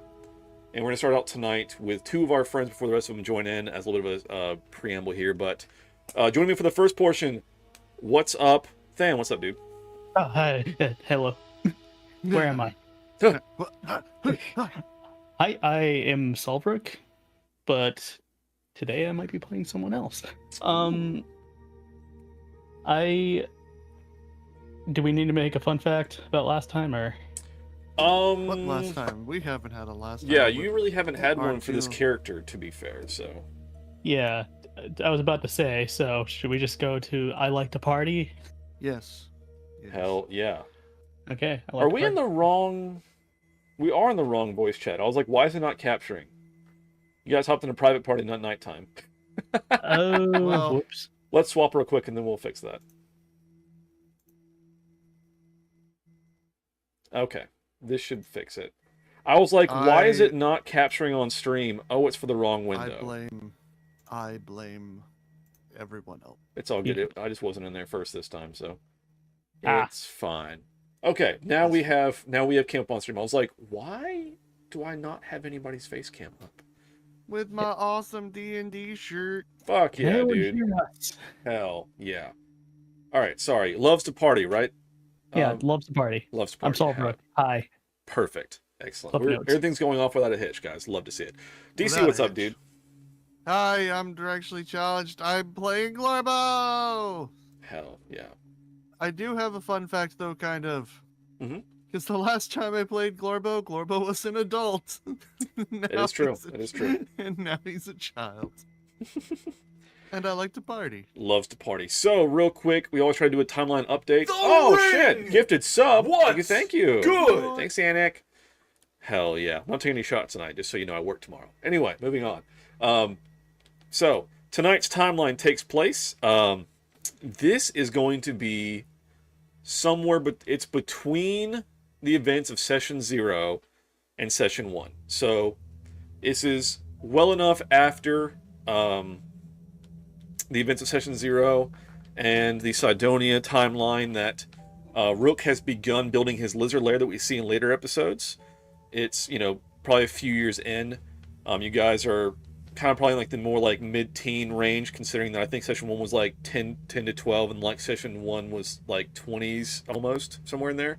So kind of somewhere in between them, maybe about 4 or 5 years after the events of Session 0 to kind of tie us in the timeline. So, anyway, so this is before Amber Hall. They're still young. They're still level, I guess are level 1s in this session for right now. And I think without further ado, let's go ahead and jump in. So currently we are at Rook's Lizard Lair in progress. I see you changed your token back. Love it. And Glorbo is coming to visit Rook in his lair. We're able to join them now. Let's jump right in, friends, and get this thing kicked off. So, let's go. Glorbo helping! All right. So, move over here because they don't need to see all of that stuff yet. All right. Glorbo, you enter the cave that you know is the hideaway for your friend Rook. And you can make your way on Yeah. inside. Go in, down, do. What do?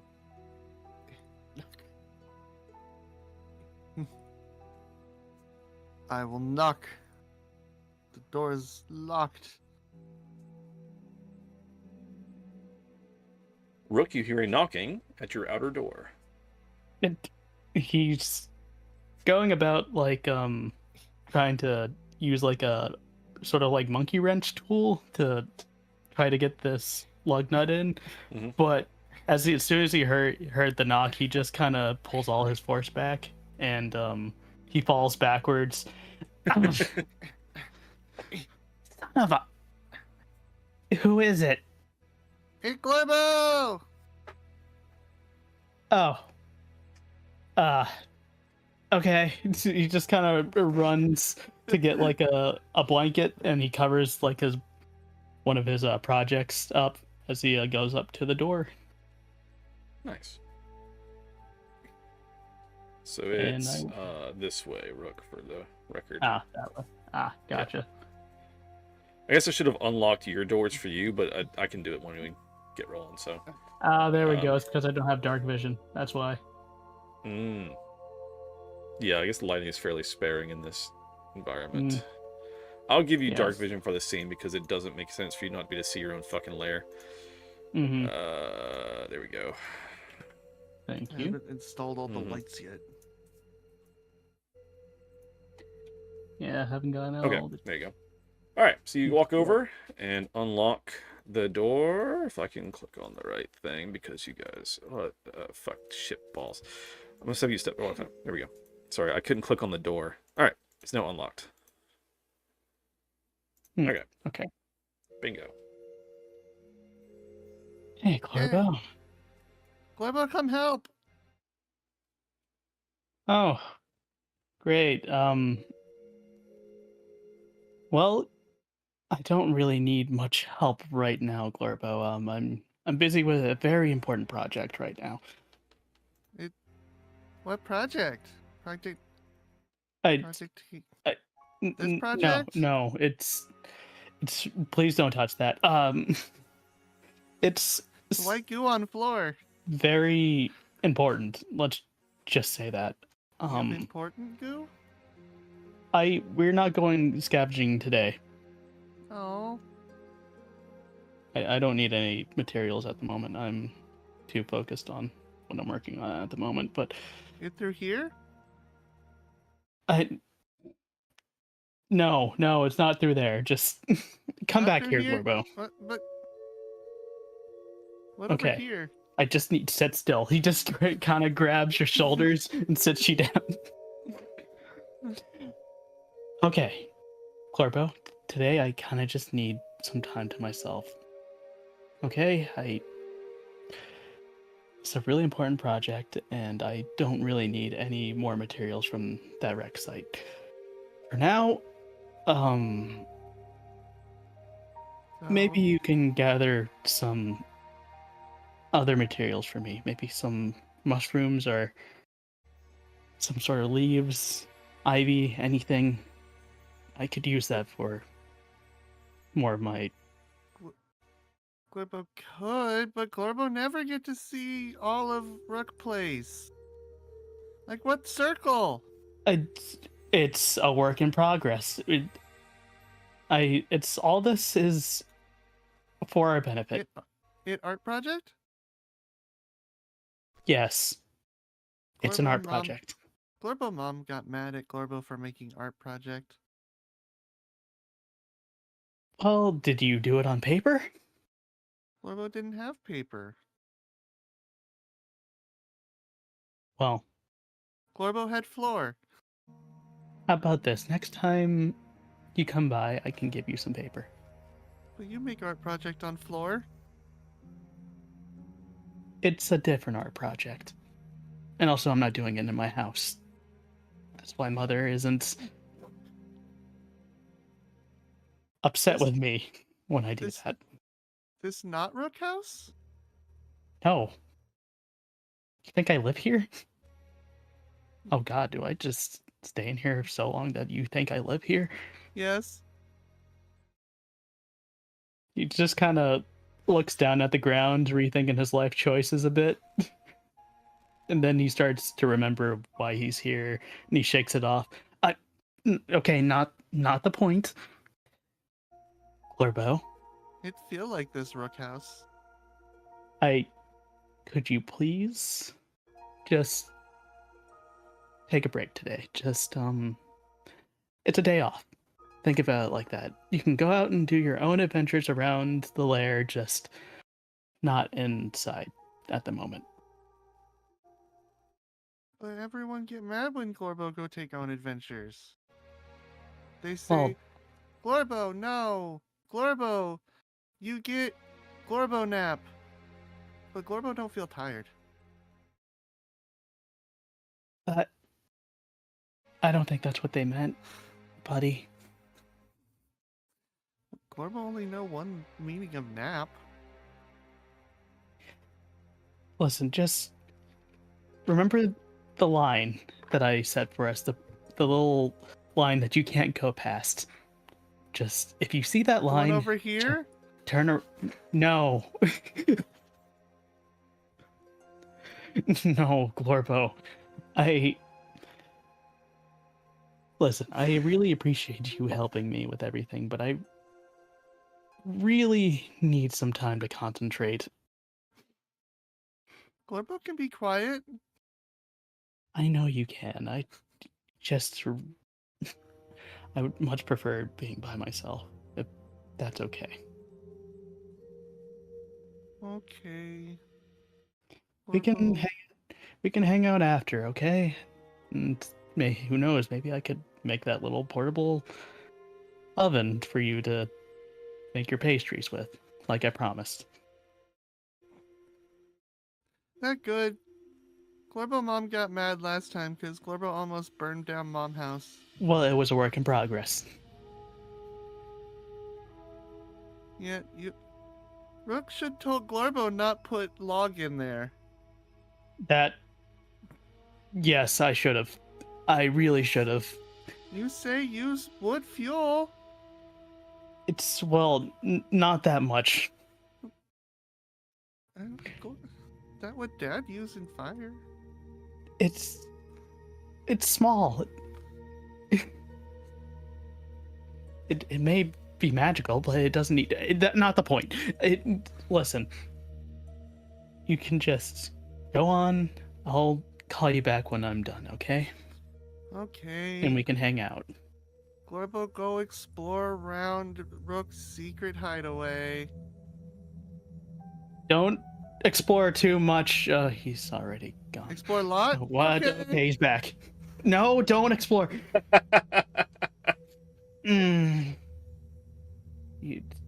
glad I only told him about this place, because if anyone else find out about it, I would lose my fucking head. All right, with that, Glorbo heads out. Rook returns to his very important work. And Glorbo, as he continues, he goes out and about around the area around the cave that Rook has, and we'll rejoin him in the woods. So Yay. Let's go, friend. Yeah. Glorbo love woods.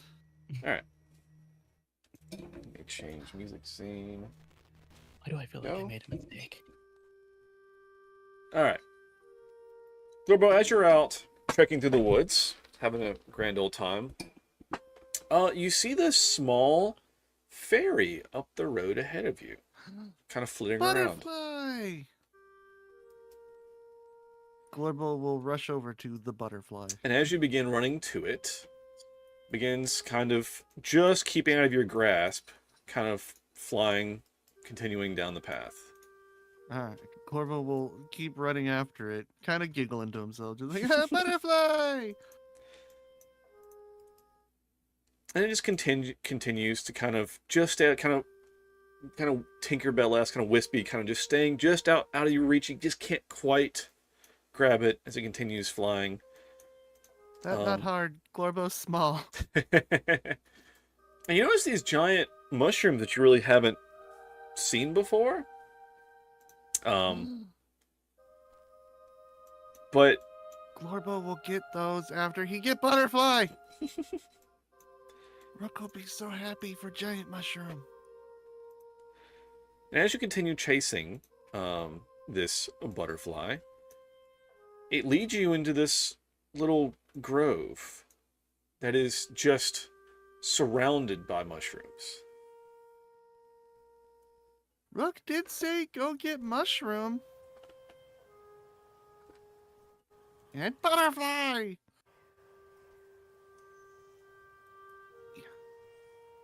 He'll keep chasing after the butterfly. And the butterfly kind of continues flying over and kind of alights on this large rock.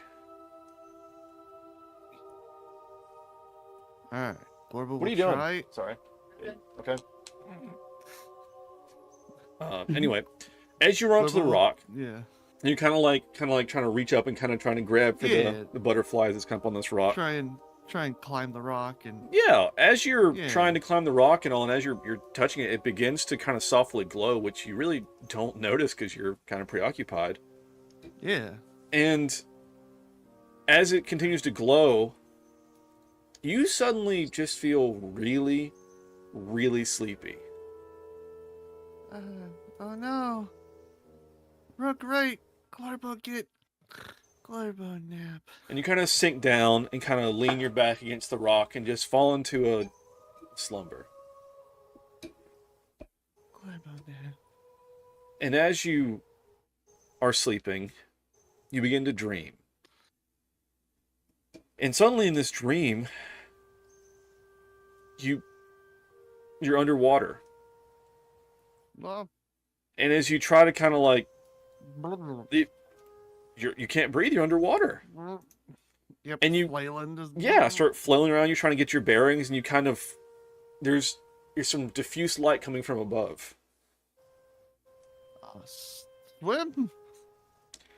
And so you swim All his little Glorbo abilities. and give me a, let's say a con save. As you're trying to hold your breath and get up to the surface. Constitution. Yep. All right, so you manage in the panic of this moment, you manage to hold your breath as you're swimming to get to the surface, and you break through the surface of the water, and as you look around, you're in a strange place, full of vibrant colors and fauna that you've never seen before. It's pretty. And you're in kind of this sunken pool here in this clearing. Alright, Glorbo's gonna kind of swim over to the edge. Hop up on the ground. Just look around. Give me a perception check. This will clearly go well, as Glorbo has been known to just be fantastic at these.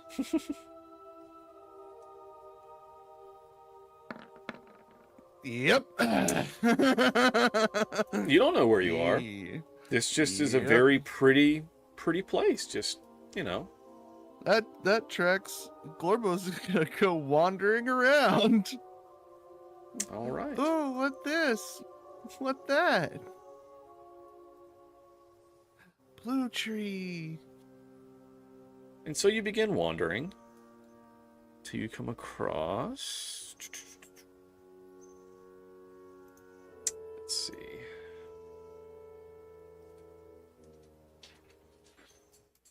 Oh my gosh, cats. All right, and then let me throw you on this map real quick. There we go. Okay. I didn't have this one prepped. All right, here we go.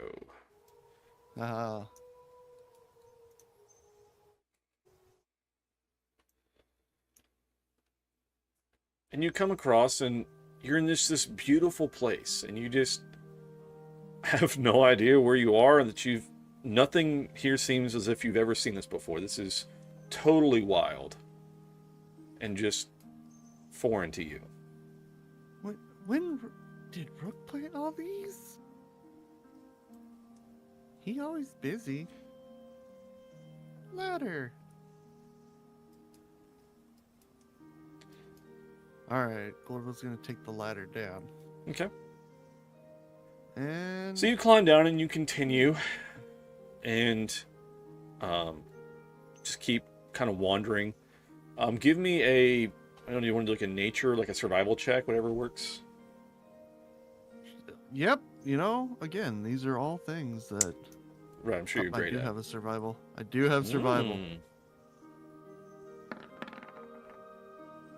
19, hell yeah. Fantastic is what So, Glorbo is. again, you have no idea where you are. This is all very bizarre and different, but you find your way and find kind of a roughshod path through the woods, and it comes out to it's almost like a road almost, but you begin following it, and you come upon a large structure that we will detail shortly. But for now, it's time to start from the beginning, actually. We're going to rewind our way back through time and get a little bit of some exposition dump. So, friends, let me get some different music queued up here real quick. What do I want to do?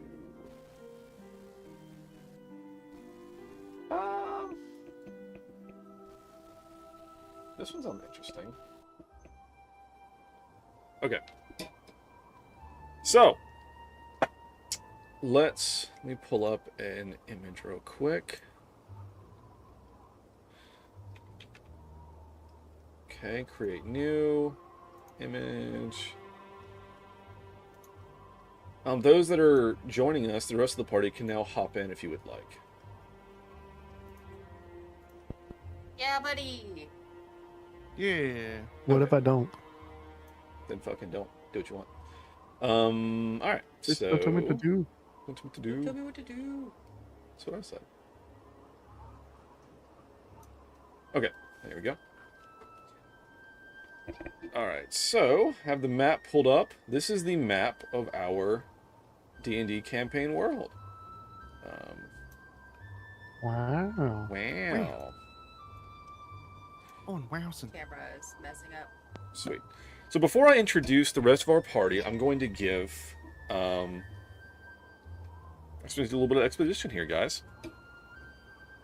Alright, so...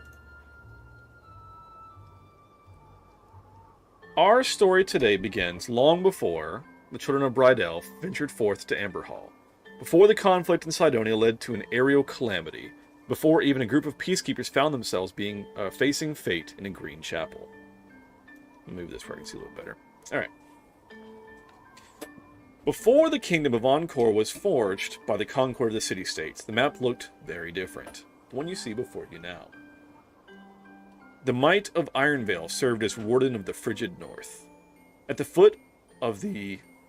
I have to correct this. Eastern Mountains, because fucking directions are a thing. At the foot of the Eastern Mountains... You're welcome. Thanks. Laid Faulkner, a hub of mining and industry. The southern desert stood the citadel of Karad. Stood, or should I say, walked. Amongst the central plateau, where the twin rivers meet, stood the formidable Fort Ducanus, the future foundation of a city we now know by the color of its halls. But it's on the western coast we find interest. From the port city of Sifrite, war was brewing. So we have several characters here tonight that we're going to be going through kind of some backstory and some kind of reintroduce them, as we've only seen bits and pieces of them previous to this. I think the only easy way to do this, honestly, is just to roll some initiative to see who's going first and stuff. So, Oh yeah, I'm totally good at that. everyone with your characters, go ahead and roll me initiative so we can figure out what backstory we're reading, kind of when, where, what.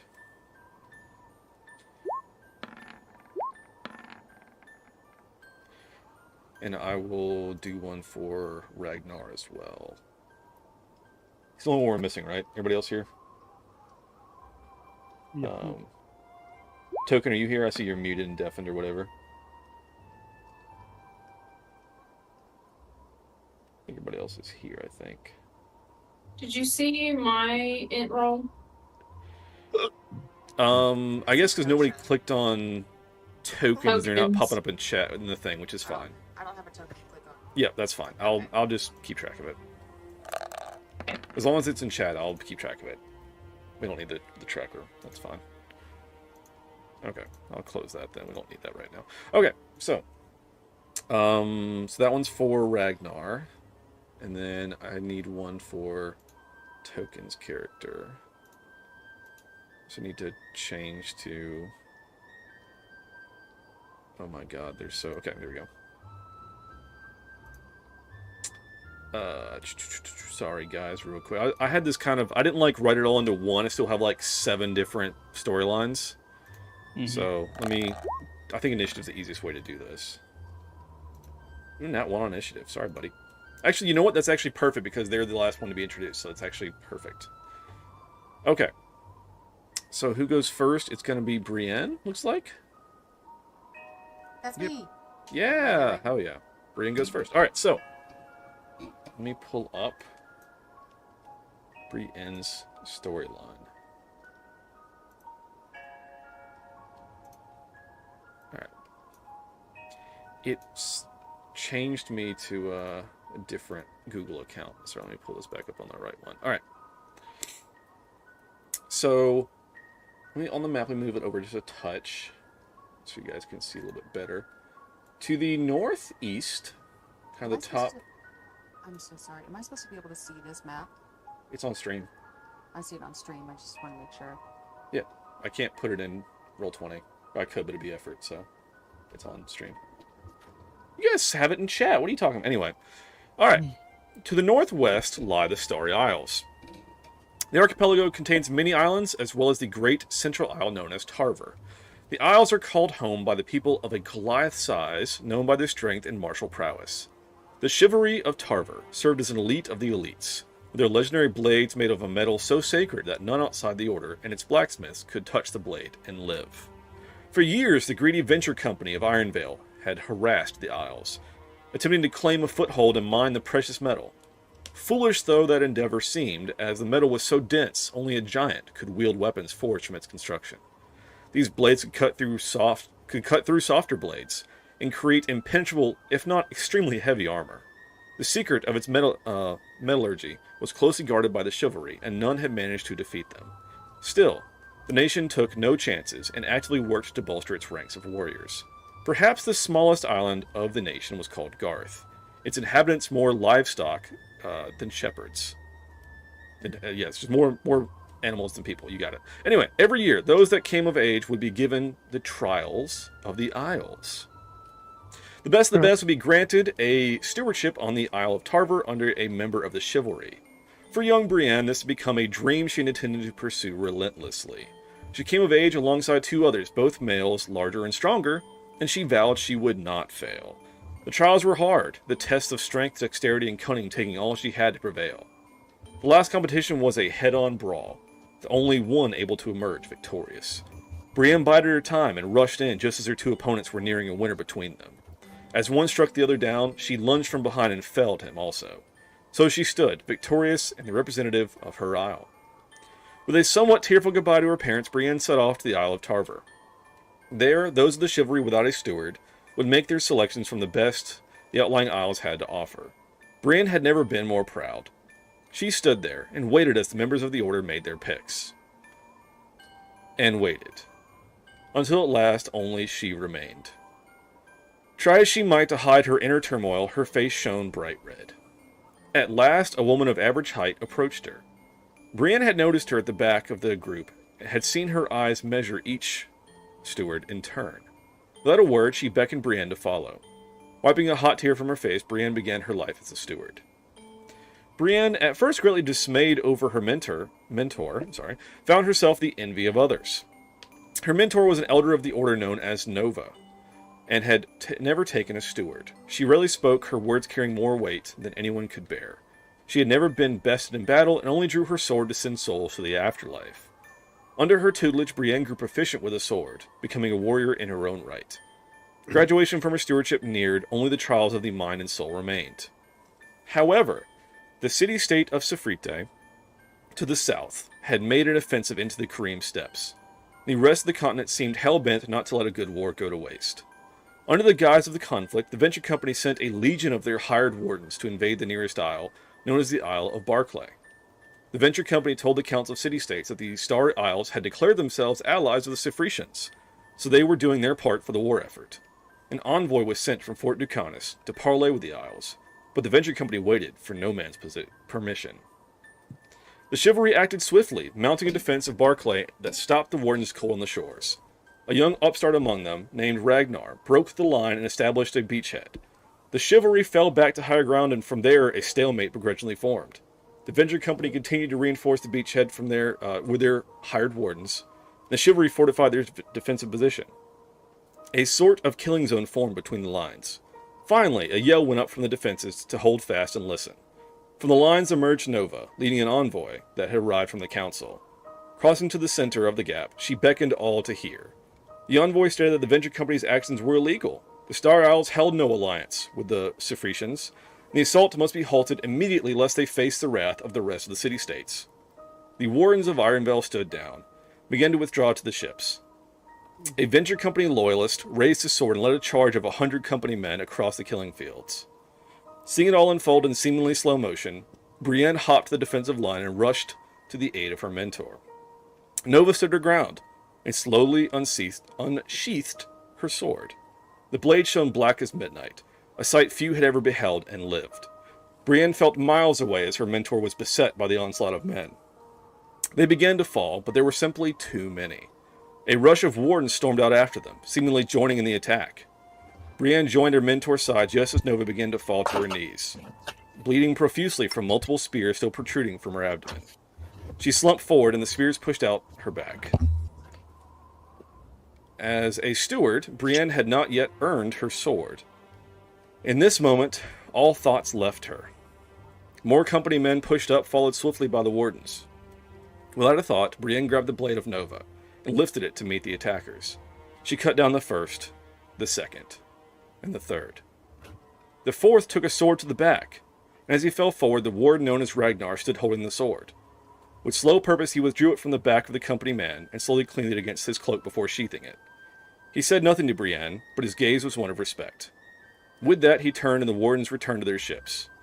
Brienne was left standing over the body of her mentor, sword in hand. A chivalry sword, one forbidden to be touched by any except its master. A small noise broke her stupor, and she dropped to the ground beside Nova. In a quiet, dying voice belying her usual strength, she told Brienne of her fate. By the transgression of handling a sacred sword, especially the sword of an elder, and without having completed her trials, Brienne was thereby banished from the Starry Isles, never to return. As this cold realization sank in, Nova continued further. Nova had no offspring, no relations with which to pass down her sword. As her right as a member of the chivalry, she bequeathed the sword to Brienne. Even as Brienne faced banishment, the legacy of Nova would live on through her through the sword hand of her faithful steward. It was on that day that Brienne passed her trial of the soul, but forever lost her trial of the mind. A deep vengeance began to boil inside her, one that overtook her senses. With no home to return to, she boarded the ship with the wardens and swore one day to put the officials of the Venture Company to the sword. Let's see. I think I will come back to this in Ragnar's story to continue on from there. So, let's see who is next in initiative. So 19. Next up is Rick Thorne, I believe. Yes. Sweet. So I will hop into Rick Thorne's story and go a little ways from there.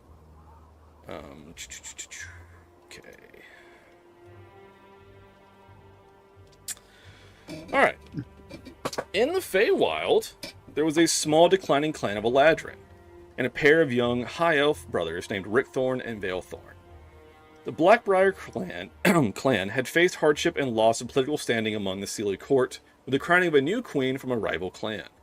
Young Rick Thorne experienced a profound religious epiphany and found strength in Ishthagern, the deity of healing, and began to preach a message of hope to the masses. The revival revitalized the dwindling community, and soon more followers flocked to the message of hope. The downtrodden amassed and rose up against the unjust queen, unseating her from court and establishing a royal religion. As its messenger, Rick Thorne became known simply as the Hope. With divine blessing, he led a campaign against the unseelie court that saw many victories rising through the ranks. However, a new threat emerged. During his push against the unseelie, a rift had opened to the material plane back near his homelands. Trade had begun to prosper, and missionaries of Ishthagern traversed the rift to bring their message of hope. Suddenly, the flow of commerce ceased, and armed marauders stormed across through the breach, razing their villages. The Lord Commander of the Seelie Court was forced to abandon the unseelie campaign and face the interplanar foes.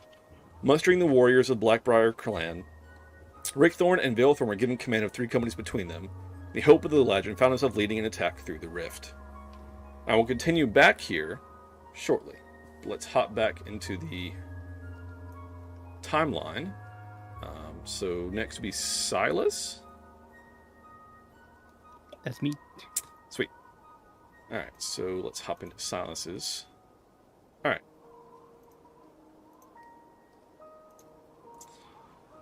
Unbeknownst to many, the ancient city of Faulkner had a ruling class that never saw the light of day. Yes, behind the scenes of it all was a society of vampires. One such vampire lord had a spawn named Silas that, like so many, was tasked to go out at night and bring in food for the masters. On one such hunt, Silas ventured out further than ever before. He felt if he could find a rare enough prize, he might improve his station. He came to a wood known as the Cradle, and within it he found a wiry old woman. She seemed kindly, and hardly worthy of all his effort as a meal, but he knew better than to go back empty-handed. However, she proved more than his match, with strength more becoming a giant. Revealing her true self at last, the hag was on the verge of his destruction. Pleading quickly, he bemoaned his indentured servitude to his vampire lord, and begged for her mercy. This gave her pause, and after some time she agreed with kindness in her voice to help Silas be free of his masters. She brought him back to her hovel, where she strangely had a pet bear chained in the garden. Silas regarded the bear with little interest, though he could have sworn it moved its paws in a way to almost be waving at him.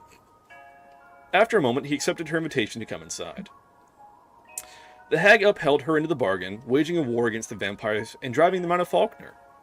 Silas's chains, however, merely changed owners. Keeping him as a pet, the hag used him to help hunt down other vampires for the slaughter. Silas grew to hate the Fae and their silver tongues. Secretly, he began to sneak her tomes while she slept and commit them to memory. One ritual in particular caught her eye, and he made careful note of it. Finally, one night, while helping her hunt his own kind like an animal, Silas managed to escape. Her horseman bayed him until he finally breached the tree line. He turned to look back, panting. There they stood, at the edge of the wood, but not a step further. Slowly they turned and eased back into the darkness. He knew they would wait until the morning, as he surely must return to the wood to avoid the sunlight. With great care, Silas found a moonlit clearing in which to perform this ritual. As it completed, he felt a subtle itch across his skin. He had only to hope it had worked. As the sun arose, he slowly eased an arm out from behind a rock. Nothing. No burn. Not even a tingle. Finally, he had a new lease on life. For the first time, his life was his own. Suddenly finding himself as just another face in the workforce, earning a living was hard, grueling work. One day he saw a flyer on the bulletin board for a recruitment drive. Join the Royal Militia, earn steady pay, and have a roof over your head. For all that his independence meant to him, could he really go back into servitude? No, this was his choice. That's what made the difference. Choice. And we'll cut away from there. Do it to the story, the timeline. Next is going to be, I think Ragnar is up next. Right? Ragnar? Yeah. Mm-hmm. Okay. Go. Alright. Let me get something to drink real quick. Wet the old whistle. Gross. Joke. Anyway. Can you feel it? That cold that just seeps into your bones. One of the most hostile environments found in our realm lies to the frigid north. Only the wardens of Irondale dare venture beyond the white curtain. But greed has made far better men do far madder things, has it not? Nestled in the crevices and crags of the frigid north are seams of gems, precious minerals and metals, and the legendary frost diamonds. The Adventure Company pays wardens and pays well to guard and guide their prospectors to these seams and to safely return. Such was the rearing of a man named Ragnar. Tagging along in expeditions almost since he could walk, he became baptized into what is known as the Way of the White. Paid handsomely for his protection, Ragnar spent his youth fighting off the likes of wolves, bears, frost trolls, and blizzards without end. One run he would remember forever. It was a true whiteout, and you couldn't see your hand in front of your face. He had lost track of his comrades and his caravan. He sought out shelter in some ice caves, and among the caves, out of the shadows, appeared a dire bear. At first, of course, he assumed it wanted nothing more than to have him as dinner. He stood his ground, yelling at the beast, "Well, go on then! Try your worst!" He took a mighty swing at it with his axe, only for it to swipe it away with its paw, leaving him with only his 2 hands and 2 legs for protection. He showed no fear because he knew no fear. He ran at it and wrestled the bear for what seemed like hours. Exhausted, they both fell to the ground. Ragnar blacked out. When he awoke, his eyes could hardly convince him of what he saw, as his head was resting on the bear's fur as it slept. Once the blizzard finally slaked its wrath, he found his way back to camp. Though all thought him lost or dead, he returned more than a man that day. And so it was, but rumblings to the south would soon set him about a new path of fate. Sifrite had launched an offensive into the Kareem Steppes in direct violation of the Compact of City-States. The call had gone out to quell the aggressor. The Venture Company announced a campaign against the Starry Isles, who had allied themselves with Sifrite. Feeling the wanderlust of a new adventure out in the world, Ragnar signed up as battalion commander for the assault. On the cold, snowy beaches, Ragnar steeled himself as he boarded the ship. He had fought all nature could throw at him for his entire life, yet now the prospect of fighting these Goliaths filled him with unease. Still, this was his duty, what he was being paid to do. As he hit the beaches, the battle was hard fought. The Goliath knights, known as the Chivalry, stood towering over him with swords forged from metal that could cut through the thickest armor. Ragnar beat them back with his axe and secured a beachhead for his troops. The Chivalry fell back to higher ground and fortified their defenses. The stalemate seemed unbreakable, with a veritable killing field created between the 2 lines. Ragnar longed for the simplicity of facing the Great White North. Out of the clamor came a call for attention. Ragnar peered over the lines as a large, elder chivalry knight and some foreigners stepped out into the killing field. Alert for ambush, Ragnar strained his ears for their words. The foreigner was from the Council of City-States and accused the Venture Company of illegally invading the Starry Isles. They had never been allied with the Sifritians and had just used it as a ploy to steal their lands. This shook Ragnar to the core, as he had never questioned the company's motives. He had just done his job and gotten paid. Reeling from the revelation, Ragnar called for a retreat of his battalion back to the boats. However, a cry went up from some of the Venture Company loyalists, and 100 men pushed across the field at the knight and the foreigner. Cursing, Ragnar leapt up and yelled, "After the men!" The wardens raced across the field in pursuit of the loyalist, but not fast enough. The chivalric knight mowed down countless foes, but alas could not withstand the sheer number of attacks. Ragnar began cutting his way through their rear line, felling 2 before plunging his sword into the back of another. As they slowly fell to the ground, Ragnar was face to face with a young Goliath woman, with a berserk look in her eyes. She stood over the fallen knight, holding the knight's sword in unyielding hands. Ragnar gave her a gaze of respect and called for his men to board ships. The fight here was done. The real enemy of peace lay to the south. Ragnar was struck with internal conflict over the actions of the Venture Company. They were simply too big and too wealthy. What chance could he stand? Startled out of his thoughts, Ragnar saw the Goliath woman board his ship. She said her name was Brienne, and she had been banished from the Starry Isles. She just wanted to fight, to kill. Ragnar knew that look, knew what it meant. He relented, and the wardens, accompanied by a disavowed knight of chivalry, headed to Sifrite. And I will pause there as we go to, let's see. It's going to be Kumatani's, I believe, right? Yeah. Nice. All right. A great background. Oh my daddy. Let's see. Sorry, guys. I have like 7 of these shits open, so. All right, here we go. At the base of the eastern mountains, here we go guys, stands a wood known simply as the Cradle. It was known to be a magical place filled with odd creatures and some frightful monstrosities. One such being, whether odd or monstrous, was an old woman. At least, that was her appearance. But with the wave of her hand, she could topple the tallest tree or turn the smallest ant into a mountable steed. On this day, she came across a brown bear in the woods. He was out of hibernation and in search of his next meal. He looked curiously at the old woman, sizing her up. She slowly smiled at him, and with a flick of her wrist, she shot a mote of light in a low arc right between his eyes. The bear blinked and slowly sat back on his haunches, its eyes wide, staring dumbfoundedly at the woman. Carefully, he eased his mouth open and in his surprise himself said, "Why, I thank you." The woman bade him follow, and he obeyed out of sheer befuddlement. She brought him to a hut with a surprising quickness, snapped a collar and chain around his neck. This angered the bear, and he lashed out at her, his claws reaching only air. And so it was the poor awakened bear reduced to a pet.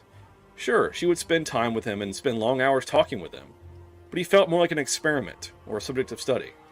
Nearly a year went by and the woman had grown bored with the bear. She seemed to have a new pet, one with gray skin and red eyes. Disguising herself as she often did, she approached a caravan on the road. They explained they were a traveling carnival, headed to Faulkner to entertain the masses. She offered up a new attraction for them, a talking bear, of all things. With a few golden hands, she watched as the wagons trundled on their way with their new prize in a cage. As the caravan settled in for the night, the Lady of Mystique, the carnival's owner, came by to investigate her purchase in greater detail. The bear could not only talk, but seemed as human as herself. His words were eloquent, his thoughts weighed and measured. Finally, she asked him his name. The bear had never really thought about this and asked her what it should be. She looked him up and down and said, "You know, where I'm from we have a word that means unexpected gift. It's Kumatani, and I think it suits you." Kumatani had never been happier, and soon he was out of the cage and part of the performing crew. He slept and supped with the crew and became a beloved member of the troupe. Town to town they went, bringing smiles and laughter to all. Kumatani loved the happiness they spread. But one night, as the trooper camped outside the walls of Faulkner, Kumatani went for a walk. This wasn't uncommon, as he liked to look up at the night sky and contemplate what the stars meant. He'd seen them his whole life, but never really took the time to just look at them. His sharp hearing picked up a commotion, and he began to move swiftly toward the muffled exclamations. He came upon two men and a woman. They had her on the ground under a tree and were struggling with her in their grip. They ripped at her clothing and kept chiding her about how dangerous it was to be alone at night. They never heard Kumatani come up behind them. A few swipes of his claws and they fell motionless. He tried to ask if the woman was okay, but she ran off screaming about a bear attack. Hurt and confused, Kumatani returned to his troop. He thought long and meticulously about the state of the world after that night, decided that there was just too much evil afoot to simply turn a blind eye to it. Thanking the Lady of Mystique for all that she had done for him, he gathered his pack and headed out. He traveled through the small villages in the region, helping those in need. One cloudy evening, he found himself in the small river port town of Harum, which was in need of aid. You see, there was a vampire who had fled from Faulkner that was terrorizing the people of this town.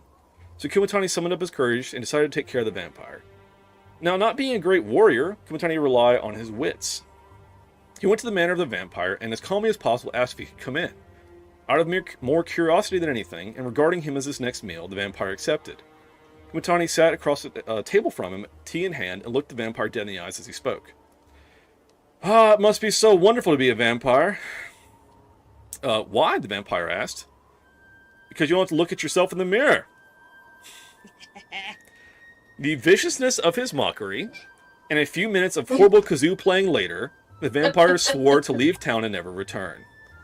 Kumatani relished a job well done and set back out on the road. And with that, let's cut to... It's going to be Token's character. So, and I'll get to this in a minute. We're actually going to start with Thalion, and then go back around, and some stuff I'll explain shortly. So, among the dunes of the Great Sea of Sand, to the south, was a tribe of wanderers. Burrowing underground and emerging at night to forage, the Kariv people developed eyes accustomed to darkness. As amongst these wanderers, a young boy by the name of Thalion was born. Beginning what seemed to be a normal life, little Thalion would leave little scraps of his precious food out at night for the little sand mice he had decided were his friends. One night, he awoke to the sound of crunching, and adjusting his eyes to the dark, he saw a shadowy figure eating his scraps. Calling out cautiously, the little figure suddenly hopped up onto the cot beside him. It was a little gremlin. and he thanked him for the food, and offered him anything his heart desired in return. Thalion thought for a minute, then replied that he wanted to be big and strong and protect his family. The gremlin grinned and said that his wish had been granted. With that, he hopped down and disappeared into the caves. Little Thalion was so giddy he could hardly sleep. He rushed to his parents and couldn't wait to tell them the news.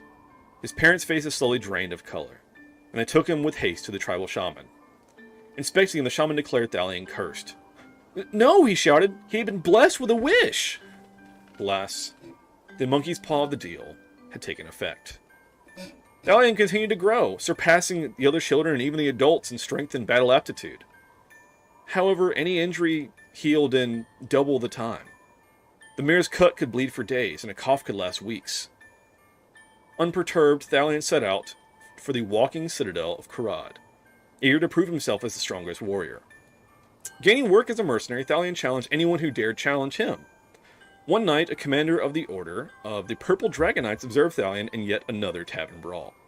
On the verge of being thrown out, the commander pulled him aside and offered him the role of squire. Thalion bristled at what he assumed was a demeaning role, but the commander assured him that all knights started out as squires. A few years passed, and Thalion was yet unmatched in strength and ability. At last, he was made a purple knight, or a purple dragon knight, adorned with the purple gold trimmed armor. Days hence from reciting his knight's code, war broke out to the north. Safrite had launched an offensive into the Kareem Steppes, and were trying to claim the lands for themselves. Did I skip Kasha somehow? I'll come back to you, sorry. Yes. Karad's king saw this as a personal insult as the Safritians massed at his border, and ordered his knights to quell the invaders. Purple Knights rode into the fray, laying waste to those in their path. On one such charge, Thalion discerned a mage serving as a leader and strategist of the force. With a rallying cry, Thalion led a charge to the lines and cut a path to the mage. Leaping from his steed, he dueled the mage and dodged the magical strikes. Finally seeing an opening, he plunged his scarred longsword into the mage and turned the tide of the battle. And so went the campaign as the forces of the realm converged on Safrite. And with that, I apologize. We're going to cut to Kasha, who I seem to have skipped. My bad. What was your initiative? 5. I have no idea. Oh, yeah. So it was actually just over his. He just rolled a nat 1. Okay. Might be. Alright. Speaking of the Kareem Steppes, the calm, quiet breeze blowing across the Kareem Steppes gave way to a low rumble. Aurochs came into view with their mounted riders and yoked wagons. Yoked. The Alefi herd of orcs was one of several nomadic groups that called the steppes home. They roamed the land, grazing their cattle and hunting the great muskol. However, their life of subsistence hunting was far from peaceful. Showing little mercy to any besides the traders they dealt with, the orcs raided any caravans found passing through the steppes. The men were slaughtered and any women or children were assimilated into the herd. The more conquest, the larger the herd, the more power they wielded. But as such, there were fewer and fewer full-blooded orcs amongst them. Brugo the Long-Tusked was one of them, and led the herd as its alpha. He was without rival, his prowess in combat uncontested. The latest raid was no different, the caravan headed to Karad never standing a chance. But perhaps something was different. Among those captured was a human woman named Cassandra. She was tall, head and shoulders above her peers, with dark hair and eyes to match. Her olive skin was rough from years spent working the fields of the Central Plateau. She met Brugo's gaze without flinching as she had to all of her masters before him. Brugo almost felt respect. Over the years, that respect developed into a relationship, which lost him his role as alpha for intermarrying a human. Brugo didn't care, and soon his daughter Kasha was born. Just, hold on, is it Kasha or Kosha? Kosha. Kosha, my bad. Alright, cool. Anyway. Okay. Together. I know, I was like, that's not one of my words, I need to ask. Alright. That's not one of my words. Yeah. The other ones I can pronounce however the fuck I want to, and no one can say anything because I made it up. Alright. Fate had their plans as the Safritians launched an offensive into the steppes. They touted a message of securing the steppes for trade once and for all. But the other city-states recognized the land grab for what it was. Karad especially took offense, seeing their borders suddenly flooded with their rivals. The Alefi herd rode hard against the Safritians and caused great casualties, but they simply stood no match against the might and magic of their foe. The herd was broken, and Brugo lay dead on the grass. Cassandra fled with little Kosha in tow up the hills and onto the Central Plateau.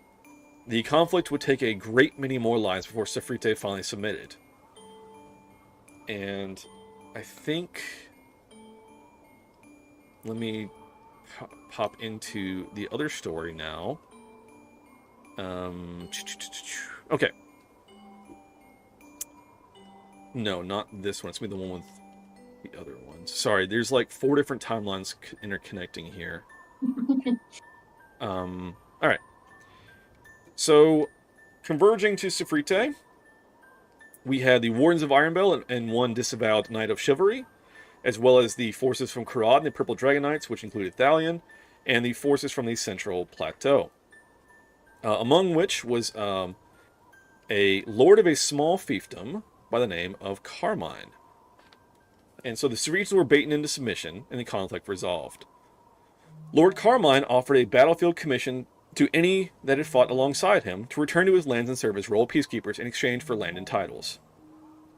Thalion, Ragnar, and Brienne accepted, for varying reasons. I think Thalion wanted the title, Ragnar wanted a path away from the greed of the Venture Company, and Brienne just couldn't face the Venture Company yet. She didn't have the backing, but she would bide her time and build her forces.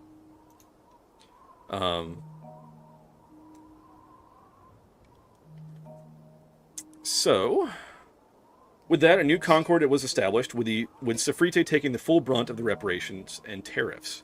Of course, the nomadic herds of orcs would never be the same.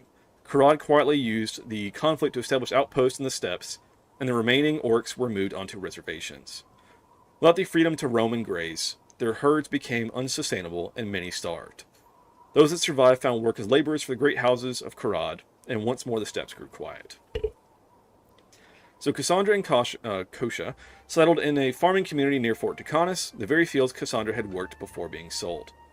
Life was hard for the pair, as prejudice against Kosha's half-orc blood only worsened as her tusk came in. Against the protests of her mother, Kosha signed up for the Ducanis military. Servitude guaranteed citizenship, regardless of race or creed. As a citizen, Kosha could secure a living for herself and her mother.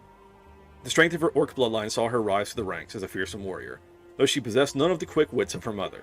Still, the name of Kosha would become known after a siege by the forces of Windshale. So Windshale was home to the descendants of dragons, and these dragon humanoid variants believed themselves inheritors of the world. Pushing south, they raised Faulkner in the throes of its political upheaval and came upon Fort Ducanis. There they began a siege that turned into months. No end seemed in sight as the other city-states refused aid, awaiting the outcome. Alas, one night, a young half-orc named Kosha led a small cadre of soldiers out of the walls as shadows in the darkness, and infiltrated the enemy's camp. A grand tent of resplendent colors caught her eye, and as her companions slit the throats of the guards, Kosha slipped inside. There, in the throes of passion with what appeared to be a slender kobold servant, was the Dragonborn leader known as Fidalko. As an abashed Kosha regarded him, he quickly leapt up and grabbed his sword fully in the buff. They clashed swords, but he proved no match for her strength. As she plunged her axe into his abdomen and his blood slowly covered his nudity, Kosha reached down and picked up his sword. As she inspected it, it gave off a faint blue glow. Holding it aloft, the tent was suddenly bathed in moonlight. Outside the tent, the sound of battle erupted as the main army descended on the siege works en force. While their leader, the Dragonborn, were routed and driven back beyond even Faulkner. Kosha and the Moonlight Blade had earned her place among the soldiers. The tale of her accosting the naked Dragonborn became legend. Alright, so let me go back to this other story. Alright. Stymied by the reparations and sanctions imposed after their failed land grab attempt in the Kareem Steppes, the economy of Safrite was in shambles. The city's leadership, guided by the clandestine order of ethereal prescience, placed their faith in the Magi, Hallister Grey. Hallister had discovered the secret of planar travel and opened a rift into the Feywild. This new source of trade and magic was a boon to the starving city, and for a time there was peace. However, as relations continued to develop, the intermixing of Fey, their religion, and the races of the material plane spun up extremist groups. One such group gained the support of Hallister himself, calling themselves Grey Cloaks. And they rapidly increased in power and followers, spouting messages of hate. Tension bowled over one night as they took to the streets, smashing windows, burning businesses, and murdering anyone Fey or Fey-friendly. Convincing the council, or perhaps hypnotizing them with Hallister's help, the Greycloaks formed up an army of townspeople and began wiping out the Fey population. Not satiated, they began raiding expeditions into the Feywild itself, pillaging peaceful villages and burning sacred groves. So, this brings us to Rick Thorn leading an attack through the rift. Unfortunately, the Grey Cloaks proved formidable, bolstered by the magic of the Order of the Ephemeral Prescience. The brothers Thorn found themselves cut off from the rift, driven into the woods flanking Safrite. The pair decided to split up and seek out help in the strange new land. Velethorn went south and was granted a force from the King of Karad. Rick Thorn sought an audience with the Lord Regents at Fort Ducanis, but found little favor. Safrite was paying their reparations. Why jump into a conflict?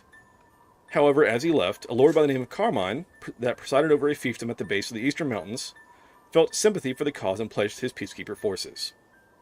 For you see, he had dealings with the Fae within the dark wood known as the Cradle, and knew of the honor of their word being above all else. A member of the Ducanis military, a half-orc named Kosha, approached Rick Thorn as he was procuring supplies. Explaining his plight, she immediately pledged herself to his service, wanting to fight and reclaim her home against those that had killed her father. He agreed, and she began to help load the wagon. As if the day could not go any stranger, they were approached by a bipedal bear. He greeted them with spoken words, and they politely introduced themselves. After learning their quest, the bear, named Kumatani, declared himself on a mission to make the world a better place and declared himself a supporter of their cause. The odd party of misfits set off on the road to Safrite, being joined along the way by the peacekeepers from Carmine Keep. Among the peacekeepers were a purple dragon knight, an odd fellow with red eyes and gray skin, a man from the frigid north, a Goliath from the Starry Isles, and some other miscellaneous soldiers. Together they made their way to meet up with Rick Thorn's brother, Velethorn. Sorry. I know it's a lot of expedition, but we have a lot of context to tell. Alright.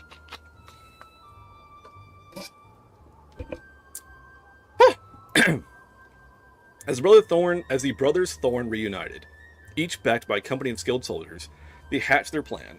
Velethorn would take a small force and go after the source of the magic, the Magi Hallister Grey. Rick Thorn would clear the way back to the rift to cover their escape. The battle was fierce, and Velethorn faced a gauntlet of enemies, traps, and snares laid out by Hallister, who had succumbed to madness driven by his insatiable need for power. At last, Rick Thorn could see the magic